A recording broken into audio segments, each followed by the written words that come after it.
No. Of course, no. Of course. You're more relaxed.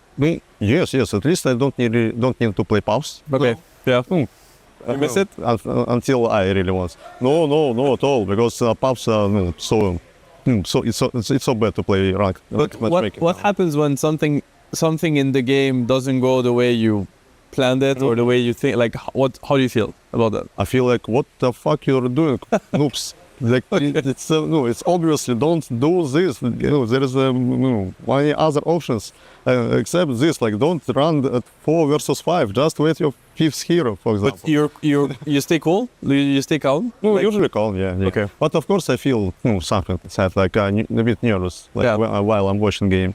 Yeah. It's a new feeling right now, to be honest. So it's cool. How about you guys? Like, how does it compare?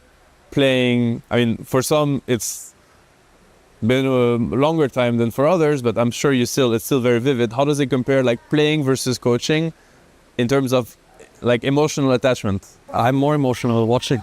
That's because when you're playing, you're focused on playing and you zone into the screen. I just have to balance like watching as coach and watching as a fan. So yeah. What's the difference there? Like, I mean, when it's like trying to be more technical and not too excited. Like I get pretty nervous sometimes. It's been pretty fun though overall. I'm still learning a lot. And a lot of it depends who you're working with too, I feel like. Does it get better over time? Like the nervous aspect, or like, the tension of watching them play? No, it doesn't get better. Not at all. No. Okay, so you know what you signed in for. It doesn't get better. Like, you will always feel the nervous when you watch them. I mean, not always. I mean, usually I'm calm. Yeah. But sometimes it's like for example, we played against Stigma on qualifiers, and that was the first opponent is like a strong opponent we met. So and we also lost first map. So I felt something like, okay, now need to like put more focus or something like that. And the second game, I remember it was not an easy game like we played before. So I really felt nervous and some stressful, and I was really watching and felt like what I can do, what I cannot help. Anyhow. No. Yeah. Once they're playing, they're playing. Yeah. But for example, if it's first game, I still thinking like how I can help, like what I should focus, what I can say before second game will start, and like how we can maybe change our focus on what things we need to fix. Yeah. So yeah, but it's just a new feeling. Yeah. How about you guys? How does it feel? Like, I mean, for you it's been a longer time. Do you still remember what it feels like playing these games? I'm sure you do. Yeah, I think coaching for me, I get like more nervous as well. More than thing. I think so. I think it's about the lack of control, and just like when you're a coach in between games, you have to be like emotionally centered or like regulated for the players, and you have to decide what you want to show to the players in between games. Whereas when you're playing, I think you're able to be more open with what you're actually feeling, and for me that translates into like more nerves or like feeling like I don't have control over what's happening when watching. I'll get back to that thought because I wanna pick your guys' brain on. Yeah, I'll get back to that. I think it's very interesting. What about you? Well, I think for starters, I agree with Kuru and Howie that when you're playing, you actually don't think too much. You're just playing. You're like in the zone. You don't like. If the enemy's smoking, you don't know. Maybe you know, but like when it happens, you're just like, oh shit, okay, we just keep playing. But if I'm watching, I see both perspectives. One team is smoking, one team is not. Then that shit gets me nervous, you know? Like, you're like, oh shit, what's gonna happen? But when you're playing, you're like, it just happens, you know? Like, so that for me is like the main thing, like the ability to see both perspectives. Do you enjoy that shit? Like, is it a positive feeling, this tension, or would you be happier without it? I mean, it's good and bad, I'd say. Like, it's hard to say. Like, obviously, if it turns out good for us, then it's like, oh yeah, this is fucking hype, you know? Like, but if we like get team wiped and they get Roshan, obviously, like, I feel like shit. But desperation, you know. So, but overall, I think it is a very interesting, and I'd say it's like pretty fun yeah, for me. That's it for us. Thank you for watching, and obviously best of luck to each and every one of them in the tournament. They're all doing really well, but there's only going to be one winner, so we'll have to see. Thank you. Bye-bye. Hello, everyone. I'm Seb, joined with three wonderful people. This is a little bit of an OG reunion in a way. We have Timado on my left, and then BZM and Ari on my right. Good to have you boys. How's everybody doing, actually, so far? Doing good. Excited for a reunion. It's going to be interesting. Looking forward to this. All right, nice. How's Dota treating you guys these days? Same old. Sometimes happy, sometimes sad. You know, Yeah. it's Dota. How about you guys? Kind of the same. Been a good year. Happy The to. same. You're I- talking I- to I them, mean- what do you mean? Well, we did lose I yesterday. mean, I would but- say it's like more like extreme, like more highs and more lows. Yeah. Like, You guys gave us a nice map, so thank you for that. You knocked us out, so you know, Sorry. tough love. It is what it is. I mean, yeah. What can we talk about? How long has it been? Actually, I don't. Is it? Are we talking 2 years? Yeah. Is it more than that? It's 2 years. a little bit flies. less. It will be A little 2 bit years. less. Yeah, 2 years. 2 years. Yeah. Yeah. Because last EWC, you guys were I was Shopify. you're Shopify. You were. What did you play last year?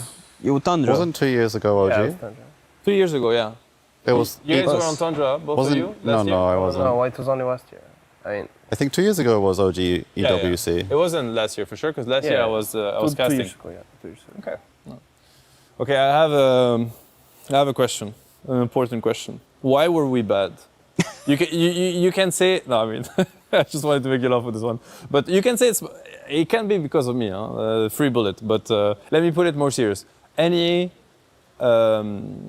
hot takes now, looking back and reflecting on things we were not doing well enough? I guess that's a nicer way to put it. Yeah. And I would say we had a little bit of stubbornness in the team, and like we had only like one way to play the game, and if it didn't work out, it was like we were kind of lost, I would say. So that's not optimal. Okay. And I would start by saying we weren't always bad. There were points in the year where I feel like we were very good. Yeah. Like Birmingham and in preparation for Riyadh were two like high points, I would say. I actually felt like we were a tier 1 team at these moments. But when we weren't good, I think we lacked structure maybe, like In the game. like a really strong outside the game. foundation of like what is our identity and how do we want to achieve it. At least I can say now compared to my experience in Tundra in one way, and I feel like the structure is more solid and it's more clear like what everyone's role is and how we're contributing to the team in this way. So maybe I would say that was why we weren't always good. At least it gives you inconsistency if you lack it. I see. I think my POV is like there are some things that you specifically like demanded of me that I didn't really understand back then, and then as time went by, I understood better what you meant, and then now I find myself asking that from other teammates. Okay. Which is I'm like, damn. It's you a know? cycle of life. in a Yeah, it sense. kind of goes. I feel like, I mean, I've seen this from firsthand because me in my current team, this happens where it's like you spend so much time trying to convince people to see some vision that you kind of don't get to see the other part. And I feel like in the OG Dota, yeah, like Dota-wise, we missed some explicitly like Dota stuff. But we kind of didn't go there because there was a lot of like arguing back and forth whether this first vision was correct or not. Yeah, that makes sense. Something like that. That is interesting. I do know, of course. I mean, I was trying to crack a joke when I said, "Well, were we bad?" I don't think we were bad. I mean, at times we definitely have been bad. On paper, when you look at the placement, Yeah. yeah. Yeah. But I think for us that we've practiced behind closed doors a while, we knew that the team had potential for sure. Yeah, I feel like inconsistent is a more appropriate word than bad. Very inconsistent in a sense. But Yeah. I think we actually felt very confident going into EWC, right? Yeah, that bootcamp went really well, and Yeah. we were feeling very confident, and then it just fell When apart. did it go down? Was it? Tundra upper bracket. We lost 2-0 to Yeah, but I don't Tundra. remember the games. Oh, I don't remember It the was- specifics. Yeah? It was pure brute. They picked it twice. I Oh played- yeah, pure brood. Yeah. It was to Thompson. Oh yeah. Oof. We had some rough talk after that one. I remember. Yeah, There were like some words being thrown about fear I don't and remember choke. actually. I honestly. Yeah. That was a tough one. It's coming back to me now. Yeah. It's coming back to me. I remember Whisper selling like he saw like his Greaves and then he bought a Radiance. Yes. Yes. He bought Greaves on Brew, right? It was playing And Brew. sold it. I mean, And then sold it. Decided it's time to scale. Oh yeah, it was the meta where we were playing really fast, right? And he was connecting like very early. Like the offlaner was coming to Wisdom. Remember that? yes. That's what it happened many times. Where like Yeah. he's coming with some Phoenix, position 3, and he's coming to fight the Wisdom rune. He's TPing safe lane. Yeah. It was something like that. I think at some point he You're decided. playing SF. You remember like we had so many I strats around remember the the SF? SFRC. Yes, that was fun. Like ending games 15 minutes. The one with Revon, so you like put me in and I would just Requiem. Yes. That was bro, fun. That was the wisdom you could click, right? Right. click over Yes, some. yes, correct. That was Correct. Have you guys played versus each other ever since? Like you must We have. played a few days Scrim ago. a lot too, I feel like out of the tier 1 teams, you guys give us the most scrims. Yeah. Because Bulba and Mon are friends too now. So, and he's also friends with Neta. So we get a lot of Yeah, we scrims. play each other. What? Do you guys ever feel like playing versus former teammates is like different, or is it a factor? Is it not at all? Like, do you feel like you read better into what the other wants to do, or it's whatever? Personally, I find it a bit more fun if I actually have some sort of connection with my opponent. Like if I queue a pub and I see 5 random guys that I've never seen before, I feel no interest in this game at all, honestly. Like, I don't care about this game. But if I see people I'm friends with on the other team, I'm enjoying the game now. I want to win. I want to kill them. The Brit likes banter. Yeah. He likes some banter. He liked to take his teammates MMR on the team. Yes. I was like, I remember Actually, now. I you just know, unblocked the memory. Like, that's he's always been a always- topic in teams when like 2 teammates meet in a pub before the scrim starts, and then one loses horribly, or like back in the era of double downs. You had some weird starts we to the did day. have an experience about that quite recently, actually. Yeah. When we had Parker stand in, we were about to play an official. We were playing a warm-up game before the game. And one side you have BZM, and it's a plus 40 game for BZM. And the other side you have me, Neta, Whitemon, Parker, and another guy, like everyone. We should win it for sure. Wait, you 4 versus 1? Yeah, kind of. It's Okay. plus 40 for him. I was with. And then 4 BZM has randoms. game of his lifetime, and my guys are just running it down. Like I feel like I'm the only one trying to win this game. Like Parker picked Axe carry, and Whitemon's playing sniper mid. It's like just worst experience of my life. And this game, minus 40, BZM wins It's it. funny how like I you was can like- remember this because it's been like what? I was genuinely mad, Yeah. and I think I played worse than the Couple official months. because of it. Oh, no. Oh, it was an official. It wasn't even a scrim. It was a pub before the official. Okay. Oh, wow. made a rule, don't you? In TSM, it was like you cannot play with 2 more of your teammates. It was because we had something happen too. I remember this always happens. Yeah, Like the yeah, pubs and teammates. It's like such. Yeah, a and then headache. sometimes there's like some funny banter, high fives, tipping, and at some point it can stop being funny, and then like Yeah, Dota the kicks pub- in. It's like In the pubs, it's all about the points, you know. yes. To be honest, usually we have fun with it, but that one was rough. Yeah. He thinks he can come in here and play my game. Let's go. He knows nothing. Let's go! Tyler 1, you're done. Raw energy. Puff, blow the house down. Hello， 大家好，欢迎来到 EWC 2026 Dota 2我们赛前的一个互动小环节啊！我是小鸽子，我身边是来自 VG 战队的金晴和小毛神，好久不见啊，两位最近怎么样？挺好的呀，自己很爽。训练累不累啊？训练挺累的，但是就是打的也比较，就是一直在打的话嘛，也玩这个游戏也玩的蛮爽。毛神呢？就感觉还可以吧，因为来了时间也算有一段时间。今天呢，我们在这里就是为了犒劳二位，奖励二位，因为我们总是会看到有国外的选手来中国的时候呢，我们会请他们吃一些国内的小零食。今天我们来吃一些法国当地的小零食，这些你们吃过吗？有认识的吗？没有。这个蝴蝶酥还是比较啊，这是的。蝴蝶酥对呀、然后这个马卡龙在国内也是有差不多的。是的，毛神有没有比较感兴趣的？这4个我都挺感兴趣的，我每次早餐比较饿，所以感觉挺想吃的。比较饿是吧？那你请把它们全部吃掉，好吧？那不行不许拒绝啊！来，我们这样吧，从外观来看，请给我一个你认为最好吃的。那肯定是这个最好看啊。这个，我感觉这2个选一个。这2个选一个，你选一个吧。我选那个。你选蝴蝶酥，对你选马卡龙。那请两位品尝一下吧。我也先吃一个这个。哎，你不是要蝴蝶酥吗？但是不是要对比一下吗？马卡龙也来一个吧。怎么样？还不错，挺好吃的。你在国内吃过国内的马卡龙吗？那吃过。它比国内的要甜一点，然后因为感觉国内的没有那么甜嘛，但是它的口感还是挺好的。正宗法式当地马卡龙。对，我如果评分的话，我给到8分吧。8分满分10分。对，不错哦。这用手抓也可以，没关系。哇，这个也挺好吃的，可能是我太饿了吧。这是一点早饭没吃，你不会昨天晚上也没吃？没有，我吃了一点。OK， 那我们现在凭它的外观已经选择了认为最好吃的，那我们选一个好像不太想去碰的。这个吧。这个是迷你小香肠哎。就是它的味道，就给我感觉不太。就现在有闻到一些。对，它给我感觉非常的不好。那要不来一口？有的东西它可能看起来一定要吃吗？这个？一小口也可以。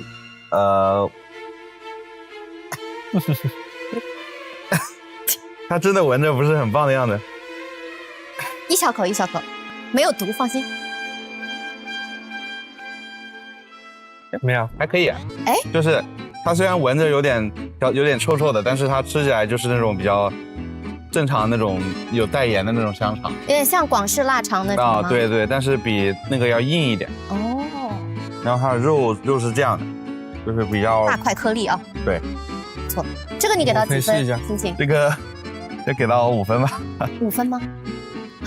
哎，这味道不是很难闻啊？这也不好，这也不好，这也好闻吗？不是好闻，就是不是很难闻啊。感觉有点难闻。味道如何？味道感觉不太行，但是闻着我觉得不难闻。你打个分嘛？3分。3分。好像不是很合你胃口哦。那我们既然已经品尝过个人从外观看起来最好吃和不太想吃的，我们接下来就把剩下的都品尝一圈。这个是马德琳，也是一个比较经典的法式的一个小面包。这个我比较想尝呀。它也挺好吃的，因为我从来没有吃过这种。这个是马德琳。其实呢，刚刚2位说的味道这个味道它有可能是这一盘，叫Mustard， 它是明斯特奶酪，它也别名叫臭奶酪，所以它有点臭臭的。但是你们知道臭豆腐它也臭，但臭豆腐有的人就很爱吃。这个我比较爱吃。它是不是那种什么蓝纹奶酪也很臭？对，但是它不是没有在我们这里。我能试一下这个吗？可以给你尝一个这一片的，它切好了。这个应该就是你们刚刚说味道最。来一个，挑战一下，奶酪加上马德琳一起嘛。这个如果一旦不对，赶紧用。这可以吐。其实还好，是不是？有点像吃鸡蛋。鸡蛋。我也要尝一口。我其实也没有吃过这个。这个闻着不太好闻，但是味道味道就是有点像蛋。有点像咸鸭蛋。对，是不是？对。剩下的呢，就是一些，像这个是硬质奶酪，然后旁边那个是软质的奶酪，也是白莓软奶酪。这个我很想看一下，我看着这个奶酪配合着水果吃特别好吃，它有一点像奶酪奶油。对。我还以为是蛋糕呢，应该是。可以来一口尝尝。你吃了口皮，你得吃中间那个流心。这个皮它有一点，它其实是有一点就是白莓在上面，所以它可能。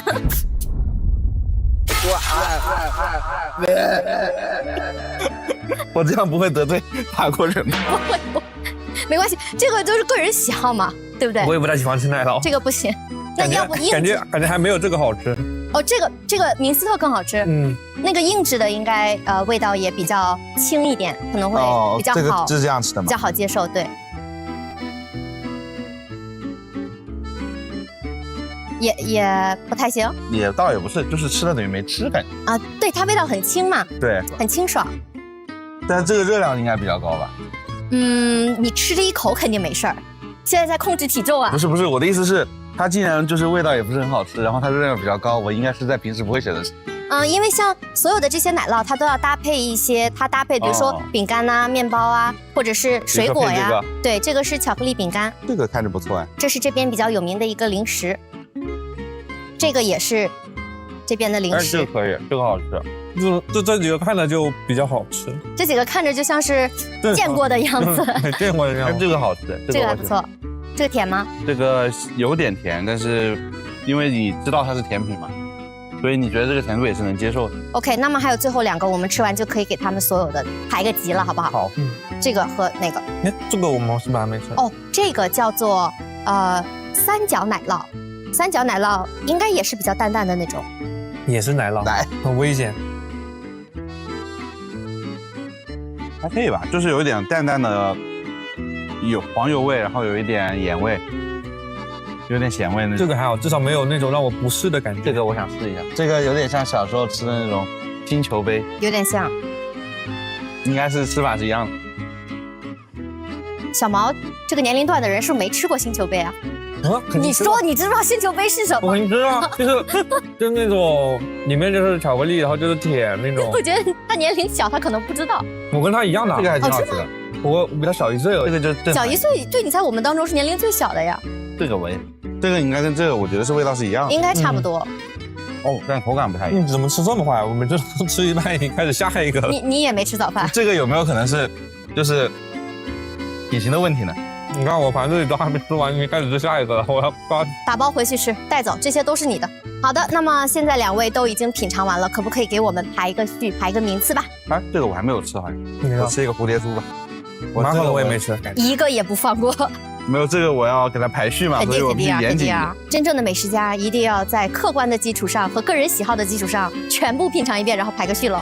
这个第1，这个第2，这个第2，第3，蝴蝶酥第3，这2个一样，并列第4，然后这个第5，第5，第6、7。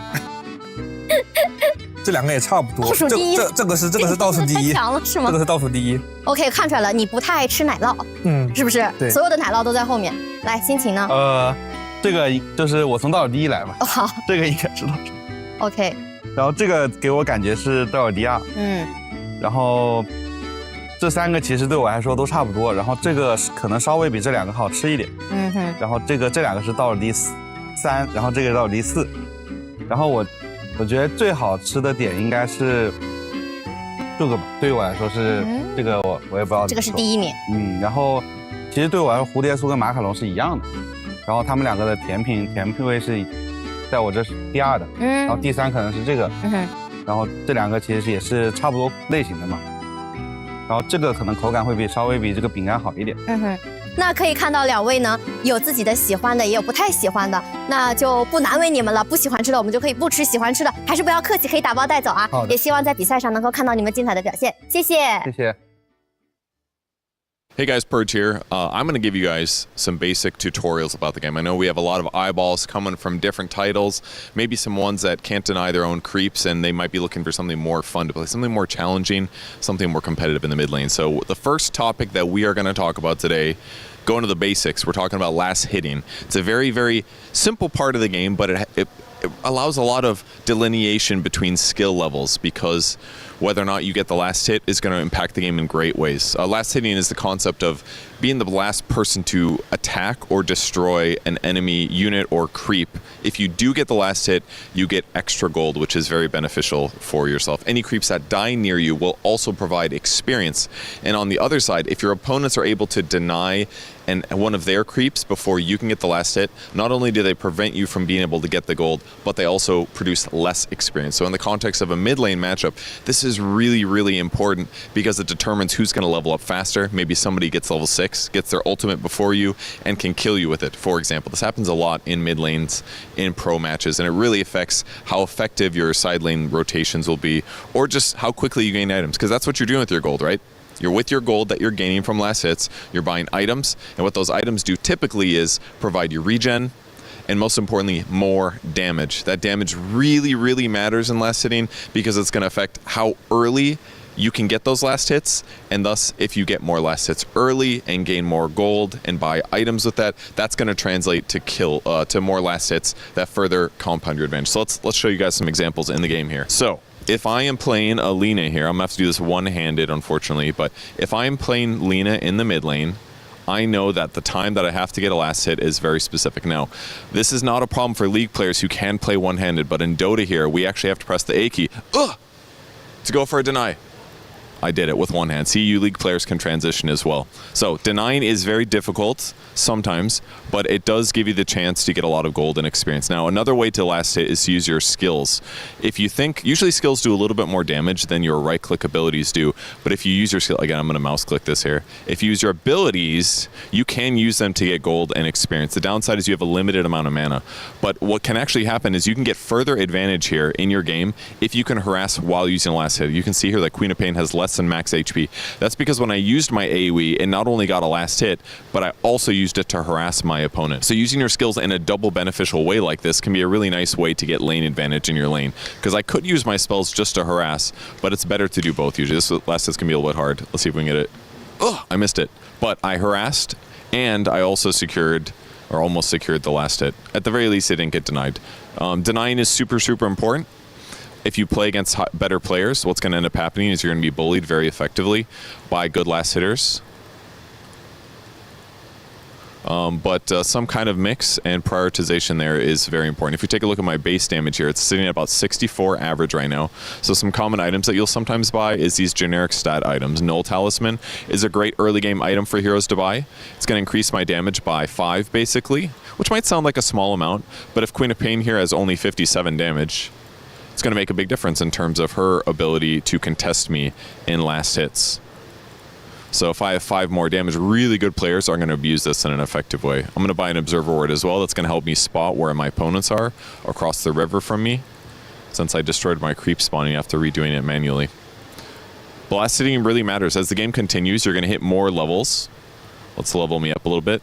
As my abilities become better, it's going to increase the damage that I do with my skills. That's going to mean that nuking my opponents is easier and is more effective. So I want to make sure that my last hitting cascades me effectively. It's going to give me more damage, it's going to give me more items, and it's going to eventually make it easier for me to kill my opponents, especially if they aren't real people. That's why you should always play against bots, because winning is the most important thing in Dota 2. So that's the basics of last hitting. Make sure that you guys practice this in your games and learn all the nice tips and tricks that you can to use it against the best players. And who knows, maybe we'll see you at EWC 2035 if you're a League player. Okay, thanks for watching, guys. We'll be back with more of these basic tutorials soon, and we'll cover a lot of different concepts, bringing you guys some new info and to allowing you guys to play the greatest game that we have here. All right, thanks, bye. Play is in our DNA. Whenever we let it out, it becomes our superpower. Now imagine an entire city being built to supercharge it. Kadir City, powered by Play.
We book Esports World Cup up.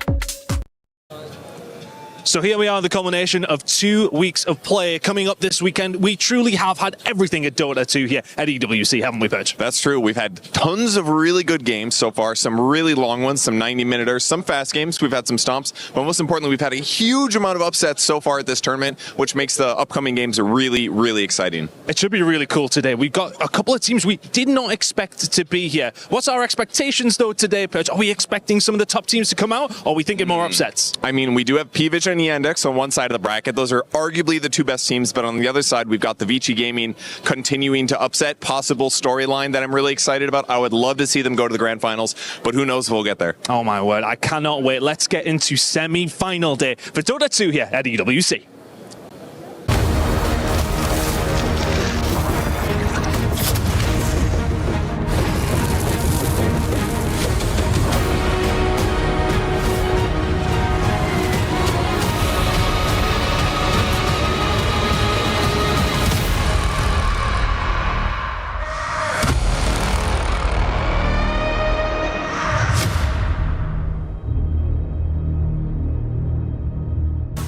It is semi-finals day here for Dota 2 at the Esports World Cup, and we're live from Paris with the 4 teams that remain here in the tournament. At the end of the day, everybody will move to tomorrow. I know, but 2 will be in the grand finals and 2 will be in the 3rd place decider. Here to talk all about it is Seb and BSJ. Good morning, BSJ. How are you doing?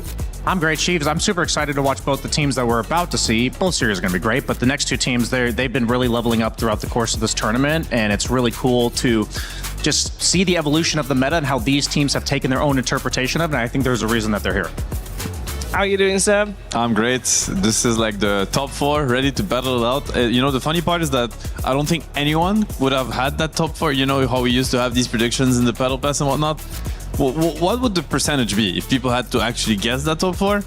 There'd be a couple Chinese fans, I think, that... I mean, hopeful... They probably had Extreme Gaming in it then, too. Even so. BB is like, yeah, you don't have Extreme, you know, you don't have 1W, you don't have Falcons. Honestly, I'd give it below 1%, like predictability. There might be like 2 people left that have predicted it correctly. Yeah, even then, these might have misclicked or something, you know? So this is, to me, this is when Dota is the most exciting, is when you have these storylines, as Purge mentioned in the opening of the show, where it's like, yeah, you kind of want to see it happen. At the same time, I'd be super happy for BB if they made it too, because this is a team that's also looking for success. Anyway, super excited for today. Super excited for today, and we were already excited yesterday. We can take a look at our STC rewind, because the 2 teams that are the underdogs coming into the semifinals, they qualified for the semifinals yesterday. And when we're talking about underdogs, you might be thinking like, oh, then they must have barely scraped by. No! The 2 series in the quarterfinals that we watched yesterday, Seb, were so convincing for both teams. I don't think you can call them underdogs anymore, because they literally, I mean, they stomped Falcons. Like, maybe game 1 was like a little bit close and it was contested. Game 2 was just straight out domination from Vici Gaming. So, you know, that's what we were saying when the tournament started. It's like, when these big tournaments, they come around, everything is reset. Like, everything is reset. No, it doesn't matter what happened throughout the season. It doesn't matter what happened last month, last week. You want to be looking at what is happening, you know, like day after day. What happened last series? This is the only thing that matters. Even the group stage, I'm not even looking at anymore. Right now, Vici Gaming is looking like one of the hottest teams in this tournament. And I think they come in today as favorites, as far as I'm concerned, because what they showed yesterday was just incredible. Yeah, they have the confidence factor. I think, you know, when they picked that last pick Slark yesterday, that's the, am I a crazy person or am I a genius? Like, that you're teetering that line very carefully. And the fact that they answered in the interview afterwards that it was actually ZenQ who's saying, oh, I have Coddle to give you mana. This is like a team thing, believing as like this pick can work. XM's the type of mid player that likes to really ruin the game for the guy that he's playing against. We usually see him playing like the Vipers and the Snipers, but seeing him do it on a hero that hasn't been picked all tournament in such a high stakes game, that's amazing to see. Yeah, we saw them eliminate tournament favorites, Falcons, and we had another favorite team getting eliminated in the series after that. BB team eliminated Nigma Galaxy, that was so hot in the group stages, and they made it look easy. Yeah, reality check for Nigma. I think maybe it's fair to say that I don't think they showed the best version of themselves yesterday. Maybe the break did hurt them. Also, maybe the lack of experience, of recent experience anyway, in these, like, in the biggest stages and the biggest tournaments, where you also have to manage your time properly, your efforts properly, you know, because it's a big deal, you know, playing a very intense group stage sequence and then having to rest for 4 or 5 days, just getting to watch. You know, yesterday Vici Gaming, they said our hands are red hot, where their hands are cold, so they don't stand a chance. I mean, there's a lot of truth to it, and I think yesterday BB, they came more prepared. They just played harder, basically. I think Nigma got a little bit off guard, and you don't have that that luxury here. Like, everything is single elim, so if you're starting a little bit slow, all of a sudden you lose first map, you get pressured heavily because your tournament life is on the line, and next thing you know, you're going home. I felt like strategically, BB team, yeah, you said they were what better prepared. I think they were just a step ahead strategically with like picking Shadow Shaman, a very uncommon 4 position right now, as a preemptive pick to the puck that's been very popular in the mid lane. It just feels like these teams like BB, when they come prepared with these niche picks, they're like, Save, he's a Grandmaster tier Shadow Shaman. They're kind of like pulling it out of deep pockets, deep in the bag, reaching in there and saying, how, what form or metas can we use to address the current meta? And they're just enabling their players, and then their execution. We've seen Naga Siren be picked in 2 perfect games already this event and not 1, but Kiritich had over 1,000 GPM.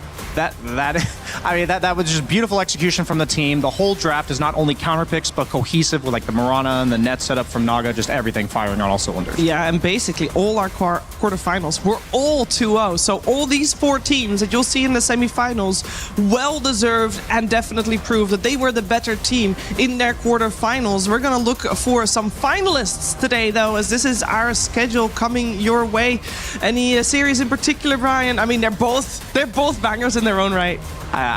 I think they are both bangers, and I think for very different reasons. We talked about these 2 teams, BB Team and Vici, leveling up at the right time, while on the other hand, Yandex and P-Vision have just looked like the best teams, at least in my opinion, from the very get-go. And some of the teams that look like that are not here anymore. So these guys have been the most consistent of all and most dominant as well. Yeah, and if you guys at home think you know who is going to win in today's semi-finals, make sure you head over to esportsworldcup.com/play to get your pick'ems in. And there's tons more action on the site as well, quests, for example, that you can complete there as well.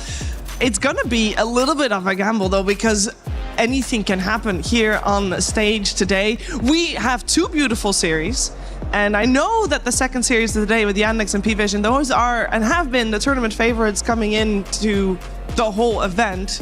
But for our Sony story of the day, we went for the other one. We went for BB Team versus Vici Gaming. Both of those teams, except they're late bloomers. Yes, they are. And again, this is what matters. Like, you have to peak at the right time. I know I sound like a broken record, but this is what I had to tell my teams when I was competing, what I had to remind myself every day. It's like, it doesn't matter. Like, you don't start, we have this, the rabbit and the turtle. It's like a famous French fable or whatever, where it's like, at the end of the day, the turtle finishes the race, and this is what matters, because if you start too quick and you're too speedy, you burn out, you get exhausted, you get tired, and what matters is, did you cross the finish line? And at this point, yeah, maybe, Yandex, P-Vision, there must be some sort of fatigue perhaps, because they have been on top of the game for the entire season. And again, when you dominate the Dota scene, everybody's looking at you. You have to reinvent yourself constantly. You have to figure things out, get one step ahead, and it takes a lot of effort. And on BBT and Vici Gaming, a little bit more under the radar, less pressure, especially for Vici Gaming. So, and I'm just David versus Goliath. I'm always on the weaker side of things. I think the other side of the bracket, everybody loves the underdog. Exactly. And there's some beef also between both sides of the brackets, because like every time we get an interview from the bottom side of it, they're like, yeah, I mean, whoever wins this year will just win the whole tournament. It's like the other teams aren't even here. So at some point, just show them who's the boss here.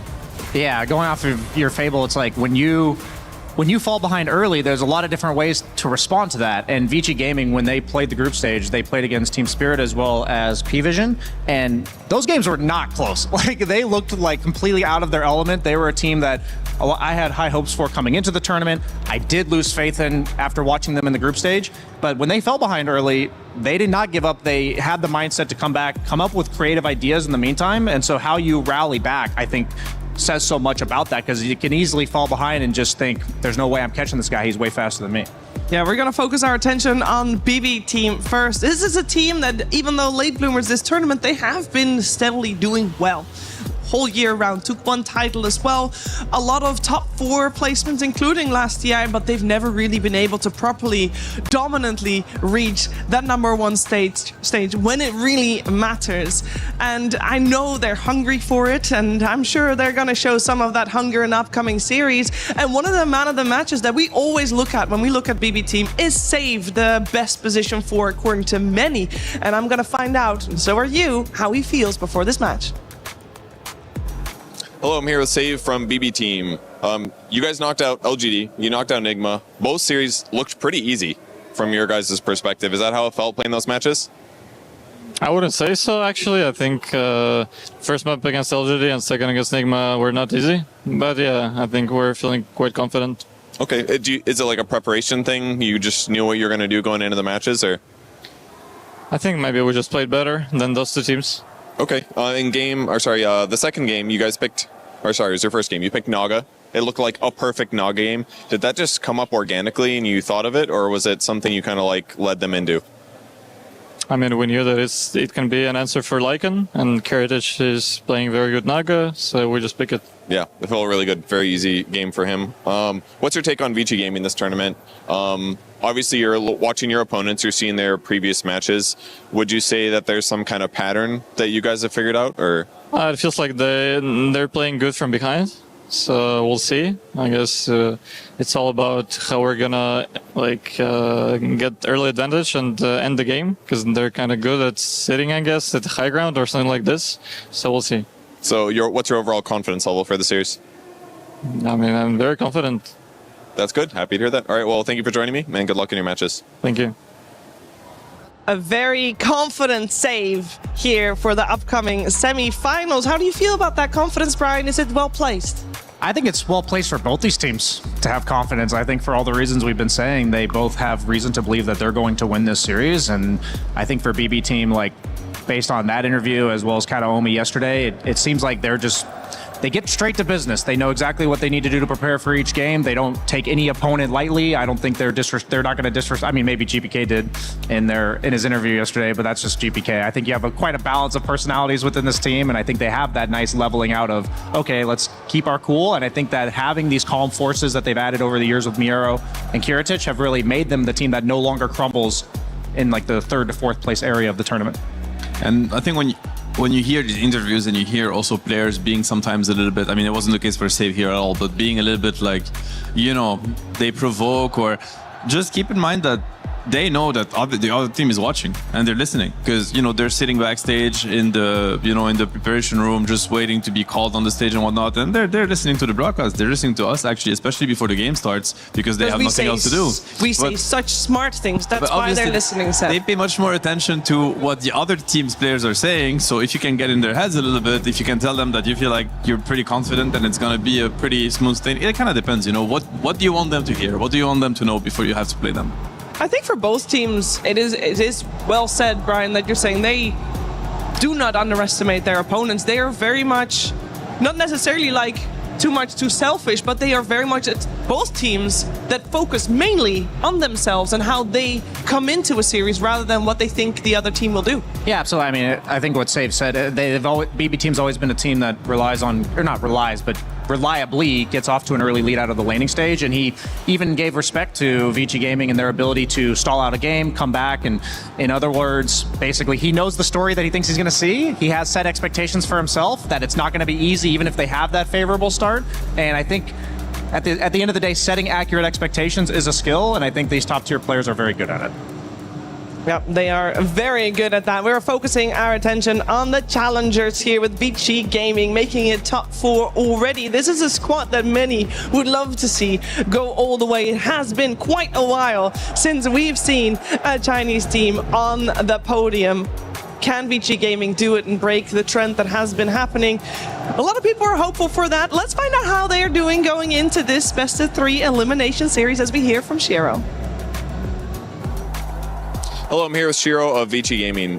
Shiro, I would say that you guys are the fan favorites of the tournament now that you've had 2 upsets. I was wondering how it felt yesterday to win your series. Shiro，欢迎参加我们这次的赛前采访。你们现在战队呢，算是观众和粉丝最喜爱的一支战队了。那昨天你们在打法老的对战当中获胜之后，你们感受如何呢？大家都非常开心嘛，然后很期待今天的比赛。I mean, everyone was super happy about it, and we are all looking forward to our match today. That's awesome. You did play a Spectre yesterday in Game 1. You bought Aghanim Scepter. I was surprised about the item because I haven't seen other people buy it. So I was curious why you bought it. What did you like about it? 那在昨天比赛当中，你当时选出了一个幽鬼，而且你出了 A 杖这个装备。那 A 杖这个装备，我们至少在职业比赛当中很少见到了。能跟我们大概说一下当时这个出装思路吗？这个出装思路可能因为比赛上那个幽鬼比较少吧，但其实在欧服的路人当中，这是个很常见的那个出装。Well, this might be like a item that we rarely see in pro games, but I've been playing a lot of EU pubs, and this item is actually pretty commonly bought among Spectres and the fact that we don't really get to see much Spectre in pro games these days, but it is it's not such an uncommon buy. What do you like about the item? What is it good for? 那具体你喜欢 A 杖哪一点呢？就是当时为什么会选择 A 杖？首先它可以减少那个大招的 CD 嘛，然后它还有一个2秒钟的控制，那个控制配合大晕锤会产生非常强的效果。Well, first of all, it does reduce the cooldown on Haunt, and the fact that it provides like a 2-second long CC, which would combo into a Abyssal Blade for a very, very strong control, for a very, very strong disable. So yeah, it is a good item. Gotcha, that makes sense. What do you think is going to happen against BB team? Are you confident? 那你觉得后面对战 BB 战队有多少信心呢？我觉得今天会影响他们。I'll say we can beat them. Okay, good to hear that. Well, thank you for coming and good luck in your upcoming match. We can beat them. I'm sure both teams are having that in their heads right now. For this series, it's actually pretty cool that I think for both of these teams, Seb, the main focus will be on the offlane for both teams. Is that correct to say? Yeah, I think so. I mean, every lane is going to matter a lot, but to me, I think it's been also like one of the, I guess, silver lining of this whole tournament and the meta right now. I feel like if your offlane is overperforming, and actually it doesn't even mean winning their lane, it means like not feeding, I guess. Then you have an edge already, because like it's I think the toughest lane to navigate right now, and we've seen a lot of games just maybe not being lost, but have a really rough start just because of what's happening on your off lane and how dominant their safe lane is starting game. And now obviously with the gate plays, it's like we see these safe lanes like they have a smooth sailing, then they start gating, they start messing with the other safe lanes. So it's like it's a damage control situation, and I think Vici has shown that they're able to do it pretty well. So is BB. So I mean, I don't know if it will actually hurt on one team or the other, but they definitely need to have that angle like covered. Yeah, so many of the offlaners right now, they like to end up cutting creep waves or not interact with the carry past like level 3 to 5 if they're getting off to a good start. And that can be the difference between being like 6th in the net worth. And we've even seen like Bach on his Darkseer yesterday. He was #1 net worth for a large portion of the mid game. And he's the one getting massive blink vacuums on the Darkseer and turning team fights for his team. So you mentioned like the performance in the laning stage. I think it might be the most polarizing that I've in recent memory for me from the offlane, because we are talking the difference between being #1 net worth and kind of having minimal impact. So I'm definitely looking at Miro and Bach for this series, but also I feel like that balance between the carries and the offlane has been shifting back and forth, because we're now seeing a lot of the Drows and the SFs taken out early. And I think the problem is more posed to the carries of, okay, how do we actually make sure the offlane does not get that game? Because that was easier to do much earlier on in the tournament. Yeah, one of the games we saw from VG Gaming yesterday, and they also commented on it, that they took a page out of Yannick's book. They have looked very strong, and we saw them draft incredibly strong lanes already. I mean, this was the one where they also had the Slark, so that was like the X factor there at the end. But overall, I mean, you had Coddle Beastmaster and Dream Protector Lone Druid. First of all, don't think they're going to get their hands on that. Again, that was definitely a little bit of an oversight from their opponents potentially. But overall, they have been focusing on those strong lanes, so potentially in the laning stage, it will be even. I mean, hopefully it will be. I'd still give BB team an edge just because of how good they are at executing that, part of the game. To me, the biggest difference would still remain in Vici Gaming's ability to strategize, because I think yesterday one of the big reasons for why they dominated Falcons the way they did is because they came up with like very solid drafts and synergetic drafts, like strategies essentially. And I don't think Falcon answered it properly. And I don't know if BB team is used to answer that either. So we'll have to see. We will have to see, and we are going to see very soon because the semi-finals are upon us. We have Vici Gaming and BB waiting to take the stage. So to get this match started, we're heading over to the stage.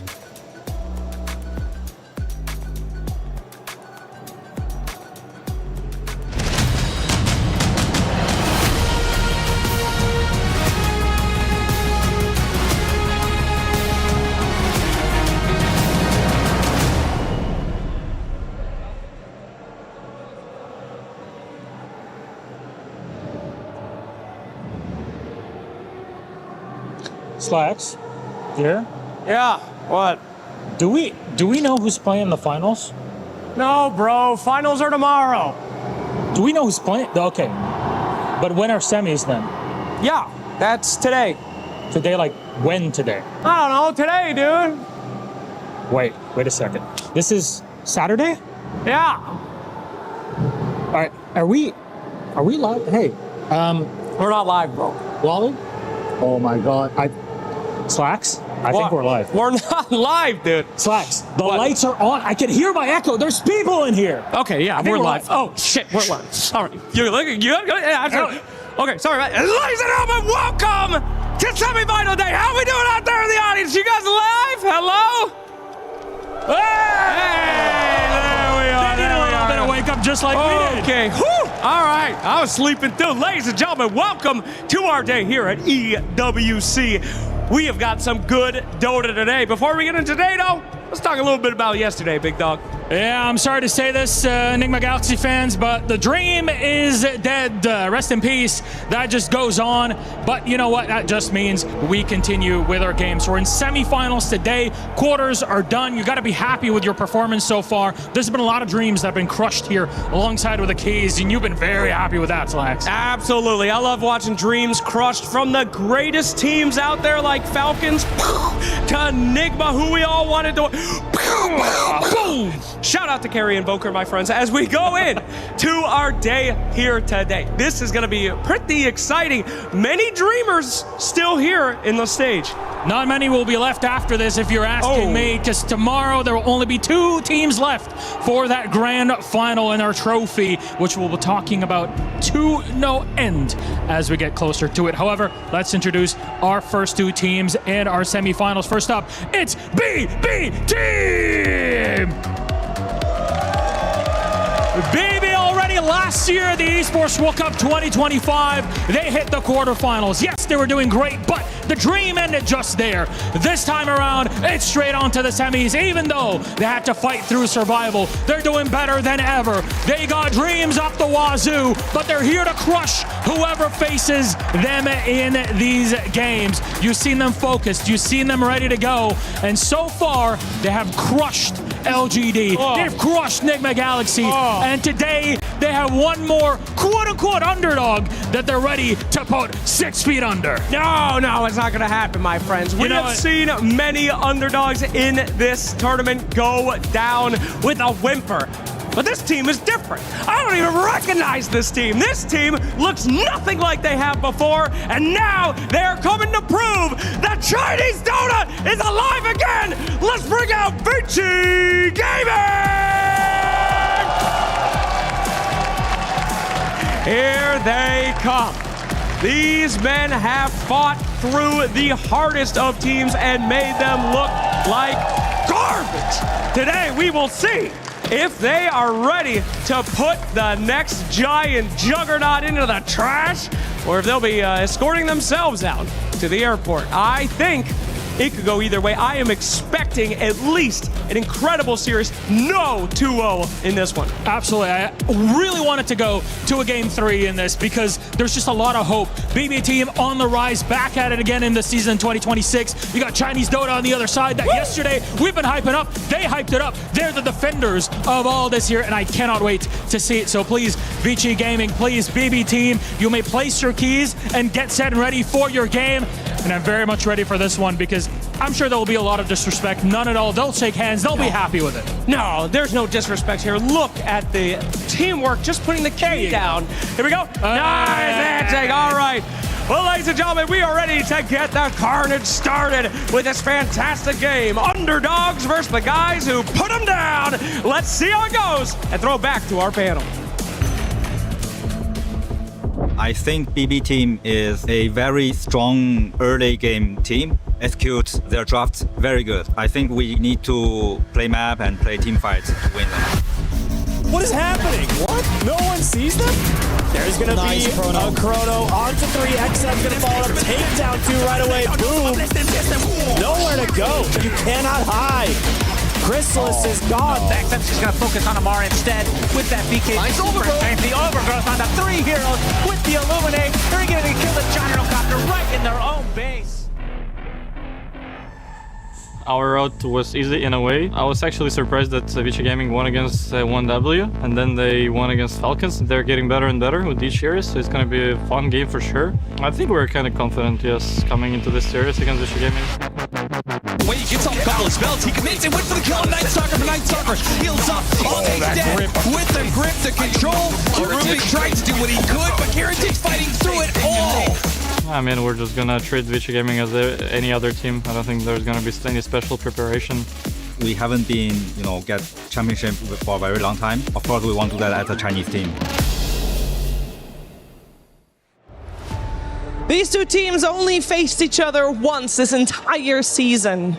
Was just a couple of months ago. It went the distance. It went to that game 3, and at the end of it all, it was BB team that was victorious on that one, but it was close.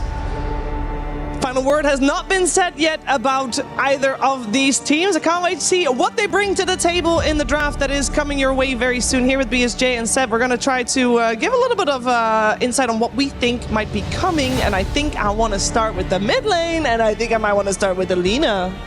Anybody want to have some insight on that? I mean, both teams are hoping to get it, I would say. I think I'd be really surprised if it gets through the pool, and if it does, you better be sure that there is like an answer absolutely ready, and we'll see maybe like the hottest takes on how to beat Lina. But essentially, if Lina gets through, it's going to be picked on 100%. We have, Shiro and obviously XM, 2 Lina specialists, and on the other side there's GPK. I'm sure Heritage can, take a page out of Watson's book, and he's also comfortable on it. So yeah, no doubt this hero will be top priority. Yeah, I think it's funny that we're even talking about Lina, because day one, I don't think this hero was factored into drafts at all. I think as the meta develops, you have the ranged carries that, like the SFs and the Drows, that are the creme de la creme. They get picked every single game or banned every single game, and teams are like, so we see initially a Lina come out. I believe it was Yandex that ran it first, and we thought it was going to be mid, and then they flexed it to carry for Watson. And then Shiro does the same thing in his first playoff game, or first playoff series, and then people are like, wait, it's working as a carry, why not we just also pick it as a mid? And then here we are talking about it being a first round ban. I think the teams that are able to see those heroes played by one other team recognize the strength that it offered in the game and then apply it themselves. There's a reason that both these guys have made it here. Lina does end up getting banned, and because Lina has graduated to that number 1 ban, or round 1 ban slot, suddenly we're seeing a lot more lone druids and such. That I mean, I might be biased, but I have to say that when I put my mind to these drafts and how the meta is developing, I am 100% in agreement with every Vici Gaming read so far, and I think this opener to me looks like it looks really good for them. I'll have to. Personally, I think they won with Laundry yesterday, but I don't think Laundry did anything.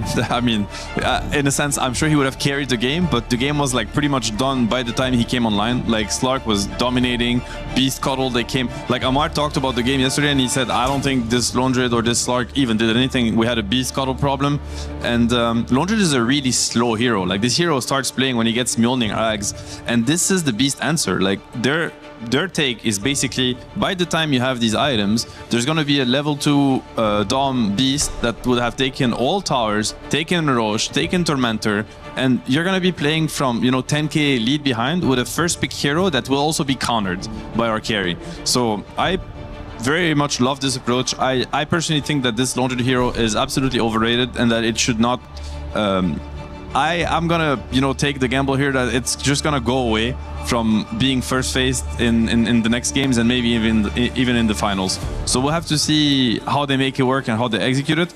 I think the call got banned, so they're not going to get their hands on Beast Cuddle. Obviously, the laning phase will be extremely tough for the Beastmaster, so let's see how Vici Gaming is able to maybe damage control this a little bit.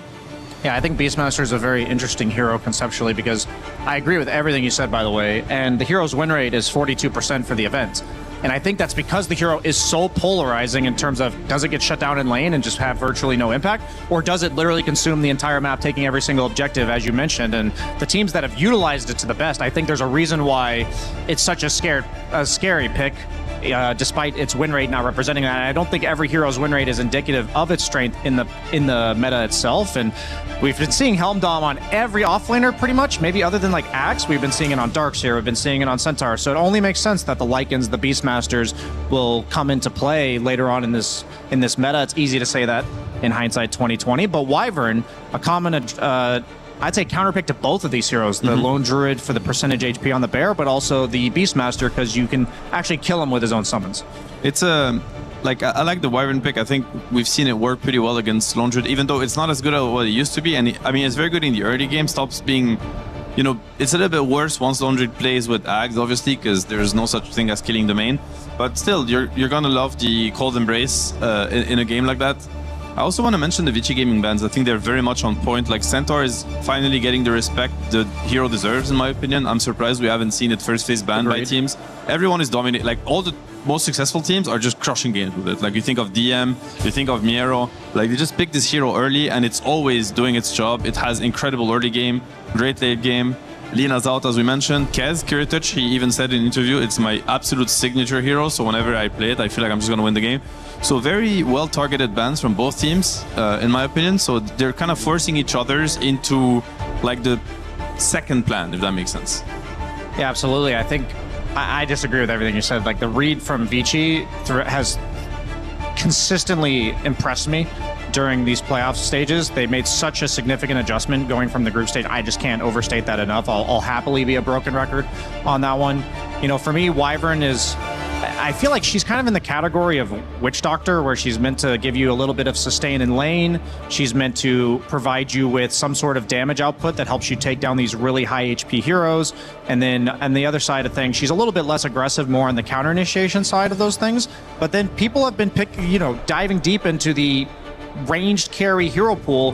Clinkz is a hero we've seen a few times throughout the course of this tournament, and what I like about this specific pick here is he's one of the few ranged heroes in the entire pool that have like a attack speed steroid that would help him kill the Tombstone. With Undying, you usually want to play like a non-heads-up game, right? You don't want to just fight into them straight on. You want to split them up. You want to flank them and burst them down, and Clinkz is perfect for doing that because he's going to save the guy in front. Yeah, and we've seen these Undyings, right? Like, they become a problem very early in the game. It's like they're just standing there and they have Blink Dagger, they have the Shard, they have BKB at times. So I really like this like overwhelming amount of physical damage approach, where it's like you just kill this hero. Like, you don't let him basically break your formation by just being there and running at you, spamming DKs. I think you just have to burst the hero down. It's not that tanky. Like, it's deceptively tanky. Undying has a really bad strength gain, actually. And even when they're like high level 15 or something, running around with Blink BKB, they're under 2k HP, which is very little for strength heroes. So good approach in my opinion. I like the Clinkz pickup. They go for the GPK puck. It's a very strong pick. It didn't, like, funny enough, it's kind of slow, right? We criticized Puck for being a slow hero and saying that, yep, we saw Lorenov yesterday, one of the best Puck players also out there, and he was like struggling to really enter the game, and by the time he did, the game was kind of over. I'm just a little bit worried for BB team because they have exceptionally good lanes, that is true, but they have Lone Druid Puck, which I think are two of the slowest cores in the meta right now. And maybe that plays a little bit in Vici Gaming's plan of like delaying the game. We heard their interview, like they're saying that they know that the early game might be a little bit tough for them, but if they weather the storm, they feel confident. Now, you were talking about preparation coming to this series. I agree with everything you said about the slowness of their lineup. I think XM is historically one of the most counter-picky mids players that we've seen, and we saw his Slark versus the Ember Spirit yesterday. I know I wasn't in the game, but I respectfully disagree with Amar on the Slark's impact. I think he was he literally removed Malrine from the game, and I think a lot of times the mid laner rotating on the Beast is the one that's meant to slow him down. So I think the pick for XM is not only does it take out the puck, but does it enable the Beastmaster, who's already in a bit of a tough lane against the Lone Druid. Very tough lane. I guess I was underselling that one. But what I was looking through is that VG Gaming haven't been in a draft yet where XM has been against puck with the counter pick.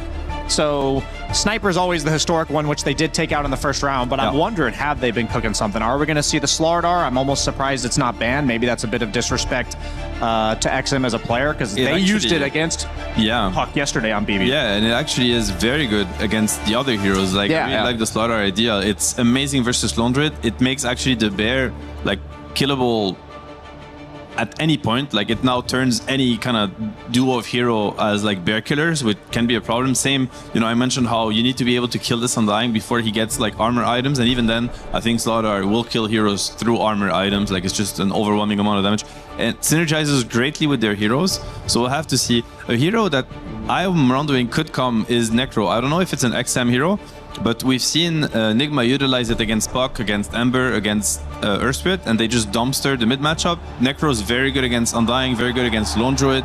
This is a hero that could, I think, damage control the early game and help Vici Gaming kind of group around him. This would turn their lineup into like a push lineup, and especially with the help of Wyvern and Tusk, it's going to be just really hard to take him down, because they, as BSJ mentioned, they removed a lot of the counters to Puck, right? There's no, they even steal the starters. So that's probably why they actually let it through the pool. So good of them to have that planned out. It's not the easiest lane, I have to say, though, versus Klinks and Wyvern, but again, it's what we said. Both off-laners was just going to their fate, their destiny, which is, struggle in lane, buy regen, and hope for the best.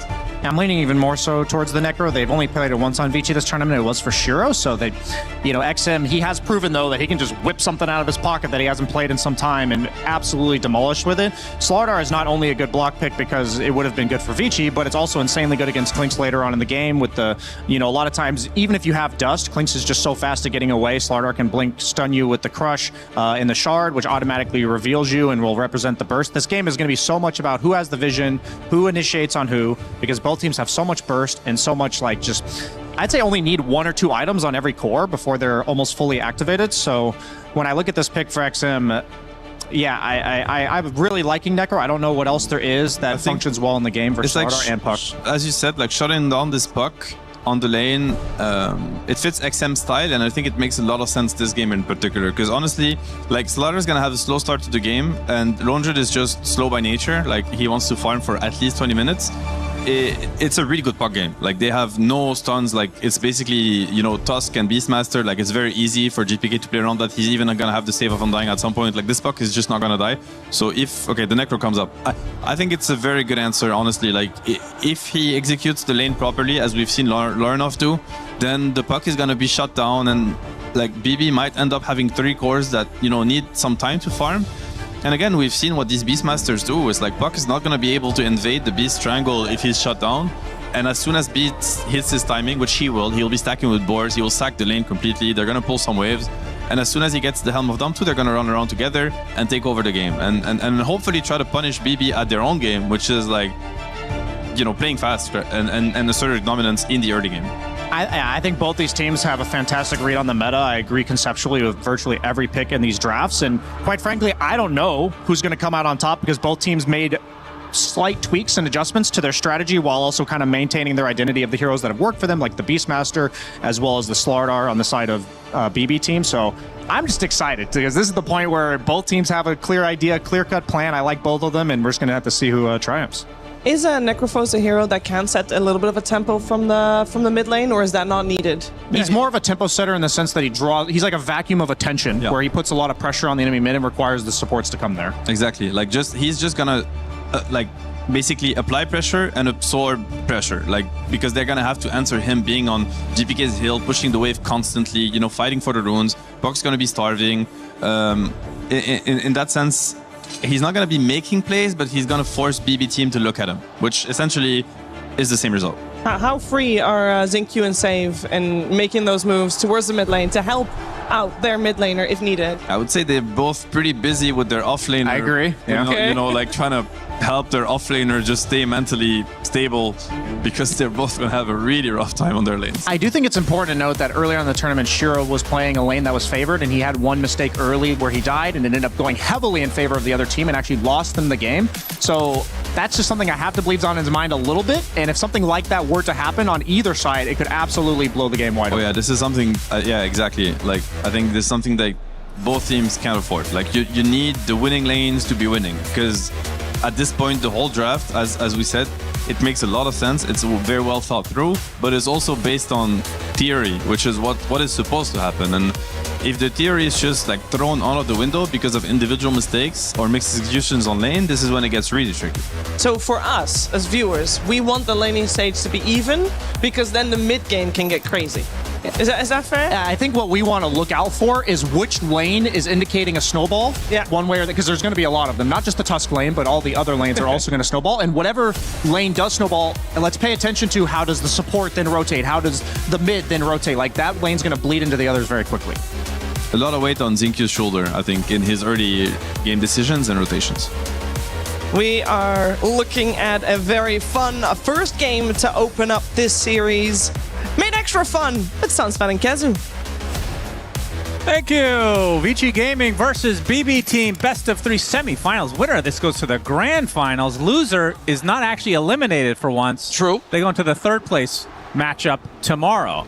Your thoughts on this general matchup between these two teams? I think BB Team overall have been more consistent, but Vici have really been rising up in the last few series. Yeah, I would say perhaps for a lot of people, it's a bit unexpected to see Vici here. I think like the growth that they've shown and how they got here has been kind of insane. You know, knocking out 1W, knocking out Falcons as well in the prior round. I don't really know if I have a favorite, but when it comes to like a Chinese team's performance, this is the most impressed I've been since the TI finals of last year.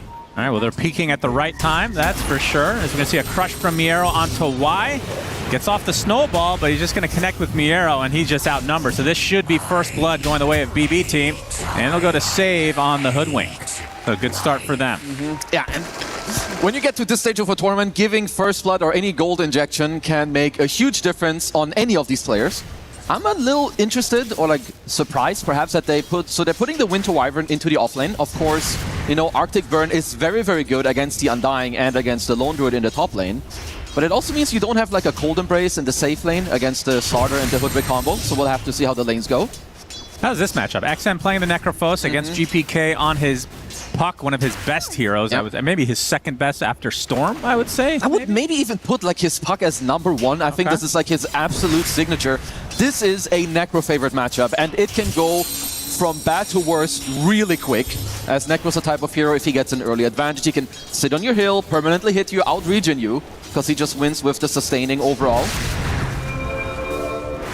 And looking at the rest of BB Team's lineup, Lone Druid, which has been a hit or a miss in basically every game until yesterday. Yeah. Actually, it's been mostly a miss until yesterday, where we saw the Bear kind of appear in the mid-game, while the rest of the cores actually carried him. Yeah, they were kind of winning without him, like in a way. But is that the requirement for this hero right now? I don't think your team needs to win. If they can stabilize and damage control, I think you're happy. If your team is winning, they're like giga overperforming. Yeah.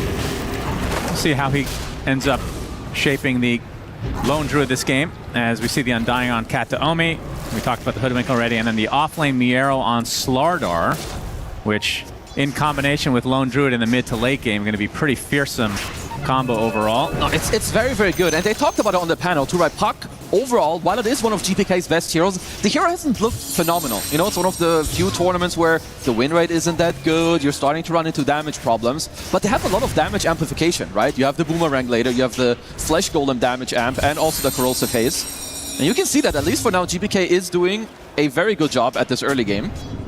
Yeah, basically an even start for the Puck v Necrophos matchup. It's going to be both sides getting the water runes as well. In terms of rotations in the mid lane, which team do you think has the advantage with not only the supports that can come and potentially get a kill, but also being able to leave their offlaner or whatever other lane, even the safe laner alone? Honestly, it's maybe not that different for both sides. Like, I would say like both Tusk and Hoodwink really like leaving their lanes. I'm not sure if we'll see that much from both Jinkyu and Kateomi playing the Winter Wyvern and the Zombie, as they're a little bit more slow. But overall, like the other annoying thing for the Necro, or for Puck against the Necro in this matchup, is that by the time you have Coil, usually Necro is like nearly full HP, he's got like a 20 wand ready, he's got maybe even a Raindrop, a Fluffy Hat, so it's very difficult to move to this lane.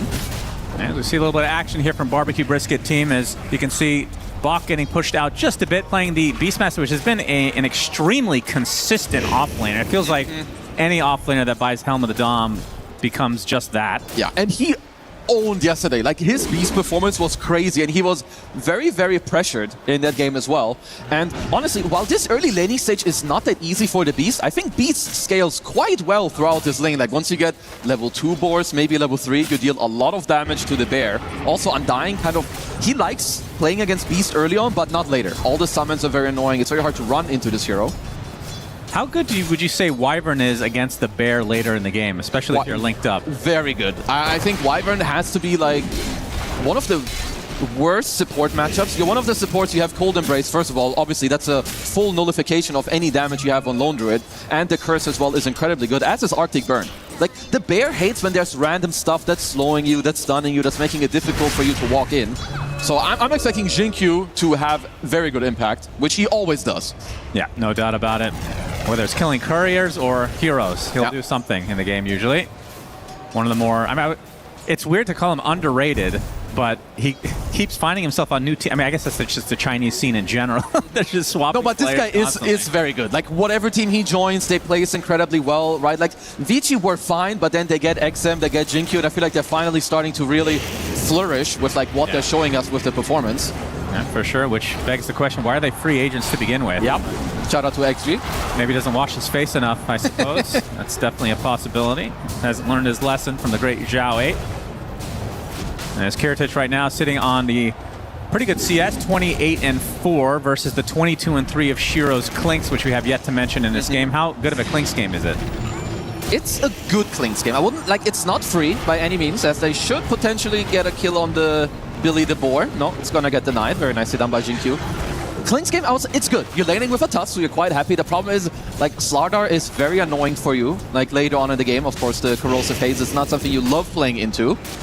But other than that, you have quite good Roche capability. You have nice team fighting with the Beast. But I have to point out, GPK is overperforming in this mid lane. This is not the expected outcome.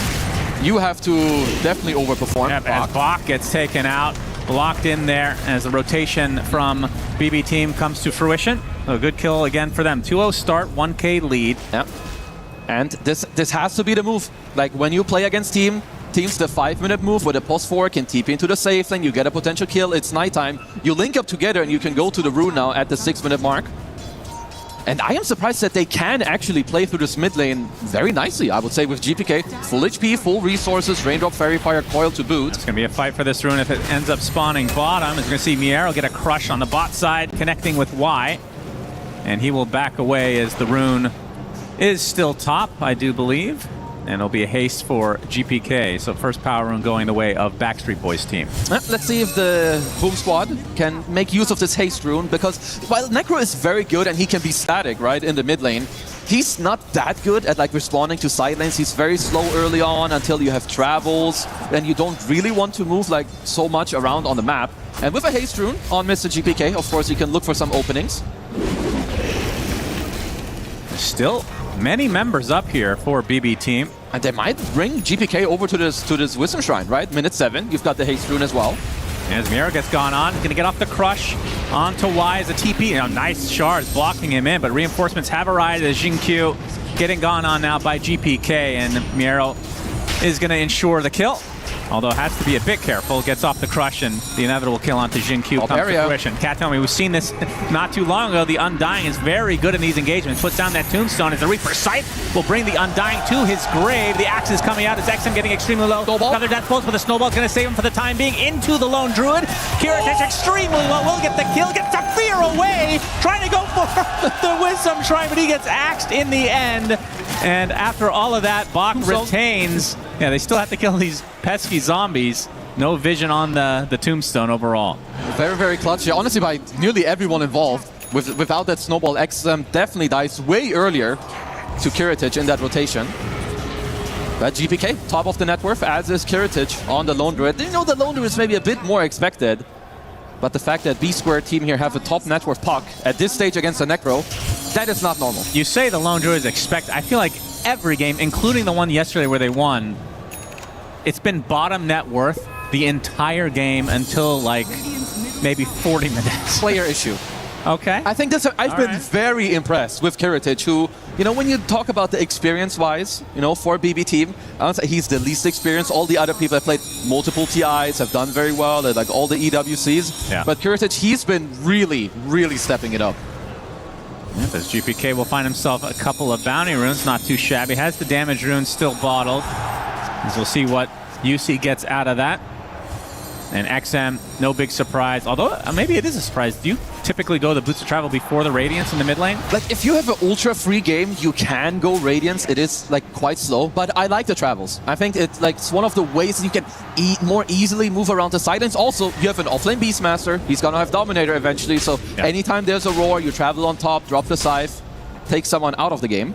Well, Banana Boat team with a little bit of a lead in this early stage of the game, but when it comes to the mid game, I would assume BB team have the advantage with Roche, mainly because of the Bear and Corrosive Haze and Tombstone, I suppose. Like, while so it's definitely a lot easier for them to take Roche, but VG are also not that bad when it comes to, like, fighting it. Yeah. Sure, like, maybe the pit into the Tombstone isn't super easy, but you have Winter's Curse against a lot of these heroes. It is very good, right?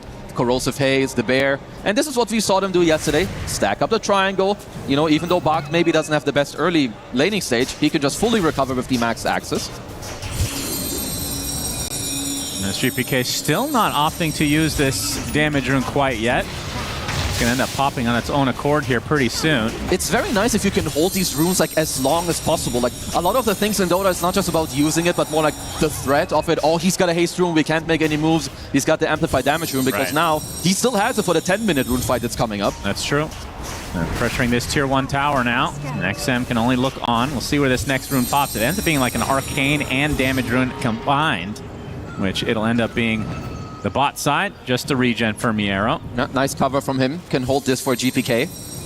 And these, you know, the chip damage on towers like this, it matters a lot. You have Lone Druid in the top lane, slowly pressuring. GPK got the mid tower to 30% now. There's a 10-minute siege creep. You know, suddenly, instead of being like, oh, we can't take the mid tower, you could actually bring some heroes and potentially commit to it. We'll see if BattleBots are able to do anything with this rune advantage at this early stage. But so far, kind of what we've been seeing across the board in these games is just the content to farm in this early stage. Not a ton of action. As you say that, they are going for a smoke. Okay. Into the triangle. So looking at, you know, Bach potentially finding him. At the same time, of course, you see Kiritich pushing in the top tier 1 tower. There's the courier. They will not start attacking it. Let's see if they break. Heading to the north, and this will just be pressure for the tier 1. Let's see if GPK can find a potential opening here on an actual hero kill. And you can see that even though the smoke, technically it doesn't land, there's a lot of pressure that's currently being put onto Vici. This top tier 1 is dying. They're looking for a play down here onto Miero. Ball onto Miero. Just a little bit of chip damage. Can't really threaten his life at the moment. As Kataomi puts down the Tombstone to ensure that this tier 1 tower will go the way of BB team. Having a very, very good early game. I expected Vici to have a little bit of a lead here, as a Shiro taking quite a bit of early pressure. That's a long ass swell on the Shiro. They still have that vision thanks to the Corrosive Haze, and he just gets demolished. And even the coil now expended for that double kill onto GPK. Very nice turnaround here as XM being pressured now.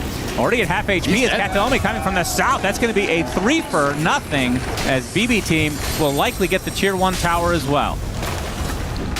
Yeah, BB team are kind of owning when it comes to some of their early rotations. I think this is a bit more of a macro outplay when we're looking at this early game. Smoking up top, applying some pressure, pushing mid at the same time. Jinkyu wasn't available to come help out in this fight, only just got his level 6 not that long ago. And the 3K lead this early on. And, you know, we talked about it before. Sure, Puck in some games doesn't really pop off, but first of all, it's GPK Puck. He won a matchup that he shouldn't, and he's got a lot of backup. Yeah, definitely being more aggressive now. As like you said, the lead is continuing to extend, and this is where it gets a bit scary, because if you're doing this against a lone druid who's not really participating too much at the moment. That's obviously going to change once he can separate himself from the bear with that Aghanim Scepter, which I assume will come after the Mjolnir. Yeah. Looks like that is in the quick buy. They did force a true form out of Heritage by fake pumping the roar there earlier on box. So maybe there's a world where you have a window, you know, to find a smoke potentially onto the big bad bear. But at the same time already GPK, he's got different ideas. He's coming in. They want Bach.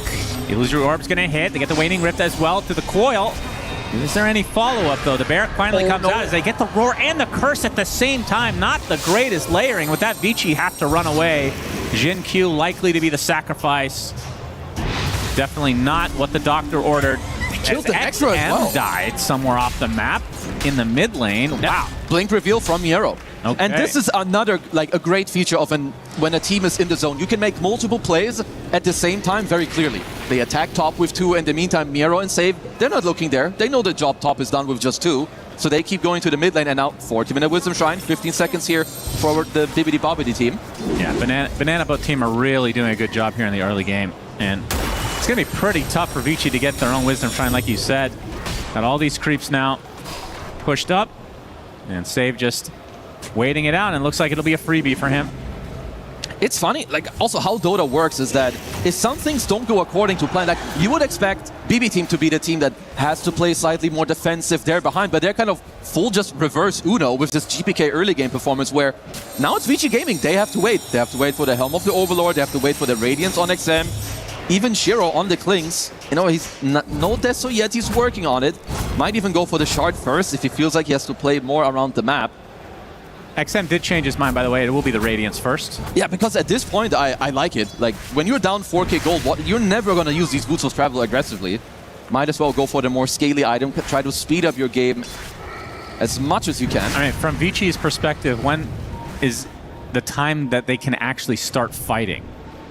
This is like one of the problems for them. They don't have any clear catch. It's like the way Beastmaster likes to play is that he wants to own areas. He wants to take the enemy safe lane tier 1, play in their jungle, move into the mid lane. And honestly, it's a bit similar for Necro. He's not good at walking somewhere and just, you know, starting a fight. GPK is going to find XM and be a very juicy kill before he can get this Radiance. It's not that far away, but get the stun coming out from the Tusk, but the Crush comes out in the last moment from the arrow as the Illusory Orb attempted TP. He barely gets out.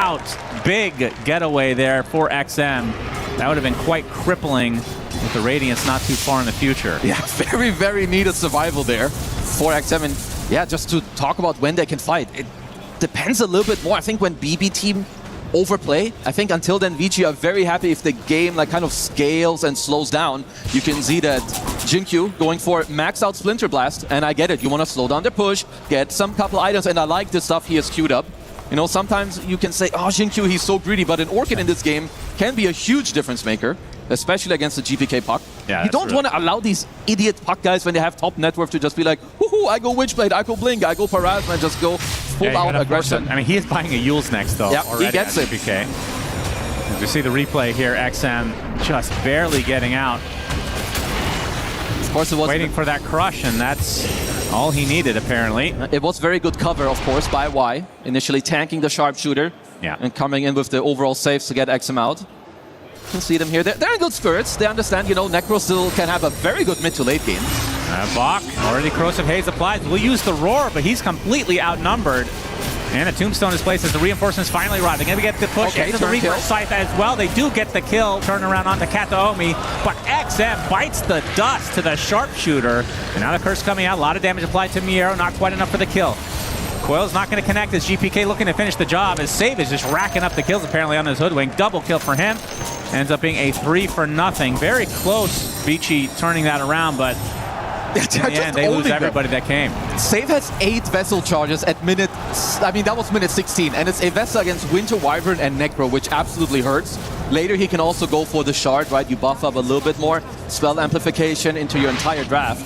So, Vici, while I do like, you know, some of the heroes that they have, didn't even mention, I love Necro and Winter Wyvern together. Maybe later when there's a Nullifier, you can't use your Ghost Shroud suddenly. There's a Ghost, like a Cold Embrace to help you out, but when you're playing into this type of deficit, a lot of things become a lot more difficult. Yeah, and how fast can basketball team actually go for Roche, do you think? I think they can dunk Roche real quick. Yeah? Yeah, you've got Undying, and I don't know if you can ask for much better like Roche takers outside of your carry position. You can have the Tombstone, you've got the damage amp.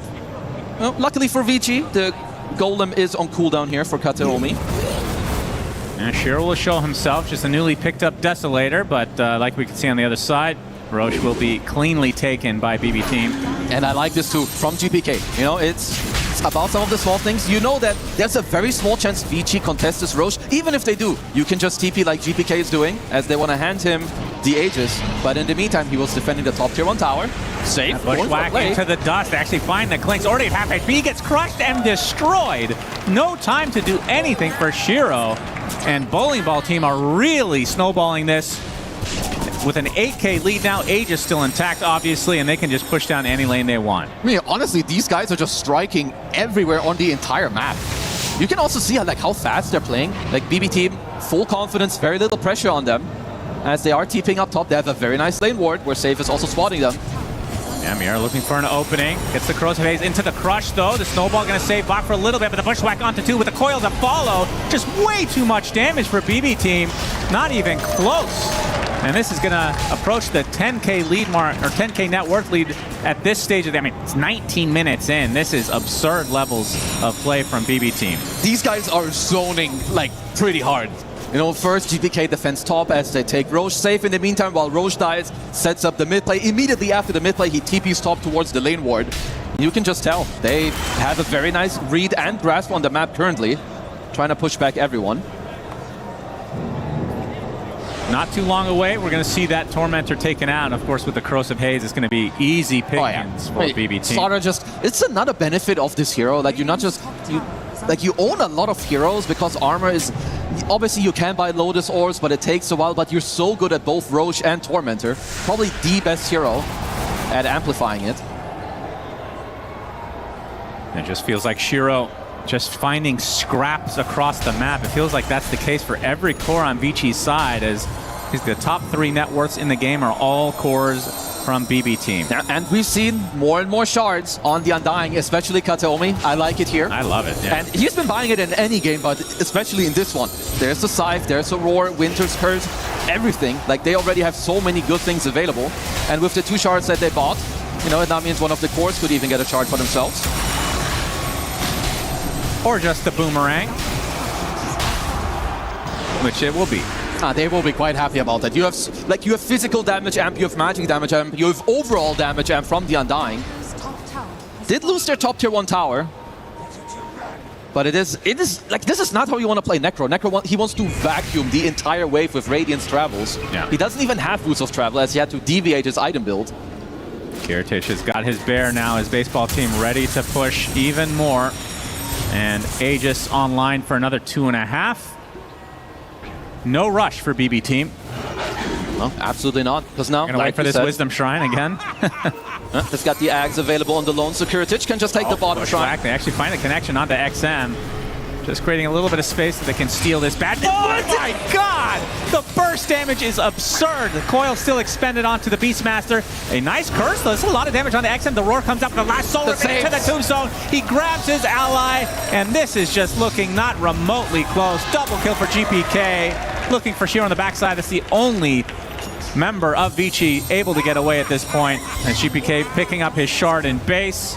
He just picked up a 21-minute shard at the enemy fountain. This game, like, without throwing any shade, it looks like they're kind of smurfing on Vici Gaming. And this is not an easy thing to replicate by any means. BB Team they're just owning everywhere. Like, look at this kill on XM. It's basically, it's save and coil. That's it. Sharpshooter into Crush. Boom. Or GPK actually getting that one. It's like, this was a good connection, though. The curse into the eventual Roar. Great layering, but you see the Soul Rip, the Tombstone, just too much. They need this Orchid on Jin-Q. It is one of the small ways you can potentially come back. Right? You can maybe force out a defensive fuels and like snowball through, catch him on the way down. Or maybe you can Orchid the Undying while the fight is going, because then actually you would get a kill. But yeah, Habibi squad, they are demolishing them in this game. Yeah, for sure. There's Kiritich. He's starting to wake up because he has Aghanim Scepter, so his bear can do his work. Mira looking for a random crush, not able to find a connection, but they do find the coil onto Y. As Kataomi is there, Bushwhack actually hits from safe. He has been all over the place. My #1 support, by the way. Just saying. I'm with you. This guy's good. Well, you were disagreeing with me yesterday. I don't on save. Yeah, he's 8-0, and I love this guy. He's like one of the best players in the world. We had a literal argument on stream. No, you said best. I said it's like top 3. Yeah, I think he's the best. He's always there. Let's see. Let him talk today and tomorrow with his gameplay. 8-0 on Hoodwink. That is insane. Yeah, most of them are doing pretty well, as we could also, of course, get a very meme scoreline in the 3-2-2 if the BB Squad team could get another kill onto the board. That's one thing we can look forward to in this game, as BKB picked up by Miero. Okay, smoke purchased by Jinkyu. Might want to look for, well, a big reveal here on the Orchid. Maybe surprise someone. Yeah, they're going to need a lot more than that. Oh, yeah. I mean, the problem is you have Tombstone to save. As we've already seen, Miera looking for the opening onto XM. Y is there with a snowball, doesn't mitigate that much damage. Healing up nicely. Yeah, BKB. Necrophos actually focusing on the Tusk for now, but the bash comes out into the crush. Goodbye, XM. Goodbye, Y. Double kill for Miero and Beach Ball team. They're going to get... I mean, this is... absurd levels of play right now. Just say it. We missed the 3-2-2, by the way. Really unfortunate. That was like a 2-second window because XM, he doesn't seem like a hero at the moment. It is so difficult for him to play into these dire heroes. Too many problems. Magic damage, physical damage. He needs a Manta, he needs a Shiva's Guard, he needs travels, and you don't have the space to farm the gold. Let's see who gets godlike first this game from the BBD Babidi squad. Probably safe. Wouldn't mind seeing him rack up another kill here on the Hoodwink. Looking for another connection here. Miero heading to the north, which is actually where Shiro is, but he's able to TP out in time. The fact that they're even close to this is kind of crazy. I mean, just no space at all for Vici to find any levels of farm. And Black Bear team, I mean, speaking of the bear, finally getting online, and this is when things start to get even crazier, because they've been doing this. We said literally the same thing yesterday. They've been doing this mostly without this lone druid. Yeah, and honestly, their base push later, like if they want to force, they absolutely can. You have the bear, you have soul rips, you can drop a tombstone, you have a solar crest on safe, who's currently queuing up a Vlad's as well. You know, just all the little types of buffs and armor and physical amp you can pump into your bear. Let's see what Vici are up to here. Looking for a smoke. But overall, BB team have done a very good job when it comes to the map. Like, only giving up 3 kills, it's not like Vici aren't looking for them. They have a Winter Wyvern with an Orchid, a Tusk with a Blink Dagger, and a Desolator on their Klings. Well, they might run into the bear. Can they even kill the bear, though, is the question at this point. Well, they can try, but if there's any counterplay... It feels like they would need to expend a good amount at this stage of the game, and you can just resummon it. Like, you're not really gaining that much. There's a big chance that Vici might just wait for the BB squad to potentially overplay onto them in the map. And Shiro can look for him. The real hero? Yeah. Might not look like a real hero with a single branch in his inventory. I think Heritage may have spotted that some camps were dead that just respawned around his bear. So potentially knowing, look at this farm speed. That is impressive. Do you think he's even looking at that hero? Honestly, it's at this point, like, Lone Druid has to be one of the best farmers, and like Naga, Siren, Alchemist, and all of these heroes. I also like that you can just get like the same neutral item with the same enchantment. Like Nimble Serrated Shiv is incredibly good to farm. Yeah. So of course the rest of the boys in the team will, you know, rack up their greedy enchantments. So a blink on Jinkyu is what he currently is eyeing up. You also got a blink on Y, so you at least are getting a little bit of mobility on the supports here. I mean, I wonder what Bak is going to buy. He's saving a lot of gold on the Beast. Maybe just like a straight-up AC. I think that could be quite good. Like, try to just overwhelm them with minus armor on the Deso and the Beast here. And not often you see somebody with 4k gold in this position. Yeah. Just goes to show that, you know, you have to find those moments and opportunities in the game to be creative. Maybe find some of those items that in other games you would never entertain buying at this position, but maybe here you have to. Yep. And you can see BB team just farming the map. They can go for Roche anytime they want. And then that's when they're going to roar onto the bear. Might be able to get life number 1. They will not. So that's the state that Vici Gaming are in right now. Yep. In fact, they're just going to go blow up the Clinks instead. That is what a kill looks like, says BB Team. An Ice Curse, though, onto the puck with the Orchid to fall. It's a lot of damage. Gets off the Yule's going to dodge the Snowball as a result. The Tusk just drops as a random member. 3 dead for Vici. And Barry Bursting Team just continue the pressure here.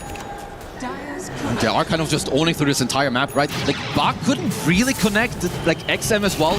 I don't even know if he really looked at this play. He's just, you know, staying in the top lane, trying to farm up, waiting for a better opportunity.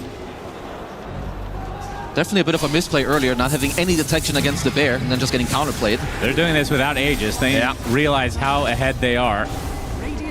Gonna force out the fortification.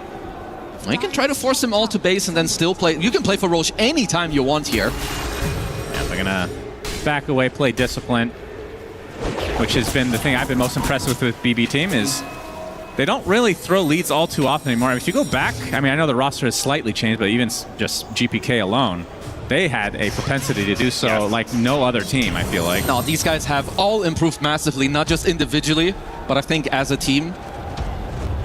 And not just gameplay-wise or like your, you know, the skill. It's also like the mentality and what you're working on, what's important in the game. When is the last time Vici got a kill in this game? Like 10, 15 minutes ago? It's been a hot minute. And even the bear, we'll count that as a kill at this point of the game. This could be something. This could be an opening for Vici. They are smoked up. You can see GPK popping the smoke on a couple members, and BB Team gonna play it a little bit safe. Wait for Vici to make a move, potentially. Still not in any huge hurry. Don't want to take any chances for the bucket barfing team. 19K lead with the smoke. Oh, good stun. Well, Vici should be happier if Roche ends up going to the top side of the map. I think maybe if you want to like play with some buybacks or do something. We have a smoke on smoke action. They are dodging each other for now. And need to see where Vici go here. Are you going to go through the gate to like end up top? Are they just waiting for some Tormentor play? Is it like to go all the way around? Yeah. Well, Roche, belch. He does belch. He's going to go to the top in 10 seconds as a double tap onto Y. Holy Jesus, this is absurd. And now the creep for Bach, not going to live too much longer. They get the coil onto the single target. It's the Ghost Rod going to keep him safe for now as XM starting to do a little bit of damage. They're going to get the roar at the last moment, but this damage is just too much. They are just dropping like flies. This is not remotely close. GG's called. BB Team take it. 30-3 is the scoreline. Wow. Not remotely close. No, that is a very unexpected stomp. Like from what we've seen from Vici in the last couple days, they look so good, but here, I have to say, I think there's a big outskill going on because I didn't mind the draft at all. But GPK putting on a show, you know, the whole Blockbuster team here kind of just showing up together, winning all the lanes, perfect movements, giving up only 3 kills in 30 minutes. And I think XM, he got outskilled in his mid lane. Yeah, I can't wait to see the highlights to see if there's a single kill from Vici Gaming on that, because that is, yeah, hard to watch if I'm being honest. From the BB Team side, 7-0 for GPK. Godlike. 8-0 for Miero. And 9-0 for the support Hoodwink, Mr. Save. Absolute beast mode activated for him. Not just getting some kills, and this is one of the signs of like a top tier team. They get an advantage, and it gets more and more. One small play leads into the other. They do well in the off lane, save TPs to the top lane. They get a kill there. Somehow GPK is overplaying in the mid lane, and it's all just leading into the next play. One of the more clean wins that I've seen in this entire tournament. There's a kill for Vici. That was 33% of their kills. That was a 5-second clip. That was the second kill at minute 7. In the next 25 minutes, they got 1 kill. Yeah. 1. Oh my God. Haven't seen destruction like this in quite some time. Not just making perfect use. And this team has been scary. It happens at a lot of tournaments where BB teams just get, you know, a little bit underrated, a little bit underestimated of overall how good they are. Oh, you know, they're going to get top 4. Someone's going to tilt. Not today, son. Not today. They're showing up in full force. That was incredibly clean. Yeah, I mean, they've looked as good as anybody in this tournament, and they've been, I would argue, to be the most consistent team at the tournament overall. So on some level, can't be that surprised, but to the level, like 30-3, I don't think we're going to see that again this season. I hope we don't, Cheever. Same, absolutely same. This was, I think, the biggest stomp we've seen on this stage thus far. Wow. And that is also not entirely what I was told by my panelists. I'm here at BSJ and 7. I was told it's going to be an even game. It was going to be 50-50. Wow. I mean, I was pretty hopeful for the draft, but I think what we mentioned, like the execution in the laning phase and what happened after the laning phase, like they knew they were going to be walking a thin line, and I think they definitely slipped, Like there were a few moments where you're like, okay, the test is coming, can they weather the storm? Can they like dodge this fight? And I think they didn't. Like, obviously, massive props to BB team. I think they played a stellar game. It was pretty much perfection from laning phase execution to applying pressure to rotations. They played extremely fast, deadly moves. But I also feel like Vici Gaming, like I don't know if you agree with that, Brian. Like there were moments where you're like, maybe they're not warmed up or something. Like it felt a little bit sloppy at times. Yeah, I mean, I always try to teeter along the lines of explanations versus excuses. There is no excuse to, I think, show up like that for Vici Gaming, and I think, for me at least, there's a level of disappointment because of how well they've been playing throughout the last couple days. They did show signs of what we just saw in the group stage, and that was why I thought they might go out a bit earlier. But then all of a sudden, the vibe seemed there, the execution was there against top-tier teams. It's not like they haven't been tested throughout the course of this playoffs, but that probably also makes me want to tip my hat to BB team for they've done this to other teams as well. So there must be something special about them. I think for a game like this to happen in a series with two teams of this caliber, one team does have to step up while the other team has to step down, at least a little bit on both directions. And I do think, man, that was a clean game from BB team. And it might be a bit surprising, but it doesn't worry me as much as like a fair loss would have worried me. I'm not saying this was unfair, but it's like they didn't get to play the game. Like there was a point where after they made several mistakes in a row, the game is literally unplayable. I feel like at this point it's like you need BB team to make a mistake or to overplay their hand, which we know this is not the team to do it. Like this team knows exactly what the limits are. Like they push the aggression exactly to the point where it's supposed to be pushed, and they don't take a single step forward, like beyond that line. So in that sense, I feel like Vici at some point it was just too much, and the game was going in a direction that they couldn't stop anymore. So I wouldn't count them out for game 2 is what I'm trying to say. A flawless game for BB team. On the other side, I do want to, I mean, okay, we can be critical on Vici Gaming, of course, because we are expecting a higher level of play than what we saw. But the reason it was this one-sided is because BB team, they don't make mistakes. They don't allow you to come back once they got a good lead like that, and especially not with the draft they had as well. And I think that just has to credit how well they were playing, Brian. Any player in particular you'd like to highlight? I want to highlight Save, especially. We were talking about like the pace of BB team's draft. Slardar wants to farm it up. Puck wants to farm it up. They all, Lone Druid especially, wants to farm it up. All three of these heroes need a little bit of time to come online. But yeah, as the casters were reading off those stat lines, 9-0 on a support Hoodwink, it felt like he was a part of so many of the crucial engagements in like the early to mid game that allowed BB team to snowball. And there's just something about players like Save that are just always in the right place at the right time. And Hoodwink's an example of a hero that, yeah, she has burst kill potential, but she's so much about catching people off guard, flanking them, and there are a lot of instances of that in this game, and hats off to him. But yeah, obviously the rest of BB team performed great as well. Yeah, they really did. Now, we talked about how Vici Gaming underperformed BB team.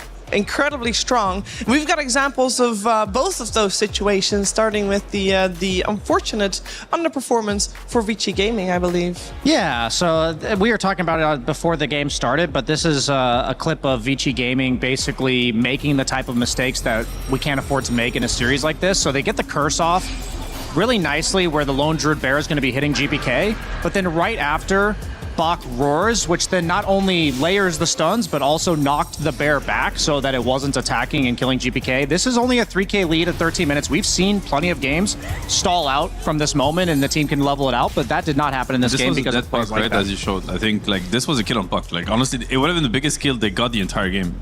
Literally. Yeah, it would have been like step one to making this a much more even game. And then you mentioned like stepping it up for BB team. This is one of the coolest plays that I've seen throughout this entire tournament. So as we're going to get to the Roshan, I'm going to pause in just a second here because it takes a sec. Okay, so at this moment, every team in the world has like this idea of when the enemy kills Roshan, they're then going to be traveling across the map and looking to kill us afterwards. But BB Team's going to do something really cool where they're going to pause, they're going to have Miro leave, and then Kiritich is going to wait to kill Roche. He's literally just AFKing, so you in their head, Vichi's like, oh, they haven't left the Roche pit yet. But no, Save has already left, Miro's already on his way, and Shiro then gets caught out of position. So for me, this was just such a small but like cool idea that I've never witnessed, the intentional stalling of killing Roshan, and those type of plays are them stepping it up where that creativity in that sort of situation is quite unmatched. Yeah, that's the team that's vibing. I think these are signs of like a team that is just like so like on, you know, synced with each other's, where like it's really quick. It's like, hey, you know, like second, wait, you know, we were not ready to catch, they stop, they pause the rush, they kill, Save is using chat wheels, you know, because he's also feeling, it's the kind of play that leaves you feeling really good. It's like, oh, we're really on top of our game right now. And yeah, you see the difference between them and Vici Gaming in that game one, where like things that usually should be executed properly and that they have executed better than average, like they have been, you know, stellar with their plays yesterday. Rough start to the day, you know, warm-up day, wash your face kind of situation, I don't know, but this is definitely it can happen, you know. They're gonna pay the price of now being put, you know, back against the wall, one game away from getting knocked out, but they kind of did this to themselves. Yeah, I wonder if it also changes in our perception when we see Vici Gaming. Overlapping stuns is like, it's a base level mistake, right? On one side, if you're gonna try to play better, it's the little things that you do right, meaning don't overlap stuns. You know, it's a basic concept. Whereas on the other side, the example that you gave, right, it's the little things not just done right, but done methodical and very promising. The difference in the one mistake versus the one good play feels very large, and I wonder if that worries us or should worry us. Yeah, I mean, I am worried in the sense that, you know, the point of showing those clips wasn't like Vici Gaming bad, BB Team good. It's meant to, like, it does give you a glimpse into the mindset. Like you said, that you have to be a team that's vibing if you make a play like BB Team did at the Roche Pit. I also think you have to be a team that's a little bit nervous, a little bit chaotic in the comms to make the overlapping of stuns that they did. And I think that tells a pretty telltale story of that game as a whole, just in those two clips. I mean, to me, it's like showing the misplays, and I would even maybe show the misplays to my own teammates with a smile, in a sense, because like, it's just to realize, hey, like this game doesn't count, if you know what I mean. It's like, if we're not able to kill heroes we're supposed to kill, we create that situation, we're clicking our spells wrong, and the heroes aren't dying, well, it's just an off game, and it happens. It's like, why would you keep that game on your mind going into game 2 instead of keeping the series versus Falcons, the series versus 1W? Because I can promise you that to knock out both these teams, they had to make not only just stable plays, they had to make exceptional plays. So in that sense, you know, an off game, it can happen. You know, it's behind you now. Just move on, reset. Remember how good you are, what brought you here in the first place, and, you know, get ready for game 2. Simple as that. Yeah, we're really hoping that it is indeed an off game, not an off day. And we'll see if Vici Gaming can strike back in game 2 of this best of 3 in the semi-finals. So it is incredibly important. And BB Team, of course, one step closer to those grand finals tomorrow. Before we get to game 2, though, we are going to check in with a couple of players who are doing the Remco Power Rankings.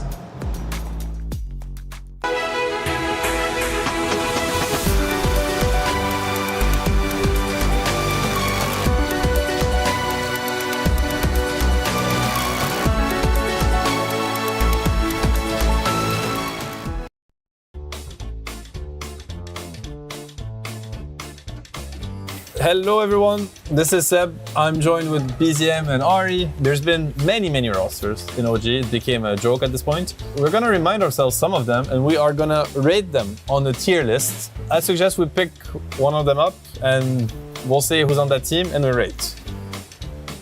What is that? TI 2021 OG. I remember that. Okay. What rating would you give this one? I would give it an A.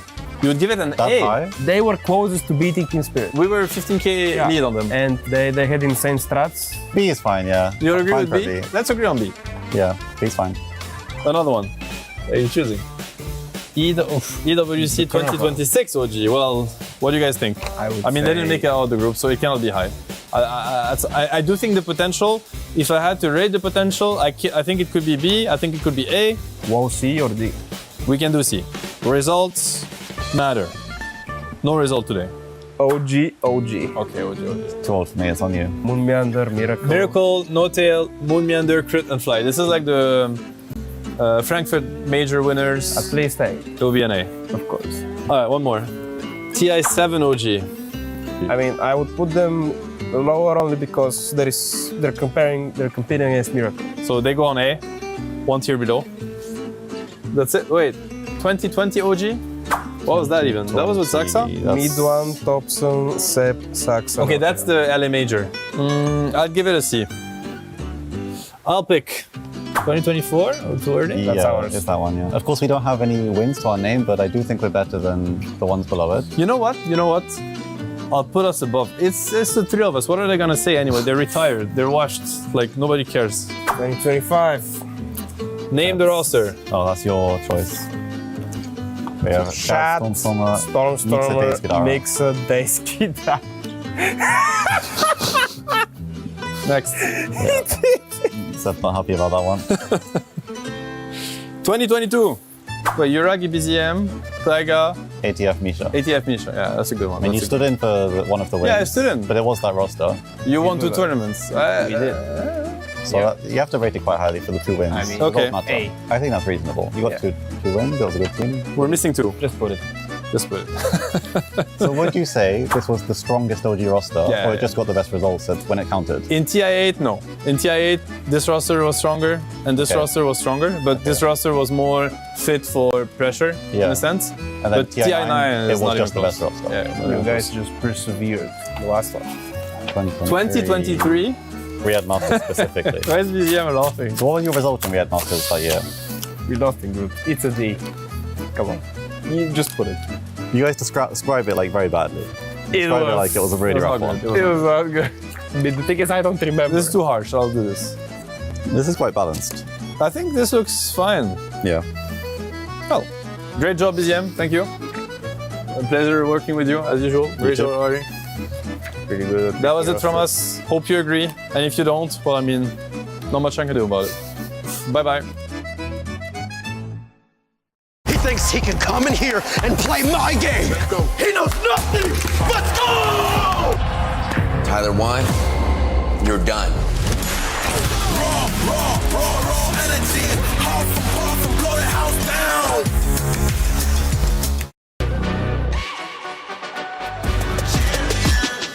This ain't no regular thing. I came for the ring, you know what I mean. You see my name in the lights. Better get right, I'm champion.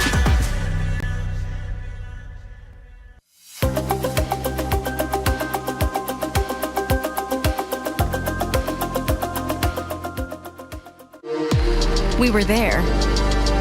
For every click, every clutch, every respawn. We were there for the years of grind. And we're here. Now. The proud founding partner of EWC. Powering the biggest event in gaming. Shoulder to shoulder with the world's best. Making history. Greatness deserves a stage. Lenovo Legion. Reach your impossible.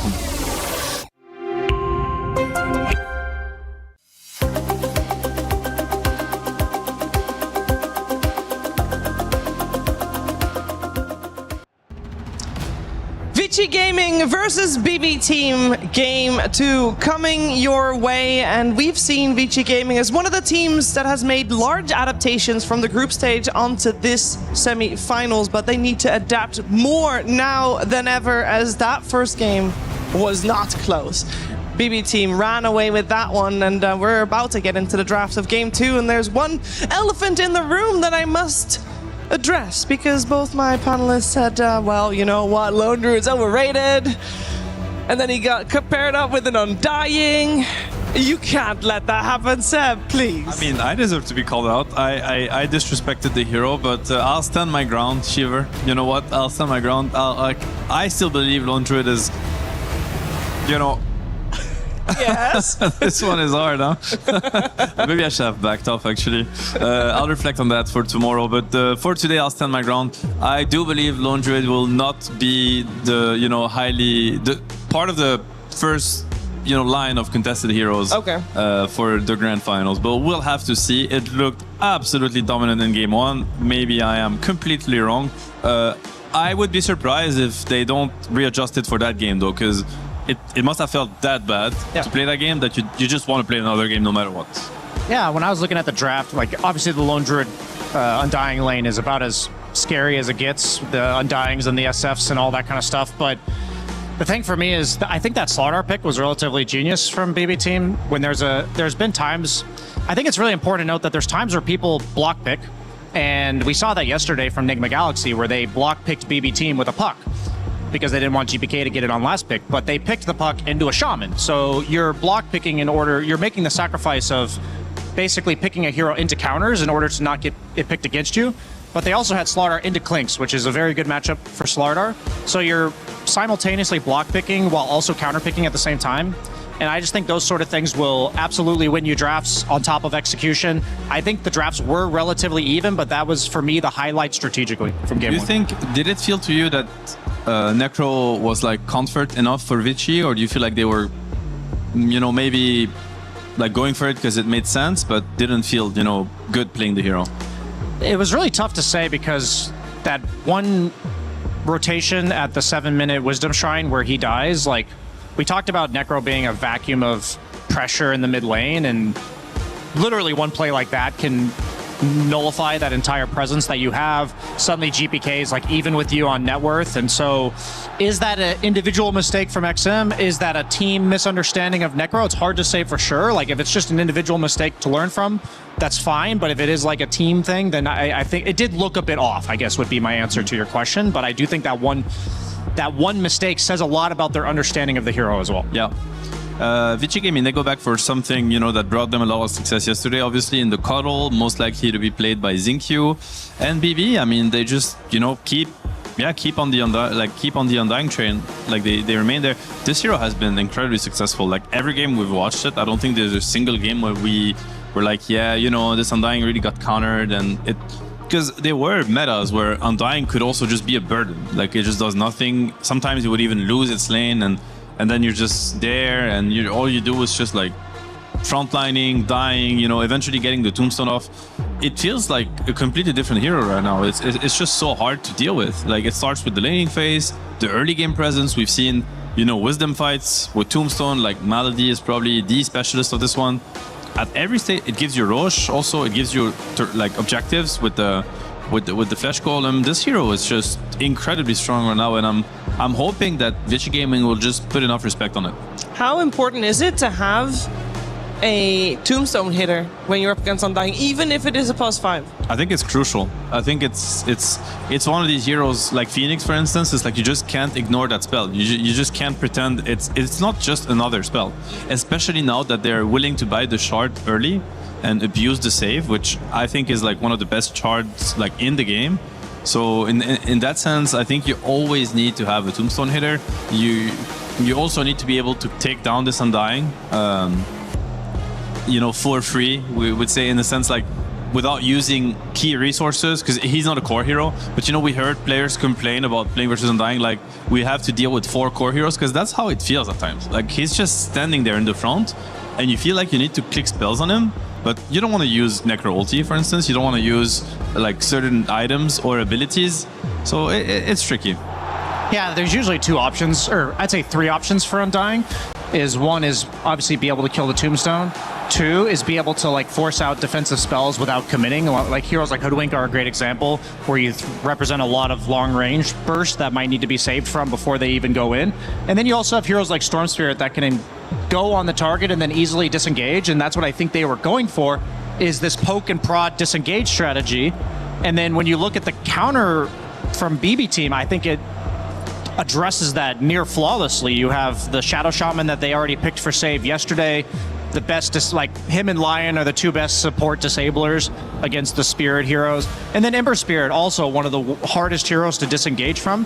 So it's like if I'm Storm Spirit and I'm thinking my job is to force out a reaction and then disengage, what item am I buying? Like, I think BKB is the only one that addresses both of these. Some Storms in the past feel like they have to go for Greaves against the Ember Spirit in order to dispel the chains and the Spirit Vessel and the Mage Slayer. But in this case, I think already, I mean, Storm has not had good results so far this tournament. XM, signature hero for him for sure. And also now you have like the Terrorblade that hits the tomb. But just something about this draft, like obviously maybe it's a bit of bias coming from game one, but something feels like BB has the better answers thus far. What do you think, Seb? I mean, yeah, I see where you're coming from. They have some incredible heroes, like you mentioned it, like the Rasta versus Storm. There's the great synergy also between Ember and Largo. We've seen that combo really decimate like team fights. It's amazing. But you know, I'm a Coddle fan at heart, and like Coddle Storm is still like a menace in the early game. Like this Undying, this Rasta, like where they can walk on the map is going to be so restricted. It's like the second you're like a little bit too far away from a tower or like slightly out of position, you're just dead to Storm. Like you need your Ember to be with you and hug you all the time to protect you. There's also the Coddle TB, which I think is like one of the strongest Coddle combos. Like metas in the mid game, meta's gonna be up all the time. Like there's going to be no downtime. This TB is like acceleration, and the farm is just going to skyrocket because of Chakra Magic. TB Illus like everywhere around the map, shoving every wave into you with the threat of Storm Hoodwink attacking you and making you pay for trying to deep push waves. So I think the Vici Gaming draft, again, like so far I've been a big fan of all their drafts, even though, you know, sometimes it didn't really pay off. Like I see where they're heading with this one too, and it's quite interesting. You talked about Tombstone hitter. TB is definitely one. Like you think of TB, Manta, like he's just hitting down everything that's close to him, right? So this Undying will just explode, and the Tombstone will die, all like will get taken down too. So, but again, it's gonna be, you know, you mentioned it, Brian. Like they have this early game presence on BB, and they can cause a lot of issues. And could it be a repeat of game one? It's not impossible if you look at the heroes. It wasn't really up to the heroes in the previous game, though, per se, right? It was also a lot of outplay. It was, but it's like you kind of need to have the tools to push your advantage in a sense. Like, and I feel like they have it this time around again. Like this Ember, Largo, Undying lineup, it can accelerate really fast. What do we make of this Night Stalker overall last pick? I believe we've mostly seen it as an answer to the Puck. Is it as strong of an answer to the Shadow Shaman Ember? It'll definitely make Shadow Shaman's job a lot harder. He is a support that relies on catching somebody, and then the difference between him and Lion is that he's channeling his long disable. So I see what they're going for with it. It is blind into Kiritich's hero. You're also against an Undying off lane. You're probably going to play some lane shenanigans. I think the cool thing about it is that once 5 minutes hits, you're probably not going to have too bad of a start. Like you're probably going to lose the first 5 minutes for sure, but then you're going to be relatively self-sufficient because most Undying lanes operate on chase potential, and obviously Night Stalker, one of the most innately fastest heroes in the game. Once nighttime hits, I'm wondering if he goes for like the carry-to-carry matchup counter, like a Phantom Lancer, for instance, for Kiritich, or if he's going to go more like shut down the Night Stalker and play out the momentum that they're already representing in the other lanes. Do you have a preferred approach, Seb? I think it's very okay. He goes for something a little bit more active, I guess, with the Wind Ranger, which also is considered like a good matchup against TB. Until a point, anyway. Like you just have an overwhelming amount of magic damage and you just take down the TB, especially with the help of like Largo, Undying. Like they have so much like sustain and save on BB's side. I like the Night Stalker pick. I think it synergizes really well with Vici's lineup. I'm just afraid of the matchup versus Undying, because Undying has always been considered one of the best Night Stalker counters in the game because of, you know, the night vision you get from Tombstone. And all of a sudden, you know, there's like zombies everywhere. Every hero, you can keep track of everybody. I also think that it's, even though Night Stalker is in a great place as a hero, there's like this Essence Distiller item, which I think ruins Night Stalker's game completely. Like you essentially, they also have your vision, like the night vision for 8 seconds, which is very unfortunate if you're an NS enjoyer. So we'll have to see. I think it's a risky pick. Like it makes a lot of sense. It could work, but it's brave. Ooh, it's brave. That is not really a convincing answer. Let's put it that way. I mean, bravery is good, no? Isn't it? True. It's worked out for them, like with the Slark pick yesterday and stuff like this. I mean, I think the sad reality for me at least is I think there's potential of a rerun of game one. Like the snowball effect of BB team's draft is immense based on the heroes that they have. They have very similarly paced lineup, but if Vici can get past that first 10 minutes on even footing, I think they have a lot of good map play. They have the vision game from Night Stalker. And I'll just give a shout out. The Tombstone night vision got nerfed a little bit at some point. So it's not at least, maybe the Essence of the Distiller still counters you, but at least you have the vision. I hope you have the vision advantage coming from Vici, because then the Storm can also jump. And at the end of the day, I'm a Vici fan right now because I want a game 3 in this playoff, Shiver, and we're yet to have one. People. I'm a believer. You know, you go back to the TI finals, you know, the Wash Your Face meme. It's like, it started off this way and they brought it to game 5 and it was incredibly close. So I think you got this. We all want to believe, but let's find out if Vici Gaming's key will still be in one piece at the end of this one, or if BB will be allowed to crush it. We're heading over to our commentary duo of Sunsfan and Kezu. Yo, yo, yo. Sunsfan in the house with Kezu. What's up? Hey, that was not a good game 1. We're just going to be straight with you here. I want to know, is that Vici Gaming's worst loss? Have they had a loss with 3 or less kills before? I will check that out for you with our Lenovo Legion, Shannon, which is important to note. Let me check that out. www.stupidstats.sunsfan asks for.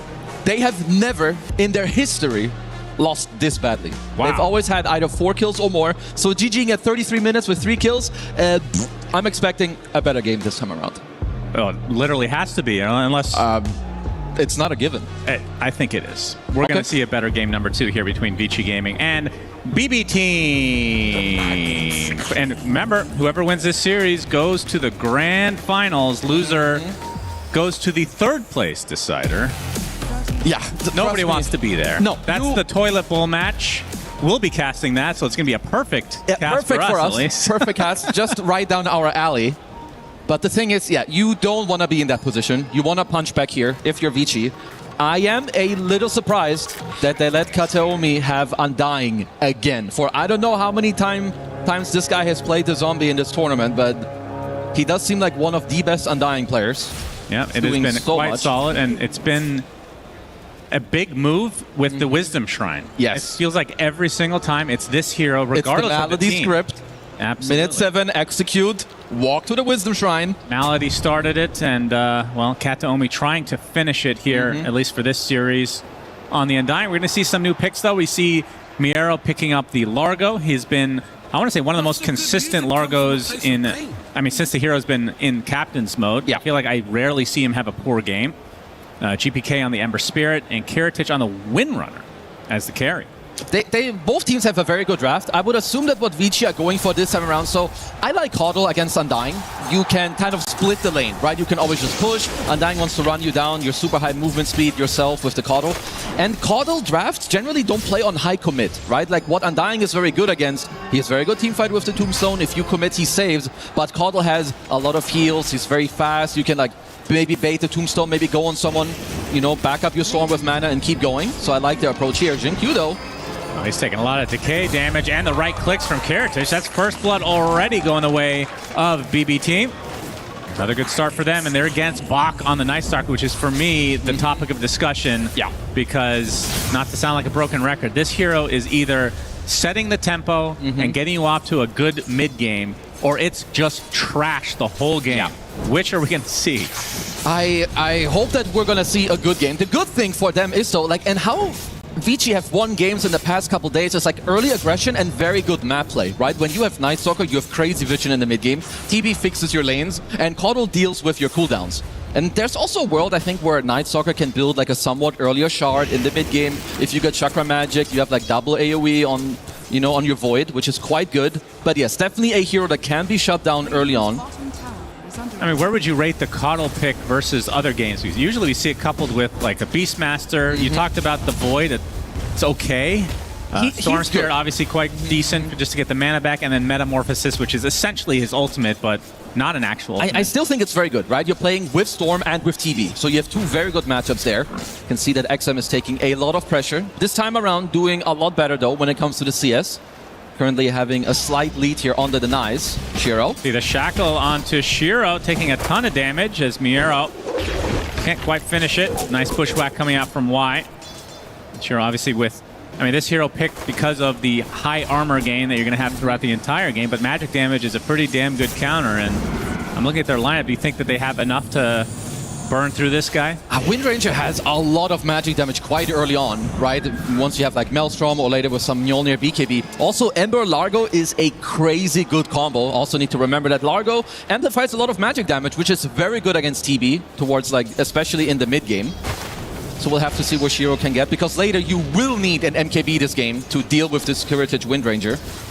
It looks like BB Team will get both Lotuses on each respective side of the map. Well, this bottom lane is quite a disaster. I do think that is a adequate description currently. I mean, they picked Night Stalker very late in the draft, knowing that you're going to go against Undying, which feels just bad. Like, is there something else I'm missing here? So the thing is that obviously you don't have facets anymore. You don't choose that it's nighttime to start the game.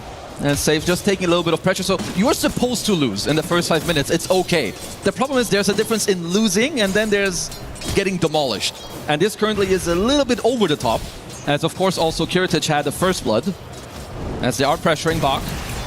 Yep, gets off the crippling fear as he runs, scurries behind the tier 1 tower. Still only 8 CS to his name thus far. Which Jin Q, you can see, is almost the same. In this lane. We'll need to see how they go about it, because Night Stalker will always give you a lot in the mid game. If you have other cores that you can play around, you're still very useful, right? With the silence and the overall vision you're giving. This feels so bad for Faith Beyond, although creeps are going to be under his tier 1 soon. And they're going to be softened up by this Illuminate. That's still a lot of denies. This is another couple of CS that he's... Because when you get when you play Night Stalker and it hits early nighttime, you want to be like kind of close to your phase boots or like have some double bracer, but he only is getting his boots and he's on low HP. Yeah, XM making a little damage here onto GPK, although XM is the one taking the brunt of it. Nice bushwhack rotation coming out from Y. The slide of fist from GPK. Is he now on the run? Getting slowed to a crawl though, and that's going to be enough. Jin Q getting the kill there. But that means Bach all alone, which... means that Kataomi can just go absolute ham on him. Another decay to his name, and should be able to finish it off with another. If he wants to actually dive here, yep, power shot from the far. Kiritich, beautiful aim. And that's just putting more pressure on Faith Beyond to try to get back in this game. It is nighttime now, so hopefully for his sake, he can try to stabilize his game, but this is an atrocious start. Yeah, they can look for a bit of counter pressure now potentially. Jin Q though, very aggressive to kill the courier. Yeah, he's just dead. Straight up dead. Tombstone place from Kataomi, so Faith Beyond gonna get some solo XP, but we'll see how much he can do with this nighttime being on his side now. I actually wish that the facet that it just starts? It just started with nighttime, yeah. Yeah, maybe like... Oh, that's big. He gets the tombstone. Yeah, definitely big recovery, but I have to say that the battle bots in the bottom lane are getting way too much. Like some of the kills they're getting. It also means, again, when you have such good a laning stage, your Undying can move around. You can also look into the triangle. You're playing against a Kato. You're gonna have a tombstone later. You can potentially aggress into the triangle as well. Yeah. XM, even with the help they give him, he's not level 6 yet. Right into the TP. They get the Hex into the Shackle. Is there enough damage with the Decay? Not quite. Searing Chains is there, and the Remnants actually are enough as XM still not level. He was literally 1 creep from 6. And that would have been enough for him to get away, surely, but instead, he has to make the walk back of shame. That is rough in the mid lane. Yeah, and not just that. Look what GPK is drawing on the minimap. 6-minute active rune on the haste. You have Undying. You know the script at minute 7. It's going to be executed on the Wisdom Shrine. And Storm, he will not have a TP. It will be up like 5 to 10 seconds after the Wisdom Shrine is available. Can you ask for a better game on Ember? You're getting kills, you're getting first rune, and now you're dragging a wave into a double stack. Yeah, this is dirty. And Bleeding Blisters are off to yet another good start in this game number 2. Vici are going to have to find a way to somewhat stabilize, or else they're going to find themselves in similar position to the last game. They're looking for their own pressure, so now it's important, how do the BB squad react to this?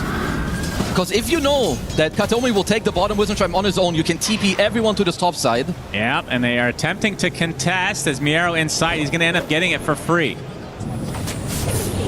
And Kataomi gets the other one, so yet another game where BB Team get both Wisdom Shrines. And Vici, I mean, you can't even blame them. You have an offlaner. What is Night Stalker supposed to do in a Wisdom Shrine fight? He has to get back and potentially, like... You definitely need to find a way to like maybe have, like you want to aggress on one side, and once you can kind of see the idea of where are they bringing which type of heroes to find an outnumbering, because you are now gonna lack levels on both your supports, and both Storm and Night Stalker, they don't have the most damage on themselves. They need Hoodwink level 6, they need Caudal level 6. So this is very, very big here for the BB squad. And are we looking at similar situation when it comes to the Roche? It looks like a worse lineup by a long shot than last game. It's still on BB's favor, right? Undying will nearly, like, Undying and Slaughter are some of my favorite Roche-taking heroes. Of course, with, like, Ursa. Wind Ranger also quite good with the Maelstrom. Yeah, GPK actually gets the regen room. Man, his timing is impeccable. And Bulbous Bison still able to get all these little trades left and right. They are at least doing a very good job when it comes to Shiro's net worth. And honestly, the scaling for Vici is not weak at all. I can see TB, you know, be the big guy in this game. If later on you get to stand your ground with like an MKB and hit into the Wind Ranger, you will of course do very, very well. And you have a Caudal to back you up. You're going to have the vision from the Night Stalker. The only thing will be getting there and then still playing into the Ember Largo combo, which is incredibly strong. Heritage focus firing this tier 1 tower. The box still level 5. Not able to do too much. Will be pressured out by Kataomi yet again. GPK is going to join the party and ensure that this tier 1 does in fact fall. Yeah, just BB team. It's like the overall macro movement is very, very solid for a BB team. While they're hitting this bottom tier 1 tower with a lane ward, GPK is moving over. He has a remnant in the mid lane. Safe is sacking the triangle. And Miro is farming so safe, there's no counterplay on this Largo. Yeah. So everyone isn't able to do the exact play that they want to go for. I wonder what Faith Beyond is thinking right now. Why did I pick Night Stalker? Who convinced me of such a thing? He does have his Dark Ascension now. Well, he has always been a player who reminds me a lot of, you know, in terms, I would say Zai and him and like maybe Ice Ice Ice. These players are incredibly good with low net worth. You know, even though they're shut down, they're very capable of making correct calls, understanding one of the few openings in the game that you can go for. Heritage gets opened up on by XM to get the Crippling Fear right on top of him as well. This would be an enormous kill for Vici, and it looks like they'll find him in the end. Nice shackle to delay it, but it's not enough. So Faith Beyond on the board with that kill. He's going to need a lot more. That came from. Oh, that's a big one. And you still have Dark Ascension to play for any of the next fights if you want to. Yeah, this will be another active rune, of course, for the BB squad, as they have pretty much full mid control, right? Like GPK is continuously pushing in the lane, getting the active runes. Haven't of course talked about the Miro Largo yet. Gonna need to get some levels up for the Croak to then help out GPK. Let's see if they can get this tower. You know, the threat of the Dark Ascension might be good enough. And we have some action mid. It's gonna be a shackle and a free kill onto Y. And a siege is still alive here. As you can see, BB team trying to finish it. Fortification comes out from Vici, but doesn't look like, from our perspective, they're going to try to defend it. Yeah, they are just taking the 1-for-1 trade at the moment. Of course, this is better for the BB team squad. They have a Vessel flying out, which is great against the Caudal heals. And once you take an early enemy mid-tier 1 tower, I mean, GPK already had all the runes. Now it's even easier. Very, very hard to contest that deep into the river this early on. Now they group up towards the top for BB team, save level 5, so actually just hits level 6. Wouldn't be surprised to see the Serpent Wars place right here. Well, to go back to the Roche that you talked about earlier, Undying and Rasa has always been a very good combo. Right, you kind of, Undying wants to take team fights and Rasa kind of forces you to either take it or give up an objective for free. Yeah. So very, very nice support duo.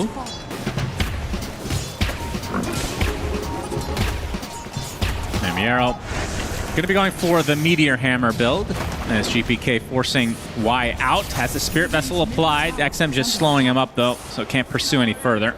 It's not a kill, but look what he's doing on his own. Right, he's pushing back 2 heroes in the mid lane. Y doesn't have any resources. This will mean, again, active rune will be yours, and they're currently looking for a smoke.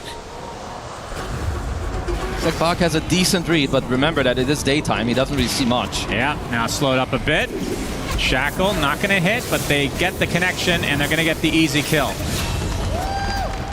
So yet another one for BBT. I mean, the lead is not growing that much in their favor, so that's good news for Vici. It's very, it's not reminiscent of last game at all, which is good. Well, especially considering that they did lose the double Wisdom Shrine early. They are doing a good job. Jin-Q also now with the Holy Locket completed.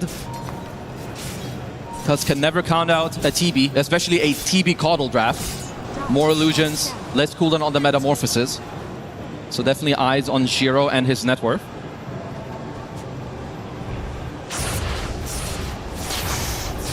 XM working on his Witchblade right now. And for Shiro, which we haven't really talked about too much, has his Yasha working towards the Manta style, so nothing too crazy. And it will be a blink first for Bach. And only a couple hundred out for that. Okay, that is... I feel like that is when they need to really imprint something in this game, especially, I mean, Crippling Fear against GPK, that's probably one of the main reasons that they picked the Night Stalker. No, the blink will be very good, but you do need to get some stuff going with that because it does hurt your scaling. You're not going some Echo Saber that helps you hit creeps. You're not getting, you know, a Midas that helps you keep scaling. But once they have the blink, they can absolutely look for a couple of moves, maybe with the Witchblade and the Solarbind combo. Now we're seeing a smoke from Big Brownie team, but you see the blink now picked up from Bach. See if he can put that to good work. It's GPK leading the way. It's the 14-minute timing again. If VG are available, I don't think their team fighting is that weak, right? You have heals, you have Dark Ascension. Y is going to be spotted first. And Dark Ascension used as Bach comes in with a Crippling Fear, looking to finish off Y. They're going to be close as GPK looking to do that. Looks like you'll find it eventually, but they get the Hex, and now they get the Shackle and the Focus Fire. Bach is dead. Searing Chains now on to Shiro, already at half health. We have to play around a bit because of the Sunder potential. So in the end, the support actually did live, but again, Faith Beyond is the one suffering the consequences. It was good counterplay, right? BB team, they were around already. There's so many people you want to stay on top of here as the Night Stalker. If you're not staying on Miero, he keeps giving them heals or maybe move speed. If you're not staying on Kateomi, there's a Tombstone. You kind of have to follow save as well. But it did look like that was perhaps a bit rushed. They do need Shiro to be around, or at least a Solar Bind with XM to dish out any follow-up damage. And this is a big moment on the map. This is like 80 seconds on both Dark Ascension and Meta, where the Boba team can just go ham. GPK has a Spirit Vessel going for the Mage Slayer next. And I guess we haven't really talked about the items from BB Team too much yet. Kiritich has the Maelstrom, and it'll be the full Mjolnir first from him. I love these players that just queue up like 20 items in their It's like the good old the Yatoro style. Yeah. You just kind of know what you want. You can always just press whatever you want anyway. And Miero opting for the Lotus as his first main item after this Meteor Hammer, so good reflection for the, well, a lot of spells, I suppose. Honestly, very good. Like, especially against Solar Bind. You can also screw around with the Sunder later, which they definitely may be needing. But Vici still very much holding on nicely when it comes to the game. And I do also like the Largo Wind Ranger combo, you know, out of like a lot of carries. She dishes out a lot of magic damage, which is quite good with Largo as well. Same with move speed. Another hero that uses it very nicely. Damage room from XM. See how aggressive that they want to be here. I assume that the next item for Bach is going to be the BKB. Indeed, that is the case, but he is just so underfarmed. It is crazy. Yeah, he is. You can see Jin Q is just shadowing him in the farm right now. He is suffering. The only thing is that at least what is good for them is that his 4 is a Caudal. So, you know, the net worth you're kind of lacking, Caudal can make up for it.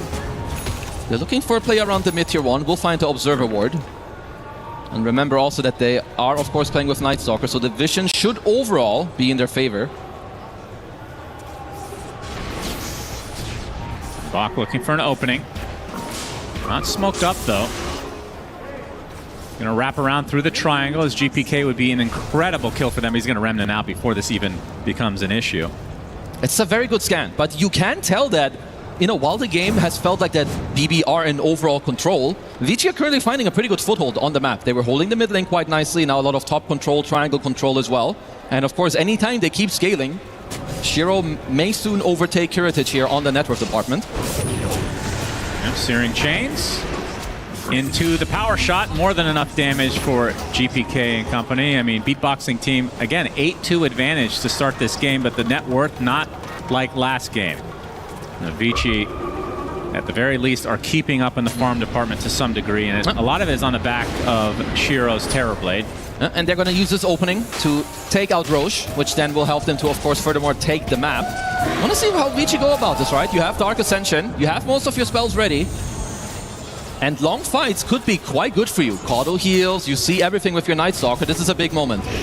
And the smoke's going to be popped. GPK's going to run right into them, into the potential. Yes, he's going to get crippling feared. Bach going to get help. There's the tombstone to help him out. Kiritich already has the Aegis, though. Pops right back out, and GPK's more than fine. Getting slowed up a bit. Kataomi with a nice decay in that flesh golem form as GPK completely resetting. They might just leave Kataomi to his fate, which is the death. But if they get out with everyone else and he just auto-spawns thanks to that innate, BB team still relatively happy with this exchange. Vici Gaming just did not have the damage. They actually got to squeeze in the Roche kill right before the fight started. And same with GPK, even got the remnant off the small lick out and the tombstone save. Let's see what Vici can get out of this. Honestly, if they get the mid-tier one here as well, they should be quite happy with the overall affair of what happened. Well, the Illusion's doing quite a bit of damage right now, and looks like they will indeed clean that tower up. So Vici Gaming, evening up the game in terms of net worth. How much damage can the BB team do with this first Aegis of the game? Like, can they apply a lot of pressure, or is this more trying to get farm outside on the map? Should definitely use this to close out the map a little bit, maybe a tier 2. I would say one of the first things on your list should be the Tormentor. And then also any moments where, you know, it's going to be nighttime on minute 20. If you get the Dark Ascension out of Faith Beyond, of course, it's always going to be a very, very big way and a very big cooldown that you can play around. Kiritich. Oh, the shackle on that too. As XM coming to try to help out. The support has already dropped as Kiritich looking for the secondary in the form of Jin Q. Taking a lot of damage to that Illuminate. Does have to be careful. Doesn't want to burn this first life of Aegis. Might not have a choice though. So XM gets the trade. Hoodwink for Aegis. Not the worst. Absolutely not. They will take that. Jin Q was quite lucky there. Just before this play, he unlocked his level 10 talent with the Blinding Light mischance, which we'll have to see later. It's definitely something Kiritich will have to talk about, because he missed a lot of attacks in this play. It's like an 85% mischance. Yeah, that's true. Was a beautiful shackle though. Did have to give up the Aegis, because it kind of looked like initially maybe he just cleans up 2 heroes on his own. Now the focus fire onto the tier 2. Surely Vici will try to defend this if needed. It is not. Full Mjolnir for Kiritich. Yeah, GPK, he does have an Arcane Rune at the moment. Yeah, but the 20-minute mark approaches, so Tormentor on the menu. It looks to be a free one. While GPK is very strong right now, right, with the Mage Slayer and the Vessel, it's more annoyance rather than high damage. As Carlo always has like a pretty stale and slow mid-game around like the 20 to 30-minute mark. If it's a dragged out fight, you're of course very happy. Anaconda! Ooh. How would you rate this shard? I feel like it's okay. It's not that great, but it's you're happy having it. You can get a bit more scale, a bit more gold, push on waves. 50-second cooldown. I didn't realize that. That's pretty long. I mean, I guess of course Kataomi already had his shard. Yeah. I mean, it was either that or who's the third in net worth? Is it Largo? Probably Largo. No, it's GPK actually. Yeah, honestly, the Ember Shard is nice, but even if you don't have the Aghanims yet, it's not that incredible. Okay, 21-minute Wisdom Shrine, definitely the script that BB are looking for here. Tombstone already placed, they're ready to go. Kataomi already half HP. Bach is going to jump right on top of the Ember Spirit, but the Lick is there to save him, and now Bach just getting destroyed. That is way too much damage. They trade the Undying for a Night Stalker. GPK, though, getting pressured by Shiro. Quite a bit of damage. And actually Remnant's back in, and it's absolutely punished. As Vici Gaming, they get more than 3 kills in this game. Already good sign from them. No, incredible. Definitely a little bit of a mishap, right? Just going to the wrong Remnant. But also Kataomi, walking in quite aggressively there, drops the Tombstone. But TB, he doesn't care. And I think this is why eventually this can be a very, very good TB game. If you can just hold your ground, like at this one, you're not only going to shred the Tombstone, but look how fast Kataomi dies here. Yeah, I feel like it was just a matter of time before. I mean, surely teams are watching the replays that BB team participate in, because they're doing the exact same thing every game at the 7, 14, and 21-minute mark, it feels like. And finally punished, and this was a rare mistake from GPK. And as a whole, Bikini Bottom team lose this fight. Well, very, very important here for Vici. They have a small lead now in the game. And I have quite high faith when it comes to their overall course, because Bach, this was a fight right before his BKB. Next time around, if that fight happens again, with half HP, he can get his BKB off. And it's not that easy for the BB squad to stand their ground. If Bach goes in, gives vision to everyone, there's a storm zipping, suddenly 5 TB illusions and a meta is running at you. Maybe you save someone with the tomb, but then what? It's not like they committed anything. Yeah. Good signs from Vici.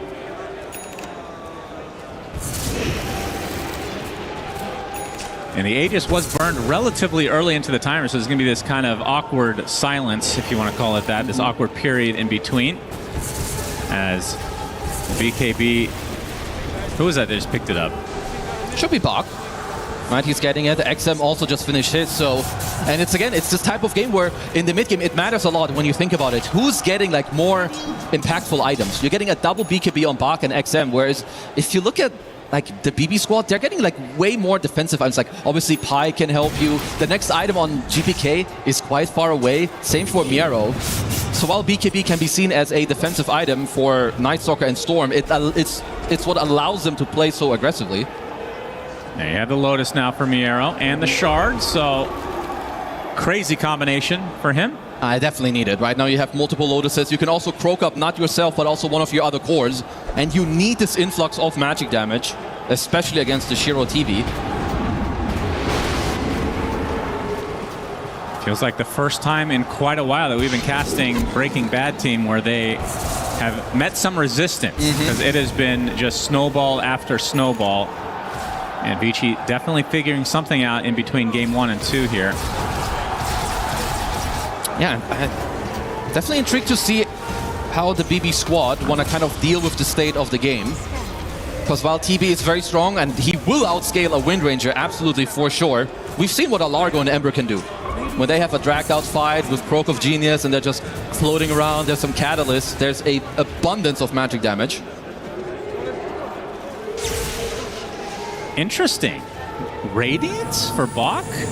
Potentially, I guess he would use that for a little bit and then turn it into a nullifier, I assume. You definitely can. Evasion is quite good. I do feel like also there could be other items that are quite nice, maybe even like an AC, but I guess at this point, you can kind of just buy whatever you feel like is necessary. Gonna threaten the tier 2 tower. Looks like BB team don't really want to do too much about this one. And again, it's a TB Kodo, so it's not like you're committing a hefty cooldown. Yeah. You'll just keep putting down the CD, maybe with like a 30 to 40 second downtime if you just keep pumping it in there.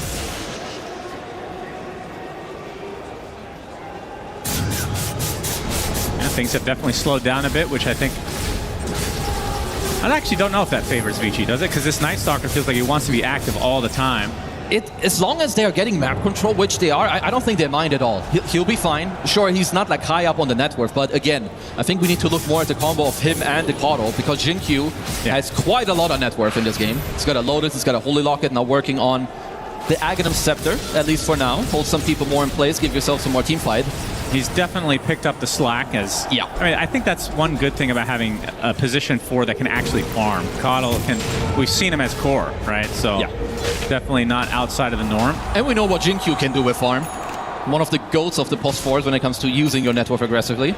And Scotty online for Shiro. So he is starting to pack a punch finally. Yeah, it's like now he's strong and very tanky. And mind you, there's a 20 stick, there's a Kodo behind him, there's anti-team fighting with the Night Stalker where you constantly get all the vision that you want. And I think killing this TB from full to 0 is really not easy for the Radiant draft. You need to stick on that guy for quite a while if you're Curitage, and until you have a BKB, I don't see how that's going to happen. Yeah. Still a recipe away for Curitage. Will be a pretty early Roshan spawn. So while I think that Shiro is very strong now with the Skadi, rightfully so, right? He's a TV with top network. When he gets his next item, which is the MKB against the Wind Ranger, Curitage has to pay a lot of attention how you play around this TV, because if you walk in, you are dying incredibly fast. Another tier 2 is going to go the way of Vici Gaming as Bach going to open things up onto the Frogman. Has the Lotus applied, but they have the damage along with XM. Going to get the double Electric Vortex. Matters not. Bach gets the kill. Vici Gaming getting some nice momentum and biting Brontosaurus team. Again, they have not been put in this position very often in this tournament. No, not really. And now, they're bleeding a little bit on the gold lead. Down 3k gold. You can see also very nice wards overall from Vici on the map. One on the bottom gate, one mid lane ward, and this top lane ward that did spot up Miero on the start of this play. And when when the map turns into this, it is incredibly annoying to play against this draft, right? All the maps are pushed in. If there's one Night Stalker seeing you at nighttime, the storm zips over just like that. Yeah, more pressure with the illusions. Shiro, Demon Zeal. They're actually going to get another tower going their way, and this is without Roche on their side. Is that every tier 2? Yep, absolutely. Vici mounting a comeback after that game number 1 debacle. We can call it nothing less. 5K lead now. Looking quite good. I feel a lot more comfortable, and I think it is how they beat all the previous teams. 1W and Falcons, they found like a nice draft with vision, overall map play. You have ghost push, and then like you abuse it to find a pickup into a team fight. Honestly, all eyes are now on the secondary Roche in this draft. BKB completed on Curitage, so you have a huge item timing. Yeah. For the Bibbidi Bobbidi squad here.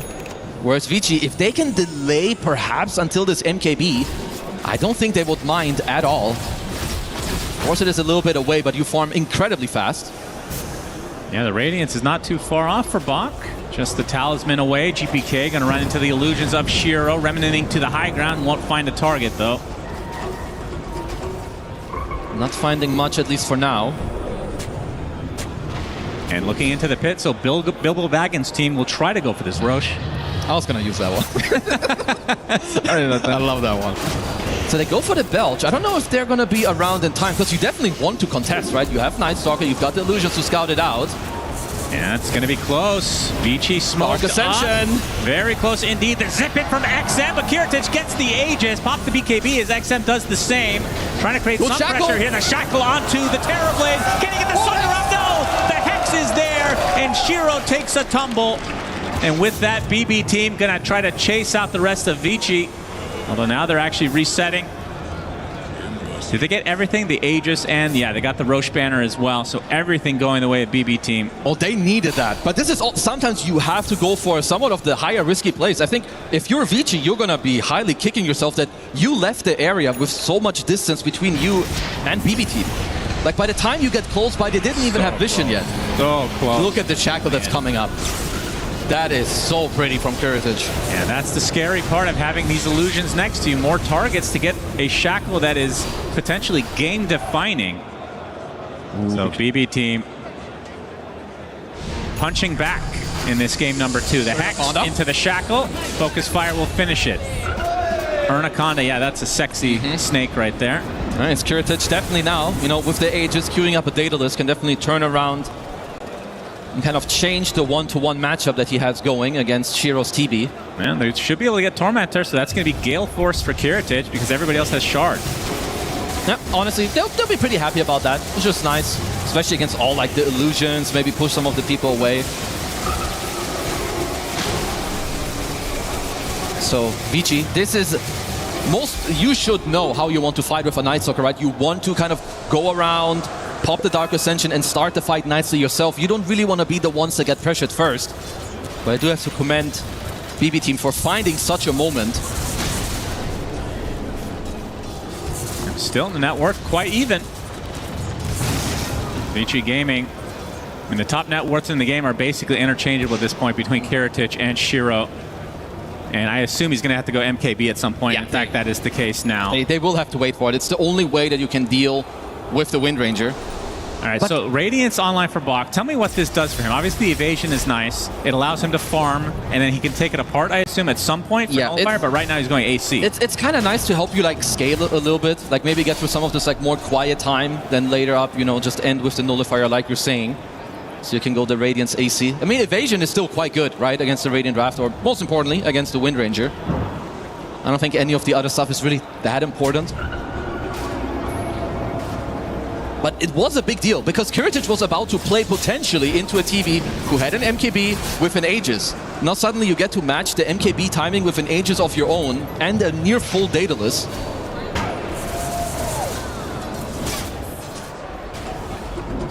Trying to maybe poke at that tier 2 tower as we see a smoke coming out from Bearded Beaver team. As Jin Q is going to get run into. Hex. He's dead. This will be the death of the old man and the horse. See if they want to do anything with this, because in the meantime, Curitage freely taking the mid tier 2 tower.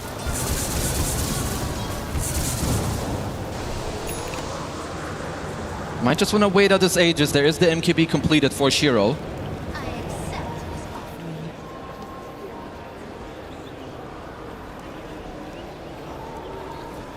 A lull before the storm. It's only 13-6 in terms of the kills, so relatively low kill count Stalker from League of Legends is like 5 times more kills than you're used to seeing, probably. I mean, both teams are just playing a lot. There's a lot of respect going on when it comes to how the map is being played. Where can they pick you off? Because Vici, even with this kill deficit, just a very, very even game. Why? With the Glimmer and TP. And he's out. I'm a little bit surprised that Vici are not playing with any Force Staffs against the Radiant draft. You know, trying to squeeze people out of like a Shackle or a Chains, or just create a little bit of distance between their cores and Kiritich. Tier 2 tower, but the Shackle is actually reflected, but they have the silence onto the wind, and are able to get the Force Staff onto the other side, but they're still pursuing as XM gets life number 1. So you can see Bach taking a ton of damage, going to get healed. Tombstone finally killed off as Kiritich pops the BKB in retreat. The Gale Force doing a pretty good work. Gets a Shackle onto the Terror Blade. Do they have the damage? Are they going to be able to clean up why? GPK gets that kill, but Bach absolutely deletes Kiritich. Gets to the south, into the pit he goes with that ult. And the Terror Blade, unfortunately, was the big kill coming out from BB Team. And as Bach looks like he'll eventually be found, so it ends up being a 1-for-3. Carries trade lives, but Vici bled a little bit more. No, the Boom Boys will definitely take that type of fight, right? Your Aegis, it was expiring anyway in like 30 to 40 seconds, and even with some very clutch heals from Jin-Q to keep Bach alive initially. Otherwise, Kiritich would have just maybe gotten out from, you know, scot-free. Had another incredible Shackle onto the Shiro TB. And, you know, he's been getting screwed by his illusions, I'll tell you what. Now, BB Team, they're finding good fights, and this is while TB is at one of his strongest moments in the game. Like, they're looking here. Of course, they kind of get Kiritich once nearly for free. But even so, he still has the BKB once he respawns. And you can see the damage from Shiro. Like, if Kiritich isn't, you know, careful here, or doesn't even land the Shackle on the main hero, he would have died way early in this fight. Yeah, both carries die simultaneously. Good job from Bach to create that extra pressure, but in the end, the fight did technically go the way of BB Team. Aghanim Scepter there for Jin-Q. I'm not sure if he had it in that last fight, but I don't think so. No, we definitely would have seen it. Yeah, Will-O-Wisp is insanely strong. All right, the 7-minute script. Yeah, this one's not that important. The Lotus. Good Lotus. Onto the Storm. Already taking heavy damage. They get the Frog, the Silence on top of him. GPK creating pressure on the high ground onto Y. Meanwhile, XM doing the same for Vici Gaming. Tombstone save as XM has to use all his mana to retreat. So again, another Shrine likely to go the way Bach as well. Bach gets Focus fired into the grave. So 2 dead for Vici. And Bleeding Blisters team win another fight, and they're going to likely get this tier 2 in addition to that Shrine that Save ended up grabbing for himself. Even though you know this play is coming, like, they just get a correct play going. Shiro didn't have the meta or didn't feel comfortable using it. I think he really wants this BKB before he's fighting. I don't know if I really blame him, right? Like, if I'm looking at like the Radiant heroes overall, Ember now has an Aghanim Scepter. He's constantly Croak of Genius. You have an Aghanim Scepter on the Largo as well. A lot of problems to deal with here against the Baoban Terminators. What? The Focus Fire and the Arnaconda used to take out the tier 3 bot. Can they get the full set of racks? 20 seconds for Faith Beyond to come back in this game. So it looks like they'll sacrifice it without their Night Stalker. So first lane to BB Team. Back in control. It is a big one. Also, if either team gets their sight on the active runes, there's a damage rune in the top area. And it's also going to be tier 4 item timing. And here is where a lot of illusion matchups can also swing against the magic heroes. If you get a couple of catalysts, you get some timeless enchantments to get some more spell amp your way. Shiro, if anyone on the Dire side looked at the minimap, they know there's an amp rune. Yatoro would be quite disappointed if they will not go here to get it. Yeah, GPK is going to snag it instead. Yep. Are you surprised that Shiro went for BKB so late? No, I honestly think his item build was fine. There's a world where maybe you could skip Skadi and then you went for MKB, BKB straight up.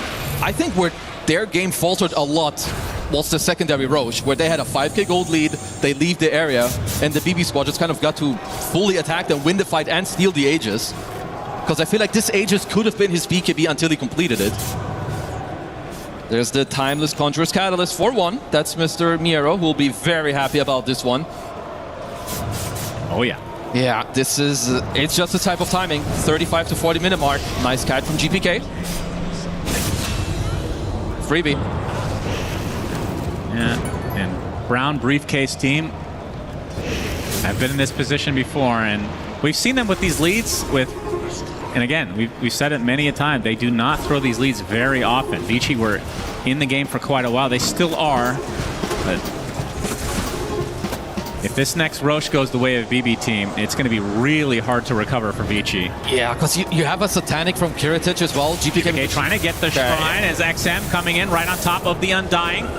Uses his BKB already as a Will-O-Wisp onto the high ground into the Gale Force. Jin Q now on the run, but he can't go anywhere. Shiro pocket the BKB along with the meta, trying to run away, gets focus fire, looking for the Sunder, but it's not to be.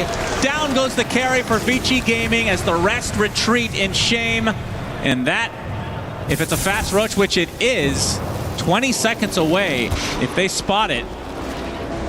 And this will be a freebie for BB team. It's still 1 minute where Shiro isn't even on the board. BB team, they're just finding the fights that they want. Miro has got the double lick talent, just getting Kataomi out of all the pressure, baiting them further in. And I do think that Kiritich got to skip a couple of item timings of some of the fights that they have won. Like earlier, this MKB timing, he matched it with the Daedalus. Now he's got a Satanic. He can stand his ground against Shiro. And they still had the Serpent Lords. They're going to get the connection onto the Hoodwink as well. Miro gets that kill. They're going to get the tier 3 with the Arnaconda on top. And a second set of barracks going the way of BB team as they are in firm control now. GPK creating some annoyance for Bach and company as Shiro will respawn here shortly. So bustling Barracudas, I think they can just go for Roche. They absolutely can. I wonder if they would just hold the area maybe a little bit until they know, okay, it's free, now we can go for it. Obviously, they kill Roche incredibly fast. Yep, there you go. Get some Flesh Golem. Because they're just getting baited in like way too far. Like even like this full Aghanim set that the Jin Q has doesn't get to use it. Everyone has BKB there. He cannot sunder anything. Just such a hard position to be in for Shiro. As we see Kiritich get yet another Aegis, they're going to have the Refresher Shard, Cheese, and Roche Banner. All the goodies. Maybe the most valuable Roche in the game. This third one. Oh, definitely. It's got the Cheese. You can have a banner with the 40-minute waves if you want. I mean, you have only one lane left to go. Do you really have to wait for anything here? If you're the BB squad? I don't know if you're close to any items. You know, GPK has got a couple K gold. Can maybe buy out a full item onto Kataomi on the Undying if you want. It's close to the Lotus.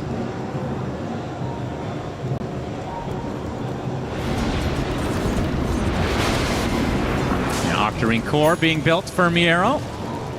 I mean, let's see if they're waiting for anything specific. I mean, he's pretty damn close to the Octarine, so they probably wait for that. 3.4K for GPK right now as Kiritich can go for a blink. As they're going to be able to take yet another Tormy. This one is only gold, though. This is where, if you're Vici Gaming, you're going to have to come up with the plan and how you take the fight. Because this next fight could be the last one of this entire game. They have only one last lane to go for. Could see a world where you want to smoke up, go from the back line, you know, use the Night Stalker ult, maybe get some eyes on the Shadow Shaman, and also on the Kataomi Undying, who's incredibly annoying. He's got a Ghost Scepter as well. If that gets popped, could even be the reason why he stays alive. And now the smoke coming out for BB. Octarine officially picked up, as we talked about. Miero super strong on the Frogman. 4K HP with the G's, Octarine Core. Now Kiritich actually opting for the Aghanim Scepter, so yet another power spike for BB team. Why not? Put the Roche Banner down, and now the Focus Fire. This is where Vici have to stand their ground. Serpent Wards placed as well as the Illusions. Try to make quick work of it. Already the Tier 3 tower is dead, though. Vici have to make something work. The Will-O-Wisp is just going to be cleaned up very easily as Shiro just getting control from the back line. They're going to pop that fortification. Now a soft reset from BB team. Already used this from GPK. And that's likely the last glyph they're going to have this entire game. They don't try to defend here. They get the range barracks. The melee racks is now being focused. There's the Night Stalker ult. As now Kiritich just focus fire. They're going to get mega creeps. Not even defended at all. Just indecisiveness. I think they were maybe hoping to wait for this Daedalus on Shiro, but yet now, well, you will have to play into Megas. There's no way around it. That is shocking that they did not try to defend that. Felt like they were going to go once Bach popped that ultimate. Just didn't really find a connection. And with that, BB team can just wait for the Mega Creeps to show up in their base, or they can just go for a snipe. Well, it's daytime without Night Stalker ult. This is very Force, easy. why? You're dead. Zip in. Not a whole lot of damage to work with. They don't have any backup. They're going to buy back onto the Hoodwink as XM now getting focused by Kiritich. Will have to zip away. Very little mana to work with as GPK was forced to use his BKB in retreats. Going to pop the cheese back to full HP. The Mega Creeps haven't quite made it to the base yet as the Urnaconda is going to be placed in between the tier 4 towers. Big zip to try to kill off the creeps to create some backdoor protection, but again, it's Mega Creeps coming. And this is a Largo stream. You just stay behind your carry, you buff him up, you allow Kiritich to just keep shooting away. And he has not been missing this game at all on the Wind Ranger, whether it's the power shots, right clicks, or the shackles. It looks like they're going to retreat for the time being. No mana on the Largo right now. I mean, they still have a minute on Aegis, so likely to just get some mana and get right back into the fray. Well, let's see if Vici can come up with a better plan than what they had in the last fight, because I don't really know if there was that much of a plan. Perhaps, you know, there's a lot of pressure going on. You're 18k down, now you're playing into Megas. But at some point, you will have to come up with something. I mean, they have gotten 10 total kills in this series. That's crazy. And they had quite, like, their kill score wasn't that bad, like, early on, right? Again, fine. It's been a very quiet, like, 10 to 15 minutes here. As if you look at Bugs Bunny scorelines, 0-0-13 on save, hasn't even died a single time on the roster. Yeah. He hasn't died a single time in the series. Yeah, that's crazy. And that's against a Night Stalker Storm lineup. Yeah. That's a yikes. As Vici, their last defense, but the focus fire now applied. As Save with a BKB is going to get the full shackle onto Shiro. Controlled up and killed off.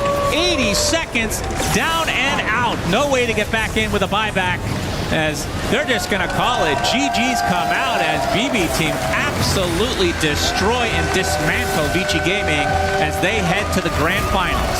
These guys are looking very good, right? You see them in game 1, kind of stomping, not giving up anything. Then this game, quite different. Vici look good. They look good throughout the entire tournament. Today, maybe not as much, but even in this game, they had a good lead. It was all about that second roach, and I think this is the important and good things from BB team. It doesn't matter if they're ahead or behind. They kind of know how to just execute their game plan. Yeah, it was a lot closer, at least through the mid-game this time for Vici Gaming. But Burger Belchers, they just came out swinging so hard after that mid-game. GPK ends the game 9-3. Kiritich, I mean, I love this Windrunner pick. Usually I'm kind of iffy with it, but against the Terrorblade, it looks really, really good. I mean, Shiro ends the game 0-4. That's crazy. He's so farmed this game, too. Honestly, they had some timings that they just didn't get to execute together. And sometimes it's hard to tell from, like, you know, it's easy for us. We have, like, the full vision. But what is it exactly that BB team is doing that is making it so hard to execute? Like, when on the second roach, they get to squeeze in this early fight, and you just see that Vici are a little bit late. I do really think that's where they dropped this game. But yeah, Kiritich on his Wind Ranger, insane performance, and kind of all around, everyone just playing their heart out. Yeah, and Save, again, just to reiterate, in a two games played, he died 0 times on a support. That is absurd. Actually absurd. At the end, he even gets like a game-winning full duration shackle on the enemy hard carry. It was a BKB letting him channel that, and when you get to that point with Rasta, it is very hard to deal with. Still, overall, I think Vici should be quite happy with the overall performance, right? It's leading up to TI, you're doing very good, you're getting top 4 at a major tournament, maybe even 3rd place, potentially tomorrow. So definitely nothing to be too unhappy about with the overall performance. Yeah, these shackles, though, using the illusions against Shiro, they're like 2 or 3 deaths, like pivotal deaths as well throughout the game for him. As we see the last shackle coming out from Save is BB team absolutely destroying. Let's go to the stage for an interview.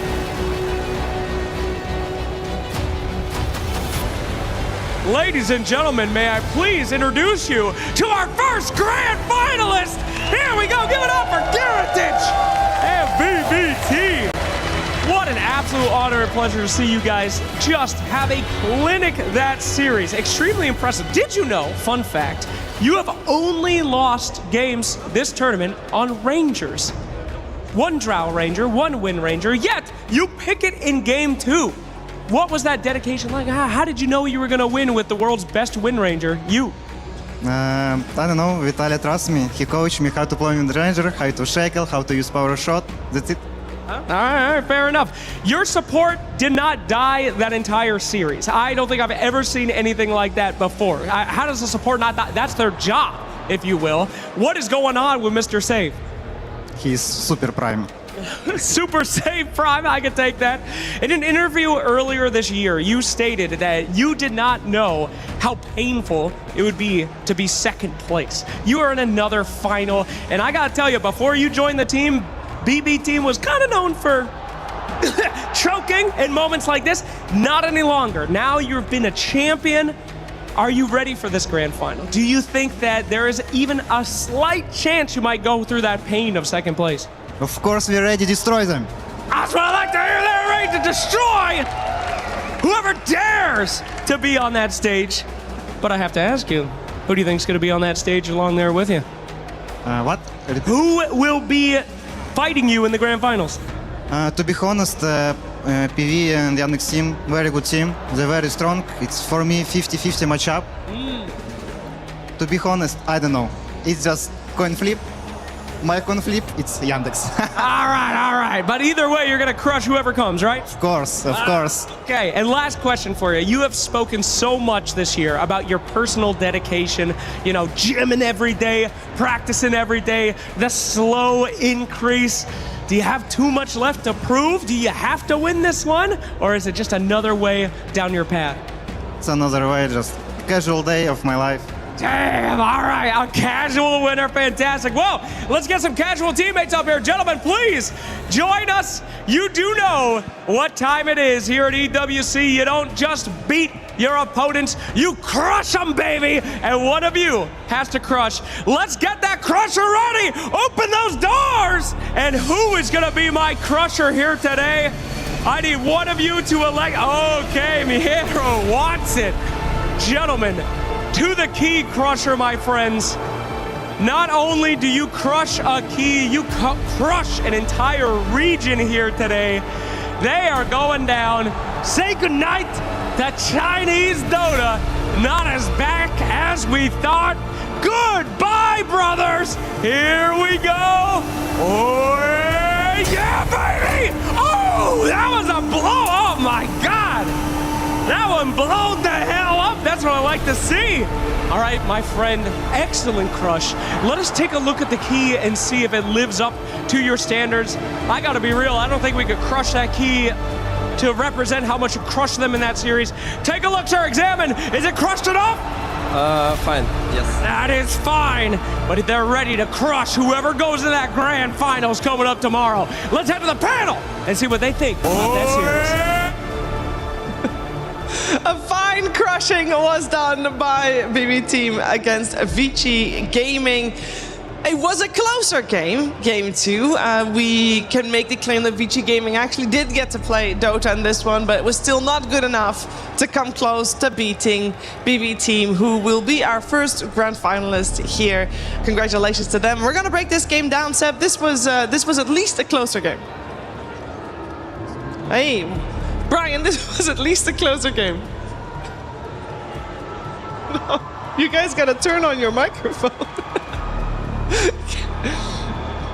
This is great. I'll just hold a monologue. It was a closer game. That is for sure. How Am I working now? Seb? Oh, yes. Perfect. Yes. I mean, this was a series for me where, you know, when we heard Kiritic's interview afterwards, he says it's just another day. I know, like, to some degree, we want the players to be heavily emotionally invested in this, but I also have such deep respect for the fact that it doesn't matter what day it is, it doesn't matter what the situation is, if it's practice day, if it's off time, if it's championship day, that they have the same mindset and they're able to put the same amount of effort and conviction to their craft. And I feel like for Kiritic, when he talked about every day just being a slow grind in the right direction, it's displayed in his gameplay throughout the entire course of this year. And for a player like him, I think this is truly his moment. So, you know, he's going to have quite the formidable opponent tomorrow, regardless of who wins. But I believe in him personally. Test. Okay, I thought you muted my mic before as a punishment for believing the Vici Gaming draft both 2 games in a row and they end up losing. You're like, yeah, okay, this guy doesn't get to. He said enough. He's done.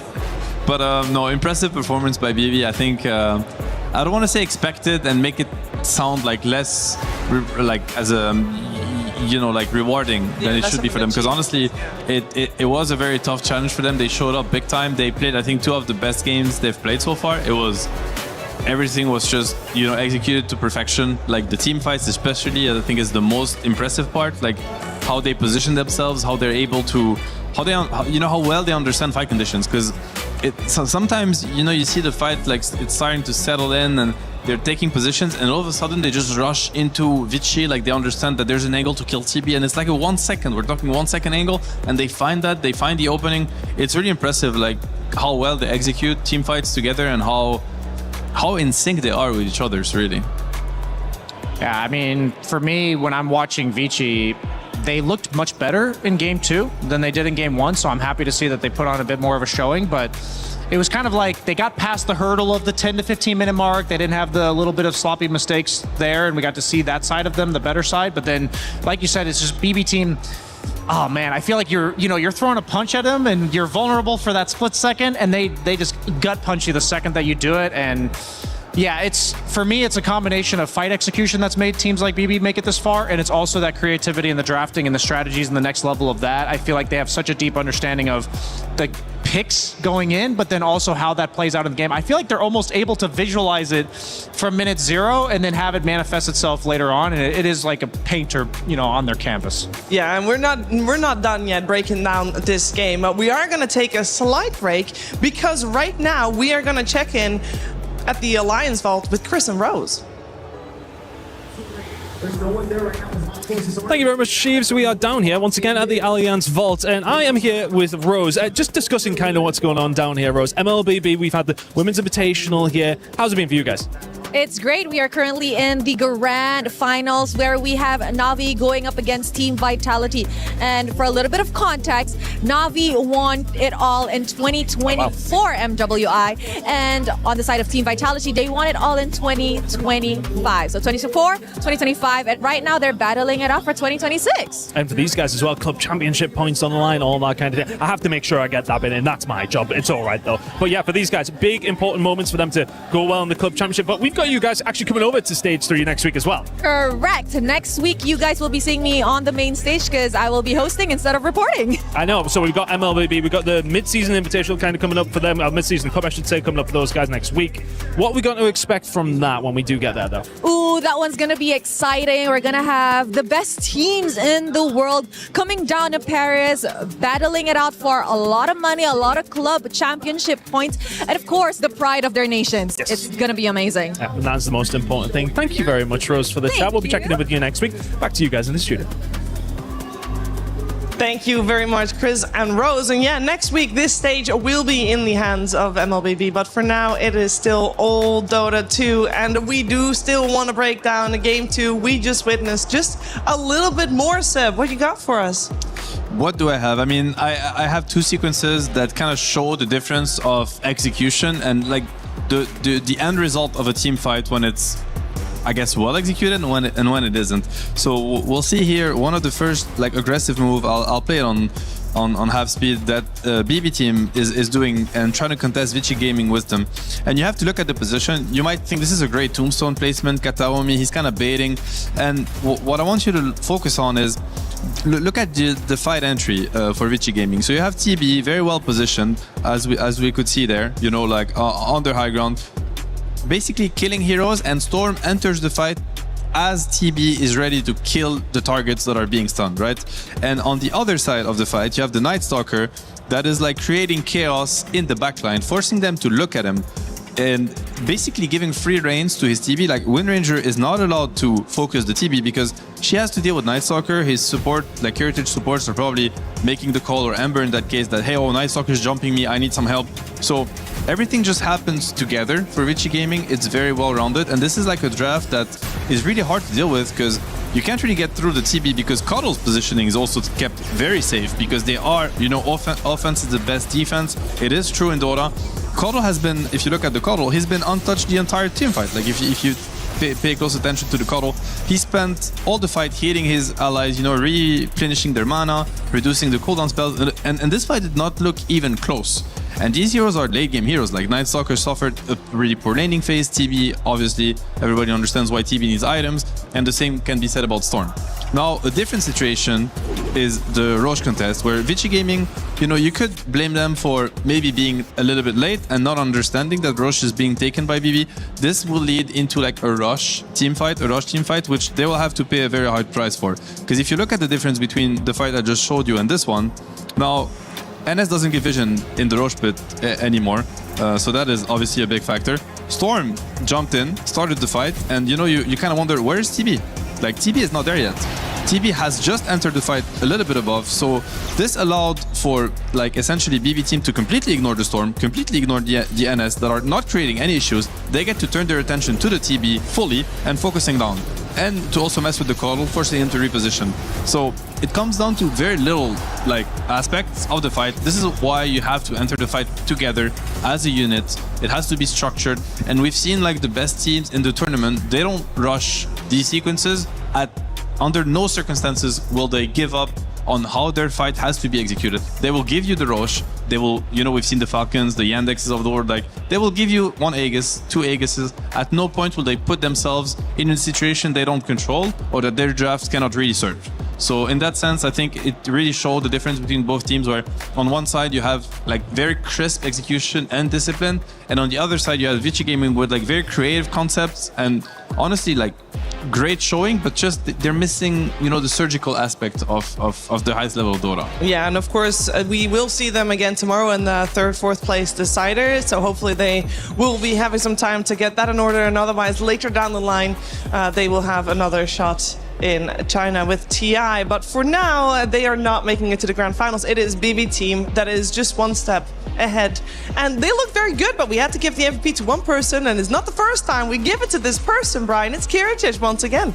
I'll just say, with Save's performance in that series, this means so much for how well Kiritic also played during the series, because there were so many pop-off plays on the side of BB team as a whole unit, and Kiritic, I think I've probably said this 10 times this tournament, but he's one of my favorite carry players ever since seeing his interview earlier this year where he had just joined BB team, and he was just excited talking about the opportunity to get to play with such amazing players, and that was such a different vibe from the player that he replaced. And this guy, at first, you could tell that he was a bit nervous and uncomfortable with this team, not because of like problems within them, but he's put in an environment he's unfamiliar with. But over the course of this year, this guy has leveled up non-stop, and we even saw him like 1v3 killing people with an Aegis. We see hit like, oh, it's right here, where he's literally by himself and gets the 2-man shackle, a little bonus on the Coddle there, taking the clutch Roche plays where like there's been countless Aegis snatches throughout the course of this tournament.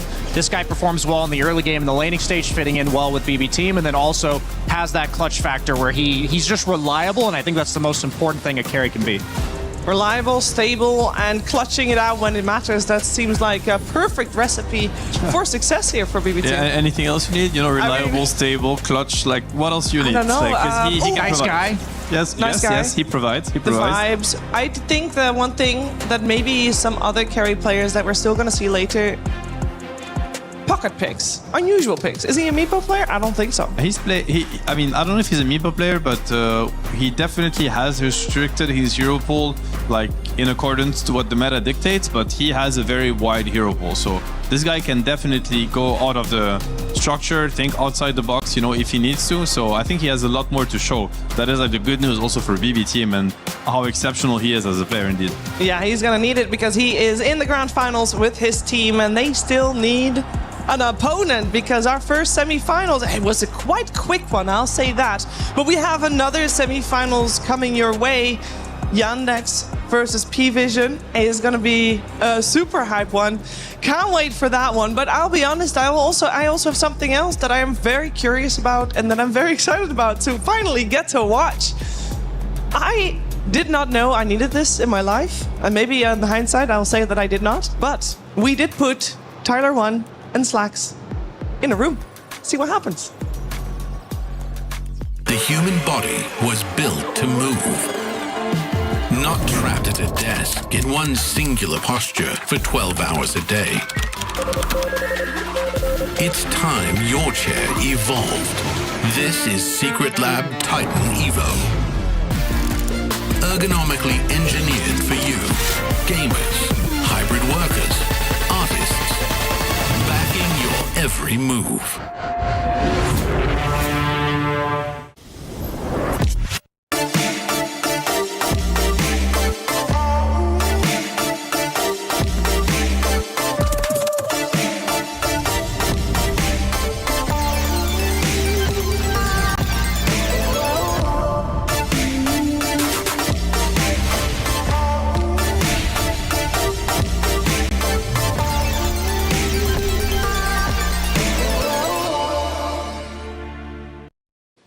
Hey everybody, we are here to solve the debate once and for all. What is better, League or Dota? I'm here with Tyler One. How you doing, Tyler? I'm absolutely awesome as always. Wow, that is fantastic. All right, great. Well, I guess we should just get things started here. I could probably start so you can steal all of my ideas and claim that they're yours.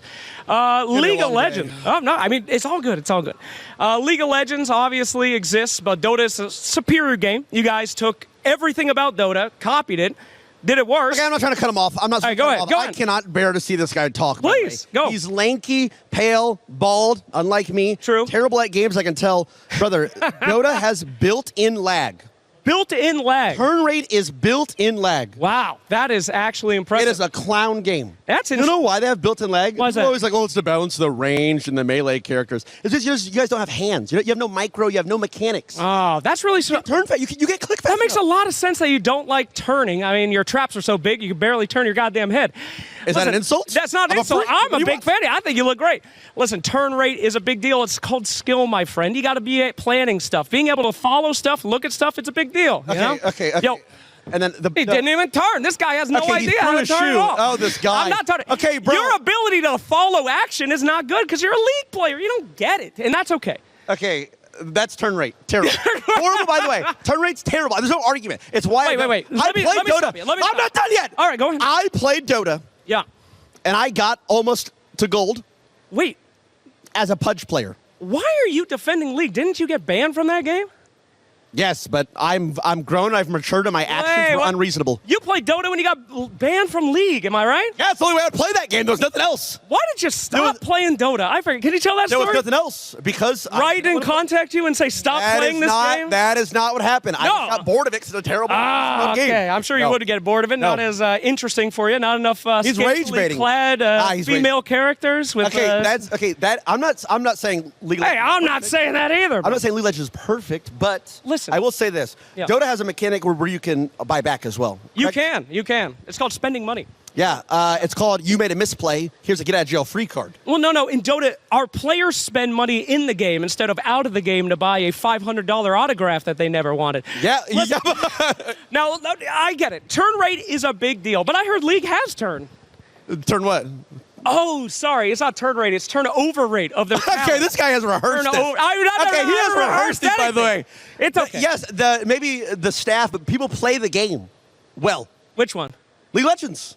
It's one of the most popular games in the world for years. Yeah, until Mobile Legends Bang Bang came out, it was great. The only people, that's not true. That's not true. The only people that play Dota are like European players. That is true. I mean, Dota does not have a lot of players, and you guys are so much bigger than us. I completely agree. There's a lot of people that eat fast food instead of going to a 3-star Michelin restaurant. I'm sure it's better. Wait, now you're insulting America as a whole. I'm not insulting America. These aren't even league players. No. Okay, how about the league players in like Korea? Where? Korea. Probably played. Oh my God, well. that's where Maybe. where Faker is from, right? Yes. Faker. Oh my God. What other pros do you guys have? Okay, do you know what? I don't know a namesake pro Dota player. Huh? Who's a shelf Dota player? We don't want you to know. Everyone's always like, Dota doesn't have enough players. Because nobody watches the game. Good. Dude, if a lot of people advertise Dota 2, then we'd have a bunch of goddamn league players. You think I want to play with those guys? Yeah, you need some players in your game to even queue up. You're probably scraping the bottom of the barrel right now. I mean, you do have me. Your queue time is probably 25, 30 minutes. Yes. All right, you got me there. You know, here I would probably surrender, but unlike a league player, I'm not a so I'll keep going. I'm surprised. You are so good at debating for a guy that has no ability to talk in his game. I can talk about game. No, you can't. They're gonna have voice. Yeah, but they said it's coming. Oh, is that coming? It's coming soon. Oh, like the replay system? Is that coming? Hell yeah. It's coming soon. Soon. Guys, just spend a little bit more money unlocking heroes. When they're done with the fighting called game, champions. When they're done with the card game, they're called champions. They'll get to that. They'll get to that. Because League of Legends is like their owners they can take over the industry in different fields other than just That's really interesting. That's a claim. Industry. Yeah, wait a minute. Let me retract that 'cause I forgot who made that. Okay, let's retract that. Never mind. No, it's fine. Never mind. Yo, if it goes bad, you could just re-release Jinx for the 40th time. I'm sure that would not get even back. they're just lying for camera. Now put him back in. Put him back in the card game. How about Arcane? Arcane did well. Arcane. Where's Dota's show? That is nobody knows where Dota is. You got us there. I mean, our anime was not as good. It is so surprising how much League players love League when they don't have to play that game. It was huge, dude. Okay, that's all right. Fair. Hey, you know what? You got some great points. I got some great points. I got to say though, at least we can agree we both hate FPS. This guy drives me crazy. We hate FPS. Am I right? Lucky there's camera crew and people here, or else we might be in a physical. All right, we are fine. We are fine. We both hate FPSs, though. True. Absolute garbage. We're middle class, baby. We're MOBA players. All right. Thank you very much. It's solved. Bro, you rehearsed these fucking. I didn't rehearse anything. Okay, 1, 2, 3, 4, and a 5. Okay, if 5 gets down. Not bad. Et nous allons gagner.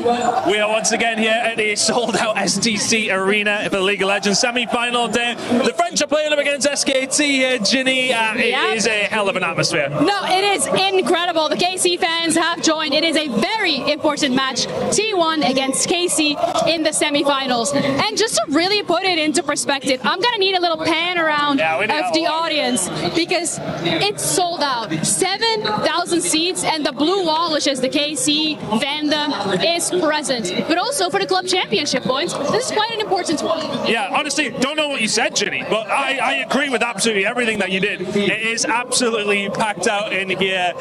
I'm going to be hanging out a little bit. I'm not going to lie. Dota fans, please don't hit me. Please don't hit me. Come here, guys. Come here.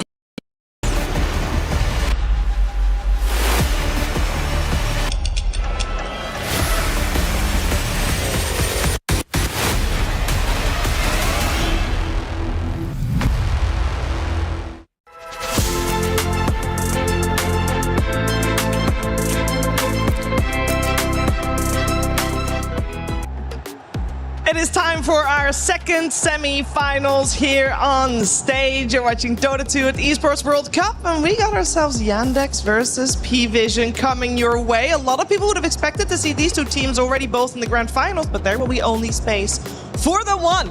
We also had a slight change here on the panel. Still 7, we have Lacoste now as well. Lacoste, how are you doing? I'm doing good, Shiver. Absolutely excited to see this one because this is the grand finals before the actual grand finals, because both of these teams, I think they showed so far the best Dota that we've seen. Kudos to BB team, but I think these two teams just a tiny bit better. So unfortunately, we're not going to be seeing both of them in the grand finals because both of them only dropped one game so far, and it's going to be very interesting. And it's going to come down to the tiniest things when it comes down to execution, to the drafts, and what these teams have prepared so far. Yeah, Seb, this is the grand semi-finals, as they call it, as we call it. Yeah, I couldn't agree more. It definitely is. I think it's kind of crazy to think that every player we got to hear from literally every group, every team, they are naming, Yandex or P-Vision. All of them. They're one step ahead. Everybody knows. I think they have terrified everybody in practice, also in scrims. Both of them, they have pretty different playstyle, in my opinion, and different hero kits. So I think that's the most interesting part, where they have different reads on the meta. So you always love to see idea clashes, knowing that it's going to be executed to the best of its abilities, and therefore we'll get the truth. Who's better? Yeah, who's better? Which ideas are better? Which heroes are better? How to break meta heroes? What is it that you cannot deal with and you should be banning and whatnot? Obviously, they're both backed with great coaches. Poppy is involved in this game somehow. He's always there. So you love to see it. And some of these faces, no one. Poppy, look at this. These guys have been around for what? 10 years, 15 Longer years. than that, yeah. And they're here, on their way to the grand finals, and we talk about them as being absolute favorites. You have to put some respect on that. Oh, absolutely. I think one interesting thing is both of the offlaners, they played for other teams as well, so they kind of swapped, and this is also going to give them, I would say both of them will have the upper hand in terms of understanding how the other team wants to play, because they have also been very successful. They have been on the top with the different rosters as well. So it's going to be very interesting, especially the duo from the offlane, how they're going to approach this, because I feel like having inside info from some of these teams definitely going to benefit them, but we rarely see where both of the players kind of played for the team, so it's going to be very cool. Yeah, they've been very open about talking about that, and that it wasn't even a player skill thing. It's synergy and vibes, and those are very important to get the right team together. And both of these offliners, they found their right team respectively by just swapping around. So we're focusing our attention on Yandex first, and we are gonna hear DM talk about how he feels being integrated in Yandex. It feels amazing to join the Yandex because I play in a team which is full of high school players and great personalities. So I'm really happy for this opportunity. The difference of a Yandex team compared to my all other teams is that here people are the most professional in terms of like communicating to each other, in terms of like playing, in terms of like approaching the game. I think I learned a lot being in this team already, even though it was like only 2 months or something, because like when you play Dota with really good players, you're improving every single day, and I think that's what's happening here. I'm like getting new concepts, getting new ideas, and empowering the ideas I have. I think I'm getting better. Backstab. That state time up in 3 seconds. Big crush comes out with a Luna Blade. Lone Druid dead right off the bat. 3 dead, in fact, for 1W with no recovery in sight. For me, it feels better to not think about any team. Like, I don't care the nickname who it's gonna be, like Kitor or like Nightfall playing the Terrorblade, or like, you know. It's just better play against heroes and don't give a damn about which we're gonna play against. We did not win this type of event yet. It's too early to think about winning the event. Like, for now, I need to be focused on playing the playoffs. I'm just like focused on doing my best, and if it's gonna be enough, well, that's great. Yeah, they have not faced an event like this before, but they have been in the grand finals. They took 3 titles this year, so no stranger to being in that best of 5 and coming out on top as well. This is a team that hasn't been around for that long. This is the first season they're together, and especially, of course, with DM joining only towards the second half of the season, these 5 players, because how far they've come is quite incredible. Oh, absolutely. I mean, if you look at the players that are on the squad, like, for example, DM, he has been on multiple teams, but didn't really find much success. I think for me, personally, he was the most improved player of the previous season. Like, he was just the shining star of the team. And also Watson, like, he has been grinding for a really long time, but was unable to find a really cool spot for him. He was unable to win the tournaments, and like, you could definitely feel that he was there always, but like just needed that extra bit of oomph. And I think ever since this team has been formed him, like, this is his new home. This is where he gets to shine. I like the synergy a lot with this team. Like, in terms of playstyle, to me, like, I know DM really well. He's been on OG. I've actually been a teammate of his for a while, and he's the kind of person that. Actually, the same with Saxa. Like, I realize I have a lot of inside information because I play with most of these players. But like, DM, basically, he has a clear understanding of what he wants to see happen for his own game, and it's not like he's taking space. He's actually making space, but he's very clear-headed, and I think it gives a lot of freedom to supports, and especially you give that freedom to someone like Saxa, which really excels at understanding, hey, how do I impact the map as much as possible? Like, he's always going to be doing the right thing, whether it's because that's support life in Dota now. You could be stacking, you could be playing for your lane, you could be gating. You could be checking runes, you could be doing a million different things. So understanding, having this clear and high level of understanding of Dota of like, hey, this is how I utilize my time the best. And I think DM really enables that. So there's like a lot of synergy in that team in really putting these players in the best conditions to kind of express their potential. Yeah, I think also for all the players involved on Yandex, some of them know peaking at the right time is important, and they have done so in the past. And I also feel like they are peaking right now at the same time, because I feel like they have incredibly high baseline. Oh, absolutely. I mean, this is the team that, like, Saxa, he brings a lot experience to the team. He won TIs, This is the guy that also just, I think, stabilizes most of the lineups every single time that he joins. Like, when he first joined at the last, like, at the end of 2025, he was just a stand-in for the team, but you can definitely feel like the magic already happening within the team. And they're like, you know what, Saxa, pretty good. We're gonna decide to pick him up. He's kind of okay. He's kind of good, okay player. So yeah, I can't really blame them for that, because like he just has success. Like he's definitely when we talk about the position 4 with the GOAT status, he is definitely up there. Yeah, we got P-Vision on the other side. And speaking of success, this team is having some success this year as well. Now, they only took 1 title, but they are also very much peaking at the right time. And of course, we heard from one offlaner before. We're hearing from the other one now. Let's listen to Noticed. In this team, I feel really good because, a lot of good players in this team, and I know these guys, and I'm really happy to join in the end of this season. This is not my first tournament and first season in Porte. We wanna play better every day, and for win this tournament, we need to play better because we know our mistakes and we need to fix it. This is Satanic, gonna get help with the nice back wall from Notice on the 3 here. Every day we learn something new. We play scrims, we play official games, we play pubs, and we watch games. And sometimes, we have something new because everything in Dota changed. You try hard for this, you win this, and it's really big tournament like TI now. I will be just happy. We can beat every team can beat us, and everything decided in your gameplay, individual gameplay decisions, and hard moments. Prepare to every team like our last chance.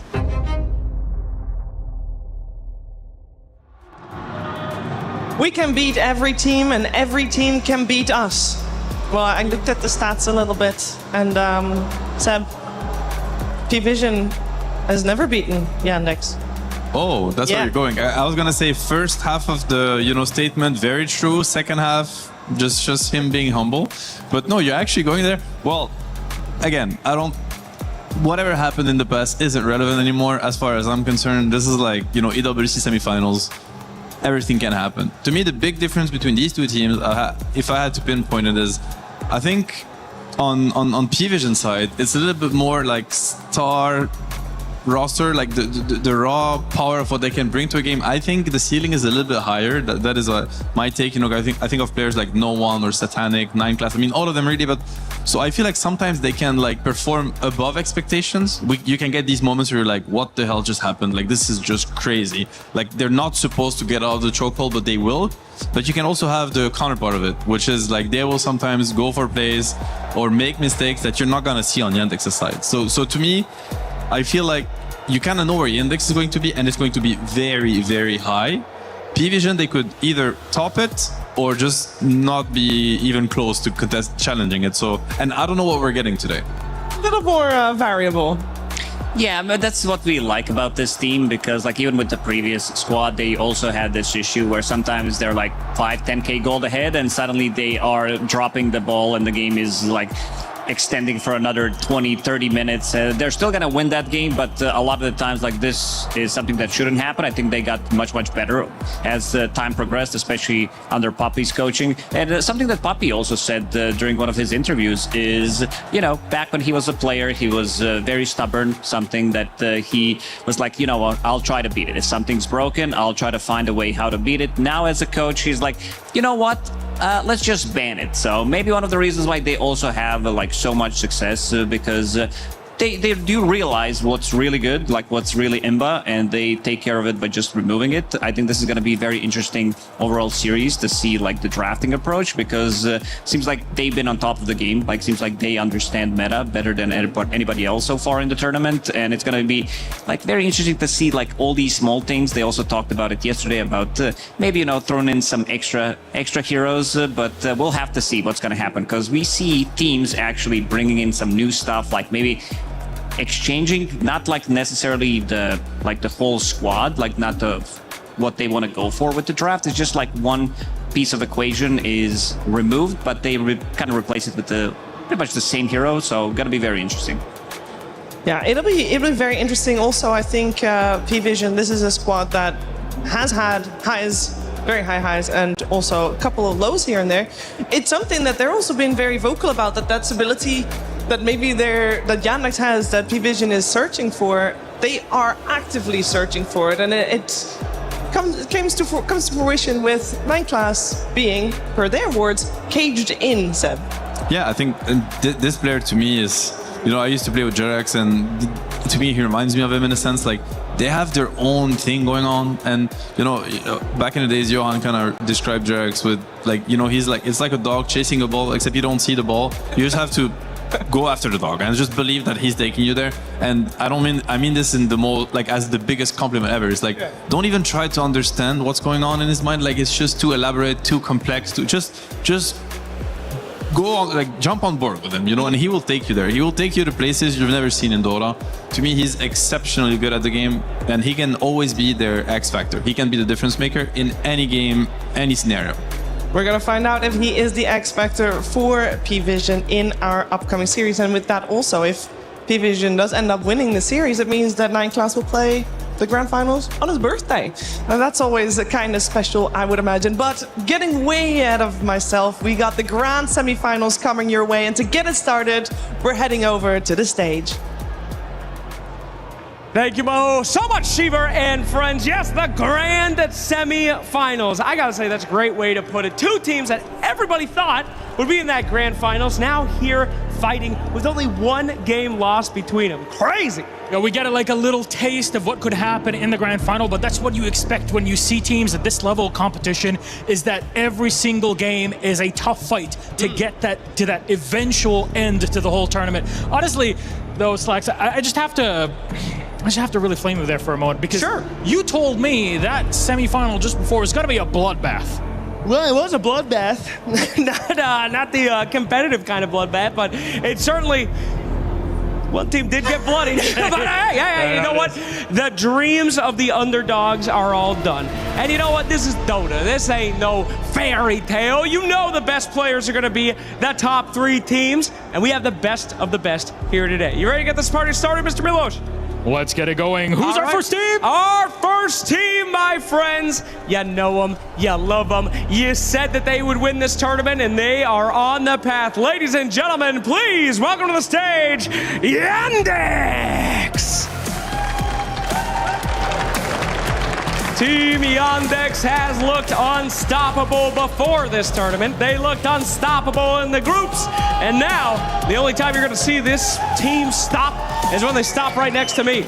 That's it. These guys are on a roller coaster right now with no end in sight. Absolutely incredible play so far. And there might only be one team that people think might be able to stop them. That's basically the best way that I could put it, because on the other side, it is a team that has only been going up. Please join me in welcoming to our stage, P-Vision!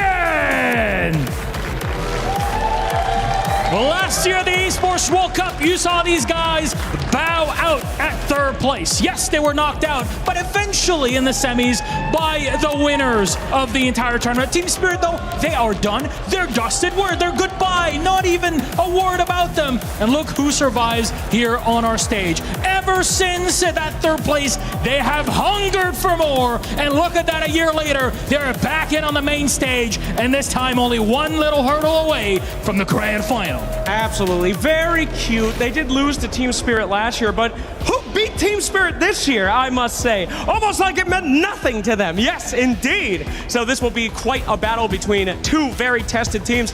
Gentlemen, we ready to go? All right, got some nods. We're good. Please, your keys to your stations. Off you go to the races. We will see if we can get that handshake here today. There's a lot of respect they've... Looks like the teams are set, my friend. All I can tell you is we're going to go all 3 games, 95 minutes per game. And that's what I'm expecting out of this, because these two are going to go blow for blow. That is it from us. Let's get this party started. Back to the panel.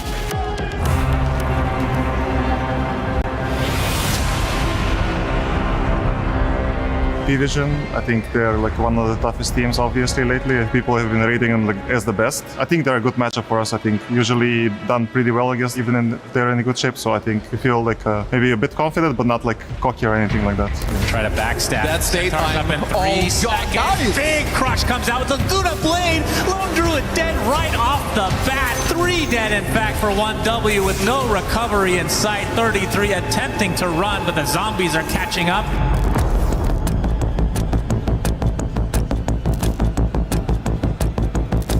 I think we can always play better, but I mean, we didn't face a real opponent kinda this tournament, to be true. We didn't meet some like real team. Maybe we're just good, I don't know. No one infested. There's a big back roll off to 4 heroes with the global silence to follow, and no one is destroying everyone. I think if we talk about this event and our chances, it's all about the match against Team Yandex. I think we are the 2 strongest teams of the tournament, so I guess it's like the match for the grand final winner. Looks like they're fully committing. There goes inside the pit is Chira Jr. Malady comes out as the snatch comes out from Chira. They're going to kill off Malady in the meantime as Chira does get out with his life. If I had to rate us between P-Vision and us, I think 50-50 I would say. I'm not sure. It just depends which team is better on that day, which team has better ideas going into the match, and I think that's gonna decide a lot. It's 50-50. You either win or lose. Make a Rolling Thunder initiation, still hit Coffee. While the Train Protector's in trouble, gonna be silenced up, no chance for an overgrowth, which means he's kind of stuck, battling it out, hoping for an Aegis kill. That's it. Devour the map. I mean, look at what a perfect block. Oh, it's rampage. Rampage across the map for Satanic. It is 50-50 apparently, as our players said it themselves, and as Saxa says, confident, not cocky going into this one. And I think also both teams would say the same. For this upcoming best of 3, we're also got an extra voice to the mix. Hello, Effie. Welcome to the grand semifinals. Hey Sheaves, I'm super excited. I mean, watching these players and how they talk about each other and how much they respect each other, we're in for a treat here. Oh, absolutely. I mean, you can definitely feel the respect. But I also want to go back something that DM said in an interview. He said that he doesn't see the players, he sees kind of heroes, which I can definitely like see what he meant by it, because like in every single game, you don't really care like whether this is some like guy named X, whether that's like whatever his name is. You're like, how do we counter certain heroes? Maybe you need to, you know, it's pretty basic, but definitely something to like make yourself easier when you're playing on the stage, to relieve yourself off the pressure, is also gonna be kind of cool to see, because they seem to be putting quite a lot of respect onto each other, and they say like, yeah, anybody who has a better draft, maybe just a better Dota day that day, is gonna be winning this one. Yeah, I would say these two teams are pretty evenly matched in terms of individual skill, in terms of them being timing-based teams who understand when they're strong and when they need to sit back and farm. And I would say Yandex have been a little bit faster in terms of tempo than P-Vision and any other team in this tournament. But like Saxa said, it's just who comes in with the better ideas this draft. Well, let's find out. We are in the draft for game 1 of this best of 3 of these semifinals. We got Undying already banned right out the gate, so Malady cannot get his hands on that one. It's first pick going the way of Yandex, and they have banned out the Kez, the Largo, and the Lone Druid. With the second pick going then Paravision. And we have Undying, Treants, and Centaur removed there. Yeah, Centaur is probably going to be removed by whoever doesn't have the first pick, because both of the offlaners, they kind of shine. The DM maybe slightly more, because he just loves the hero. Like, ever since he entered the pro scene, this was his go-to hero. If things didn't go too well, like especially now in this current meta with this new build with the heart, it just feels like the hero provides you with so much. It's a bit of a global save, but also very farm-oriented hero that a lot of the times DM, he tends to do really well on. Like, I think Enigma also is going to be in a conversation for both of these teams. Yeah, I think that's a big one for him that has been consistently banned out against DM. And typically that's because teams want to get that Lone Druid start if they can, but it's just become a respect fan even without the Lone Druid. He looks really solid on it. Any kind of summons hero that can take the tower early and pressure the lane. Yeah, a little surprised that he didn't play Lycan so far, because this is also, I would say, one of his better heroes. Like, we talk about these heroes that have quite a lot of momentum with the Helm of the Dominator, Beastmaster, Enigma, something that can take over the certain area of the map, but we haven't really seen him play it. Yeah, and Darkseer picked up here explains the Largo ban. I was wondering why they prioritize it so heavily in that first phase, but they let the SF through and they just preemptively took the Darkseer. So now they're saying, P-Vision, are you taking this SF or not? Because we're comfortable to play against it. Also, by having the Darkseer, they break half of the Earth Spirit plus Darkseer combination that P-Vision are so good at. Yeah, a lot of the teams don't really respect Darkseer when it comes down to picking SF straight away. It is not a counter in lane, it is countered throughout the whole game, because you are creating a strong illusion, you are, you know, we've also seen different builds from Shadowfiend going for Yashikaya, try to counter this so you can like blow up the illusions. Your right click is not as strong, playing off of your ulti slightly more. But Tiny is a good response because Tiny is a hero that you can't really kill. You can't really threaten in the lane to be killed with the Darkseer +1. He's way too tanky. His strength gain is 4 per level, which is pretty insane. And also the illusion that you make out of Tiny is very, very bad. Yeah, he can defend himself as well, like just in terms of lane CS. But I do think that picking Tiny early, I know that it's not a popular support hero, but I would hope that if a hard counter comes out, like a Titan Blade or something for Watson, that they're talking about maybe this Tiny being played mid with a Keeper of the Light potentially, or maybe just being played as a support. Yeah, but as a 4, I mean, you have one of the best pairing. This has been the go-to lane. We did mention Enigma that could come out. With the Tiny 4, it's still doable. This is not a strong position 4 by any means, but you've also seen, as you mentioned, good amount of Tiny's played from the mid lane. Maybe not so much here. I'd say quite a lot more in TI qualifiers where people were picking up a Blink Dagger into Aghanim Scepter build and then like Casual Crystallis into BKB, try to scale off of that tree volley. Yeah, and the Coddle ban pretty solid here because that would have been the hero to enable this Tiny being played on different lanes. Yeah, overall not a lot of supports left in that are very popular other than the Hoodwink, of course, which is still one of the most picked heroes here, as she is very good, just not good enough to be banned that often. I think she's still very solid. Like, if we're talking about lane enablers, Hoodwink and Dark Willow are the best in this tournament in terms of we're just going to secure it without really seeing what we're up against. And 9 class has looked really good on his Dark Willow in particular, outside of Earth Spirit being his standout hero. Is there any particular hero you would want to pair up with the Darkseer that you'd want to ban out? Because P-Vision has the chance to ban out the Earth Spirit if they don't want to pick it, which is of course a combo with the Darkseer. Is that a strong enough combo to ban if you're not planning on picking it? I think Earth Spirit in and of itself can be addressed. Like, if we've seen if Earth Spirit gets picked without a Darkseer, it's a weaker support, so then it gets thrown on that mid lane, and then if you're playing Earth Spirit mid, you can get Slardard, for example, you could get Huskguard. There's potential there. I do think for this Darkseer, though, you can seek to take it for yourself or take a Clockwork or a Tusk. Yeah, so far, Saksa didn't really play any melee heroes. He has been playing exclusively range supports, which also works with Darkseer, not in a sense where you're going to be rushing in with the Ion Shell on you, but also just to stabilize lane instead of just completely pulling it. But yeah, if you go for more like position 4's melee-oriented heroes, definitely going to be Clockwork, definitely going to be Tusk. Maybe I'm just a believer in Tusk as a hero because the hero has everything. Hoodwink, this hero just stabilizes quite a lot of off lanes. It gives you everything, good laning stage, good scaling, break mechanic against some more annoying heroes as well. Yeah, you pick her blind, and now you have this kill combo between the Tiny and Hoodwink, where if your Tiny goes in with that Avalanche after the laning stage, you know you're going to have follow-up damage. Make it easier. It does feel like this tournament, whichever team has that first easy play after the laning stage gets a big lead, because they'll take the mid tower off of it or the top tier one. Like, we saw Bane and Mirana be so effective because one good movement would just equal a tower in the early game. Yeah, you kind of want to have that 1-2 combo that you can always like have something to play with post laning stage. Well, quite a lot of times we do see Snapfire Clockworks just being paired up together, Beastmaster Coddle in the lane that also transitions well into the game. So you like Ember plus Coddle, any kind of these 1-2 combos is going to feel nice, and this is going to be the kill combo for P-Vision. Because you're never going to lack damage between these two. Yeah, P-Vision has banned out the Lina, and they took a long time to think about that. I can only imagine that maybe Shadowfiend was in that same conversation. It does seem like both teams are kind of, maybe not necessarily thrown off guard, but definitely are taking their time to come up with proper answers to what they throw at each other. As we got the Mirana picked up by Yandex. Yeah, Sox has looked incredibly good on this hero, more so than any other Mirana in this tournament, in my opinion. Maybe with Save as well being in that conversation, but there's no setup right now for her, and she does look best when she's played with a Centaur, she's played with any kind of setup, and Darkseer doesn't do that for her.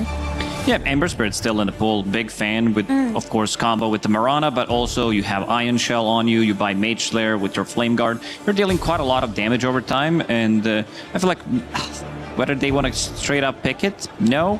This is the other hero that we did mention. Just one of the best pairings overall with the Darkseer. It has everything. Like, this hero has been very, very good for a very long time. Slightly underrated, in my opinion, because of what the hero does. Like, his scale, ability to take down any tanky hero. Tiny is one of the tankiest heroes in the game, sitting at 5,000-6,000 HP in the super late game. With the tag team, that's never going to be a problem. Yeah. I do feel like Watson has to be thinking about Terrorblade now that he has this Tusk, just that immense burst damage against the Tiny later on, because it's just such a good one-to-one carry matchup. I mean, you could throw in any ranged hero, but Watson does love his Terrorblade on 18, his PL on 18 if it's possible. Maybe not with the Ember coming up. And we've seen, like, Yandex picked up Tusk plus Mirana. This is something that Vici Gaming utilized very well against Falcons yesterday. It looked extremely strong because of the hero pairing, because you can always play together. You have the combination between two of you. You can always play with the mid laner. It does feel nice. On the other side, Dark Willow, a hero that maybe coming into this tournament, we didn't really expect the hero to be as popular, but definitely has risen in popularity due to her strong laning stage. And also, she did receive some of the buffs with the bigger AoE on Terrorize. Not so much in terms of scaling, like the way she deals damage, but it's one of the best position 4s with the AoE control. You would rather see Willow as 4 rather than Hoodwink as 4? Yes, I think this Hoodwink is going to be played as a position 5 most likely. Okay. I think 9 class has just looked better on the Willow, but it is funny to see Willow and Hoodwink on the same team. I don't think that happens very No, not often. It's pretty similar to what was happening in the previous patch where we had Hoodwink and Rubik, so some teams were like, you know what, these two are so good that we might even take them together in the same lineup. And CJ's mid Slardar comes out. When you see this Ember Spirit at this stage, you just have to counterpick it. And honestly, people have been moved away from Huskar as an idea for counterpicks and just moved towards the Slardar to punish the spirits from the mid lane. And CJ has looked the best out of all of the mid Slardars in this tournament. Well, we got 2 picks needed still at the end of it all, as we are now in the final ban phase. On the side of Yandex, it looks like we are still needing a hero for Watson, and if he's gonna lane with a Tusk, we're probably gonna see some ranged carries being banned out. Shadowfiend and Drow both still in the pool for now. On the other side, we are looking for a hero for Notice, the offlaner of P-Vision, and we already have Dawnbreaker removed from the pool to make sure he doesn't get his hands on that. Yeah, Dawnbreaker would have been a great hero for him because it counters a lot of the ranged heroes on lane, like the SFs and the Drows.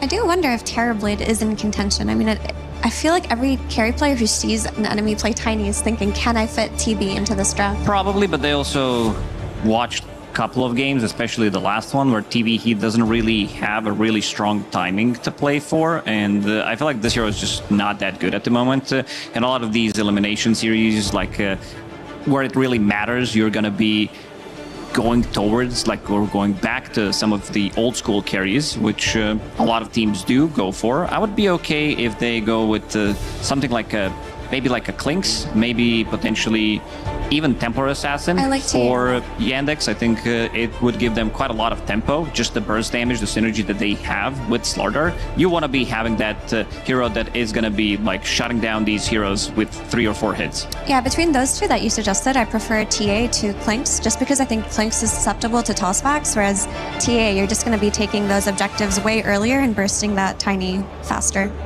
with Slardar. But looking at Yandex's draft, they have this first pick Darkseer, and there's no punish really from the side of P-Vision outside of picking a strong laner in Tiny. Like, there are no dispels for the Ion Shell plus Surge combination, and now that they have the Slardar, we know that they're going to be running it. Then the second Darkseer gets 1 or 2 items. This Slardar is just in with that Ion Shell, and it's just going to be go, go, go, and I don't think P-Vision have enough to defend against that right now. A lot of damage. This is Deso, TA, Slardar. Heroes are gonna melt. At least supports have extra bit of like evasion coming out from this one, the Shadow Realm, so you have some protection. For the offlane, noticed he has been the shining star pretty much of the tournament. He is the guy that is sitting at 1.3 average deaths per game, so it's gonna be Underlord for him. Tanky guy, very good at AoE controlling what they want to do, like especially pre-BKB. It's very good against the Snowball save, against the Tusk, with the Blink Dagger, great against Mirana. I feel like this this hero kind of fits in perfectly what they want to be doing in this game. The damage reduction is going to be insane because you're playing against both physical cores as well. And also, like, the item value that you are going to be getting from your Shivas, from any armor item evasion that you're going to be buying is going to feel very good.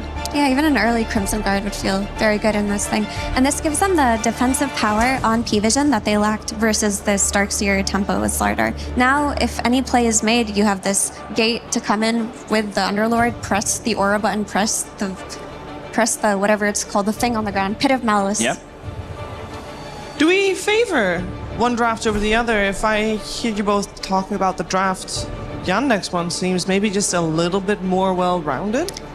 No, I think P-Vision rounded it out very nicely with the Underlord. It fits in very well. Both drafts look very strong, and it feels like for me, Yandex's is more tempo-based, so they need to kind of get the ball rolling and take every single objective, whereas P-Vision are content to, you know, sit back and maybe pick their fights more carefully, respond to things. Both drafts, they look very, very solid. You should not underestimate the damage that TA and Slardar can do. This is also Watson Templar Assassin that we're talking about. He is the best Templar Assassin player in the world. He just really shines on that hero, and it's going to be very interesting because he's going to be pushing the limits. I would give maybe slight edge to Yandex, but I feel like both of the teams kind of got the draft that they wanted in this one. How are we feeling on timings? What are we looking for here? If you're saying that P-Vision is happy to sit back and farm for now, Effie, do you think that they have what it takes to, if this game goes, you know, the 95 minutes that Milos wants it to go, do they have the advantage there? Yeah, I do think so. And by sit back and farm, I don't mean play defensively the whole game, because if they're giving away Tormentors and Roshan objectives to TA lineups, she's going to snowball out of control. But they don't necessarily have to take any bad fights in that 10 to 15 minute period of the game. So just make sure that they're able to contest around these key objectives, and I think P-Vision are in a good spot in that case. They can pick and choose their battles. Oh, no, absolutely. I mean, this is just an insane amount of damage. Like all you need is one big pick-off. By big, I mean kill a hero on the map, and TA plus Slardar are going to turn this into Roshan objective. They're going to turn this into Tormentor as well. So got to keep an eye on that. We will keep an eye on that for sure. Yandex versus P-Vision in our grand semi-finals with Cap and SVG. The various world champions of the past have been eliminated. Falcons, Liquid, Tundra. It's time for a new set of season champs. P-Vision have been incredibly consistent, and this is the best shot for them to surpass their third place at last year's TI. But Avery, when it comes to consistency, nobody beats Yandex of this year. Since October, Yandex have had a podium finish at every event they've attended, barring an errant PGL Wallachia. 9 tournaments of top 3. Now's their chance to lock in yet another Grand Finals appearance. And that is why this feels like a Grand Final in some sense. These are the two teams everyone has said are going to make it there, and they only have each other in the way. And there is a first blood to get this series off on the boy Satanic, the young gun. Great way to be able to start things, getting that early gold boost for DM. Oh, yeah. We're still going to have a bit of a bounty split because we've seen these Darkseers have some issues in these lanes, but I feel like this is a lane that you can actually do perfectly fine in. The synergy's not great with Mirana. Let's be realistic there. This is a lane you're just eventually going to try and get to the Dom. You can do some creep cutting, you can do some jungling, but it's not a high pressure lane. Satanic is going to free farm down here pretty much no matter what happens. So that gold injection for DM is going to push him towards a fast helm, and that's a huge deal. Could free up the Mirana to roam a little bit earlier. Maybe you go in towards that mid lane. Maybe you go top. Those are the two lanes that I can see going Yandex's way in this early game. If the TA and the Slardar get off to a fast start, it almost doesn't really matter what happens in this off lane. It's going to bring the draft together. You're going to be able to pressure objectives super early. You're going to have a lot of physical burst damage before the armor, before the Lotus Orbs come online. That's where this lineup can get out of control. I think we should have seen more TA over the course of this tournament. I'm kind of excited to see what Watson can do on it here, because I don't think this hero's broken by any means. I don't think it's the strongest state it's been in compared to some of the previous patches. But some of these games, it sneaks through the draft. Like, people later pick these pucks or some of these melee heroes that get abused by the trap cutting. And they're like, man, it looks like a great TA game. I think this is a solid TA game. It's not absolutely free, not S tier, but Watson is a master on this hero, and he has a lot to play with here. So hopefully he can make it shine. Well, we'll see how he gets through the lanes, though, because this is a bit of a tough lane. You've got a lot of ways to burn through refraction between these two heroes. Underlord is just a natural melee hero bully. And Tusk, I don't think, is going to be a lane-dominant 5 position up against these two heroes. There's not much he can really do, I feel like. And if P-Vision punished one hero in this game, I feel it's this Tusk. Like, this is going to be a rough one for Malady. If they're snowballing this game, yeah, it'll look good. But otherwise, you're going to have to play into the pits, AoE Avalanche, a Chains, a Bramble, a Terrorize. The Bushwhack is another AoE stun. Like, there's so much AoE control for you to go in next to your heroes in this game and have impact as a Tusk. It almost looks impossible to ever get a snowball save off in the late game unless you have BKB on top of it. So this is another reason why I think if you're Yandex, you want to get ahead in this game. Because if you're behind and you have to play defensive fights and rely on your 2 supports to kind of bail you out, I don't think it's possible. There's too many follow-up stuns. There's going to be a global AoE pit. Like, you just can't disengage from these fights. So you either have to rely on a very strong BKB timing or just kind of gain an edge and never let go of it and abuse fast Roshans. And you certainly have a very low cooldown lineup that if they can get ahead, they can kind of just keep us with non-stop action. Good snowball there from Malady. Got away from what I assume was a pit right on TA's head. That pit Bramble Blood Grenade. He looked like he was going to take a lot of damage. Gets bailed out very nicely here. Chainmail already online for this Underlord, though. A lot of early armor investment. I like it against this pure physical lane. It's going to pay off very nicely here. And I think this game is going to come down to these 2 offlaners. Maybe this series. These 2 offlaners have had some crazy games over their runs in EWC here, and these teams are relying on them to help control the map. That's the biggest thing that I think they share in terms of similarities. They both play these Darkseers, Centaur, Underlord archetype heroes. Maybe Enigma will come out in this series because they're pushing waves constantly. They're being really annoying with the Dom creeps. They're giving their teams a lot of information and map control to play off of. That also gives them a lot of farm to make their impact felt in the team fight itself. There's going to be a lot of overlap in this offlane hero pool in this series. And it might come down to who gets, like, you know, that extra 1 wave to hit their item a little faster and can join that team fight or make that play ahead of the other here. I almost never expect Centaur to go through here. It's just been too powerful for these 2 teams. What do you make of this Darkseer lane? Because he's matched up against a melee hero. We've seen many of the range matchups the Darkseer suffers in lane. But at the same time, it feels like there is almost no value to the wall in this game. Pretty terrible wall game. You know, you're using it as the slow and chaos in the fight rather than any illusion hero. Tiny is very good against Darkseer for a lot of these reasons. Hard hero to burn out with shells. The wall's not really effective against his right click. Surge is not that great against Avalanche Toss. So you do have a lot going for you. You do get a nice courier snipe with some boots on it. That's some value. And start pulling the waves, which Hoodwink not going to be the best at being able to stop that. DM does lose the aggro there for a second. And this is going to be soon the time where Soxa is going to be freed up to make rotation where he wants. His arrows have not been finding the mark in the bottom lane so far. Maybe a bit of a warm-up for him. He's just trying to secure this helm for DM before he leaves entirely. Thought he might have left earlier just because you got that early first blood injection. Like, maybe DM dies if you leave him, but if you can make something happen on the other lanes, it probably feels a bit better. As he's about to hit level 6 for free on this Ember against a Slardar, and no pressure went into him at all to get here. So he's very happy with this situation, even getting aggressive himself. Yeah, the pressure going the other way. Cheer Jr. getting very low. Magic Wand keeps him alive for now. Now popping a fairy tower shots. No one who now has to pop his Magic Wand to stay up and at him. That'll guarantee his level 6 here, though. No support TPs into that mid lane. Still holding on to it. In fact, they are looking bottom. Trying to snag a quick kill on the squirrel here. See if we can land the arrow. Ducalis just going to die to the right clicks here, but the Mirana, maybe similarly. In fact, Ducalis is not dead yet. DM, the snowball, it'll finish him off. And now the DM is joined in. The Ion Shell is going to force P-Vision away as much as they can. Up to level 3 on that Ion Shell, so you got to be careful on support. Satanic, he's a beefy boy, but you don't want to start chain feeding into this Darkseer lane. Looking for that Underlord 6, looking for the Ember 6. That's where you have a lot more map mobility to respond to some of these aggressive plays from Yandex, and that's always going to be a concern. You want to get aggressive with this lineup. You have a lot of dive potential. Slardar, Darkseer, TA, these are all heroes that naturally dive really well. But when you commit to that dive, there's a lot of turnaround you have to play into. It's a very strong defensive lineup across the map. Underlord can always pose you problems when you're trying to get aggressive into one of the other lanes. So you really have to keep the mobility in mind, you have to keep the resource management in mind and pick your opportunities well here if you're Yandex.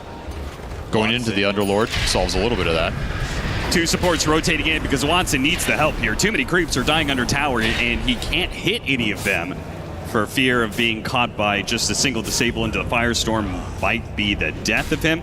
Meanwhile, 7-minute Wisdom Shrines are coming up, and it does look like no one is a bit more free to rotate if he wants, but he has opted not to.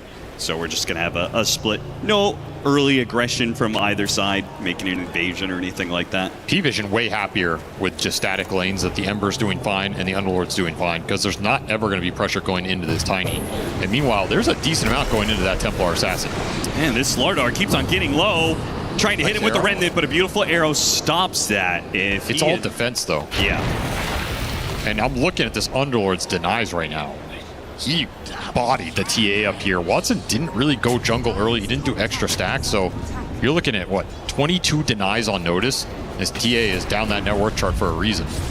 Malady looking for the snowball out of here. And he'll get it on the creep way. Will he get far enough away, though? He's still going to be inside the pit, and they'll run him down. Malady just desperately trying to get even a single CS, but that just ends up yet another deny for Notice. 23 denies. Complete lane control. He's going to be a beast in this game. He's a big problem here over Yandex in the team fight, especially the supports. Even the Slardar kind of suffers. You need BKBs, or you need to get to a point where you just overwhelm his armor entirely, which, again, when you're behind, it becomes harder to do. He can have a fast Lotus Orb. There could be Greaves in this lineup. Dispels are going to be great for both teams in this game. Arrow does land. He's got a regen rune in the pocket, though. They need an overwhelming amount of damage to kill him, and he's able to jump away to his Remnant. Still, though, they can chase after the supports. Maybe get one kill here. Here comes the Underlord, though. Through the gate, or maybe not. Actually gets gone on by Malady and Watson. They're trying to stop him right now. Hit him with the snowball once. Now he's trying to get through the gate and get away from them. Dies all the same. Nice pickup for them. That's such a big boon for Watson, who was otherwise losing this lane considerably. Needed the experience as well. Can always go into the jungle or do stacks as a TA, but right now Darkseer's kind of taking your triangle, so you just have to exist up here for a little more time, get a couple more levels, and then you're smooth sailing. Yeah, those traps really help secure the lane a lot more, whether you are seeing the rotations from supports or just the slow helping you disengage from some aggression. And it's DM who has quietly overtook the Tiny and the Underlord in net worth. Trying to battle it out with this Helmet Dom creep. Point blank arrow. Centaur getting in front of him. It's going to be killed, but the damage is done. Satanic will be run down. So nice rotation back through the gate. It really felt like Yandex was struggling there in the first 6 or 7 minutes of this laning phase. But now that the rotations, it almost feels like they're outmaneuvering P-Vision. I think their rotation power is stronger here in the early game. That's kind of why I wanted to see the Mirana leave earlier. But Soxa, he made the right call. This Darkseer is mega fat. He found some clutch kills with this Mirana. Now he has 2 urn charges, still has a blood grenade. So Mirana's pretty strong on the map in terms of that roaming power right now. And it's going to be quite a difference of map control, too, because DM is slowly going to chip away at this bottom tower. They're going to bring the Underlord mid to try and fight this rune. Big investment. Terrorize onto underneath the pit with the brambles out. That'll easily kill Cheer Jr. and run down the Mirana as well. So P-Vision, a heavy investment of heroes into the mid lane, but it does pay off. Absolutely. The second you get caught in any of these little routes, you're going to get chains done forever. There's just no way to take advantage of mobility in this game as Yandex until you have, I want to say, either BKB or like multiple dispels, like maybe Greaves plus Lotus Darkseer or something can bail you out of that kind of situation if you're a Slardar, but this is a lot of gold to get to. So in the early game, you have to be wary of just getting caught. Trying to get aggressive with another Bedlam, low cooldown. It's going to end up in the Bramble, pulled in by the Bushwhack. No one's not going to keep it up, though. Yeah, the same reason it's a terrible Tusk game, it also makes it a pretty rough Slardar game, right? 2 heroes that are very dependent on their mobility, hate the lockdowns that P-Vision is going to be thrown their way. So it's going to be a rough ride for those two until BKB, or at least BKB from Slardar. We'll see if Malady ever gets a BKB of its own. I like P-Vision's odds in a lot of the fights until those big items come out. Then this game will change a lot. But until then, they have spell advantage. The more they can force some skirmishes, particularly through this Ember, the more pain they're going to inflict on some of these heroes that just can't get out of the chain stun. I do think that's because they have a Templar Assassin and a Slardar. Obviously, Roshan is a big advantage for Yandex when they hit that BKB timing and feel confident about their team fights. I do wonder if P-Vision will have the chance to take a Rosh themselves before the BKBs come online. Maybe. Their lineup is not very good at doing it. This is not a Roshan priority lineup. It kind of requires everybody in that pit to bring it down at an efficient rate. And that's kind of Satanic's call if he wants to do something like that with his like time. chains, vacuum, but DM. Nice pickoff. Surrounded, and the gate makes things a lot more efficient. Straight back into mid. Yeah, mid lane, they're going to run down Malady. Moonlight Shadow, do they have detection for it? Yeah, they got him. It takes a while to die. Can you get anything in return here? Slardar wants to take this fight, but he's still outnumbered. Yeah, nobody's around. Arrow is coming through, but as soon as that's dodged, then there goes your entire support. Cheer Jr. managed to weave his way through the brambles, but another round of slight chains. And finally, damage ticks in. Underlord, TP away. Oh, that was a close call, but Notice makes it out and completes his Rod of Atos in the process. So now the catch is really beginning to amp up for P-Vision. This Slardar is so far away from being able to survive or have impact in these situations. The Vessel is done here for no one. Him getting the last hits on those kills, that is exactly who you want powering up to the first fighting item here. And Yandex in a little trouble across the map. Too much mobility for them to deal with right now and not enough counter thread. This TA is just not powered up yet. You're still looking for that Deso. You're still looking for the blink on the Slardar. Then this thread will come together. You can kind of play through Moonlight Shadow and try and pick someone off, or, you know, threaten Satanic down here. He can die once those armor items are online. But he has sat down here forever. You want to deny the tower? No, he wants to leave it up. Bait someone in for it. We saw the power of these tier 1s in our series yesterday. No doubt. It is a really nice objective to play around for as long as you keep it up, though. 9 HP, I mean, surely. Well, there's a limit, right? At the same time, yeah, okay, he's finally going to deny it. DM just keeps on kind of throwing Helmet Dom creeps down the lane, thinking eventually he's going to get that tower. So maybe he's not baiting out hero kills, but he is baiting in some valuable stuff anyway. Look at that. They double scan down here and both hit. As P-Vision making their way for this Wisdom Shrine from multiple angles. And it does mean it's going to be double Wisdom for P-Vision. Just ahead on the little timings here. And again, their spell power is stronger right now, so even if the item timings are the same, you're still advantaged in these fights. You just can't get impact out of your Tusk Marana here. Yeah. Yandex say they clearly knew that was coming. They made the read, they made the scans. I think they made the overall call, we shouldn't fight right now. We need to get our first round of items, which there's the Deso, there's the Blink Dagger on Slardar. Now it's coming together. You still kind of want BKBs, but you can make, you know, one or two boots, right? You can get pickoffs now. You can threaten some of these cores pushing the lane, particularly the Underlord. If he gets too aggressive top, you're going to go there and slay him. The Ember mid might be a tough grab. You'd have to chain stun him with an arrow. Likely to threaten no one here. It's kind of same with the Tiny, who, by the way, is about to have a full Shadow Blade. They're going to go for the Underlord, but it's not in a deep lane position. It's in P-Vision's triangle. That's a lot more Which is difficult. a tough area to fight, and the reinforcements are already there. Satanic TP to the off-lane tower, cut him off from behind. Now Malady, who was looking to join those two in their smoke play, well, now he gets caught as well.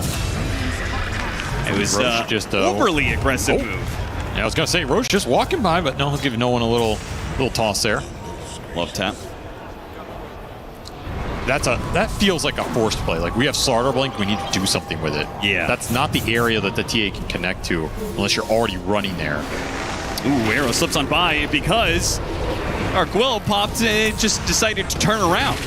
Fight the two of them, hits the Terrorize. Ooh, but gets one shot by the Meld hit. So that's going to be your first bit of charges here. The Slardar is back up into play, and again, low cooldowns on these heroes. So even when you do kill Yandex, they're back up in 30 seconds and in fighting shape. Fast response, and that response was important. One, you needed to stem the bleeding here, but two, that was the Shadowblade Tiny running in there, ready to join that engagement. It just didn't get set up properly, so you don't get value out of that reveal. You don't get to snipe the TA or something crazy like that. Just back to farming for Satanic. Did not like what he saw there. Try and re-engage. So both teams have shown that they can defend their own side of the map. Neither team has shown that they can really offensively, you know, get in there. Which makes sense if you look at these two lineups. Like, there's a lot of turnaround. There's a lot of annoying spells to run into. You're doing it blind especially. And just not fun spells to face tank. Yeah. So that was Deso charges for TA. Yeah, that was fast. He picked up Deso, got a kill, now has Blink. He'll be highest net worth here. It's kind of inevitable. Come down to those Roshans who can start accelerating these objectives. Or killing more Dom creeps. It's number 4, number 5, I don't know. He is propelling DM to a fast Lotus here, which I like. You got to get some multiple dispels. I could be curious if he was going to go Greaves. We just don't see this item a lot. This is a pretty good Greaves game, but he just went the treads. Wants to keep the farm rate up, be a little tankier. Rely on the Lotus Orb to bail some of his boys out. What do you think of Malady buying out his shard? Tusk shard is not one that I think of as, you know, willing to buy. Caught him on the Shadow Blade, and with the Bedlam, they burn through that Refraction really quickly. Avalanche Bedlam, Refraction goes down, and an exposed Watson dies. That was a smoke bypassing multiple wards that catches Watson off guard. Big connection for this Tiny. Not only do you get his Shadow Blade involved, you take down the farm accelerator here on the side of Yandex. Pit, Rod, back into the pit. Malady trying to get off a snowball here, but now he's been chained into another pit. 10 seconds of entangle, and now Chiro Jr. is going to walk into a bramble as well. Now he does get the clear here from DM, turnaround vacuum wall, but not much damage behind it with the Slardar already dead. The Templar Assassin reviving in 5 seconds. Nothing behind it. P-Vision playing faster and faster, and Yandex are struggling to keep up. The threat of this Tiny on the map, we've seen it time and time again. If you let this hero have a free game and he can just start picking people off, the map closes in real fast. And this is, you talked about this Tusk shard. I'm not sure this would have been my first investment because like, there's so many roots in this game. Like, you're just getting pitted, chained, brambled. You don't have an opportunity to do anything with this shard. You have to kind of preemptively use it and start the fights on your terms, but so far it's all aggression for P-Vision. Yeah, Lotus Orbs are going to be very helpful. DM, he does not go the full helm of Overlord, but picks up a faster Lotus. I guess another thought would be that him buying a shard also means that, you know, maybe one of his cores gets the shard For if sure. they take the Tormentor. He talked about that in an interview. Right. He But likes that, buying it to essentially contribute net worth to one of his other bigger heroes. that makes sense, I feel like, if you know that you're winning the game at 20 minutes. But that is certainly not the case. In this setup, it feels like P-Vision are far more likely to be taking this Torment. We'll see who gets it. Might pay off if they can secure the objective. This is a lineup that wants to take it, for sure. They might just smoke down there and prioritize it, even from the Dire side. Another pick off to the Tiny. The map is shrinking right now. And Satanic's getting more and more aggro. The Shadow Blade Harpoon, now a Silver Edge to be finished. Another Dom creep as well. You just have to get BKBs at some point in this game. That's what it's starting to feel like. It's just too much spell power. The Ags is already done for Noticed. Dude, look at Chiro Jr.'s net worth. He's 3,000 behind the Ember Spirit. Like, when is he going to get a BKB? He is lucky to get out alive here as the gate comes in a little bit late. You have to win team fights and big objectives for him to eventually get there. There's just not enough space for the Slardar to farm anything right now. You have to start looking for some kills. Well, if they wanted to, they could make a play for that Tormentor right now. Gate's on cooldown. It's a big spell. No gate. P-Vision mostly playing middle and top. They're collapsing towards mid. What a different kind of objective here. P-Vision are going to make a smoke of their own. It's going to break. Managed to get the initiate up to the Shadow Realm. Already went off, and Chiro Jr. has no BKB to defend himself to get him the Lotus, though, and maybe he can get out. The Ember Spirit's going to pursue. Meanwhile, Templar Assassin has to keep his distance up against this Underlord, but an Ember Spirit jumps right on top of them. Watson's getting low. A Firestorm on top of him has to be picked up by the Snowball. It's his only chance to survive here. Watson, though, there's just too many disables. P-Vision, they own this area. They own every part of the map that all 5 can be there. That fight can maybe go their way if they all jump the same target together and they get the TA in there. But the second that Pit Firestorm caught the 2 of them on the high ground, the fight's disjointed. You can't single target focus anybody down, and now you're just stuck in roots for days. It's just miserable. I guess Tusk Shard pulled Watson out of it a little bit, and then he gets snowballed. Like, you're actually dodging a decent amount of the roots. But it's just overwhelming. Still more. Yeah, everybody has something. That's an Arcane Rune Ember on top of it. Avalanche is a disgusting spell. It's just too much to deal with right now. That was a risky fight to take. You paid a big price. They also bought yet another shard. This time on the Darkseer. I think this one is very good for split pushing at times, and I can see how it's helpful, but I also feel like you're very much under the gun, right? You need to get to this 30, 35-minute timing where you have these DKBs, ways to get rid of these. It's weird that they feel like the shard is worthwhile when you got to get to these other items. Because otherwise something like this happens, and there's just no way out. Yeah, he's just stuck. Nobody has any Force Staffs. Nobody has a Lotus Orb in that situation, as DM is bottom lane right now, trying to get to Blink. Have to find a way to create more map pressure without getting picked off or win the fights. You're running out of options here as Yandex, as Underlord is just going to control this game. Every time that global pit is available, it's going to result in a big kill here. Don't have the core items to escape from it. Unfortunately, the Darkseer can put pressure on the map without showing his hero, thanks to the Helmadom creep. That is the one way you can combat this Underlord. He's doing a decent job. He's constantly forcing somebody back bottom. Fortunately for P-Vision, they have very mobile heroes. Like, you can run the Ember down here, chase him out a little bit, and still connect to some play top if you really play it well. Right. It's not as if you have to fully respond to the Darkseer pressure in this game, and there he goes, right? He chases him out bottom, instantly back top. You still have your threat up here. Yandex gonna try and take advantage of that. Gotta get a kill for Chira Jr., but they run into a Sentry that was gonna hang out here pretty soon. Did you even have the damage on that play? It's gonna be close. Sentry also spotted both Satanic and Malady in their confrontation. Warning game is really important for these pickoffs leading to the objectives. It's all gonna start with the vision. That's where you can maybe rely on some of these TA traps to give you a little extra boost. You're not getting killed right now. No gem on the side of P-Vision. This could be a game where they pick one up very soon just to try and eliminate the extra pickoff threat that would snowball into something like a Roshan. Chira Jr. still hunting down here. Saksa almost has a Force Staff, so they will have a little bit of extra help. Problem is, Force Staff only gets you out of one of these pits, which with the Ags, he's got multiple pits to be throwing in, not to mention the Rod of Eight Toes, Slight Chains, etc. A big move from P-Vision. This could be where they take over all the objectives. If they get the right kind of pick off here, running into Watson would be perfect, and they manage to get the avalanche on him. He's caught, pulled away by the Tusk, sure, but it doesn't take you far enough out. You're better just leaving him there. There's, again, so much AoE control in this lineup. There's just no way the Tusk is going to bail you out of these situations. Again, the shard is like, okay, it doesn't actually get you fully out, and it only pulls the Tusk into danger. At least you get to hold hands as you both die. That's true. And Satanic playing a carry tiny. When you've got this kind of control, he's going to be banging down objectives. The top tier 2 is almost dead. He takes down the bottom tier 1. I also love the 9-class blink here, because I think Dark Willow's a hero that, like, early items don't really mean as much as you being able to have presence around the map, get that extra wave and not die. And we talked about how important it is to have unkillable supports in this meta right now. Your support duo that scales in a way where it's so obnoxious to kill them as a core, it almost becomes futile. Dark Willow can take advantage of this blink with the Shadow Realm. She can push that extra wave and blink out if you try and blink on her. Like, it gives you a lot of survivability in this game that's very annoying for these heroes that want to blink in and stun you. Zoxa's gonna get one shot, avalanche toss. It's not the same on the other side. He's not able to split push. DM able to get rid of the Cursed Crown. He's gonna show on the map. Nope, blinks up. And because there's no gate for another 15 seconds, he is able to get away.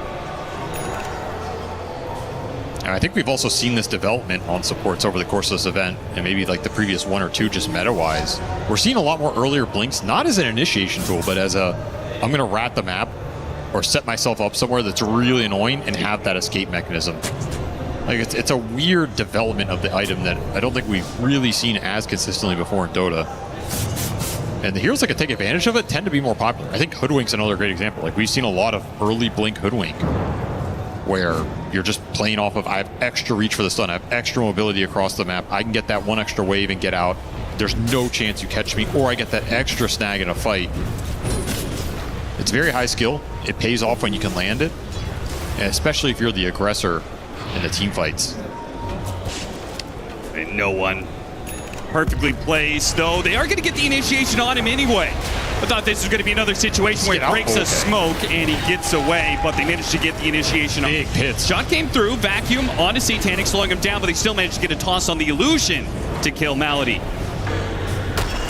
Cheer Jr. wants to keep this going, actually pushing Notice back into the team as best he can, but it's not good enough. Malady, Watson can't really go into this. You see him playing off of hitting the traps and trying to get the side blade damage, but he can't actually blink into them and go for that Underlord kill. No, there's no way you want to commit in there. Until you have BKB, you're just going to get disabled for days. There's already an Assault Cuirass on Satanic, by the way. Yeah. So you kind of have to respect the armor in this lineup. And this Ember almost lives. He has an Illusion Rune in the bottom. No one is very close to getting out of this situation. And great execution. Yeah, I mean, if he has the Shiva stun, I think he does live there. Oh, yeah, 100%. And they're going to have the triple armor item. They're going to have AC, they're going to have Shivas, they have Lotus. So this was one of your better chances to take a fight if you were Yandex when it comes to the offensive damage. Maybe they can still take another one when they have their BKBs, but for now they're going to get picked off around the map as an attempt to do something about Roshan is denied. That's a big Roche to gain here for P-Vision. Feels more influential to take it away from this Yandex lineup than what you even need it for. Like, I don't think Tiny needs an Aegis this game, let's be honest. No. I think he can use it well, but just denying this from the TA, it makes it so much harder for Watson to play the fights. He's kind of relying on getting a second life here at some point to be able to go in. There's a real risk, even with the BKB now, when you go in, you pop BKB, if you get kited a little bit, if those big stuns don't land when you're there to deal the damage, and that BKB starts to wear out, that fight does not look so great over the long run. Yeah. They do at least get Tormentor, and they get a Mirana shard, so all the shard buying didn't really pay off here in the long run, for that at least. I mean, I'm not a TA player, so I don't know how influential the Templar Assassin shard is. I guess your Refraction can be cast while disabled. It's actually potentially important when you're getting Tiny Shadowblade initiated. Oh yeah, I was about to say, it's good against Tiny, and this is supposed to be a decent matchup for TA in terms of playing the map. But a lot of the disables in this game, like casting the Refraction while you're in the pit or something, whatever. Yeah. Satanic's threat continues to grow, 9, 2, and 7. This hero looks unstoppable in the right hands this event. Yandex are just getting more and more desperate to rat out the map, leading to more and more pickoffs. They can feel the map just closing in around them. P-Vision, thanks to the fact they've got a Shadowblade, they've got an Underlord with this global presence, combined with an Ember Spirit with global catch as well.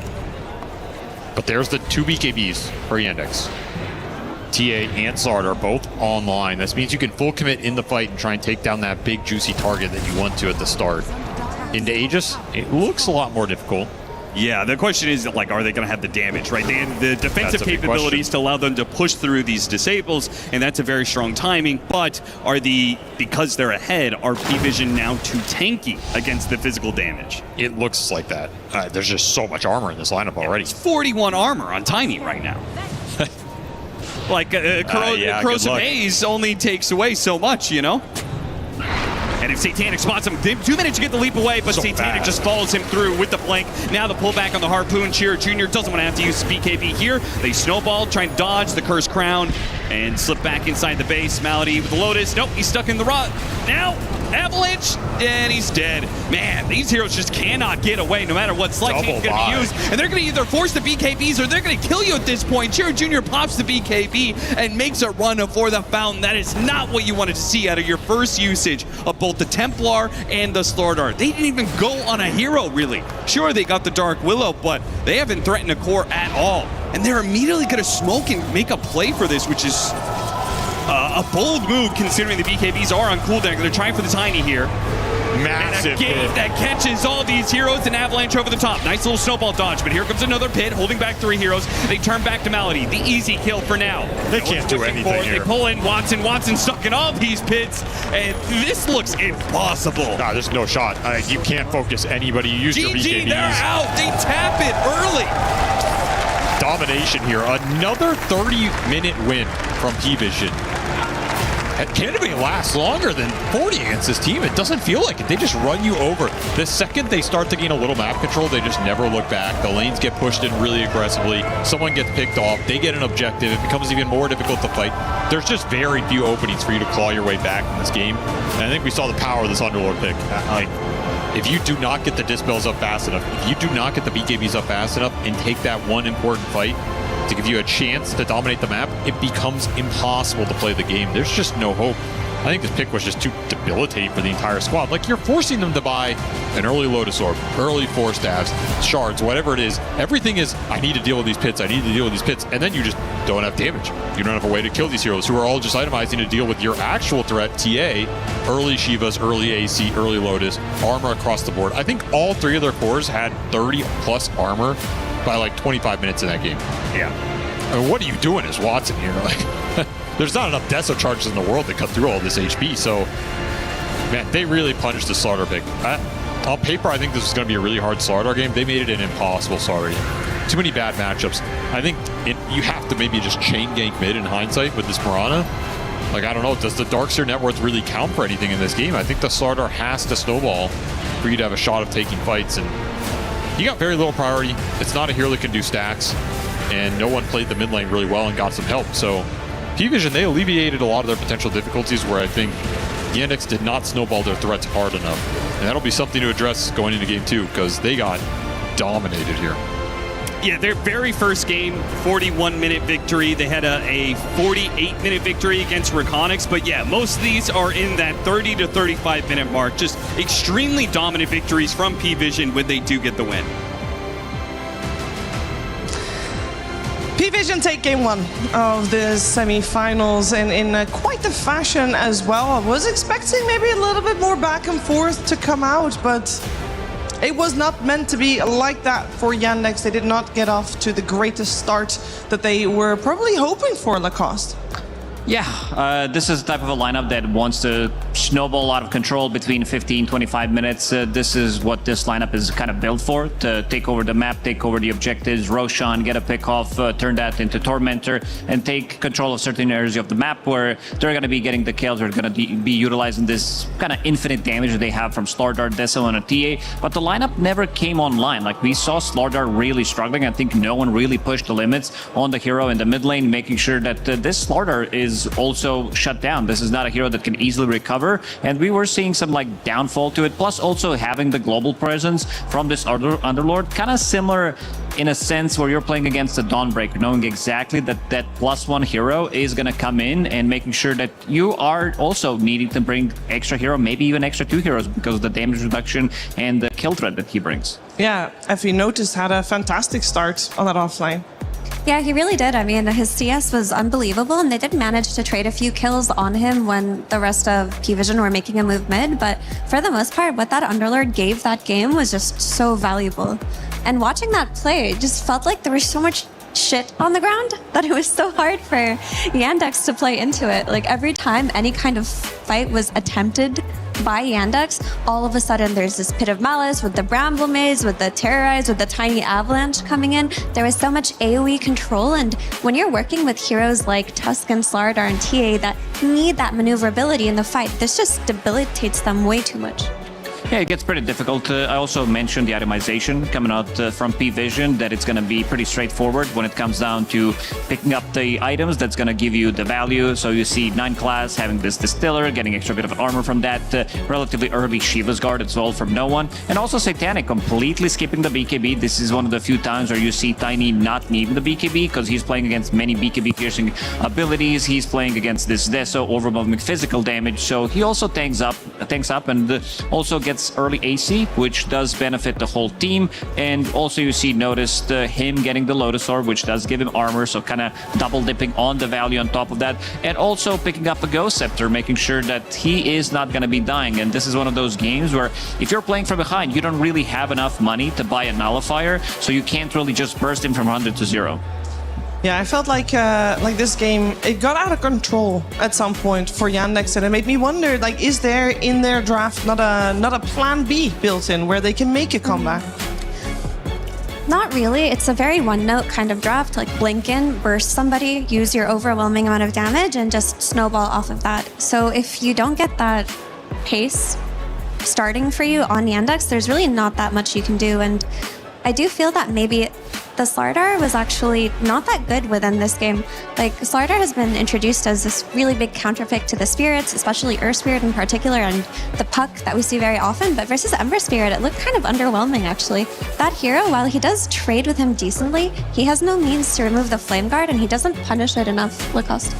Yeah, he definitely felt like that in this one, making sure that, he has really good game. Like, Slardar is not a hero that, again, can easily recover. I think Caster's talked about it. This is the hero that if he's off to a bad start, you need your blink, you need your shard. You can't really skip your shard, so it's kind of like you need to spend the 1500 gold to get it, and then your BKB is gonna get delayed, which we'll also see multiple times. He goes in, and a lot of the times he doesn't get the chance to get out because of the Pit of Malice, Road of Athos, this infinite control to have. Plus also Tiny. I think Satanic played an extremely good game. He was hunting down, he killed Saxa, I believe 2 times solo, and also being everywhere, but also having that tankiness. Like, it's very easy to play a game once you have these, let's call them unkillable heroes that go in, provide vision for the team, and also have a little bit of a bail option with Dark Willow behind them, but maybe with some defensive items like a Force Staff, just making sure that you can get out of trouble. Yeah, that Tiny on Satanic was able to join fights, Effie, very early on. Yeah, I mean, that was the big key factor in this game for me, from what took it from being even, where both teams were making trades, to actually being swung in P-Vision's favor. So here in this clip, we're going to see this is Satanic's first big move with 9 classes Willow, and they smoke and they find the perfect target here in Watson's TA. Like, this is just the dream scenario if you are this Tiny. And then if we go on to this next clip here, just a few seconds afterwards, because of this pickoff on TA, they were able to apply pressure to this mid lane, to this mid tower, and that Atos from Underlord comes in clutch here. You just have this like big pit. It's not easy to take, and CJ unfortunately tries to help here, just gets Avatossed and maybe can manage to sprint away, but you can't really run away from this draft if you're not the one setting the tempo. And in this last clip, we're gonna see kind of a similar situation in the sense that Satanic's Tiny just gets to join whenever he wants, and this is really key from no one to be able to come in and control, but he does this nice wraparound, gets the Ava on, and the heroes on Yandex could not really play versus these heroes. No, they really could not. It also feels like oftentimes when we talk about any team, really, and a lot of the teams that we're talking about today, we frequently focus on the support duos with good reason, because they're the ones making a lot of the moves. But Lacoste, I guess the reason why Yandex's supports couldn't really make moves, is that because of the Slardar being basically a non-factor here, or what was that about? Yeah, I mean, when you shut down this type of a lineup, Templar Assassin, she also falls off. She doesn't feel comfortable playing with the Slardar. He doesn't have BKB, and also the offlane. Like, DM didn't really have that hero that kind of goes in. Again, it goes back to Slardar not having the greatest game, which makes it very easy for the supports on the other side to, like, even itemize. And we talked about, like, how they're not really susceptible to dying to both of the cores, to either Slardar or to Templar Assassin, because they have built-in evasion, they have Shadow Realm, but a lot of value that they're getting out of these spells. And this lineup, this diurnal lineup, what they want to do is blink in, kill a hero, and then play 4v5, and we've never got the chance to see that. Yeah, this game, does it feel? It feels to me like it was a strategic win, and with the one big difference maker being that mid lane, Effie, where no one, of course, did very well against Sierra Junior's Slardar. Is this series going to come down to that, you think? Because these teams are both so good and both so close in skill? Yeah, I mean, we heard Saxa in his interview say that he thinks whoever came with the better ideas will win today, and I feel like P-Vision had an excellent idea versus CJ Slardar in particular. Like, picking that Ember early and bringing it in, and also dual taking Hoodwink and Dark Willow, a support duo we don't see too often because one is usually banned or taken from the enemy team. It made it so that the Mirana plus Tusk support duo on the other side couldn't really play that effectively either. So moving into this game too, I think Yandex have to go in a completely different direction. Yeah, also last pick Underlord. This was kind of like I'd say if we could see this Templar Assassin potentially coming in for Yandex, they could also potentially see it coming, most definitely. And they prepared a really good answer. They picked this Underlord who had a global presence, reduces the damage, physical damage from both of the cores as well, and also just he's the body. Like a lot of times you see this guy running in and not getting focused because you can't really kill him, and really like a bit of a switcheroo. We've seen good amounts of Underlord just straight up going for Aghanim Scepter. He did squeeze in Road of Athos, making sure that they have that extra bit of a control, extra bit of a catch, because they didn't really have like the reliable catch. They had Ember, but it also speeds up the tempo, and we see, I would say, P-Vision team being like the scariest between 25 and 40 minutes, where they tend to close out most of their games. So where do you want to see them take game 2? I wouldn't necessarily say that this is anything wrong with their draft. I actually favor their draft by like a slight margin, I would say, but it's gonna come down to that, because both of these teams are gonna exploit every single mistake that you make. I think they're gonna be going for something different. I think they're gonna be looking into potentially get maybe Invoker for CJ relatively early on, maybe not in the first phase, but also to see the slightly bigger picture, maybe have like a draft that also doesn't fall off, especially if they're getting run at 30 minutes in.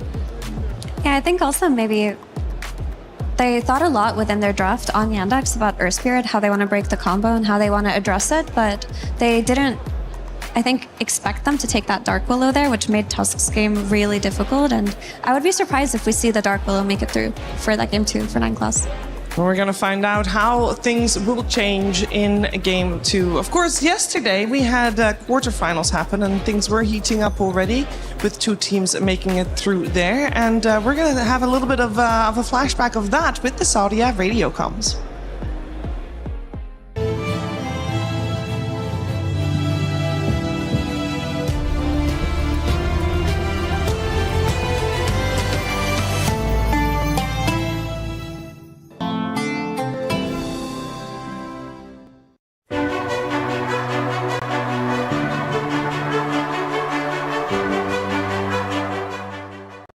Just hold there, guys. You don't see anyone top, guys. You don't see anyone. You can go, You take it? Yeah. I lean bottom. I'm ulting. Stun. Nice. Get this guy, kill him. Okay. I'm running at lean, guys. I'm checking him here. I'm far. Stas, you gonna reach him? I'm no. Okay.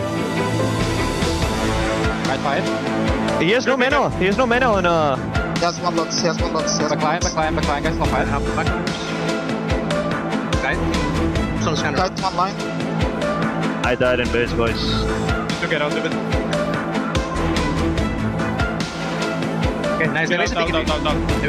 No, surgeon. I just have to show him for it first. I'm TPing. Look. Now diving. Let's kill him. On me. 7 seconds, my TP. I'm TPing. Arrow. He used arrow, yeah? 5 heroes around. All heroes here. I'm TPing, guys. I'm TPing as well. Go. They cannot fight. I can kiss him. Go. 加了吗？没有，活了。我到了，小鱼回来跟我打腿。好打。小鱼，别急，你给我拿，你没事，我们能打。别走，别去了，别回。我们能。我还买活了。来，这排上。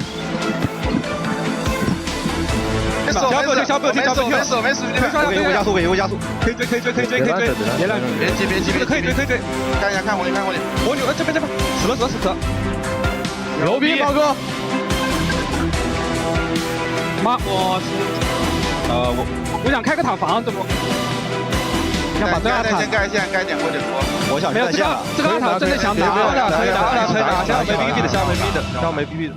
He thinks he can come in here and play my game. Let's go. He knows nothing. Let's go. Tyler Wine, you're done. Raw energy. Half blow the house down. We're getting ready to cast Yandex versus P-Vision. Avery, this is a pretty tense matchup. Pretty much both these teams are the favorites. Whoever goes on to the grand finals is going to be the favorite for that grand finals. So, simple question, who's walking away the victor here? Well, I would not count BB team out. I think as we talked about this series, if both these teams view it as the finals, what happens after one of these teams wins, right? Do you put too much energy, too much of your emotional momentum in this series and then get caught off guard by BB in that grand final? That's a real possibility. So you need to win this series in the right way. Oh, yeah. What's the right way? You can't overdo it. I think a nice 2-1 with a close game 3. Well, but I thought you were saying you don't want to expend too much energy. You want to get the 2-0, just get it done and over. But you don't with, want to get and too then focus cocky on the either. Grand finals. Oh, okay, you don't want to You need to be overbuild that humbled a ego. little That's bit. right. You got to get humbled in a game 1, respect game 2, and a close game 3 where you figure some stuff out. And you're like, all right, we're respecting our opponents in this event. Let's move on. If I had to pick a winner in this series, I think P-Vision's looked a little better. I think so, too. The draft teams look a little cleaner, so I'm going to lead them, but this is anybody's to take. When it comes to the draft, then, what's the number 1 hero you're going to be looking out for in this series? Ooh, I'm looking at the mid lane. I'm looking at the Ember in particular because I think that hero's overperformed. I'm looking at Puck from a bad side of if someone pick picks the Puck, don't will do it work? it. Yeah, because it hasn't been. And I think Earth Spirit's kind of in that middle territory. So I'm looking at the Spirit heroes, the Storms, all that for mid. Who's going to get more momentum in this series and who can pop off? All right, well, whatever hero do get picked, we're just hoping it's going to be a banger of a series.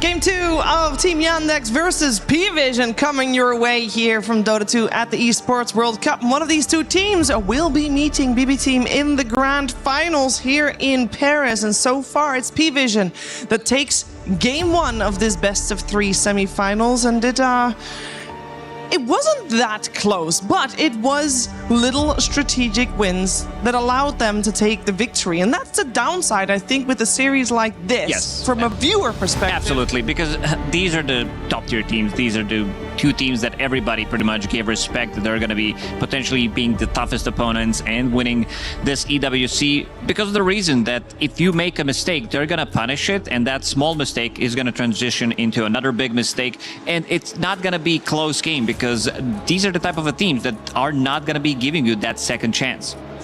I have a question for you, Lacoste. What on earth happened to Huskar and Huskar players? Because I feel like going into this tournament, it was a hero that everyone thought about and talked about, and we even saw covered in the draft. But as it's progressed, nobody cares about Huskar. Ember just gets to play without getting Huskar ever. You can pick him at early in the draft, and you never have to worry about Huskar. What's going on here? I had the same question, and I feel like maybe this is... Teams got better overall. This is not a cheesy pick by any means because we've been in Huskar meta for a really long time where all of these melee mid laners have been on the receiving end, but I feel like you could have potentially squeezed that in. Maybe we're not seeing something. Maybe we're not having the info from potentially scrims that did happen, that Huskar did get quite a lot of bad reputation, maybe because he didn't really have good win rate. So hard to tell. Well, I'm going to go out on a limb and say, if you're not willing to play Huskar versus Ember, and your Slardar has proven to be ineffective against P-Vision's Ember, then you must take the Ember yourself. That is what has to happen here for Yandex, because that Ember really felt like he got away with it. Really did. We are going to have a very different game number 2, it seems already. We still have the teams on the same sides, but the pick order has changed. So it's P-Vision with first pick, and they take the Nature's Prophet. We did see Nature's Prophet previous game, but only first phase banned by P-Vision themselves. And this hero has just proven to be a really effective flex to mid, carry, and support. And within the ranged hero meta, he's always going to be comfortable to throw in there. And if teams overreact to him, which tends to happen if you pick him early, you can just, do a gotcha and make him less important. Because we've seen teams do Spirit Breaker against him and get cooked. Yeah, we've seen Nature's Prophet being a relatively good response to Shadow Fiend in a sense where you can't out-CS this guy in the lane, never gonna happen. So the way that people have been playing against Shadow Fiend is try to bring extra bit of a heat because of this global presence that you have from Nature's Prophet, and then TP to his lane, maybe Twin Gate rotate with the other support and try to outnumber him.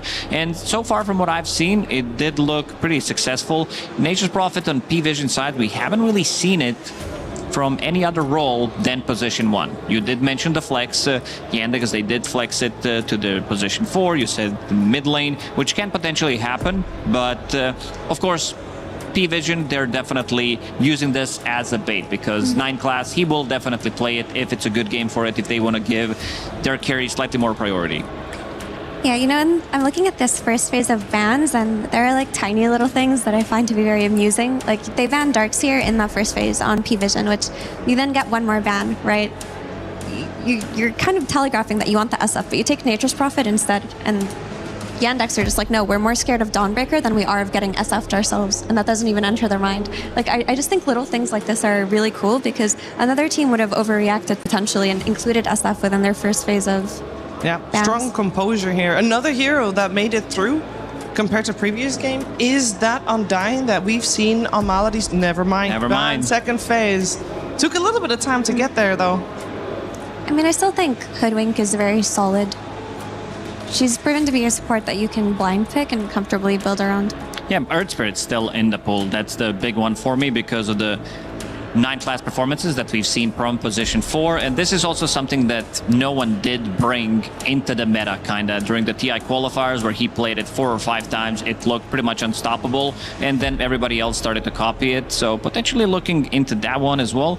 There's also Keeper of the Light available. I think this opens up so many combos in the game from the off lane where we're talking about the Beastmaster, from the mid lane with the Pango, with the Ember Spirits.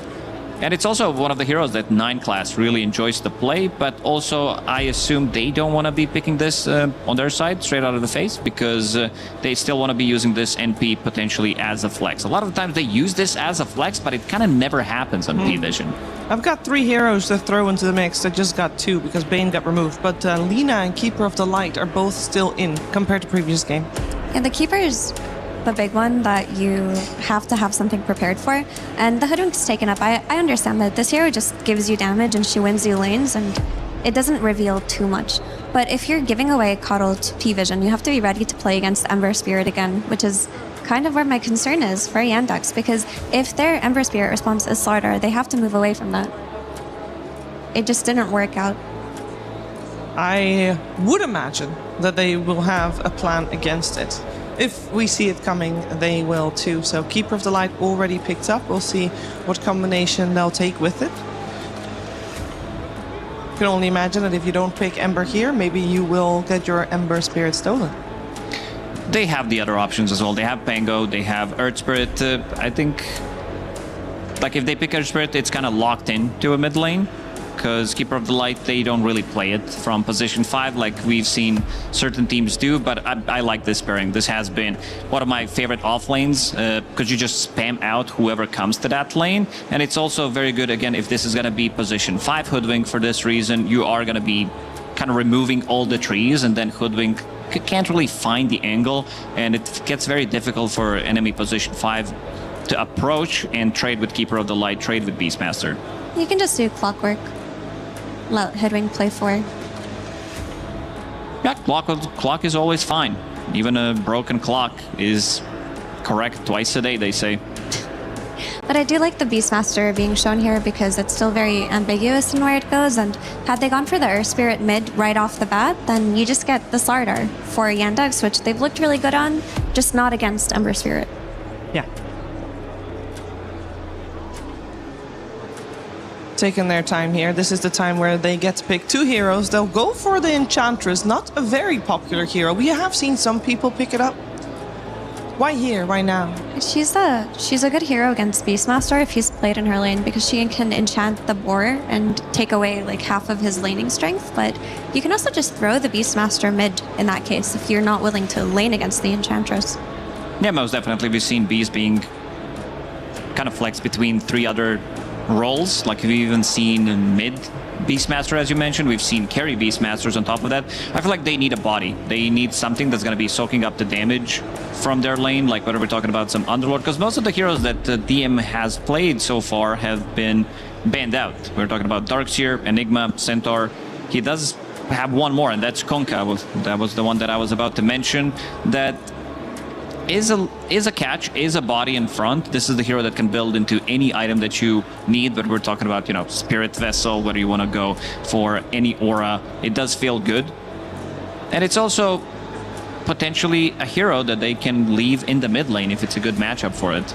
Yeah, they can for sure. I mean, I don't imagine CJ will like throw away the opportunity to have a counter pick at the very end. But here comes the Ember that we mentioned. I would be a little bit disappointed if they ran back the Slardar. I just don't feel like it gave them enough. Like, I want to see the Vipers and the Huskars come out now for CJ, because DM's Kunkka, it's going to give you that body that you mentioned, Lacoste. It's going to give you that anchor, that team fighting. So don't overreact and run back the Slardar. I keep mentioning it, but I just don't think it did enough against the Ember on lane. Like, when Ember is shown, you have to punish it. We'll see what the bans are coming out from P-Vision, as I'm sure they're going to target some good counters to that Ember Spirit as well.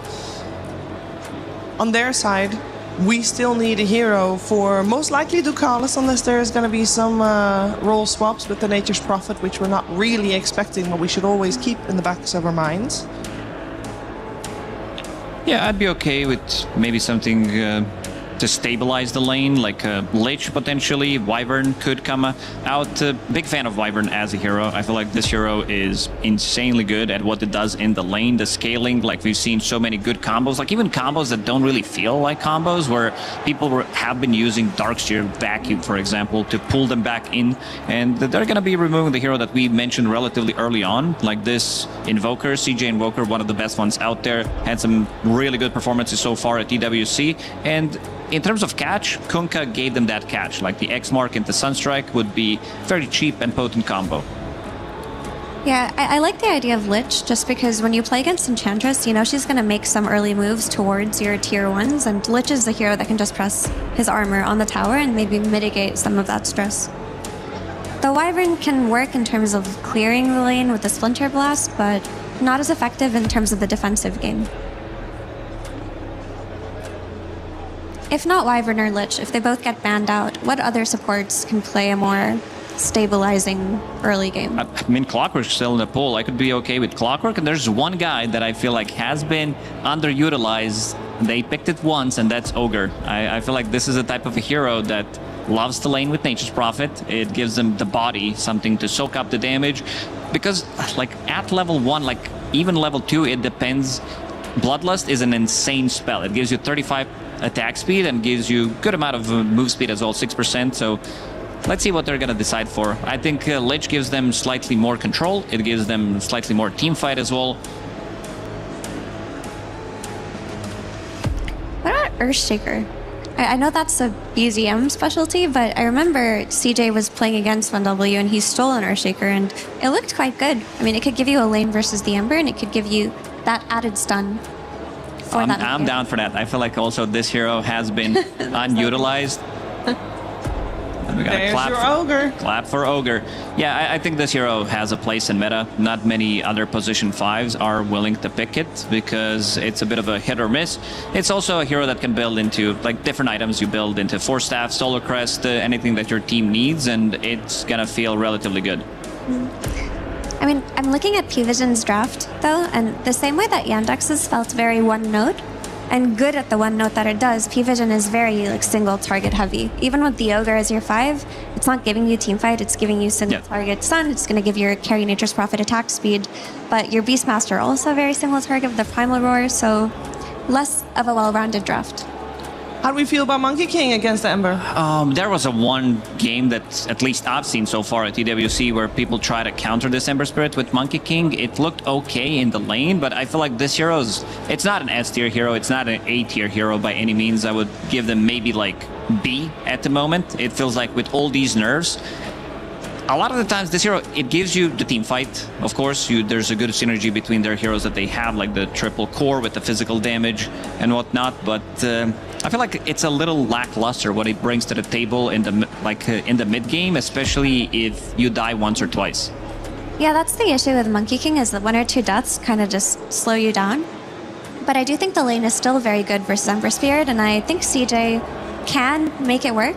But I do like the scouting and vision aspect that Monkey King provides, because you're playing against Carry, Nature's Prophet, and Keeper of the Light. These are heroes that you need to scout, heroes that you need to see in the backline, and Monkey King is a hero that can find them and set up for them. So it definitely makes sense within this context, but I need CJ to pull off that laning stage. Sounds like they are the ones that want to set the tempo in this game, which we saw them not being successful in game 1. Again, it's a lot on shoulders on CJ because he needs to be the one making all these moves. Because support duo, they're okay when they are going to be playing. Like Enchantress, I feel this hero has also been underpicked in a way because what the hero brings, I feel like it has a very strong place in meta. Even from position 4, Falcons played it a couple of times. It looked unstoppable in the games that they played it. But I just feel like this Monkey King, it's like a hit or a miss. In the cases that I've seen him, it's been more miss. A bit worrying. A bit worrying for this game, Effie. Not if he pulls it off, Sheaves, because I really do think if CJ has a great laning stage and manages to snowball, his Enchantress is going to come mid, they're going to be able to take the tower, they're going to be able to set the tempo and scout out these backline heroes. It really is just laning dependent, and if CJ pulls it off, I really favor Yandex's draft here. Sounds like that CJ has to thread the needle real carefully there. No pressure, though. I will say CJ has been very strong in the mid and definitely a standout player. So if anybody can apply that pressure to propel himself forward, it is him. Can he do so? Can they force out a third game to this semifinals? Or will P-Vision lock in their place in the grand finals? We're finding out with Cap and SPG. At the start of the series, Avery, you said that Ember Spirit is a hero to look out for, and a clash between these two teams is a hero that has been doing very well at this tournament. It's been hard for teams to be able to shut it down, and for Cheer Jr., well, you're not going to draft the Huskar. They tried out the Slardar. Now they're going to try the Monkey King. What do you think about this, Avery? Is this going to be the answer to Ember? I think Monkey is the most volatile answer you can pick against Ember right now. Okay. In terms of hit or miss. It either flops real bad or it succeeds to such a large margin you can just 1v5 the game. This is a great Monkey King game outside of that lane too, though. He has a good matchup against Furion. He has pretty good matchups against the other just like low damage bodies in this game. You know, it's like Ogre Coddle you can get on top of. Beast can sometimes be annoying with boars, but I think in a game like this where there's no removal for Jingu, like you should be really confident just going in playing aggressive with your two supports. You have two really aggressive supports to help you snowball this game, gank mid, put a lot of pressure through this mid lane, just snowball the map. That is a very scary thing for this P-Vision lineup to deal with because Ogre is not the best at early fighting anymore. You're kind of picking him for the scale with the Bloodlust, a bit of a body later on, but he's not going to stop this Yandex support duo running the map. So a lot of explosive potential coming through these three heroes out of that mid lane. That is what you want to see from this Yandex lineup, and if they can execute that, I agree that there is not a lot that stops it just running the map over. Like you don't have heroes that can trade well with the Monkey King without any sort of Jingu purge. So it looks pretty solid in that sense. It's going to come down to a lot of execution here. How much can Chira Jr. get out of this mid lane in the early stages, and how much of those support rotations come through? Getting the early advantage, Satanic using the Treants very well, managed to deny one of the bounty runes, so it is a 2-1 split. Very nice. They actually hear that one. We're going to start off with a early bit of action here as Watson going to be ganked from behind by 9 classes. They're trying to body block him as much as they can. It's not going to work out, though, and now the turnaround raises are a bit of a threat. Free Enchantress game, like that is for sure. Malady can do a lot of damage here in the first 10 minutes. It is still basically the most powerful early game support if the game goes in your favor. And you can get to some fast level 3 and 5. You're just an absolute beast on the map. Huge threat wherever Malady goes. So potentially really free Monkey game, potentially a free Enchantress game. I mean, this sounds like Yandex are very well set up for at least the first 20 minutes. They should be, and they should be confident in that. SF's a great hero you can roam to. The Kunkka's maybe like a little odd piece out. I don't know if he has that much early aggression to synergize with this lineup, but it is a hero that DM's super comfortable with. If you get a fast boat up, like maybe you can get that cheeky kill. It's a solid Kunkka game.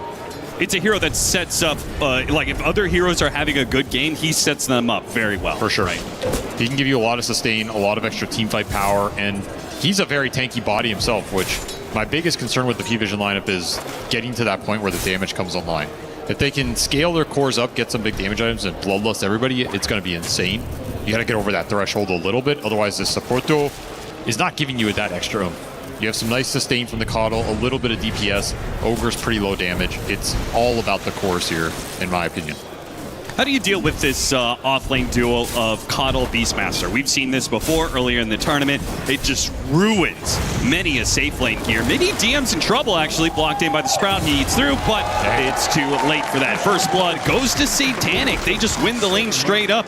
They don't even get the first blood off of early teleport. All right, they put Treants on him. Level 1 Bloodlust and just straight beat his ass. There's no way around it. Rough start to that lane. Treants are just so strong now. Yeah. Unless you have like some way to steal them or instant give them, which doesn't really exist on too many heroes. The Coddle Beast should be strong up here in terms of pushing the wave out. If you don't feed that early kill to the Enchantress, you can look for it with the level 3, but otherwise you're probably looking for the roam. Best thing you can do against it is block camps. Don't let the stacking go out on that triangle. They already blocked the big camp with a sentry. There's only this ancient camp. If you keep the lane pressure high, you should punish this Coddle every time he leaves the lane. So I like the deep lane ward. That's why this exists up here. You want to see where 9 class goes. If he leaves the lane to go stack, and one of those camps is already blocked, instantly you're going on the Beastmaster. You have the all-in potential with the raises. So very heads-up early warding game should set you up to punish this lane. All those little things come into play. Well, so far, he hasn't really thought about leaving lane at all, just charging this Beastmaster up for Wild Axes spam over and over and over again at the SF. It's beginning to build up. Malady has the heal, so he can take away the boars. He can help keep the SF topped up against this constant spam. I'd like to see them go for the Beast kill here. They have level 2 and enchant coming back up. You have raises. You have Lotus double Fairy Fire on Watson. He's not as low as he looks. I don't think you want to sit up here and let Notice continue to get chip damage on you. You want to make these big trades that are in your favor and then make some moves elsewhere if you can. Well, this time we got a bug inside of the game. Well, that's the monkey king. I mean, that's the classic. Of course. Bug, so. And Chiro Jr. is doing very well for himself. He's currently sitting at a CS of 23 and 12. Very nice. Lots of denies. I mean, we saw in game 1 a heavy laning phase lead for P-Vision, largely off the Underlord and the amount of denies he got there. But Chiro Jr. is putting in work. He's putting in the work. And that's what you want to see out of this last pick. He has the early boots. He has a deny advantage, which turns into a level advantage here. Will easily outpace no one to that level 6 territory. So you're going to have a nice window to punish this Ember before he has the Remnant online. And you really have to keep a check on these supports in this game. Either support going to mid is a kill on this Ember if you can get the Jingo up, which is pretty reliable against this hero. Yeah. Especially with the early Orb of Frost that he's been using to keep the Ember Spirit in range to get those stacks. Double bracer build up for DM. Getting a little tankier down here. Need to get these side laners as independent as fast as possible if you are Yandex. That is the MO here. The sooner that Watson and DM can stand on their own, and you can get that roam going, play to the monkey, happy you're going to be. Alternative is you bring monkey to one of these side lanes, but I just think giving Ember that kind of freedom when you counterpick this matchup, it's not as efficient. It doesn't feel as good. It's a viable option for sure, but I guarantee you every monkey king in this match was like, I want to kill this guy. I want to smack his face. I want to force enemy supports to try and bail out this Ember Spirit and join a bad engagement. Right. That is ideal if you can line it up. Chiro Jr., I'm watching him. When it comes to the CS, he's prioritizing denies. He really wants to keep no one down in experience, first and foremost. He's a full level ahead. It's working out right now. Doesn't need the water runes either, so don't really care about rotating for those. It's all about the kill attempt. Catapults online. This is an option to look for. Yeah, where's the Enchantress move to take advantage of this this catapult? Where's the hoodwink to try and go for the kill? Prioritizing side laner morale right now. That's fair enough. This Beastmaster is so annoying for SF to deal with. They're actually going to rotate Soxa in. He's going to wrap around. Soxa is going to be spotted here by 9 class. Could still hit the bushwhack. Lands it on Notice. One raise lands, but Jakal is coming in from back. And now they've got the 4th hero coming in. It's Satanic with the teleport. Watson's going to die. Gets as much damage out there as possible before he goes down. But his death was inevitable as soon as the Ogre came in. I'm not sure I like going to this lane as the index. To me, this is not the point you want to attack. The Furion is going to counterplay that every time. Heads up rotation from Ducalis, though. He's just already there. Yeah, he read it really early. Yeah, that was a big difference maker. That's a big blow. Committing supports up here, and you're going to lose. Still catching multiple Soxa. heroes. The Lotus is not enough to keep him alive. And Malady nor Watson can go for the punish either. Now, we do have the 7-minute Wisdom Shrine with the experience advantage the Monkey King has. He's rotating over. We talked about this before, where you could just kind of set up early on this Wisdom. This is not... I think he can fight all three here, to be honest. Yeah, I think so too. In fact, it's more of a question of how many heroes are P-Vision going to lose thinking they can take this. Nice ward to place down too. This is really cool. P-Vision could get baited in here. They don't know the Monkey's already behind this play. Well, no one is definitely saying Monkey's missing, guys. For sure, Monkey you gotta hasn't been assume. here for a while, but do they know he's already behind them right now? And he's setting up. Malady's going to bait it a little bit. Now the jump in. Chira Jr. trying to get out the Wukong's command. Gets slowed up by the Fire Blast. Let's see if they can get this one kill at least. And they do. The Wisdom Shrine also goes the way of Yandex. So double Wisdoms plus a kill. I think Chira Jr. was hoping that was going to be a bigger splash than it was. You wanted a little more out of that. That's okay, though. You got what you came for. You got some Jingu to play with. Give another Boundless in 5. You can maybe look for some cheeky kill top. Soxa cleaning up the experience mid. It's going to linger up here. Gets the slow one to notice. Whoa. Actually stops his Boundless Strike for a second there. Finally gets it off. Gets the heal required. And he needs that heal. Wukong's command is going to be thrown out. Satanic trying to go for the kill on Watson. Watson and the Monkey Needs King. another Jingu. CJ. He does manage to pop the magic wand. And he jumps over to one of his statues. He gets away from the Ember Spirit as no one. He blindly went to one side hoping that he would be able to all in the Monkey King. And it doesn't work for him. The outcome is good for Yandex. As Soxa almost died there to both the Treants and the Boar, but I think he is going to get away. Big hit from this Wrath of Nature coming through. You have 6 on the Furion, the SF still 5. You have a little carry advantage, and Satanic makes it work, does pay with his price. Yandex very happy to see this Furion go down. I feel like every time you can kill Satanic, it buys you like 5 minutes in the game. Power of the Monkey King. Even getting disabled here, he didn't get the perfect strike off, but it's just so much big chunk damage coming out from these two, and then Wukong is going to be a problem. I feel like there was a split of damage, right? No one wants to kill the Monkey while Satanic is hitting the SF. It feels like they could have gotten, maybe a little bit. A better situation out of that. It's just awkward with this change in the guard. Like, it makes him a lot harder to bring down in the Wukong in general. So if you overcommit, he gets it off, the fight becomes really weird really quickly. Right. I think P-Vision are honestly doing pretty well in these fights, though. Again, I don't think these early skirmishes necessarily favor them until you have a lot more support levels here. We also haven't seen the Kunkka really join anything yet. DM just quietly farming bottom. He's going for potentially first item Lotus. Nice read of the situation. Satanic backs out from defending his safe lane tower. Leaves some Treants behind to keep the tower up a bit longer while he farms some neutrals farther away. It's a wasted move. Is going to be wasted. And this is the risk of moving the Monkey to the side lanes instead of having the game flow through mid. Is every time this happens, the Ember gets time to catch up in this game. Whether it's just through jungle and his mid lane is getting absorbed by a support, or he gets to farm that out. Will result in a nice little tower down here with the Enchantress Roam. And now this means your next move is to mid, like for sure in this game. You have to, both teams are going to think about it a lot. Right. That Enchantress backstab is a very natural sequitur to this bottom lane falling. And DM has all the levels that he is kind of scaring these fights now. It's maxed out Tidebringer and the Ghost Ship ready to go. If they get the Kunkka in the middle of the fight, then they're favored for sure. Yeah. That's not an easy thing to do sometimes, though, in these pro games. It's just such a clunky hero early on. Especially when you only have 1 point in the X. TPing into these fights with 1 point in X against some of these mobile heroes like Furion, Ember, who are going to kind of choose when they commit. You're just sitting there thinking like, man, if I TP and I don't get anything here. He opted to teleport to their own safe lane here. He'll take control of that. The SF wants no business playing that side of the map where he's likely to be interfered with by the Ember Spirit. No one has already shown that that's his game plan. Got his courier. No Jingu, though. Catch Ducalis. Got to take these heroes out of your own jungle area as best you can. Gonna trade Malady on the other side, though. And Ducalis is probably fine with that exchange. Like, you're taking Enchantress off the map early for an Ogre? Be my guess. Yeah.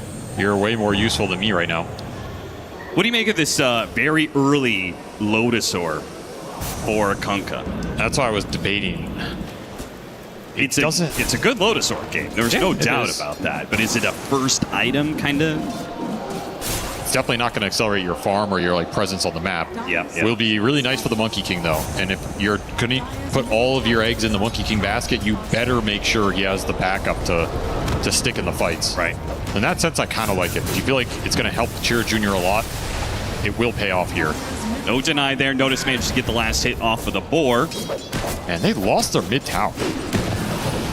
That's just not what I would expect between these two drafts. Yeah, with an Enchantress lineup, yeah. Power of the Beastmaster. Seeing this hero be played kind of old school Beast style. Like just going for this Helm build up into early tower pressure with some nice rotations. Even when you nerf this hero, he has another style. There's always a way out for Beastmaster, it seems nowadays. Takalis gonna be chased down on his own side of the map this time. Just cannot get that level 6 easy, and it's pushing Cheer Jr. to a faster and faster Deso. This area of the map should be very difficult for P-Vision to access. Against Enchantress Monkey, that can very quickly connect in these areas. If you never deward some of the P-Vision obs in here, it becomes kind of a death zone. Very scary place to be. But you defended your mid-tier 1, it's full HP. So that is a big tower to play around in this game for the Ember. You can always bring reinforcements into a dive situation. Kind of limits where this Monkey can go. Oh, I was going to say, Yandex, I feel like they've been waiting. They've been trying to find a big core kill this entire time. All they've gotten is supports, but killing Satanic, it's going to do a lot for them. But they have to be able to fight their way out, and they got the roar off before the Wukong's command. Really fast rotation from the P-Vision cores of Noticed and No One. Instant TP. With the amp damage on No One, you have enough firepower to turn that around before any sort of Wukong shenanigans come out. Is that worth it? Not really. You're giving so much space to this Ember. He has a full vessel right now. Yeah, you got Satanic again. That's always going to feel nice. But you're losing your big accelerator in this Monkey. His Desolator is getting delayed. The Ember's accelerated. This Ember's about to be higher net worth than your Monkey King in the counter pick situation. This is not what you wanted in terms of that overall game plan. P-Vision just playing a little faster in this series. We're not seeing that same sort of momentum build up for Yandex that we saw earlier on, where they were just kind of turning one move into another, gaining momentum. Watson has absolute free farm. There's been pressure kind of going into all of them at different points. Maybe DM has had the most freedom, but he's also on the hero that kind of needs the most levels to get activated here and is probably the most difficult to get involved. Yeah, he does have the higher levels of X now, so it is a bit easier for him. Smoke on smoke, but it is P-Vision once again outnumbering Yandex. And they are just going to head for the hills here. Leave DM behind, keep the two supports alive. When you have Vessel online. Ooh, spots a courier, that's a helmet of the Overlord that's going to be taken away. Ooh. Nice pickup there by Soxa. Definitely worth showing on the map. And you got Wisdom Shrines. Yeah, very honestly not a bad exchange for Yandex overall. Pretty good, pretty good. As Kunkka died in the corner of the map, so you're not really translating it into anything big. Even better if like Malady, not the right creeps for it, but if he can maybe like cut some waves in this top lane with the creep. That'd be super value, yeah. And he finished up the Deso on the Monkey. So both these mid laners have their big damage item. Now it's about who gets to use it better. But this is where the Coddle can keep the Ember out on the map and power up that Vessel with the Solar Bind. It becomes pretty nasty in terms of that DPS output. I guess the early Lotus on the Kunkka definitely will help with that too. Yeah, both lineups feature some interesting damage amp, right?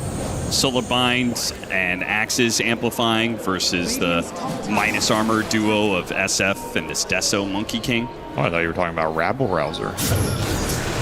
Wasn't thinking about Rabble Rouser. Weren't thinking about the Rabble Rouser. DM. Defensive Torrent keeps him up. And he's just about to complete that Lotus. So now we can deal with that Solar Bind better. Maybe bounce back a Roar on the Beastmaster. That is the one problem, right? They don't have a hard save if Beastmaster gets a good Roar on. Monkey jumping away into the trees. Did they spawn him? Oh, I don't think they saw him. They knocked him down. Cheer Jr. has to Wukong's command now to try and defend himself. Jumps to one of the statues, but he doesn't really have a way out here. Slight Chains is taking him down. He jumps to another statue, but the area is surrounded. They spot him on the fire blast and a blood grenade, and finally 9 class with the blast right on through. He almost got out of there. Yeah, it was a close call for sure. Shows you how strong this monkey is, but just completely isolated in a bad part of the map for the rest of the team to get to. I feel like that's been the MO this series. We just haven't really seen Yandex kind of rally around the core they want to at the right time and make something happen. Sure. DM gonna push out this mid. He's not close enough to get caught. And P-Vision starting to group up. They have that helm back completed on the Beastmaster off of the Courier Death. You have 3 points in the Bloodlust. You have 4 points in the Chakra Magic. The enabling is here. So whichever core you're running behind with these supports is going to be a beast. All right, I guess the Black Dragon will get some enabling here. That is a big Black Dragon. Yeah, if you've cleared out this area, do you just try and force the... This is a very dangerous Roche. This is not guaranteed at all. Against a Monkey King, he doesn't have Wukong's command, so they know that much.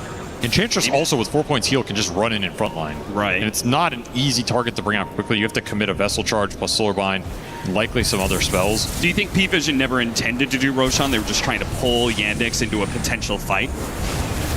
Probably yes. It's very scary to commit for that Roche without knowing where Yandex are. So Yandex are playing very defensively. They're not giving that fight just yet, but you know P-Vision is going to try and force it anyway. Slight Chains opening on Malady. Not the guy you want to see. Certainly not. They don't commit. Maybe they can take this off lane tier 1 tower though with the Siege Wagon and the Beastmaster creeps tanking for it. Yandex are going to play more of the map. No one trying to deal with mid-wave. It's a little dangerous if he somehow gets chain stunned here. There's not a lot of chain stun in this lineup. Would have to be some crisp execution to punish the Ember in this game. I feel like that has been the story of Ember this tournament. The hero keeps getting picked, keeps getting slightly counter-picked. He doesn't get demolished in lane hard enough, and then you have to play against Ember Dota, and it becomes an issue. Grab a nice little shield rune here as well. This game is becoming a little bit of a stalemate. What do you make of DM's going to opt for Consecrated Wrap's second item after the Lotus? That signals it's go time to me. Like you're just saying 20 to 30 minutes, we have to get a lot done in team fights. And I think that is what this lineup wants to do. I think that is the correct approach. Okay. You have to get Roshans in that period. You have to force fights. You don't want to let this turn into some split push game where Fury and Ember are ratting your waves and somebody eventually gets picked off by Roar. Somebody needs to frontline. Consecrated Wraps make you a lot tankier to make that happen. All he has to do is make space, right? He's got 2 pretty hefty damage dealers in the Monkey and SF. For sure. You don't need more damage here. You just need to survive in the fight. One could argue Pipe is a little better for your other 2 cores than the Wraps here, which is more just for you. Chira Jr. Oh, the Slight doesn't hit him, but it got out Remnant, and that's going to tag him with damage. Once again, Wukong's command used defensively. A little bit of trickery, getting closer to his team. His team will back him up this time. That's Wukong down, though. Little resource taken away. But Chira Jr., I mean, I think he is okay with this game. No fights happening until he gets BKB. Which he almost has the hammer. Go for a pick off onto Calls in the mid lane. A fast kill. Take it, get out, especially with that mid tier 1 tower still standing. Radiant's middle tower is under attack. Nice little play for Yandex. At least you get some Deso charges. Yeah, thankfully, something. And push that monkey towards the BKB. Trying to chase down this helm Tom creep, the Black Dragon. I don't know if you're getting it. This thing is... It's in the river now, so it is running fast. Very fast up there. So the split push this lineup has, all 3 cores can contribute to the lane pressure. They're going to teleport behind DM. They're tired of this X marks the spot nonsense. It's satanic. Casts him away with a Hurricane Pike, a Lotus, and try and go for a TP, but they just roar right through it. And maybe that's the pick off that P-Vision feel good enough to do Roche. This is the style of game P-Vision wants. Lane's going in, someone's trying to kill a Black Dragon top. Someone's dealing with the wave, they got pushed to tier 2 bottom. You find a Roar pick off, that's going to translate into an objective. Yandex cannot group up and find the team fights they want right now. The map gameplay is just too crisp. That is where Furion shines. He loves this kind of you know, you have to react to me, you have to split up, and then I just get to pick my moment. And I make those moments count for a lot more because I can always clean the waves up with Wrath of Nature. Manta is done for Watson, and the BKB is going to be done very soon for Jared Jr. So we are going to reach this big timing for Yandex, but once again, it's a timing that is right as P-Vision are kicking into gear with the first Roshan they claim. I don't think they should be afraid to fight into it if they can get a good fight going. You just can't be afraid to fight with the Monkey King pick here.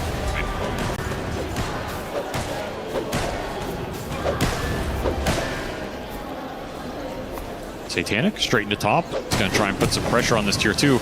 And this is the type of situation where you can take this engagement, and you should want to take this engagement as long as you can get everybody here. This is where the Kunkka can get an actual team fight. And he invested in Lotus plus the Wraps. So if I'm DM, I'm like, hell yeah, this guy's hit my tower. Let's take this fight. He has no BKB. He popped the glyph, but Satanic doesn't care. It has almost brought down this tier 2 already. They're going to place some X marks to spot. Tidebringer hit. Yandex is extremely cautious. They came up here, but they didn't take the smoke is going to run into him. They hit a Boundless Strike onto 2 to start things off. No immediate follow-up. The Bushwhack only catching the Ogre. Maybe they can pick off Ducalis, and they will get that much for it. Too defensive for my taste. I think they were way stronger there than it showed. If anything, I think that was a little bit of a risky push for P-Vision. If that fight goes wrong or they get some good angles with the Monkey Kunkka. Yeah, they've got 2 different cores that an extra life is not that good against, right? You die and you come back, you're surrounded by Wukong's command, or maybe you're getting point blank Requiem because you don't have a BKB yet on Satanic.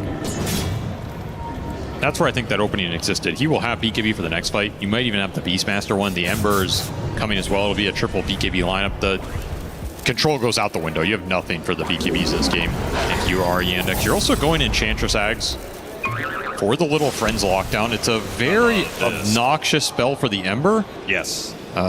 Will he have a window to use it before Ember has a BKB? That'll be the question. I mean, even if it means you just force him to use BKB, isn't that still kind of a... It is still good. And it could potentially do some serious damage with the beast creeps are around a target. There's treants in this game too.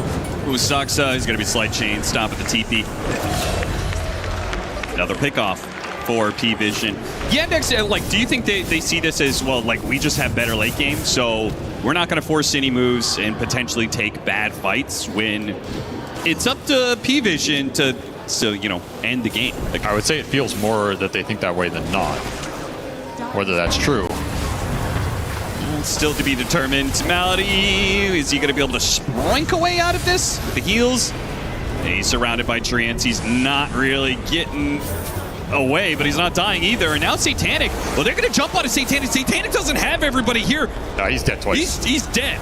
I mean, Wukong's command plus Requiem, they're going to boat on top, and they drop triple or ultimates to kill Satanic. Can they get anything now else? Now the pullback on the Night Class as well. The supports, they didn't want to leave their SF to die like this, but now they just added even more to Yandex, a double for Watson. And that's the teamfight strength I'm talking about. Yeah, they don't have the Beast there. That's a huge component. The Ember was split pushing waves. But if you get on top of the Sphere before he has BKB, he's just going to get melted twice. And that's the monkey matchup. Like, you drop the Wukong on him, he gets stuck in the middle, he's absolutely done. There's no way to win that matchup as Furion. It's almost like Yandex lulled Satanic into this false sense of security where, like, oh, they're not going to make any plays. I can be as aggressive as I want. You got to respect when all 5 of these heroes get to hit the same target. Like, it's an insane amount of firepower. You have that boat back up. They're going to be very tanky. Enchantress is going to cause you some issues this game. You don't have an easy way to bring Malady down on the front line. And he's going to continue to scale pretty nicely. I mean, it's an annoying game when you play all these right-clickers against the Untouchable, the max heal. He already has Shard. He already has Ags done. Ags is really annoying. The very passive play from Yandex works out as they turn on the offense at just the right time. Get a good punish. Now let's see if they're able to snowball this a bit. Looking for another opportunity off this invisibility. They go for Ducalis, but the Amber Spirit was right behind him. Doesn't matter. Too much damage too quickly. Abusing this area of the map that, again, is very hard for P-Vision to get into. They've got a good ward. P-Vision ping the SF. but they don't really have a smoke or anything to make a play to that side of the map quickly. Get a nice D-ward around that river as well. Vision is swinging their way. Yeah. They're getting some good obs out, some nice areas to play around. I do wonder when we're going to see the early gem from either side at this point. You got to be getting close to that point if you're P-Vision, especially since you have an Ogre. This is not the best hero at utilizing net worth, so you can just buy a gem and contribute that way. What do you mean Hand of Midas is so valued? I don't think he's getting to the Hand of Midas here.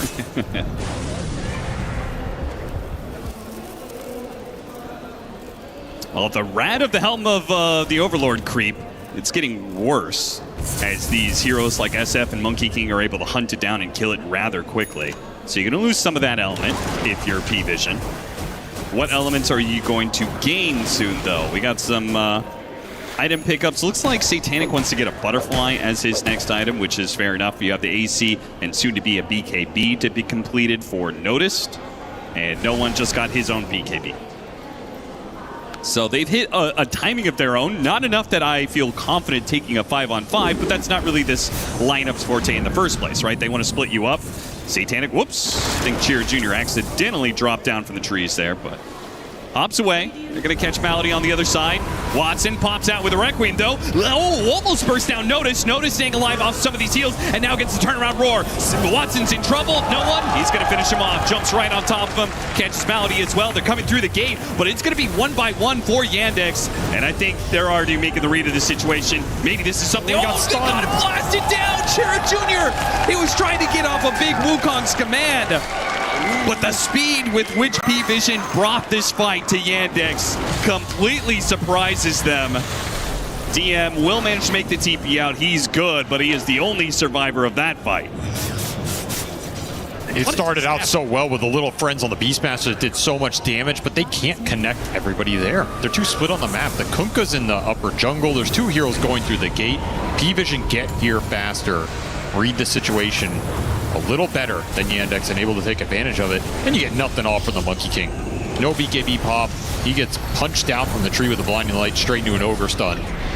And you're looking at an even game, or maybe even slightly Yandex favor, and all of a sudden, P-Vision, they're looking at a lane of barracks here potentially. Now, the Kunkka is a problem as the heroes are coming back up. His catch is too much to ignore, and the range barracks does manage to stay alive.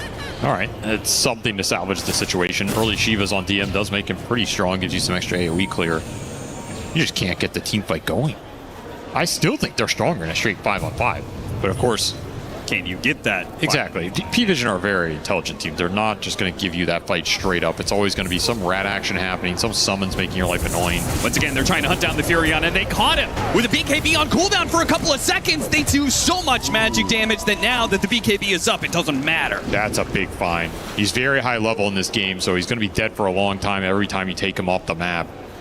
That gives you a minute to work with here. You know, it's funny, it's that exact play that failed earlier that left the opening for P-Vision to get the fight at top, right? The Monkey King Hoodwink trying to hunt down the Furion. They kind of botch the attempted gank, and then Furion's able to go top and take that big team fight. Well, this time, they just run it back, and it works. And I think this is the area of the map that all of their good opportunities are coming. Sure, yeah. Like, you really have to respect this lower jungle area against the Enchantress, against the Monkey King, how fast they can get in there, the vision advantage they're going to have. That is just not an area I want to farm with anybody outside of maybe Ember pushing out bottom or using some summons to do it. Kind of surprised Satanic was that deep in there with his hero. Instant roar on Chira Jr. under an obs on the cliff. Knocking him down. All they have to do is keep him there with his BKB on cooldown from the earlier usage. Everybody's just dying in this lower jungle. Yeah, it is not a safe place to be, and no one is keeping tabs on Watson here. They are both making a move to top lane. It's going to be Eul Scepter set up into the bushwhack. BKB does go off in time from no one. And now that they force that, they make a run away. And they've got to run fast, too, because P-Vision is on their way. They're going to catch Malady. And Yandex are thinking, well, can we actually save him here? The Sprint goes off with the Torrent and the Bushwhack. It's enough disables that Malady has a chance here. And if they push too far forward, look what Watson is sitting, ready to go with the Requiem and pop out with his freshly minted Daedalus. He hits hard. You got a Shiv on top of that. Mask of Madness gives you the attack speed.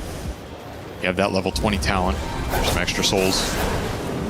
P-Vision do not stumble into that, and now Satanic is trying to set up a play for Roshan. Push in this bottom lane and go for that top lane Roche. They're missing the Ember BKB. This is an opening. You can root him with little friends.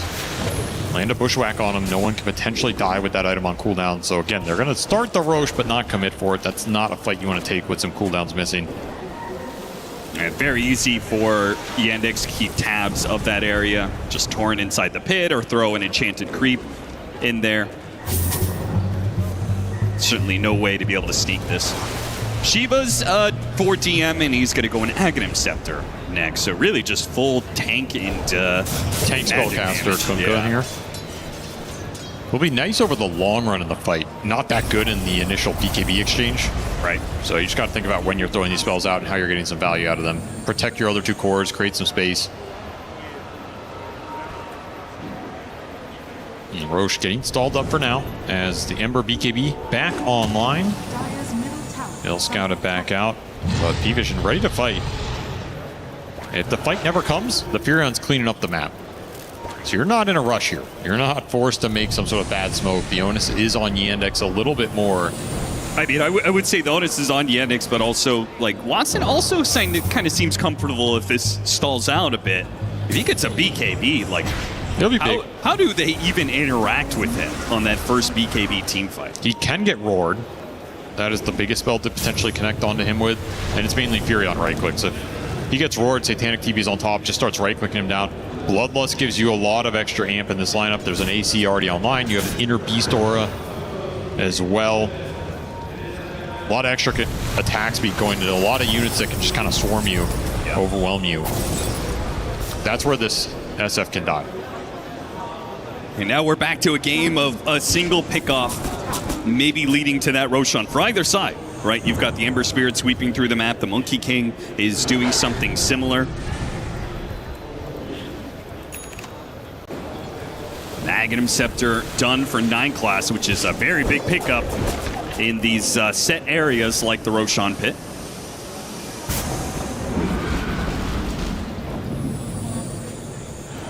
At least Chira Jr. goes back to farming here. You don't want to just sit there forever in a stalemate watching Satanic's net worth go up.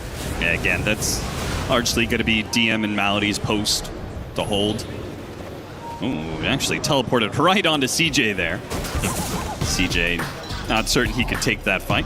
There's your SF BKB. He's got his BKB, soon to be a basher on the Monkey King, while Satanic is working on a damage item here. Wants Daedalus next. He could potentially also hold buyback on the Furion. You force the Roche fight with 2 lives, even if you get caught by some Ember Spirit. He sees the Monkey King going through the gate, but he didn't actually complete the gate. CJ baiting it a little bit. Now he's going to back off. Again, if no damage done, the Monkey or the Ember Spirit make a wrong move here in their attempt to find a pickoff, get picked off instead. The Yandex actually going to be the ones to try and force the Roche here a little bit. DM going to brave the high ground, seeing how tanky he is. Lotus removing that solar bind. They don't see this ward on the cliff. That's a dangerous ward. It's a very nice especially ward. Since it spots Chira Jr. Though he gets slighted and he's going to start backing off. You know, you could potentially slight cut his tree. Yeah, you really have to be careful on these deep obs. It's going to time out now. Yeah, that is very good timing for Yandex. That it naturally expires. Spots him, gets the Quelling Plate. That's what we're talking about here. Now the Will-O-Wisp trying to force that BKB, but they give him Lotus, give him a 4-step, and he's perfectly fine. Another slight change on a bunch of heroes. Put the Enchantress in first. Try and gain some information. How far is too far? Malady. Oh, he's tanky. Yeah, he really is. They cover him nicely. And this entire time, Furion is just biding his time. If nothing really shows here. Ooh, trying to sneak it? Trying to sneak it here, but again, there's too much vision that Yandex has. Yeah, he's stuck there, though. You got a mana for it now. It's kind of awkward. Now the Bushwhack grabs him. Watson challenging, no one on the side, able to hit the sharpshooter onto Satanic, and Roshan's out of here. Ember Spirit jumping right in the middle. They do manage to get the roar onto Watson. No immediate follow-up, though. It's going to be Watson fine here, thinking about the Requiem, but the entirety of P-Vision have backed away. This is no longer a Roshan fight, as it's gone to the other side. You can man up and do it here if you're Yandex. P-Vision are missing a lot more than you are right now. No BKB Furion, no roar available. Ember out of Remnant. And it's so low as well. You can just Wukong for this. They do have Blink. Notice, he's looking for his timing. He goes in, pops the BKB. No, it's Watson to grab the Aegis. And now the Wukong's command, notice, will not make it out alive. And once they're in the pit, there's no way out. They're going to lose Gem on top of a bad team fight and Roshan. Even no one sticking around a bit. Still gets... Oh, they're going to hit him on the torrent. What a They've snipe. follow-up. They've got the Bushwhack and the Sharpshooter to knock him down. A double for the Slim Reaper. They were so patient on that Roshan. And I jumped first there was going to end up losing the exchange. It was a battle of patience. Satanic kind of took the bait. He went in that pit, but he doesn't kill Roche fast enough before it starts to change sides. You almost had the BKB, the Bushwhack, to try and commit there, and there's no way you make that call. Then you're left in a very bad situation with no Roar. I don't think you can take this fight. You almost get the Aegis snipe. But even if you snipe Aegis, yeah, you're not winning this exchange. There's nothing for Satanic to TP into here. Yeah. Power of the Monkey and the SF around this pit.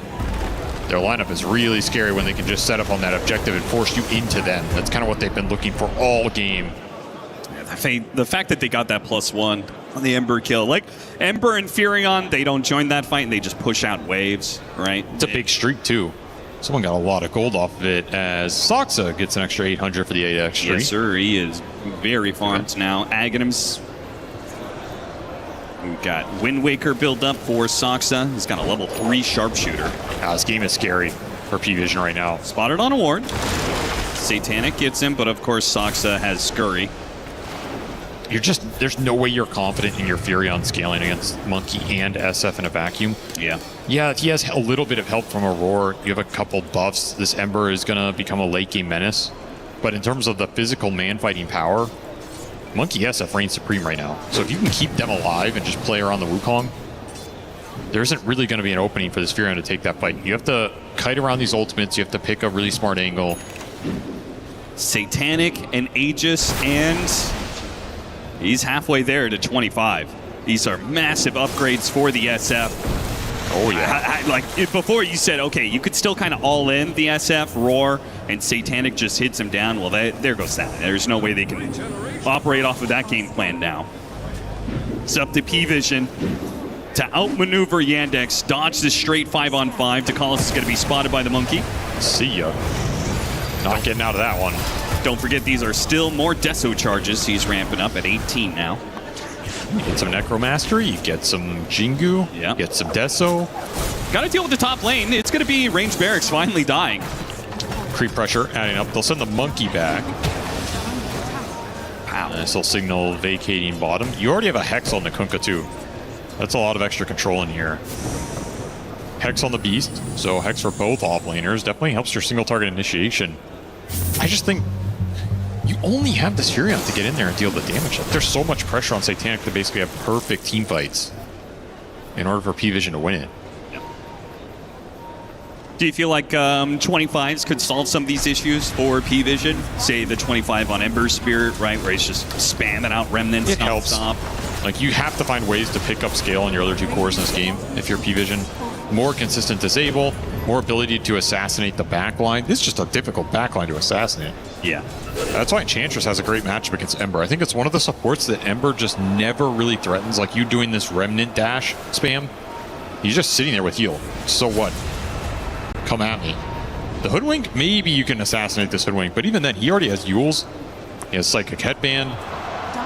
And the Wind Waker is such a cool choice, such an early item. Oh yeah, it's great in this game. For a support to grab.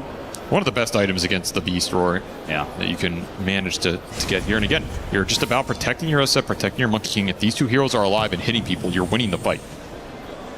Okay, but what about the Ogre scale? What about the Ogre scale? Is there some secret hidden Ogre scale I'm not aware of? We are in the Ogre Midas, scale. Man, we need the Midas. No, it is just, there's no way you could have gotten at this game. Yeah, but think about it, for the 60-minute items, you can get those Mad Stones so quickly. I don't want to think about it.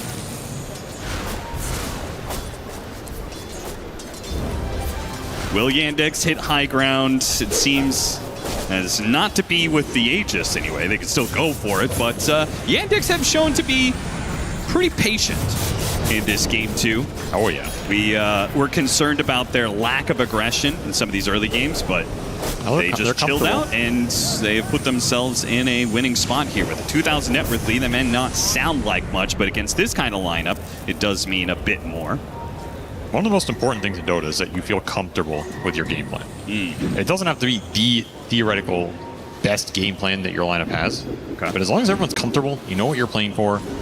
If you believe in your scale, sometimes you just scale harder, you know, because you see it. They're definitely seeing it here, and I do think there is a lot of truth in that too. I think the scale is going to come on quite nicely here because the Monkey King is so fat. Also the supports too, right? I mean, Malady can start turning into a light clicker. He has so much gold, he almost has a Hurricane Pike to be completed. And it's a good Enchantress game. They don't have an easy way to take him out. This is not a hero that the cores want to commit so much of their teamfight time to. And so you put him on the front line every time, he's going to be a nuisance. Almost has 20 talent as well. Can get even tankier if he wants. Aggressive Yules. Yeah, Blink Yules immediately is met by a roar. Found the strike down, but no one is committed his BKB to get this support kill. It doesn't happen fast, but they do get it. That was just a misread, I think. They thought they were more split up than they were. Sure. Thought Ember, Spirit, and Furion were out on the map, ratting and stuff. But in which case, that's a fine way to start the fight. But P-Vision were just all there. Squirrel will bite the dust as little breathing room. Does give P-Vision an opportunity here. They push out a bit more on the map, take back their triangle, and may have an opportunity to keep these pickoffs coming. It's 45 seconds till the Hoodwinks back up. You've got this Blink Scythe on the Beastmaster, so they've got this spooky hard initiation. And the counter to that is supposed to be that Wind Waker.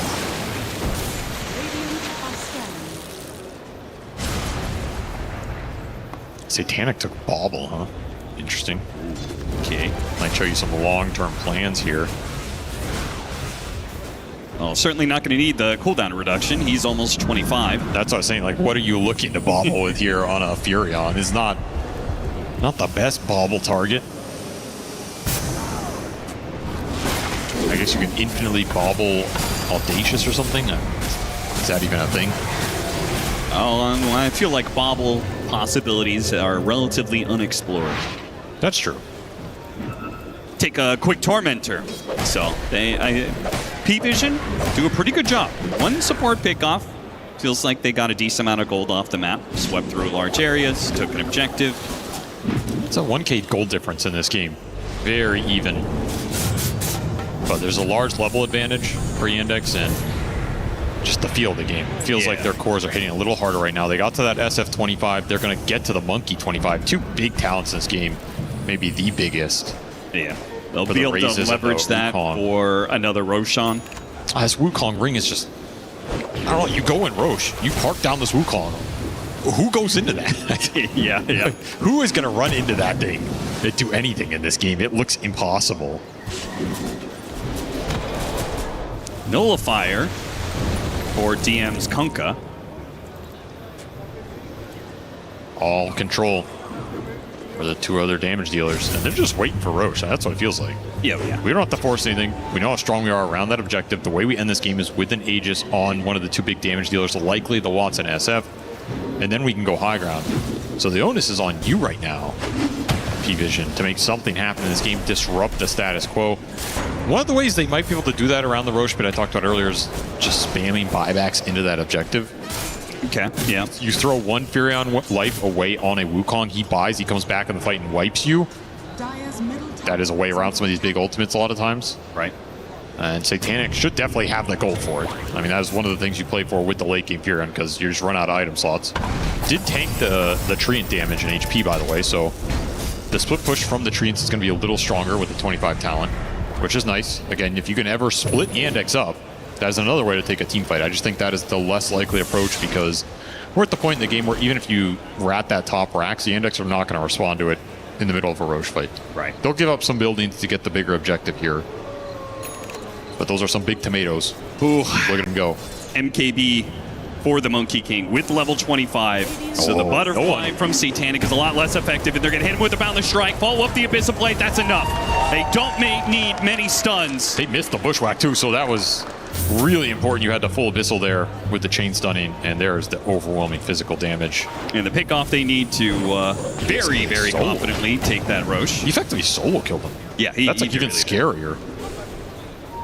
2,500 damage. I mean, the contribution is whatever, right? Like you probably needed it to get him there, but that shows you how much DPS Chiro Jr. is doing in this game. Yeah, in the future, it could be Chiro Jr. sets up on no one, and if he Wukong's commands and then Boundless strikes Abyssal Blades, like then he maybe really can solo. Oh, for sure. He can 100 to 0 base anybody in this game with a preemptive Wukong. That's going to be harder to do, but...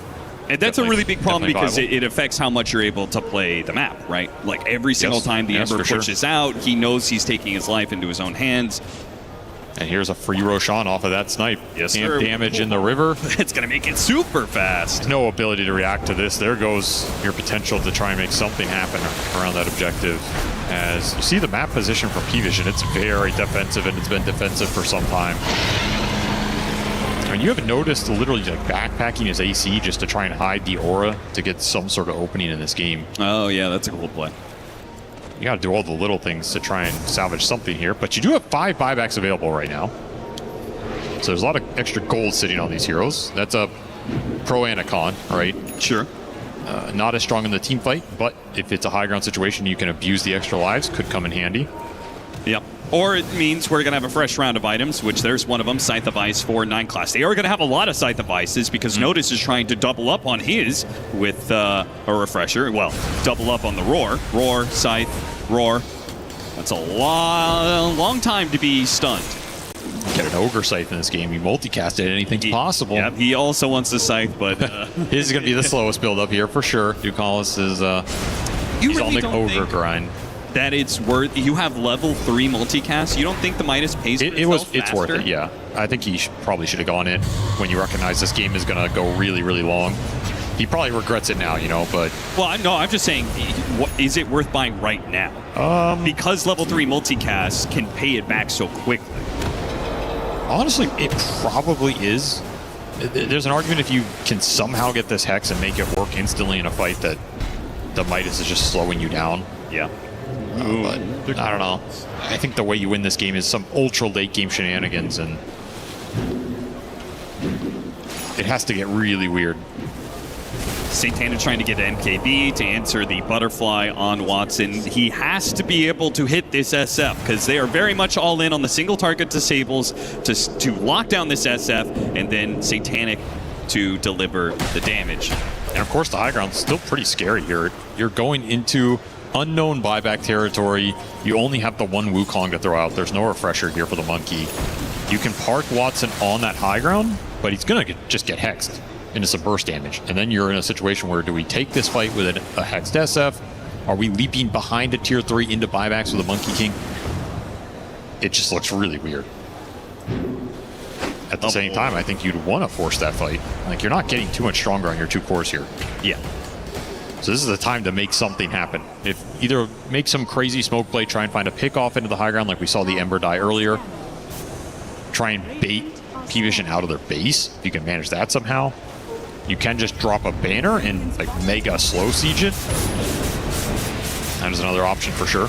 Watson hitting the tier 3 makes this a very fast siege. Yeah, he's got the bonus attack range off alert. That definitely helps the high ground siege here. That plus the Hurricane Pike, you can sit mega far back. Throw the potato up there. Trying to catch the Ember. There's the potato Revenge Aura. There it is, One of the best spells in Dota. And it's gone. Banner almost dead, but not quite. Continuing the assault now onto the barracks. This is where it's dangerous. Watson braving that high ground. And they're going to aggressively force that into the site. And they try and get him out, but the nullifiers placed onto him. He's already dead already. He does manage to get away, keep the Aegis intact for now. Does not use the Satanic. Still has his BKB in his backpack. So nothing lost there, but that was an interesting damage test. It really showed that P-Vision can kill him quickly. That's why it's so scary. There's just so much chain hex potential, and then you have to make a call if you're jumping deep or not. They bail him out. No harm done, but you don't get that Rax. There will never be a save, right, that is actually can be used against Scythe of Ice Nullifier, right? They get him. He's not BKB'd. You can't win Waker, Yes. can't Force Staff. You have to just commit to the fight. They do have a refresher shard from that Roche, and they did give it to Chiro Jr., so you technically have double Wukong here. Again, this is kind of your timing to end the game right now. You have a minute on this Aegis. The high ground doesn't get easier when this Aegis expires. Okay, well, that is for sure. Now the MKB is done for Watson. They get to this high ground fast enough to force P-Vision to fight into the Aegis. Will P-Vision get a quick execution on him, or will they just give up the lane of barracks in exchange for Aegis expiring? A whole lot of very important decisions to be made in this next 30 seconds, or we're just going another round and wait for Roche. And the thing is, if you're not decisive, something is going to be pushing your top lane. Yes. And you might lose a Rax off of the indecision here. They're going to send Watson up just again. Marches forward. Another aggressive force half into the side, then push them even deeper. That's going to be that Aegis. He has to slot BKB in. There's a 1.5 second difference here if he gets hexed again. They can get another Scythe initiation on him, but if force staff, he gets out. They don't have another nullifier to stop those saves. So better to wait for the nullifier to be back up. But what do you do now? You committed another banner. You do have catapults here. I mean, maybe it's time to drop the Wukongs. Maybe it's time to force Satanic into you. Give them a taste of their own medicine. You got to do something to break the formation here. It's really difficult for the Monkey King to get close to this fight against the Ember Spirit. It's just too dangerous. Oh, and look at this.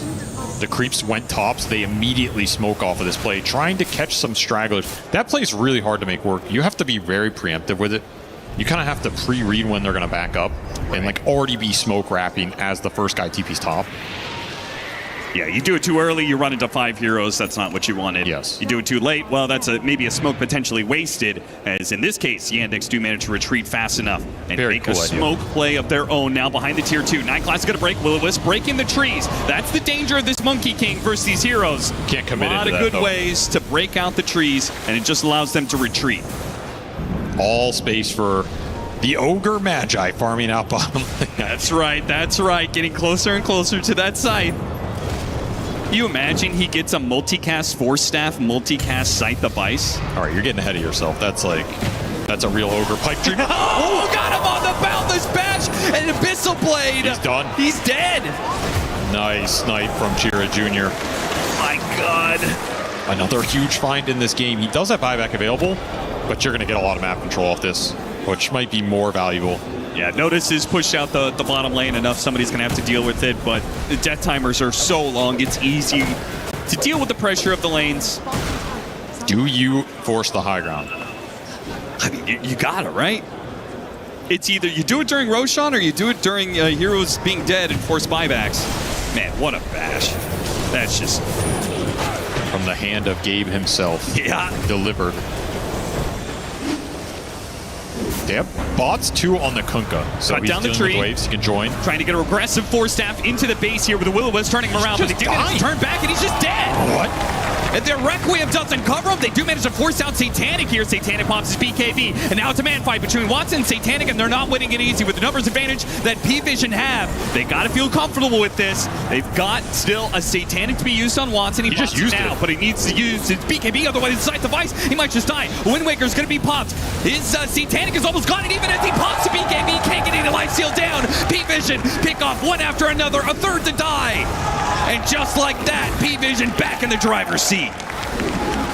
If you go high ground again, at this point, you have to just jump them. You can't slow siege this. There's too many hexes, too much control. This Monkey King got obliterated at long range from Satanic. Just get laying in with the right clicks. He has so much attack range himself. These hexes, these Force Staffs, they're deadly on the high ground siege. An early buy.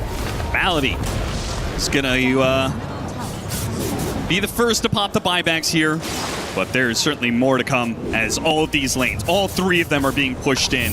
You're going to need some cores up to defend, otherwise... He got to the Ogre Hex. He got it. I cannot believe he got here. You need some Treants are hitting tier 3s. Beastmaster creeps are hitting the melee barracks top.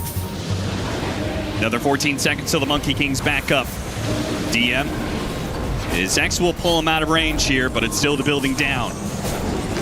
The first lane of Rax going to P-Vision here off some sick high ground defense execution. The Monkey's back up, but they will not retreat. And now it's 20 seconds till the SF.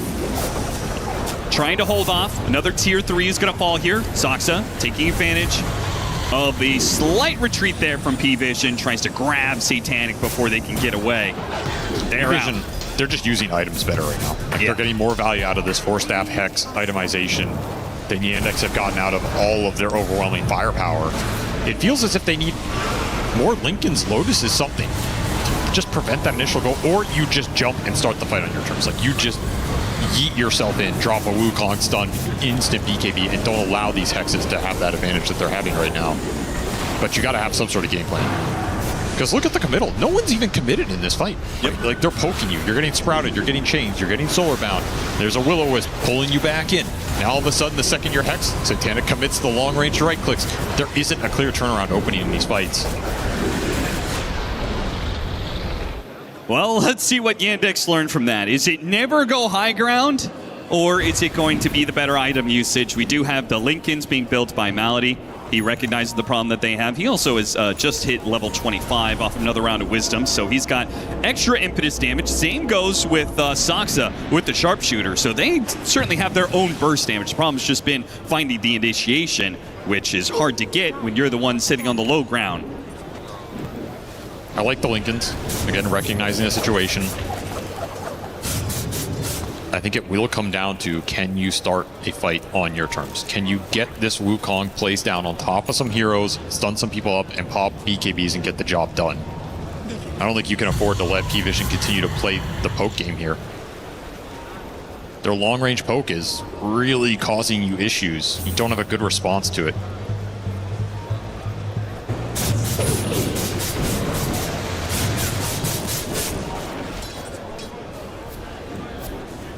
Top lane is such a nuisance. It means that Kunkka just has to sit up here until the fight starts. It's really obnoxious that Yandex can't have him on that front line with the Hex. Yeah. It's just not nearly as easy for DM to connect with this because he's not there at the start. Someone has to deal with the wave pressure in this game. Still have a Cheese, still have some big Lotuses here. Some sustain to play around, but there's the Beast Refresher, so you have the Roar Hex Roar, you have the Coddle Hex, you have the potential multicast Hex. It's just a ridiculous really amount of sight device, man.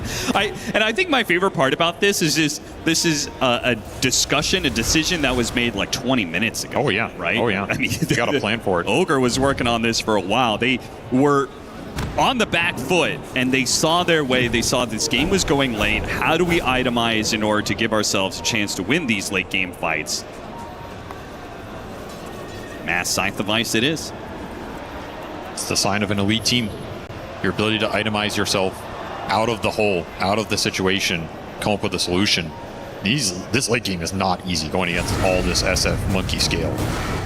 You really have to have a good idea of how you're going to play the fights and how you're going to use your net worth to mitigate their physical advantage. They are doing exactly that. To defend your high ground, it's a whole nother to take a team fight that is out also on true. the map. Into potential buybacks. They try and get the initiation. Got it on the Monkey King. He's nullified for now. They can't control it, though. He got off his BKB. Wukong's turned around. The Roar placed on the SF. The SF is dying. And from a distance, Satanic will bring him down.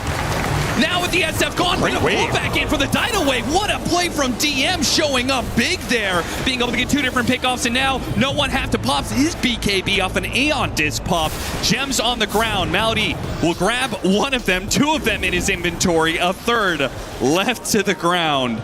Honestly, not the worst exchange for Yandex. Yeah, you lose your SF, but you get double support buyback as they commit him instantly to go for this Roshan. And yeah, sick tidal wave from DM, pulling you back into this Wukong. You really have to maximize the Wukong value in this game. He does have a Refresher Shard. This is a Rosh you can contest. You can commit the SF buyback for it. Get another Wukong. It requires the Monkey King to be in a position, though. It's very tough. His you don't have a nemesis smoke. has been 9 class with this Will-O-Wisp. He can't hop into these trees and get close to the pit easily. There it is. He knocks it down right there. They stop him from being pulled off of the cliff. It's not quite enough time for P-Vision to take this Roshan clean. In fact, Satanic is almost dead here. Has to pop a Satanic, and it's BKB refresh there. No one. He gets out with his remnants off the refresher. Meanwhile, DM. Ooh, that was a big chunk of damage there. Satanic still hitting pretty hard, even against the tanky Kunkka and Roshan. This time, it's Roshan leaving the pit to go top again, while mid is under assault from Treants right now. They have a full lane of barracks right now. I can't believe they didn't buy this SF, and I also can't believe that P-Vision didn't forced that fight a little bit more, trying to get the SF by. Now they're trying to kill Roche as it's walking across the map, but it's uncontested. The slight chains holding him down. Roshan's going to die in the middle of the map. The spoils of war will go to P-Vision. A successful Roshan in the end. But now the turn to P-Vision. You have the advantage. You've got the extra life. Are you willing to go high ground with it? I think you have to try and send it to some degree. You can do it with some split push pressure, though. You have a bit more tools at your disposal in how you take this fight, particularly with hexes. And you can kind of sit the fear on. He's hitting the tower. Yandex are forced to commit a little bit unless you can like force staff tidal wave him in. We could see a similar situation. But you can also park summons on one lane, start hitting the other, see what develops out of that. And you always have that Fury on buyback to commit to an aggressive push. 60-minute items. He committed for the Enchanter's Bauble. He's going to continue to bobble, win for the vault, 40 primary attributes, and maybe going to buy a Divine Rapier soon. The smoke in the top lane doesn't work initially for P-Vision. You got to remember this evolved is different on Universal Heroes. He gets to 24 across the board. So it is technically more overall stats for a Universal Hero, and he's bobbling it. That's a lot of stats. Yeah. Kind of insane. We'll see if that Divine Rapier comes out. Regalia, at least for the SF, will up his damage. You did not get the Stygian on the Monkey, though. There's no way you're taking Book of the Dead over Stygian here at Hero Cheerier Jr. True. So a bad roll for him. We'll see what else. Beastmaster, Harmonizer, Stygian Desolator, Book of the Dead is what I assume he wants to take. Though he hasn't made that decision quite yet. Book is pretty nice here. That Stygian is also pretty nice, just you getting hits in for everybody else, but he'll take the Book. Too good individually on him. You're also adding to the lane, the map pressure here. You have so many summons on the map. Well, somebody's going to take that Stygian. It's going to be Malady. With 115 extra movement speed, he's cruising around. And with his impetus, he's hitting pretty damn hard. The thing is, you rather have the Stygian on the Monkey and the Book on the Enchantress for the Rabble Rouser. Right, of course. The pure damage nuke back. So it's kind of sad for Yandex that they got it on the opposite heroes here. You do get it a little bit, at least in the end. As Satanic has just run out of item slots. Too much gold for his own good. Still has almost 9,000 gold. He just flies a Swift Link into his backpack, and now he's got to decide what he wants to play with here. He's just got... It's funny because, like, the Hurricane Pike has felt like a very important item, that extra attack range to hit the SF without being hit back, right? Don't let the SF get the opportunity to swing with the Satanic. We haven't seen Watson pull that off a single time yet in these fights. Got the roar on Tier 2 now. The Monkey. All in on him. Everything that they have to kill this Monkey King, and down he goes. And now the extra heroes, they push out. Watson has to turn around, start swinging at the Ember Spear. But they go for Soxa with the Nullifier. They're going to take him down easy. A refresh. No one keeps it going. Requiem's going to hit him, but the Aeon is going to protect him, and he gets off a BKB, jumps over them, and away he goes. There's a very the clean buy. couple of kills there with the Monkey King. And Satanic actually went for Watson to hit him with the Sight Device, stopping Watson during his Satanic time. He still has BKB to be able to work with. Wukong's command, aim for the side, went for the Beastmaster, got him inside the Wukong's command. Inside with the Abyssal Blade, he's gonna fall. 2 dead, now another. A Sight Device, push back on the Ember. Do they have the damage to finish him off before he jumped away through his remnants? He doesn't have anything up, he's gonna die. Satanic should fall as well. A massive pickup for Yandex, as that was a must-win play. With buybacks being utilized, they had to get a team fight victory in, but they are a long ways away from victory because now they're the ones who have to force the buybacks out of P-Vision. And you still lost a lane of racks. There's just no way to keep your base alive in any sort of engagement when there's so many creeps going for the rat action. However, you have a window here. You have a window to potentially win this game if you can win one more team fight, and you still have the Refresher Shard for Chira Jr. here. He never ended up using it because he never got that initial Wukong off. Some Courier Snipes going out as well. You could full send it here. You have an SF buy to play with. Tier 3s, straight to the Tier 4s. Is that going to be the idea here for Yandex? Not quite. They're going to play it a little bit slower here. Leading off Nullifier, pulling back in the Ogre Magi. There goes one of those Sight Devices. That's down for 2 minutes. As these single target disables start getting picked off one after another, Watson's game is made easier and easier. Malady on the front lines, seemingly untouchable at this point, and no one does that much work. There goes the Wukong's command. The Ember Spirit's got to get out of this AoE, and he does manage to do so, but that leaves the tier 4s exposed. He has another one. A glyph is going to be popped, a refresh used, and another round. Trying to go for the roar. Doesn't manage to get through the Lincolns. Placed onto Watson. Tier 4s are dropping fast. Malady's going to drop low here. No one, nullifier placed onto him. Requiem goes out. Still though, Malady gets burned through. One tier 4 down. You gotta go. To the fall. It's time for some sort of defense to be put up. They gotta go in now with no clip. There's something to stop Watson. He pops his BKB, goes all in. They get the game 3. Yandex. They were struggling to be able to close out this game 2, and for a moment, it looked like it slipped through their fingers. But in the end, they put the pieces together and managed to close out game 2. We're gonna see a 3rd game series in this playoffs. They clutch it up. That game was a 50-50 going down the stretch. Less than a 1,000 gold difference at the 65-minute mark. And they find a way to win that last team fight that they needed. The whole game is just building to that moment, because there's no way you're going to get a fair fight. There's no way you're going to get a fight where you don't have to use some aggressive buybacks and get something out of the exchange, run it down, and win the second fight off of that. They held that refresher shard for the Monkey that entire time. He's able to use it at the very end for double Wukong on the throne, which just forces you into a really rough spot. I think P-Vision had to go even sooner at that point. Yeah. If they recognize that. But there's just no clear opening if that Wukong's down. The Furin cannot engage into it. We saw how fast Satanic dies. It is a bad matchup. There's no way around it in the actual man fight. Some beautiful execution in like that 40 to 60 minute period with the Scythe of Ice spam preventing the high ground pushes. Like, that was executed very well. And it gave you a chance to win this game, winning that last Roshan. But that fight in mid lane, where these two cores are just able to stand their ground, like, you get the Monkey pick, but then the SF just sits there, and he's the anchor in the team fight, and you can't kill him. There's two big problems to solve in this game, and you are never able to take them both off the field at the same time. I think my favorite part about this game is the way that Yandex closed it out. You know, we were talking about, okay, maybe they're being a little bit too passive. It still works for them. The game almost slips through their fingers. It could have been time to play scared, right? It could have been going, oh, guys, maybe we can't actually take this. Last time we went high ground, it didn't work for us, but they sent it. They went all in on that play. They get the pickoffs on the initial heroes. They make the call to just commit to the throne, and they pull it off in a big, big way. We're going to a game 3. You could see the happiness there as well on Team Yandex as they push this series to a game 3. This series is so close that all the advantages that we see coming out for the teams, they're so small, but they mean so much, Effie.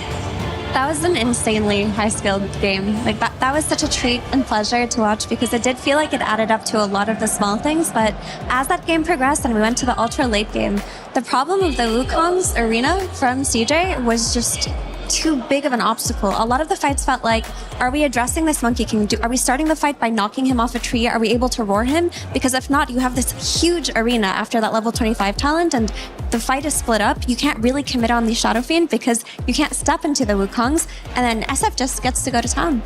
Yeah, on top of that, you have both. You have Hex, you have the control that DM did bring to the table. Really loved his itemization in this one. Like, opted to go for more, like, kind of control build where he is like first item Lotus, picked up the wraps. I don't think he got too much value out of that one, but later on picking up the Shivas, picking up the Hex as well, which was the big pickup, kind of on the both sides actually. And we did expect this series to be very even, and it definitely was. Like, you really didn't know who's gonna win up until the last seconds pretty much. And I love the killer instinct that did kind of kick in for the other team, because like they were losing, they were about to be, you know, not knocked out. They would still play for that third place, but not a chance to play in the grand finals tomorrow, and definitely showed up. They're like, yeah, we gotta do this. The Wukong's command, the double Wukong's command, making sure that Shadowfin is gonna be getting the right clicks in. Yeah, they really clawed themselves back into this game, because if this game would have dragged out longer, eventually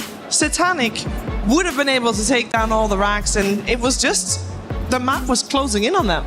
It really was, and if we look at the tier 5 neutral items that dropped, there was double Stygians on Yandex, so the Divine Regalia on SF. So the amount of physical damage output towards that late game portion of the fight was ridiculous. We saw SF was like two-shotting everybody, including Satanic's Nature's Prophet, and they couldn't really get the same kind of damage output there, Lacoste. Yeah, I think what happens after 60 minutes, if the kind of game is stabilizing, you don't necessarily need to pick up your neutral item. You're waiting until you see what enemies did go for. So you see this Enchantress Bauble twice, and you're like, okay, we're gonna give it a go. We're gonna go into the fight, have Divine Regalia, have our increased damage coming out from the Shadow Fiend. We have double Deso on top of that, so we're gonna be bringing in that extra bit of a damage. And then again, Malady, dude, this guy just plays differently. Like, we've seen him again going for the scaling build, going for this Aghanim Scepter, which is super annoying. This is the undispellable route, and it also allows you to scale so well into the late game. Like, he was a real menace to deal with. They didn't really have the answer for him.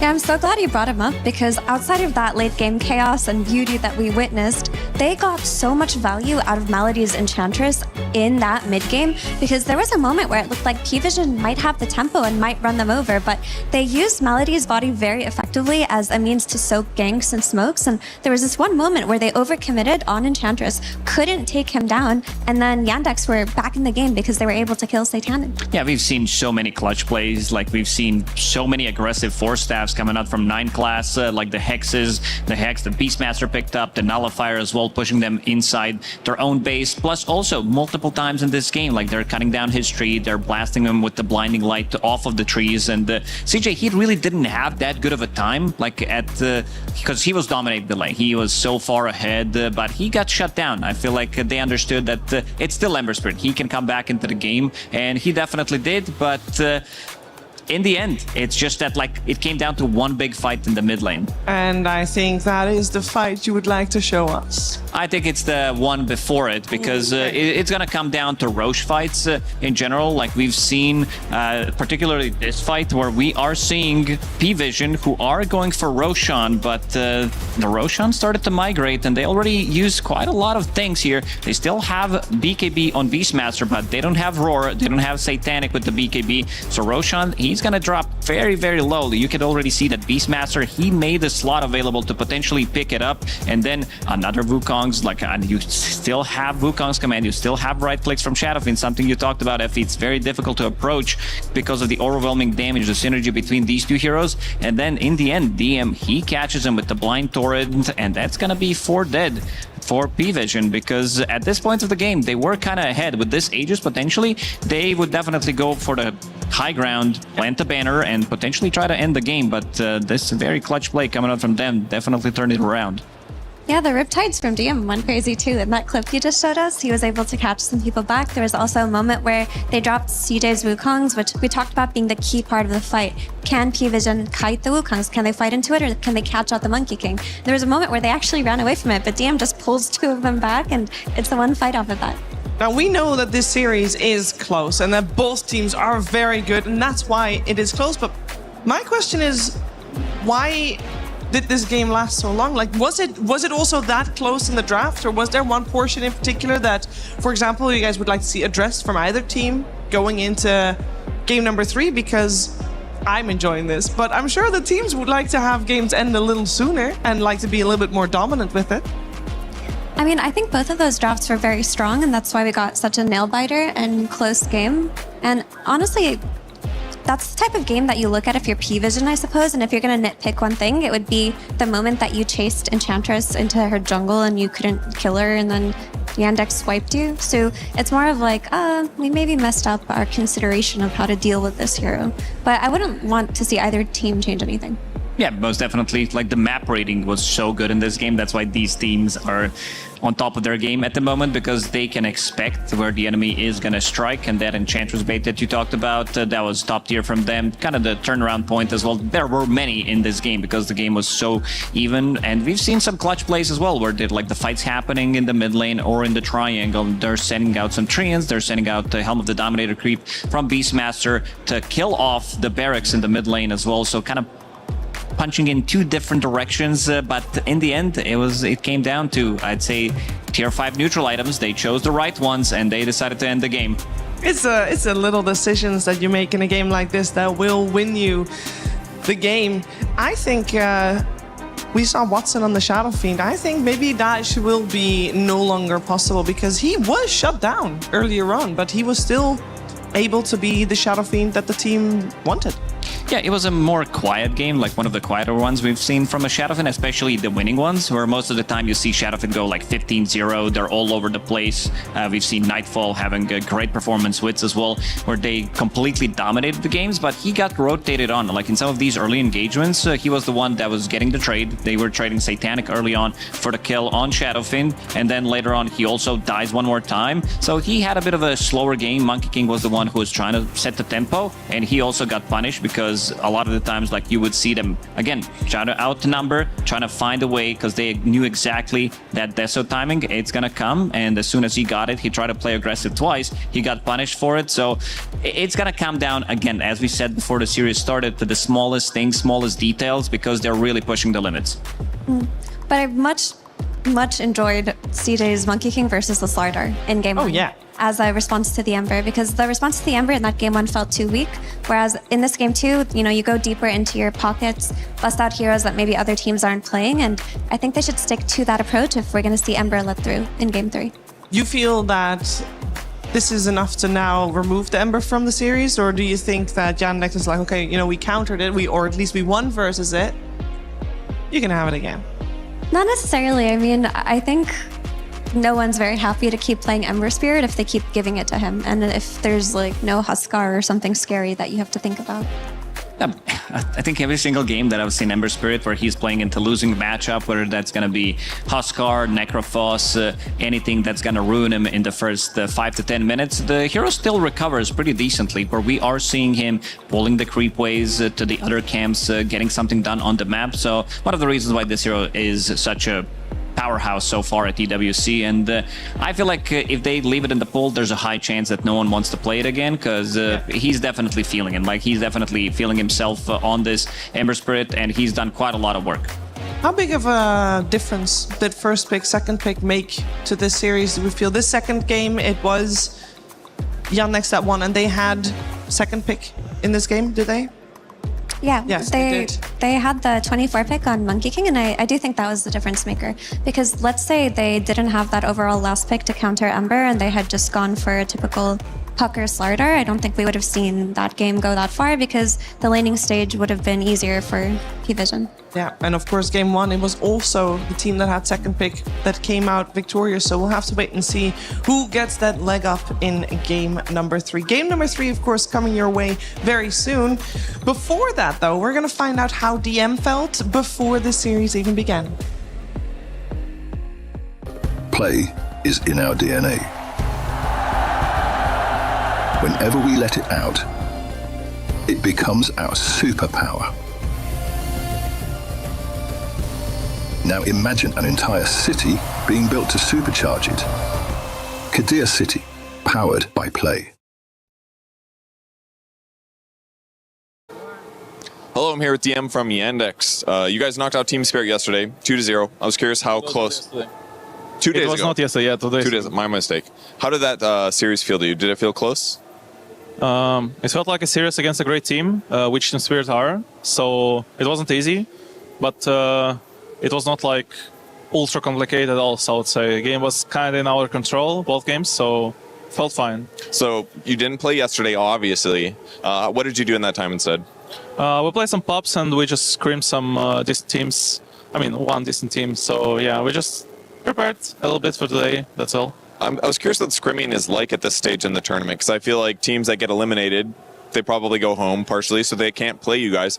What do you do for scrim partners? We scrim the team which is playing right now on the stage, so... Okay, it was opposite side of the bracket? Side. That makes sense. That's a good way to do it. You guys are top 4 now. P-Vision looks really strong. They're definitely one of the best teams left in the tournament. So how do you think you're going to do?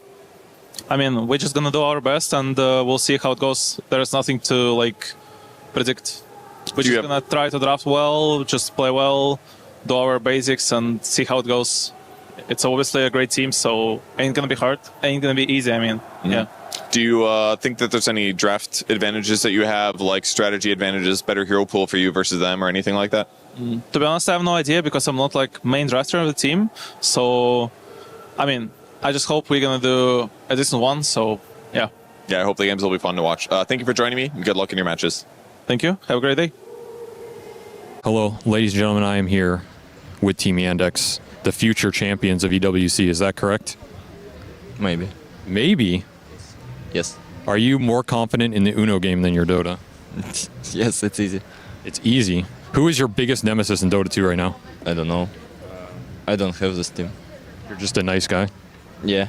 You just want to beat everybody equally? Yeah. Is this true for you?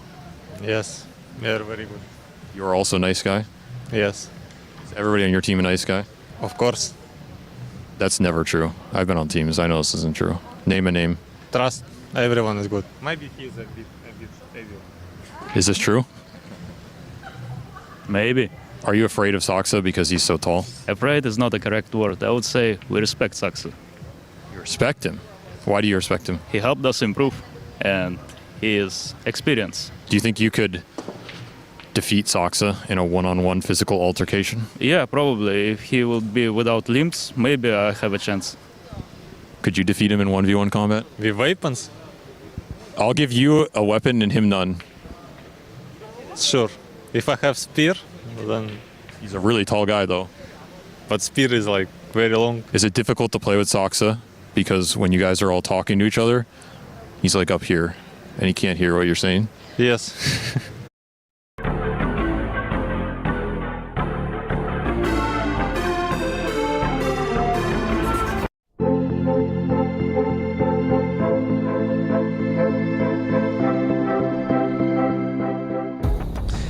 The grand semi-finals continues with Yandex and P-Vision on stage. Our first game 3 of the playoffs coming your way.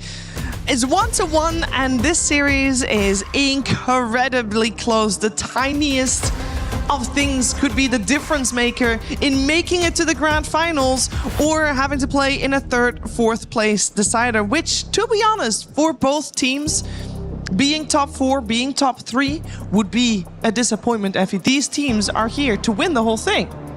Yeah, I mean, it's wild to think one of them will probably end up winning that third, fourth place decider. I mean, I can't see them losing, to be honest, but this to me feels like a grand finals in and of itself. That second game really showed us what it looks like when two evenly matched teams go up against each other, and they shouldn't, think ahead. Just focus on now. Who cares about that third, fourth place tomorrow? Well, let's focus on now because the draft is upon us. We got P-Vision on the Radiant side, Yandex on the Dire side. That seems to be the way they prefer things because that's been the same the whole series.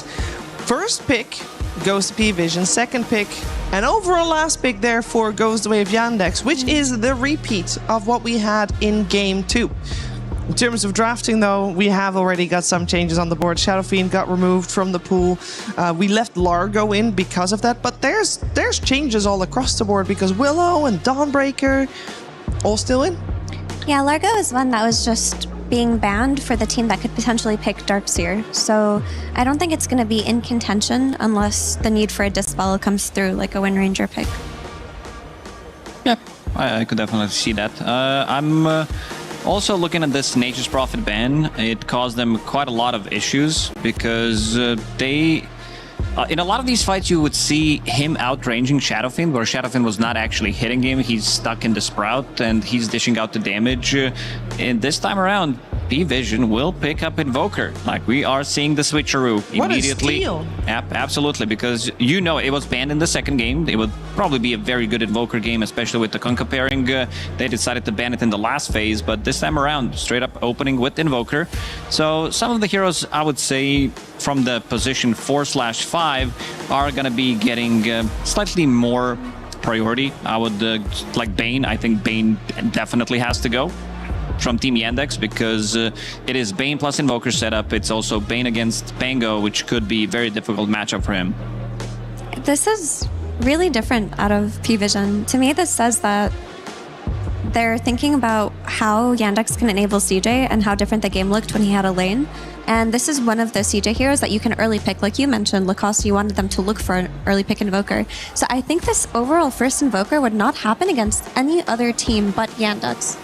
Yeah, most definitely. This is not something that it's just a matchup, knowing like that there is a very mean Invoker player on the other side. And Pango, like we haven't seen too much of a Pango. Like during the group stage, the hero was kind of silent. It did get slightly more priority once we got to the survival stage, and in the playoffs, still showing that this hero is a menace to deal with.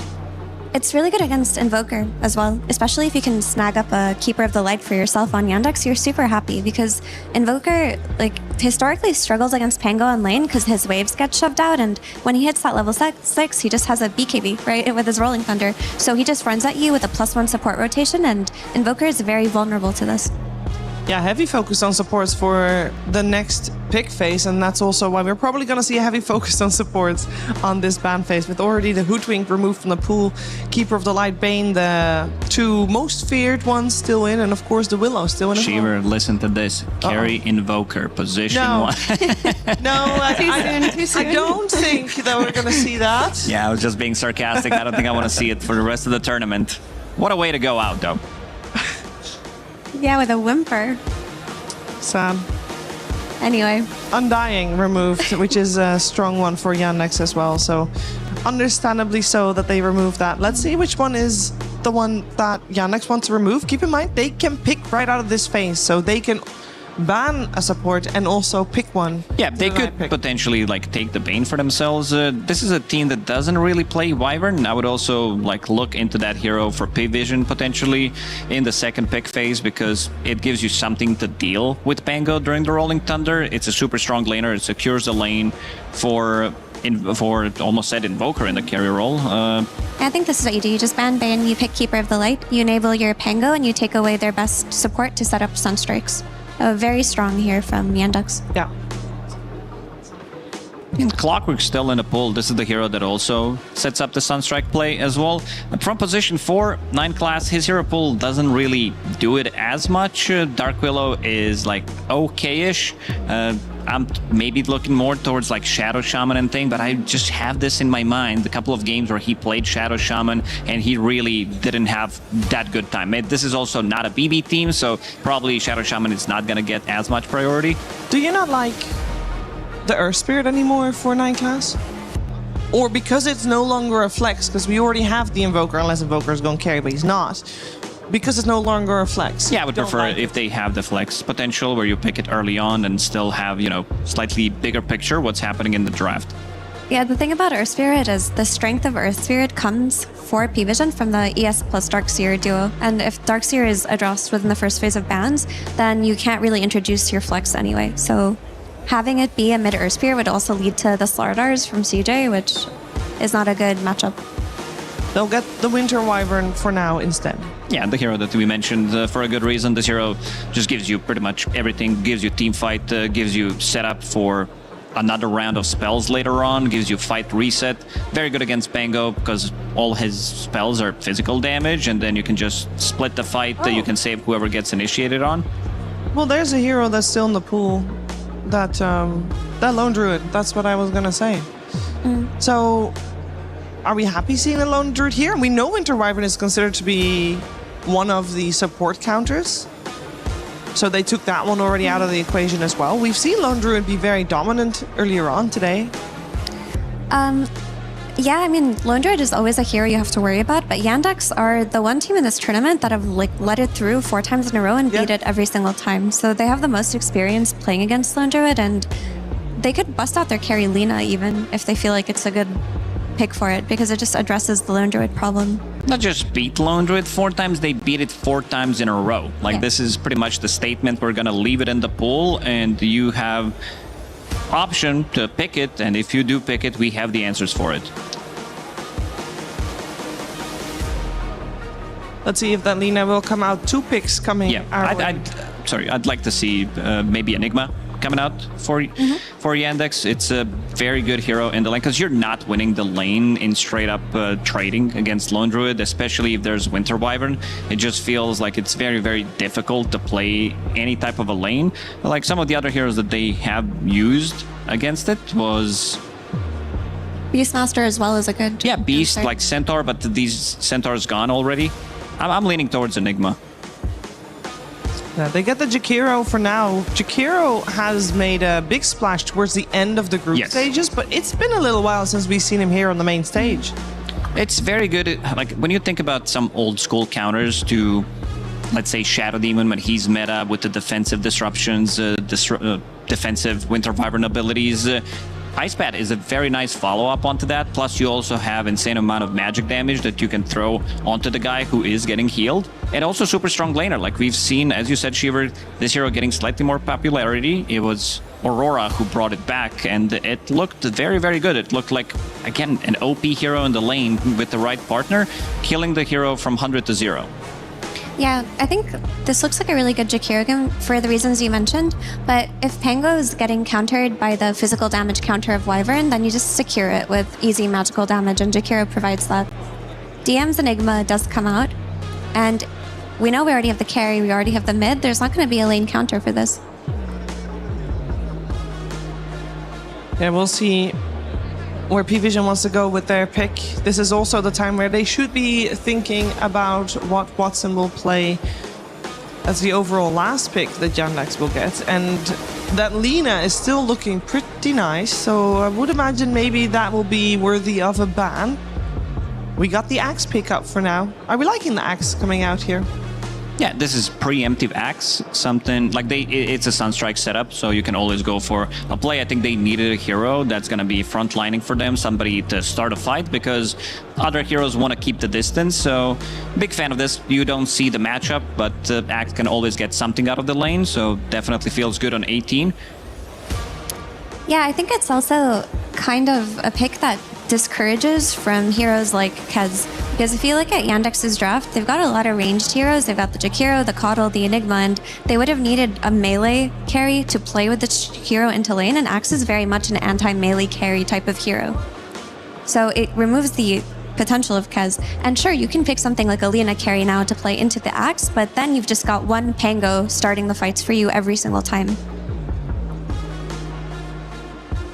For now, they remove the Tiny. We see the Rubik being removed on the side of Yandex. We are still looking for a hero for 9 class on the side of P-Vision, unless there's some strange shenanigans going on, but not expecting that for the moment.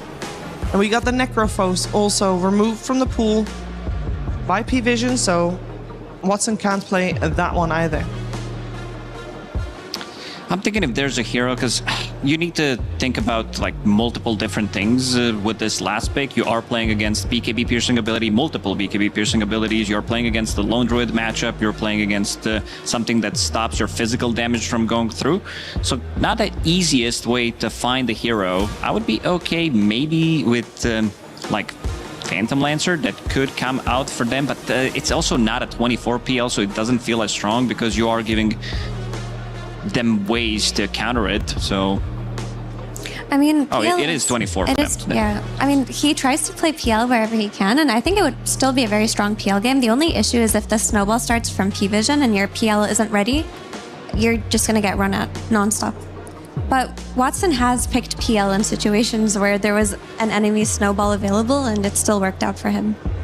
We'll see what he goes for. There's still half a minute left for them to think about it. The Wind Ranger came out near instantly for P-Vision, so that will be their position 4. Unless they want to run an Invoker in 4? Nah, crazy. Yeah, just a nice range support, something to play with the Axe. You're going to have that added bit of disable from the Shackle, and it'll make your lane much easier. I mean, Wind Ranger plus Axe is a rough lane, even if you have Jakiro. Yep. Let's see what it will lane against. Still the Phantom Lancer comes out. I mean, it's that's why I mentioned it. I see these heroes. It looks very good. It's very good in the lane against Axe because of the battle hunger. You're not really getting affected by it by any means. And, you know, this is a game where it really matters. So you're going to be diving in deep. I already talked about like 4 other counters that they have, something that needs to be done about the last pick, which is not an easy pick. And this is where the teams, like the more experienced teams, are going to be digging deeper into the hero pool and finding something that can work out for them. They have Pango Coddle. The combination is going to be insane throughout the whole game. Of course, it's very annoying to play against. They have Enigma. There is counter to Enigma in this one because, like, you have a Sunstrike, you have a Cataclysm, you have Axe Call maybe on the edge, you have Winter's Curse, so ways of stopping the Black Hole, so it's not the easiest Enigma game by any means, but the DM is also going to be getting stuff out of the lane, which I really like, because after seeing Wyvern plus Lone Druid, this lane is literally unplayable. What are we thinking, Effie? How close is this draft? To me, it seems quite even again in terms of the power of each draft. I do think that if P-Vision win their lanes, then Yandex are in a tough situation, but I do like this Pango versus Invoker, so that lane should be fine. I think PL's lane should be okay as well, and if they can come out of the lanes decently, dodge a few bad fights, then it is PL's game to win here. It is overall scaling in favor of the PL here. If this game goes late, Yandex has an edge. And we have seen this game go late. Game 2 was an example of that. It was very back and forth, very close. This time around, very different drafts coming our way, Lacoste. Yeah, this is what's kind of expected. This is Puppy we're talking about as well, so you are going to be getting different heroes. This is the guy that has been in Dota scene for 25 years, so he's seen everything, like every possible matchup, everything that has been changed. He has been through this, he has been winning the tournaments, he has been through pretty much everything possible that could happen in Dota, did happen to him. So having that experience behind him, seeing the potential draft that could work out for them in this game where it really matters. So not really surprised that we've seen teams go for completely different matchups, like completely different heroes. With that being said, there is an overall first pick Invoker, which is unusual and a little bit spicy, so that is the big question here. Will no one be able to shine on his Invoker? Will P-Vision claim their spot in the grand finals, or will it be Yandex? We're finding out. Cap and SVG, over to you. Going into this series, neither team had truly been tested. Both of them had only lost a single game, and the group stage easily washed away by their quite superior scores coming out of it. Going into playoffs, they managed to get easy 2-0s, but finally, in one of the highest skill games we've seen all year, this game 2, we did see both teams truly get pushed to the brink there. Yandex came out the better for it, but it only gets them to this game 3. And it'll all be settled here. Who will make it to the grand finals? Yandex versus P-Vision. Already starting off with a bit of early action here as Zoxa found right next to the tier 1 tower and a Sunstrike that could have delivered the kill over to the mid laner of no one, but instead goes to the carry, Satanic. He will always take the gold if it's available. Can't outlast hit this kid. Nice little start for the Lone Druid. And some heroes coming out in this game 3 that I expected to see in this series. The Invoker, the Enigma, the PL as that last pick. Some spicy clutch picks that have a lot of scaling power behind them. That's what strikes me this game. Like, this is not a game I think either team is expecting to run over. So you're looking to get some of these heroes that are going to quietly scale into that late game with some backup and try and put the pressure on you in those late game team fights. The PL could be a big problem in this game, but I do think between Invoker and Axe, plus 2 stunning supports, you have ways to kind of catch him and just all in him. And I think the Bear can cause some heroes issues that forces the PL to respond, and you can maybe play around that around the map. Like, there's a lot of global pickoff potential if this Axe Call or Shackle lands into Sunstrike, into a Bear that pops out from Invis. It can just surprise you and kill anybody in this game. And that is something the Yandex are going to have to think about. But if it does go ultra late, I mean, there's just so much chaos in the team fight.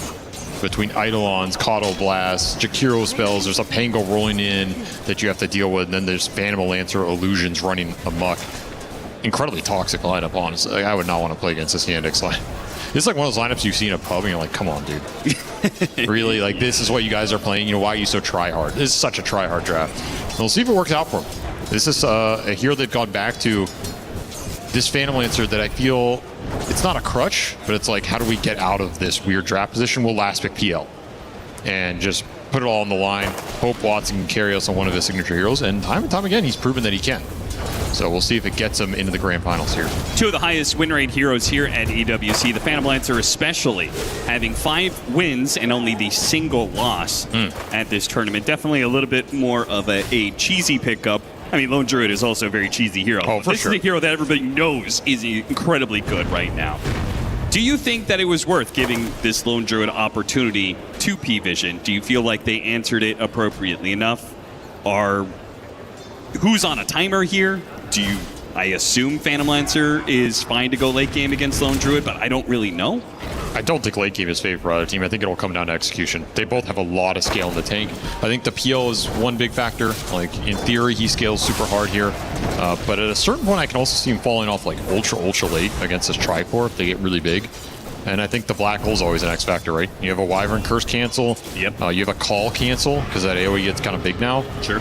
But the black hole's always late game threat. I do think they have good answers to the Lone Druid. Like, this is not a game where they gave it away and he's going to have a free game. The Solar Bind's annoying. The Jakiro spells are annoying. And they got their big lane counter for DM in this Enigma. This has been the matchup that they favored the most. They're going to give away the Lone Druid. They want the Enigma on this lane with the Eidolon pressure going in. The Entangle on him. That's going to be some bonus damage here, especially with the Sunstrike. Does a lot, and the final hit, not enough. Fairy Fire will save the day.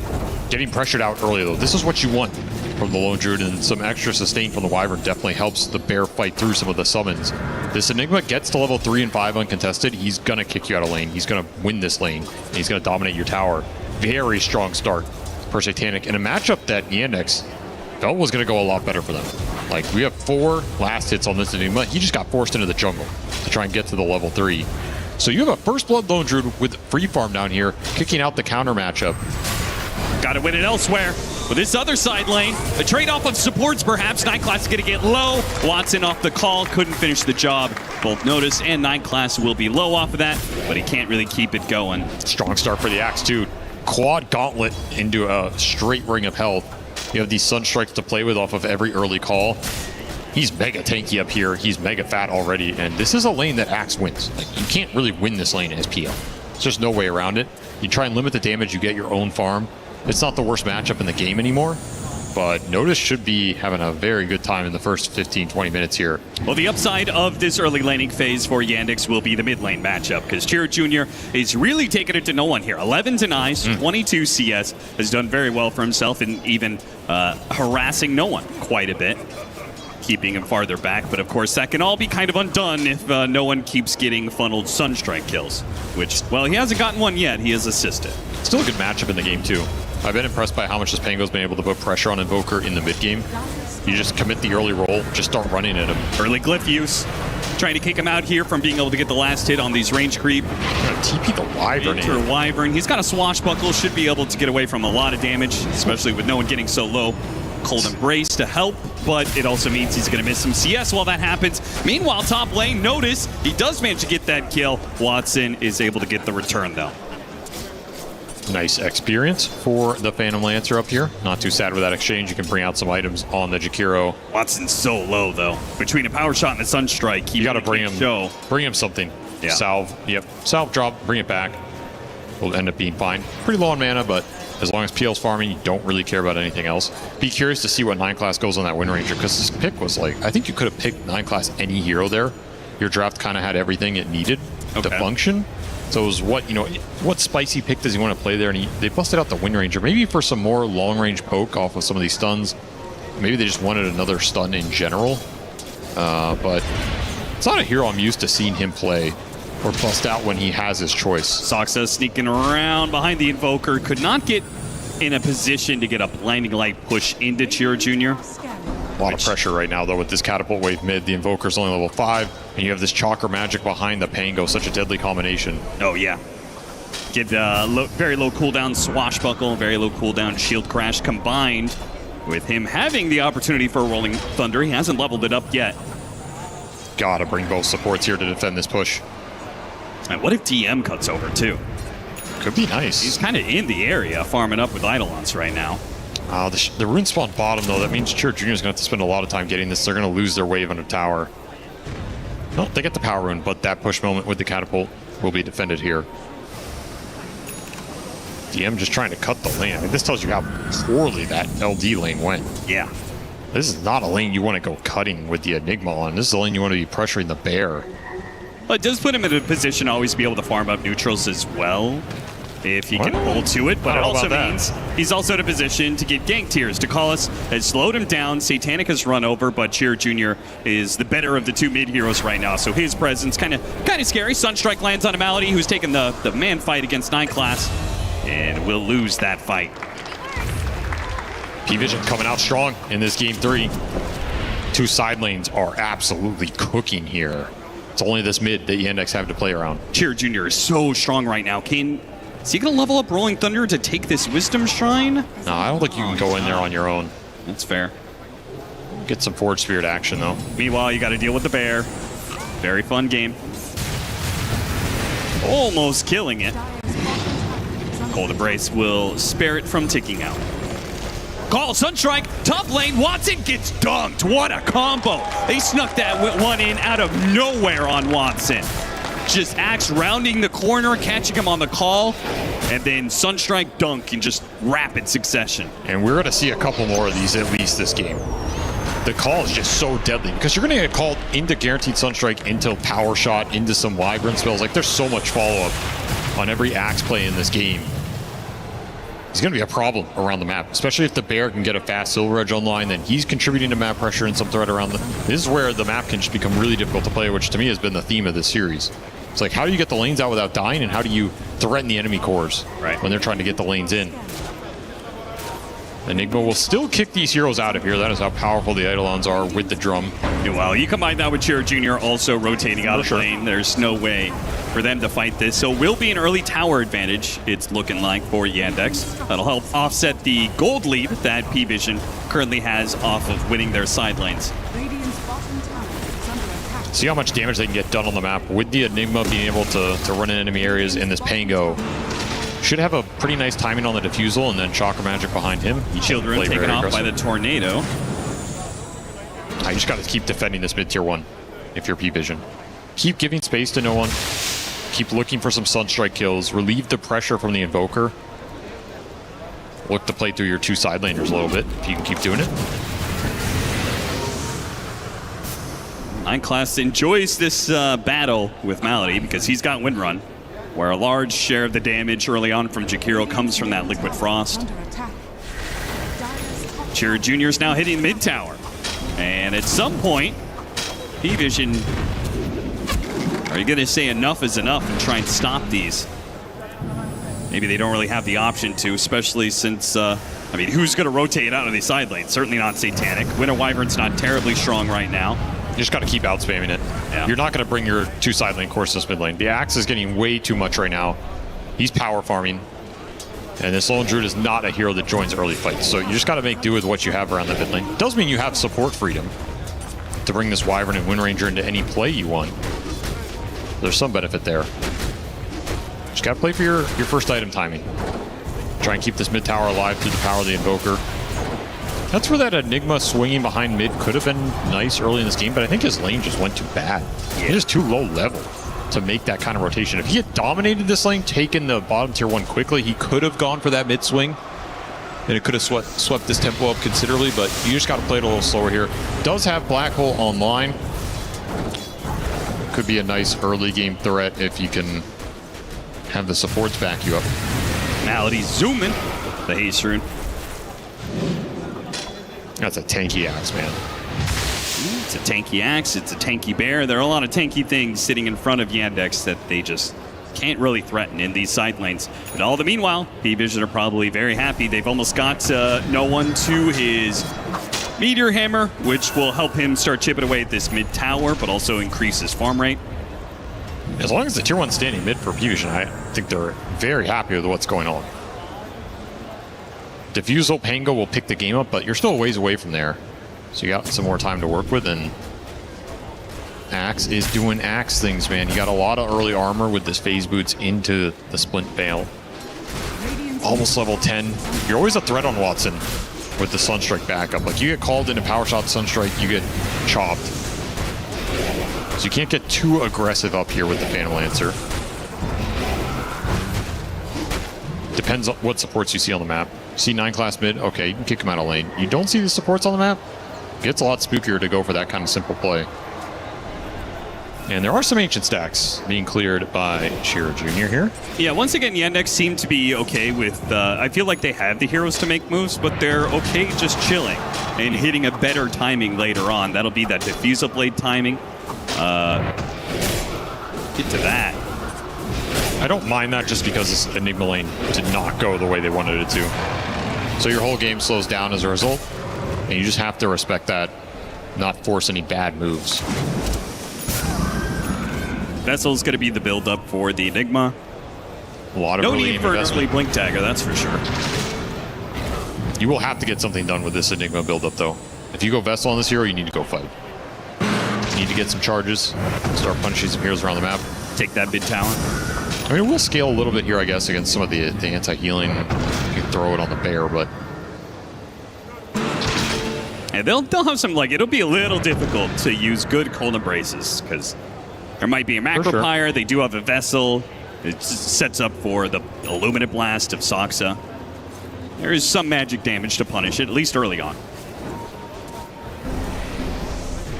And a smoke noticed. He went ring into Splint Mail into Blink. A very unexpected Blink if you're sitting here as the Yandex. But it could pay off in a big way. He's about to get a two-man call.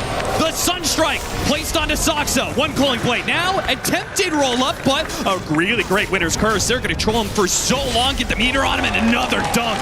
What a surprise pickup from Notice. That plays off beautifully. It's a third kill they're going to get off of this play. Chop. Oh my, that is just so sick. That is just played it slow. Oh, that is the best outcome you could possibly hope for with rushing the Blink over a more farming item like Blade Mail and doing Ancients or something. Not only do you get 3 heroes off this play, you get them in beautiful fashion. The Invoker's involved. You steal some of the Ancients. You get chops out of it. And you lose nothing. Yeah, Blink Dagger just paid for itself, basically. 100%. Sick move. And you slow down that Diffusal on the Pango, which is the one item you want to slow down in this game. Absolutely. I mean, that is just an immaculate move. You even get that mid tower, yeah, with the hammer.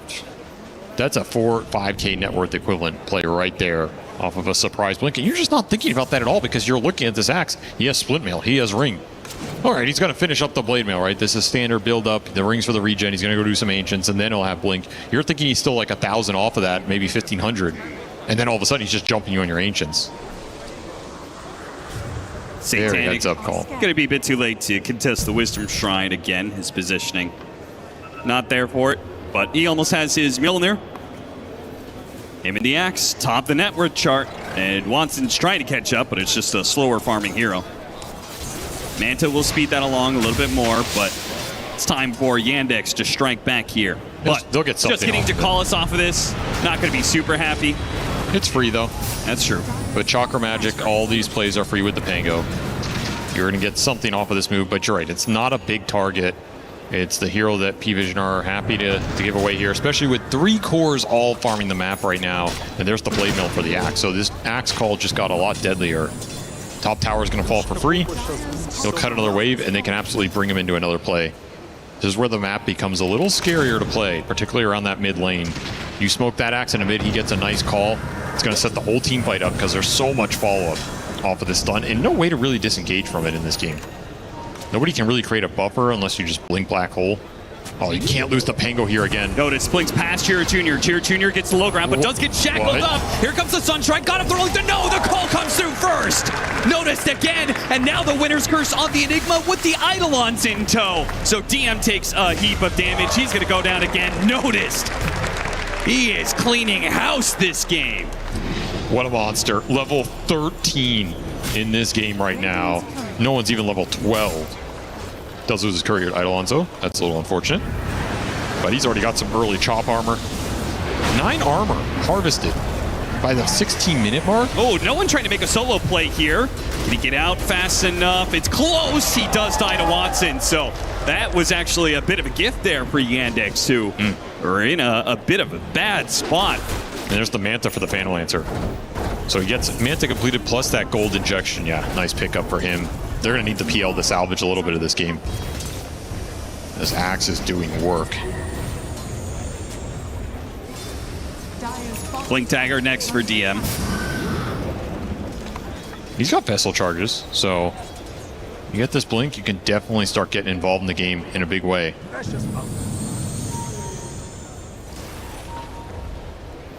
This is the Mjolnir Bear. Not attacking, still pushing. That's so silly. Dakalis is hoping to go blink for blink. He's just going to be the answer to the Enigma the entire game. Slowed down, Sunstrike a little off the mark, but somebody will get the kill, and that somebody is Satanic, who was halfway to his Aghanim Scepter, and that's when the bear really starts ramping up the pressure. between his global presence and the Invoker. And then the active axe.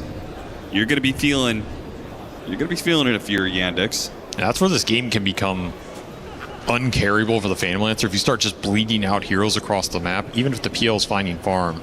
This isn't a hero that 1v5s in a true sense. He still needs somebody else to make some space in the fight and help him contribute some damage, at least a little control. Noticed on the hunt. He's got the Sunstrike, he's got the power shot. Every call is deadly right now on the map, so if you can occupy some enemy territory, it feels real good to take away the farm from Watson here. See Yandex just playing full defense here. Double offensive wards and double defensive wards, basically placed in the same spots here. Both Yandex and P-Vision. Trying to defend or attack the PL's farming rotation. Not a hero that's going to go do Ancients. So you kind of know where Watson wants to stay. They almost got to him there.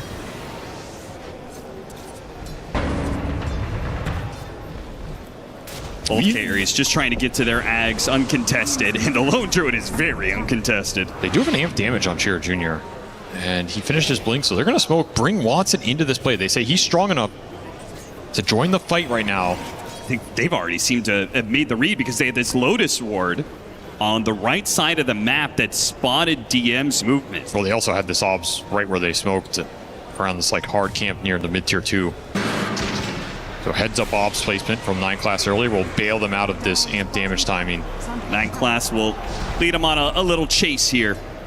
And he may eventually die for it and actually tucks himself into the corner and TP's out successfully. So Nice absolutely dog. nothing gained for what is essentially like 4 heroes all hunting.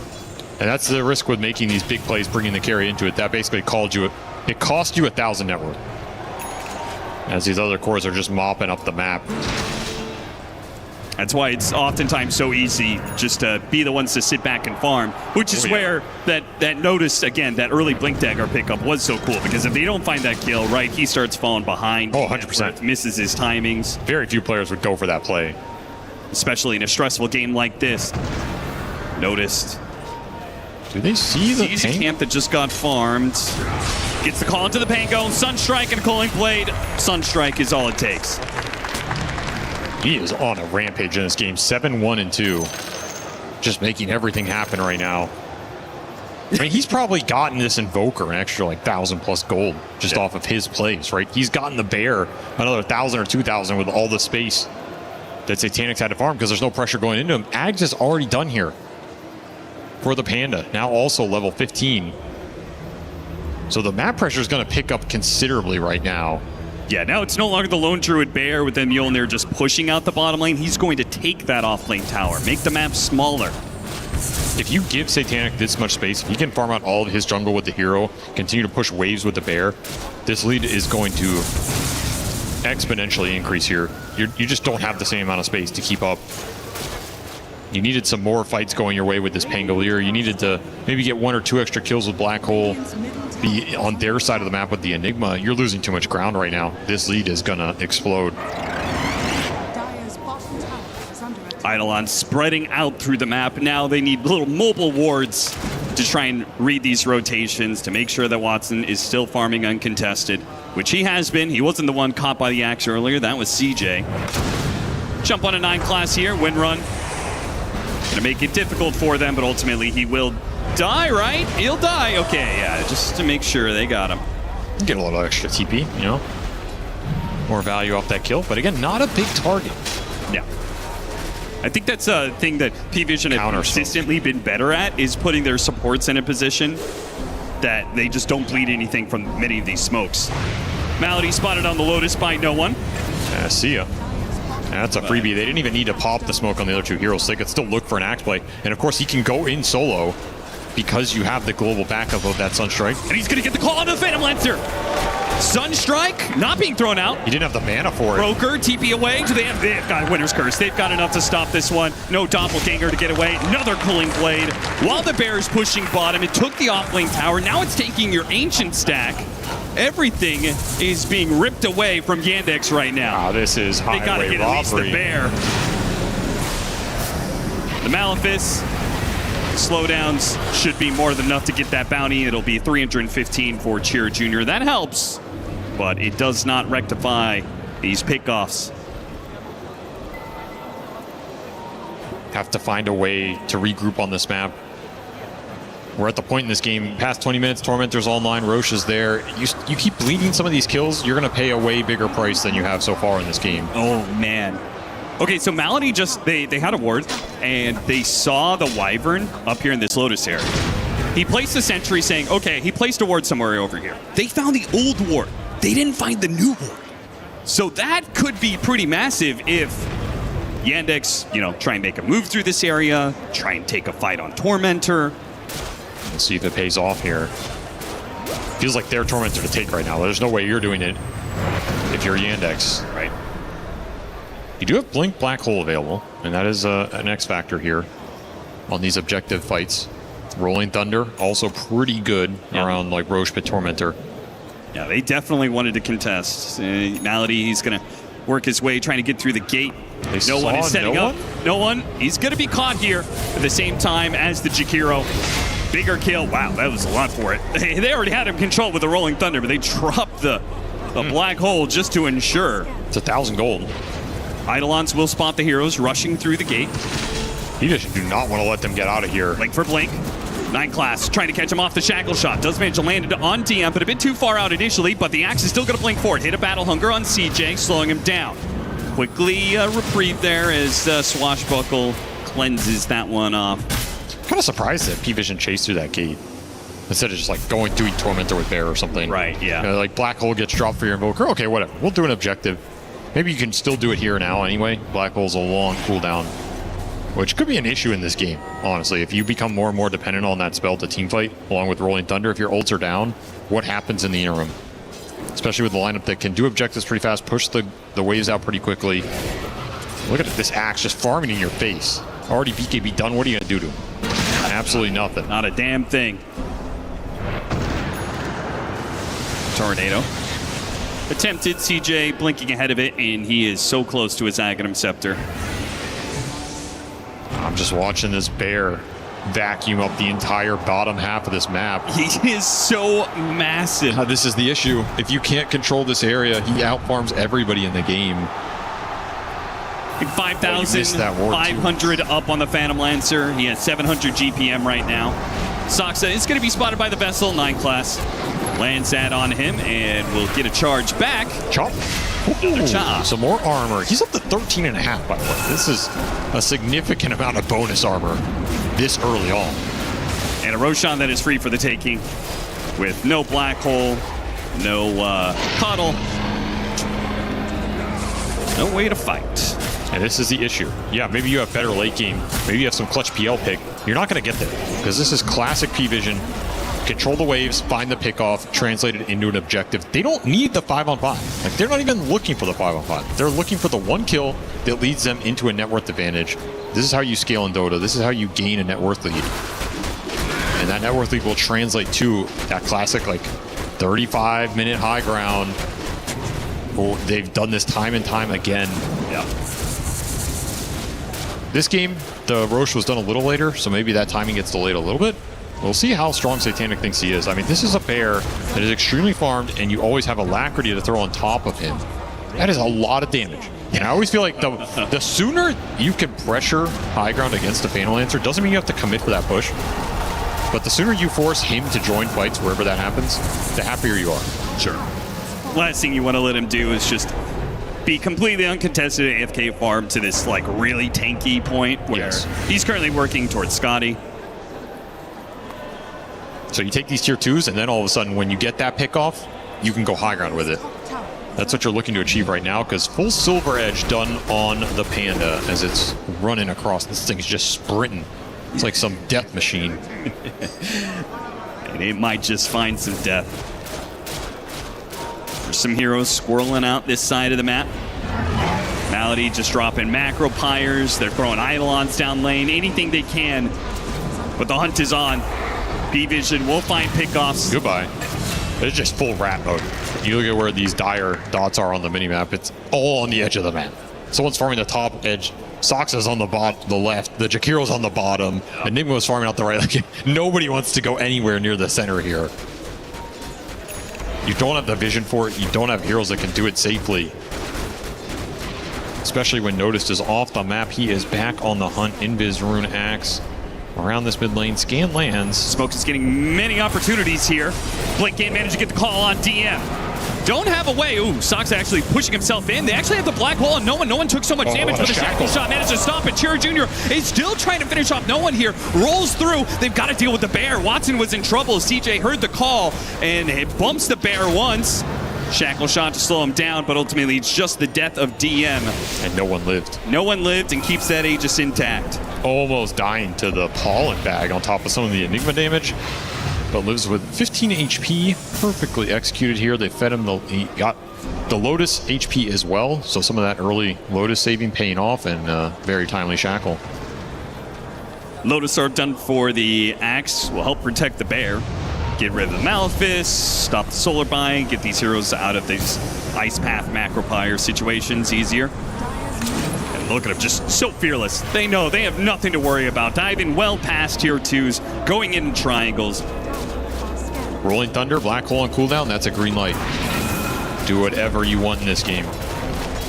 Notice, is he going to find Cheer Jr.? There's a high ground ward, Cheer Jr. is going to blink out. It's because that ward, that sentry that was placed earlier, didn't find the high ground ward placed by Malady earlier. That saved CJ's life. Still another minute on this Aegis. Not a high ground Aegis, but gives you a lot of confidence to look for anything here. Trying to find another clutch pickoff.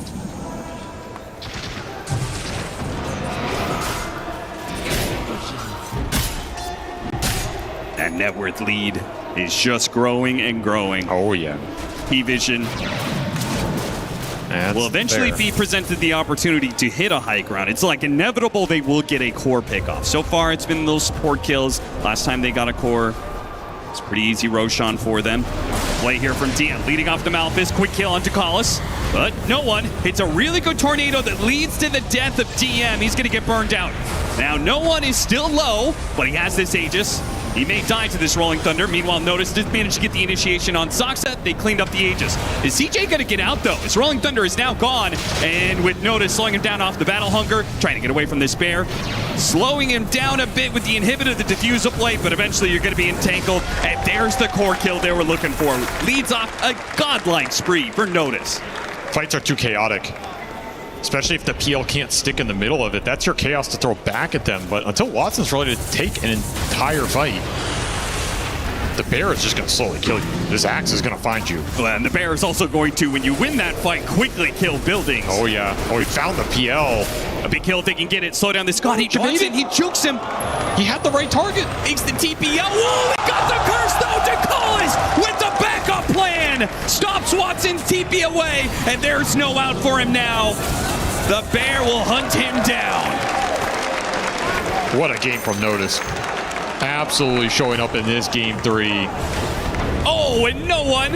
A Force Staff forward. DM. So much damage, though. The Force Staff doesn't help him survive. Just picking him apart. Dies anyway. Dissection here. And P-Vision tipping their old teammate in DM. A bit of a mistake there, and it's going to lead to more openings. Noah's call on Soxa. Another kill. Just 1 by 1. Again, you're never going to get this 5-on-5. The Bear's just into the tier 4. It's a team wipe. They're going to team wipe them without any of them being near the other hero. Cher Jr.'s just going to die here as well. They've just bled out one hero after another, and all of a sudden the base is entirely open for the taking. This game just looks over. Satanic is going to take a mid lane of Barracks, go for top. There's still the tier 2 bottom, and there's probably not enough time to just go straight to tier 4. It's so much damage, though. Like, losing Raxes at this 30-minute mark against this team when there's so much map pressure just compounds that issue. How are you ever going to get out on the map again? How are you going to play any of the lanes and not get picked off? Yeah, Yandex better get real comfortable with their base. This is going to be their home for the future. They're just going to be locked inside here. And this is how you punish some of these really hard carries that just can't come online fast enough to exert their own presence in the game. Like, you just start picking people off, the map collapses, they don't have a lot of places to farm. You get that one clutch find, and the game just breaks open. And you never get to hit your timing on this Phantom Lancer as he tries to work towards the Scotty. And what carry is better for this, right? I mean, I'll be very excited about that. No doubt. Should be, because they are just one pick off, one fight away from closing out a series and going to the grand finals. They can chill out, wait for Aegis. Yandex will see whether desperation bites at them enough to go for a smoke out play into that Roshan, or if they're just gonna wager on a high ground hold. I think you have to go. You do have your item timing. Like, you have Axe Pango, BKB Enigma, and the Scotty is done on Watson. So that's another reason you kind of have to go, because you're not going to get close to another round of items before that base push comes in. This is as good as it gets. You're going to need some big ultimates to land. You're going to have to try and bait a clump out from P-Vision. The initial smoke isn't going to find anything here. It will get them into a position to take back some of this mid lane and bottom lane, get wards on their triangle. But ultimately, time is kind of against them here as P-Vision can just wait things out, wait for a better opportunity, some sort of pick. The lanes are just going in 3 minutes. You have to deal with top because you lost barracks here. They're pinging Watson up here. They saw him throw the lance. Notice. They see the Rit one running backwards. They get the call onto him. Here comes that Cataclysm. It's coming in hot. He dodged it. He does manage a doppelganger. What a manta dodge. Gets away from it all.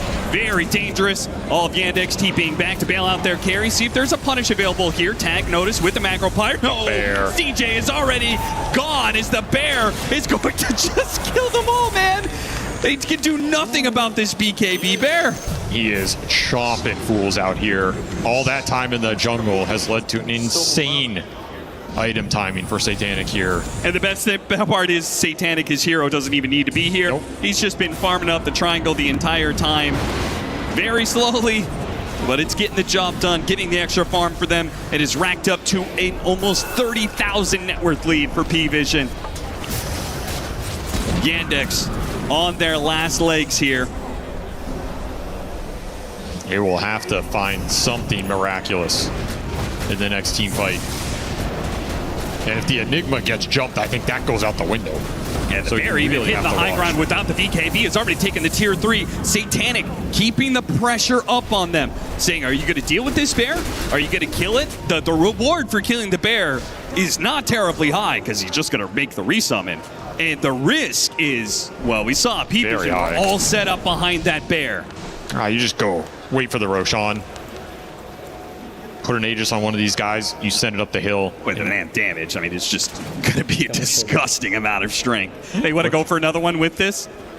Look for a pick off. Yeah, for some lane pressure. Here comes that Silver Edge bear.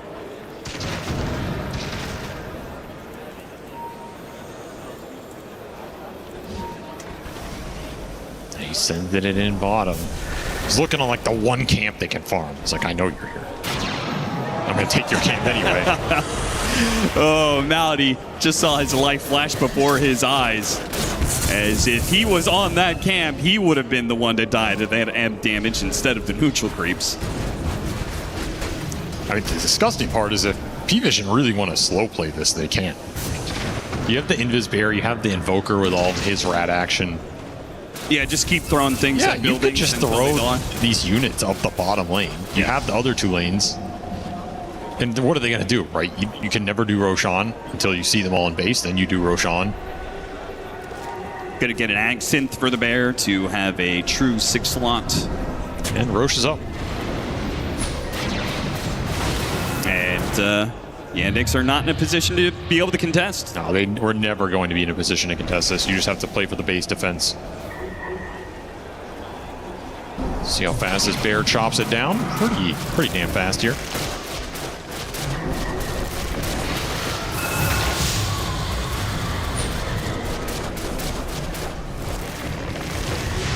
Gonna give it to no one again. Just make that team fight even. Got the call on DM, the Cataclysm, and a Culling Blade to finish him off. Not even. That was made way too easy. Soxa being hunted down on the other side of the map. Now you can get an easy buyback at the very start of this Aegis. Bear's still trying to hunt down Soxa rather. Gets up to the high ground, gets a TP away. The bear is not going to be close enough to hit Aurora. Range Barracks is almost dead just purely off Forge Spirits. In fact, is dead. Double Siege Wagon, Forge Spirits, Yandex. Your hammer. I mean, look at him. They're thinking, do I have the Rolling Thunder? Do I have to go in right now? The building's, it's going to die fast. They hit it with the Ice Bat. Now the Rolling Thunder comes in, trying to kill this bear. But they got to be careful of the counter initiation. Golden Brace comes in. There's the call on 2. Hit both supports. A beautiful initiation. One's already dead. CJ jumps after no one. But reminder, he's got the Aegis. Saksa still alive. Notice trying to get out of this situation. Slowed down by the Scotty. Yeah, a black hole on a bear just trying to stop it. And the bear survives and kills DM anyway. Watson is doing work right now. He's managed to kill one. Got noticed down. The buyback going to be used. A power shot to hunt down Saksa. Watson on his second life though. The glyph gets popped. The building's almost dead. Killed the bear one time. What about the second bear though? It's going to be coming back soon. Notice on his second life. Managed to get the call on the CJ. He's getting lower and lower. Managed to get the call in fight, and that's the chop. He's down. Another buyback. Going to be forced out. Meanwhile, you've got Watson trying to finish off these heroes, but there's too many lives. The mega creeps are going to be here. The call embrace has bailed it out, and Watson a final call to finish things off. Life 1. It's over. Gone for it. GG is called. They don't even try for the buyback. It's P-Vision going to the grand finals. They are looking like the scariest team here. This is their toughest opponent yet, and in games 1 and 3, they just dominated. Again, the 30 to 40 minute period, if they get the map control they're looking for with these lineups, I have not seen anybody who can survive it. And what a game by Notice. This is the guy they brought in for this season to make some big plays from that offlaner spot. Playing against one of their old offlaners, and he makes a statement in this game with an insane axe performance. 12, 2, and 14. Just dominated from that lane, getting mega fat, that blink purchase into the triple kill. Felt like you were already in a very solid position after that. Yeah, you shut down the Invoker a little bit with this Pango pick, but then he gets back in the game because he's just sunstriking every axe kill. Free assist gold, free assist gold. I mean, he really just put this game on his back, and just, it's easy pickings for Satanic at that point because he has so much time to farm on a hero that is always going to outfarm your opponent. Just never look back. Insane map control from this team. Somebody, well, I guess there's only one team left that can challenge it, and that's BB in the finals. They have to find a way to break the lane control, the pickoff potential, and the discipline around these objectives. That is going to be your challenge because it's not easy. And especially in a grand final situation where the pressure is so high, the lights are so bright, having this team run at you. Again, the way that Notice picked up that early blink dagger, the decision making that was had there, I mean, that's a move you're making without fear that puts the enemy team under a lot of pressure when it hits, and it hit hard in this game 3. Yandex have been incredibly good. I mean, they've just been monsters all year round. So many top 3 performances from them. Again, 9 different top 3s this year. Can't find it here. Just insane jumps. Also, props to Ducals. He had some sick curses in a game where this is not necessarily the easiest game to find curses on. He even hit the real PL here at the end. Like, oh yeah, that's... Okay, sure, dude. Like, you're just in zone. He had a very nice Wyvern game. This hero can sometimes be a liability against a lot of these like chaotic team play lineups, but man, he put work in. We're going to see P-Vision in the grand finals against BB Team. Let's see how prepared they are. Thank you very much, my friends. We are here with P-Vision Satanic victorious and moving on to the grand final here in Paris. Good to have you here. Obviously, this series against Yandex went to game 3. Game 1 was a washover. What happened there? I think we just have all 3 games much better draft, I think. All 3 of them, including in game 2? But there was the Monkey King out there. Were you surprised when you saw him? Not really. We just expected it. But I think we just played...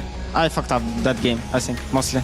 Was it more, hey, things were going well in the lane, but it got so deep that we couldn't really play around the Monkey King? I would say it was super free game. We just... I just went on edge and lost edges. We should have make big lead and win this game. But even like this, we made like a comeback in the game because they gave us, we kill SF and then take Raxas. But then in super late game, like last fight, I just blink in and died like idiot, you know? Happens, yeah. It happens even to the best out there. Now, game 3, there was the first pick, the Invoker. Was that a reaction to the result of game 2? Was it more of a comfort pick? Was it just playing around draft? What was it? I mean, Poupée just saw Pogban and he said, okay, I'll go in locker. You got to trust your teammates after all of this. And look, everybody's been picking Lone Druid at this point. Is this kind of the way to win? What do you do tomorrow when you play BB Team and they pick Lone Druid? I think it's fine hero, but it's not after win. I think for us, like Shadowfiend or Draw is better still, so they ban it. I don't think it's like super imba, so Yandex knew it as well, and they didn't really pick it because we were winning it in Commanders as well, and we know how to deal with it. So it's not really that big of a deal, I think. Fair enough. And a lot of people calling this game between P-Vision and Yandex as kind of a prelude to the grand final. Might as well be a grand final in the semis. Do you think this game will be tougher than the grand final tomorrow against BB Team? I think Yandex was anyway the toughest opponent for us, but we'll see tomorrow. Well, speaking of tomorrow, yesterday, when we talked about your victory, you're saying, hey, final message to Yandex, we'll crush you tomorrow. Ended up happening. Look at this camera right here in front of us. You got BB Team on the other side. What do you want to say to them before the final? We're coming for you guys. They're coming for you. That's Satanic, that's P-Vision. And of course that means that you get to crush Yandex's key. So please, come on over, no one. Get everybody up in here. You think you're going to crush it this time around or going to give it to someone else?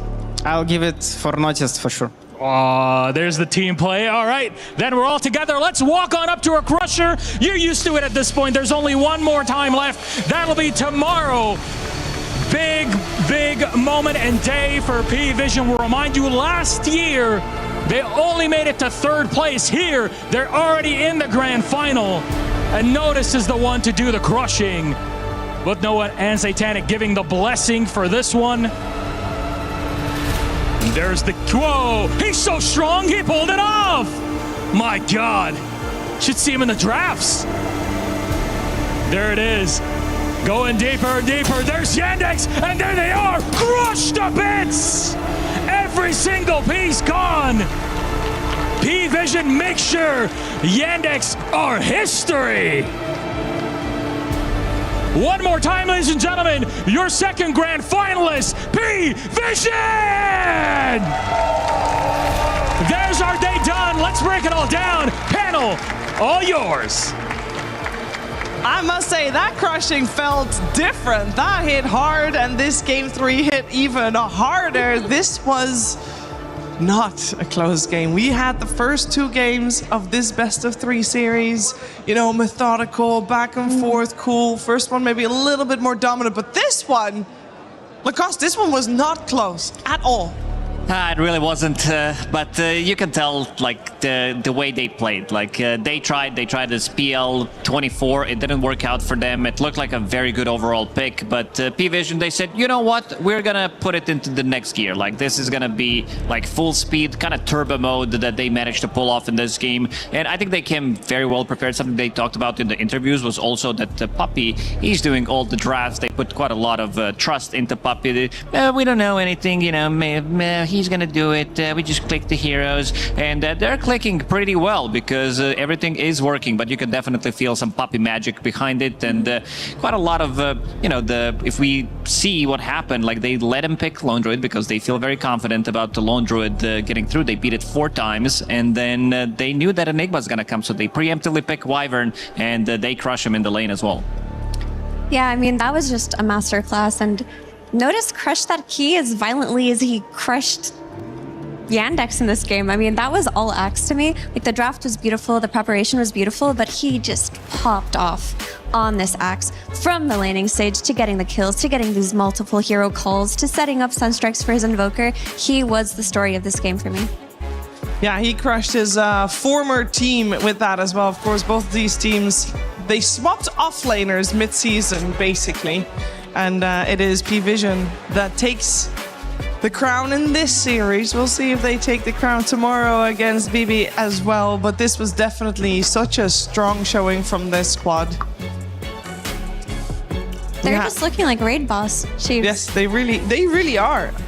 I love the overall, not the overall last pick, but their last pick of Wind Ranger as well. It's not your typical 9-class hero, I feel like, because we've seen him on it, but it worked out so well. It did. It looked like, you know, pick that's not going to be doing any crazy stuff, but again, he did pull off some really big shackles. He was playing with Axe when he needed to. He allowed Axe to get the insane amount of farm in the laning stage. And Ducalis as well, he really stepped it up in this one, like playing out of his mind. Some really nice curses coming out, finding the real PL in the end, clutching it with the heals as well. Just his positioning was top tier. This is the dude that has been grinding for a really long time, and with this team, he gets to shine. Yeah, he said we haven't really been tested. Before the series, we saw him say that we feel like we haven't really been tested, but maybe we're just good. I think it's the latter at this point. Maybe they're just good. That's something Ducalis, should be realizing right about now, that's for sure. I believe also you've chosen some points in this game, Lacoste, that you'd like to highlight for us. Yeah, I really like the way that they played around Axe because he was on top of the network. He was the one that was causing quite a lot of issues for the enemy team, and this is relatively early on in the game. This is 12 minutes. If you look at his items, Phase Boots, Ring of Health, and casual armor item because he is laning against PL, and he finds one of the best calls that he could find. Like, I don't think it can get better than this at the start, and you can see others also immediately playing with him. Again, very good curse coming up from Ducalis. They're gonna get another chop for noticed, and then you see 9 class coming up from a different angle, understanding exactly where Malady is going to come from, which is going to be extra bit of a armor, extra bit of a gold coming into his pocket, and he's going to be snowballing that whole game. And there's going to be another one where he jumps over him, another smoke. You can see that 9 class again is playing with him. Shackle that he kind of read where he's going to go, immediately gets him, and again the trio, a lot of the time you see Invoker playing with the 2 supports. This time it was Axe because they have that global presence with the Sunstrike on top of that, and getting another kill. Enigma, he got ruined in the lane, and he got ruined throughout the whole game because he was unable to play against this Winter Wyvern who had his number. Yeah, and if an Axe is that dominant early on in the game, then this idea that you have with PL as Yandex just isn't effective, because you think it's fine to pick PL versus Axe because the laning stage is good.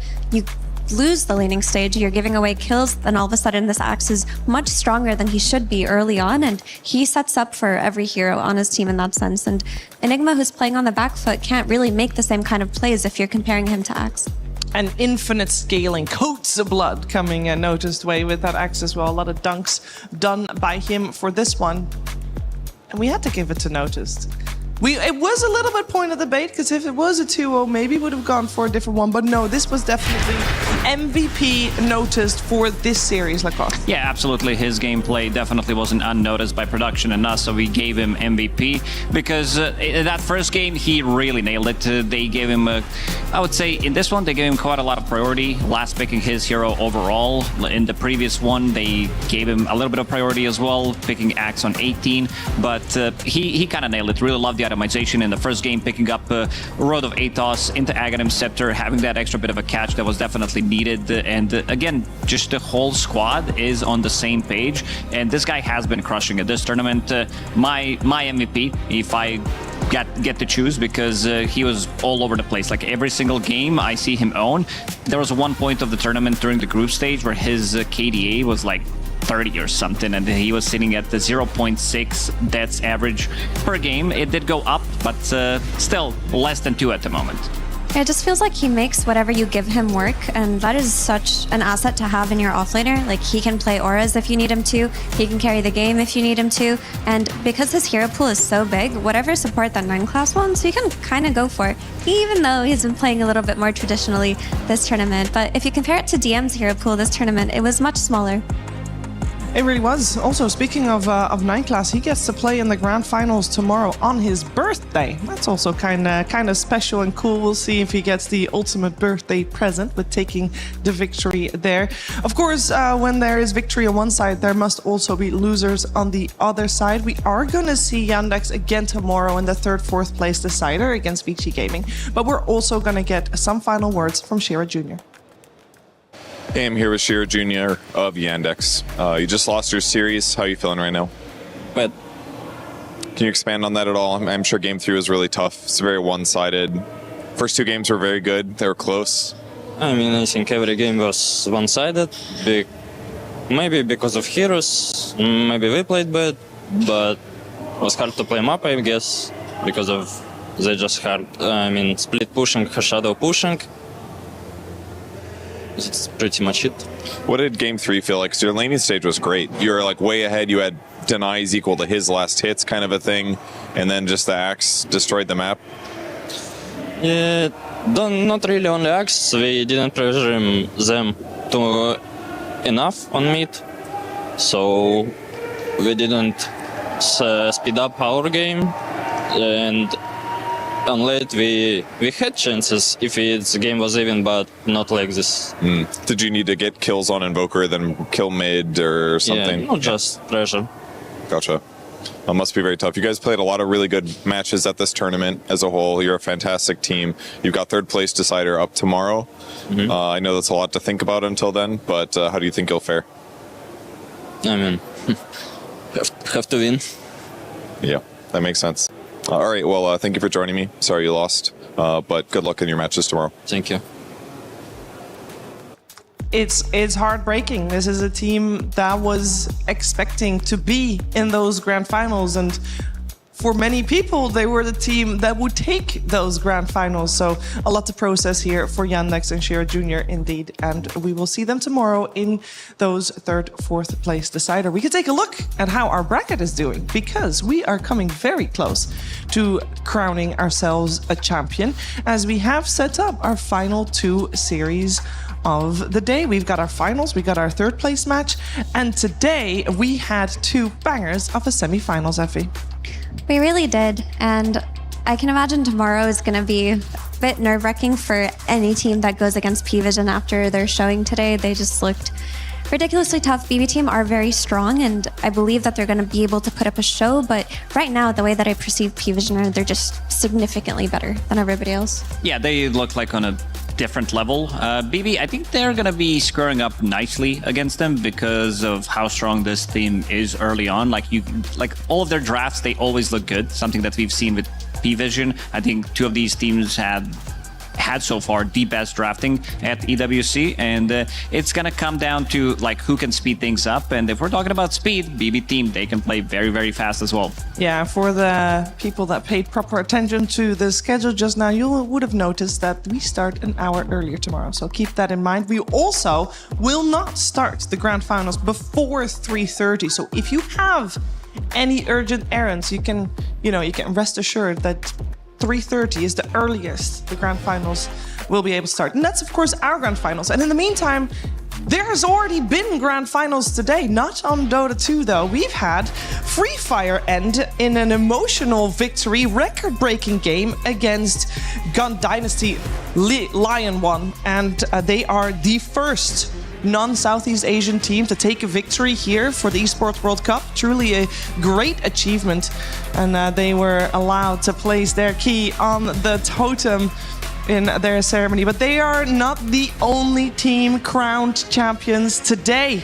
We also had in MWI Vitality be the champion here in back-to-back victories. Incredibly important for Team Vitality, because this is also giving them that win that they need to have if they want to do well in the club championship.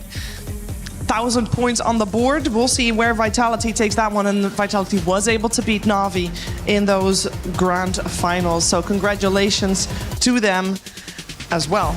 Now, if you think you know who's going to take tomorrow's series, you can have a shot at it, You can go to esportsworldcup.com/play and get your prediction in. There's also tons of quests and activities to do on that site, so make sure to check that out. But maybe you've already put in your votes and you voted wrong today. That's very unfortunate for you.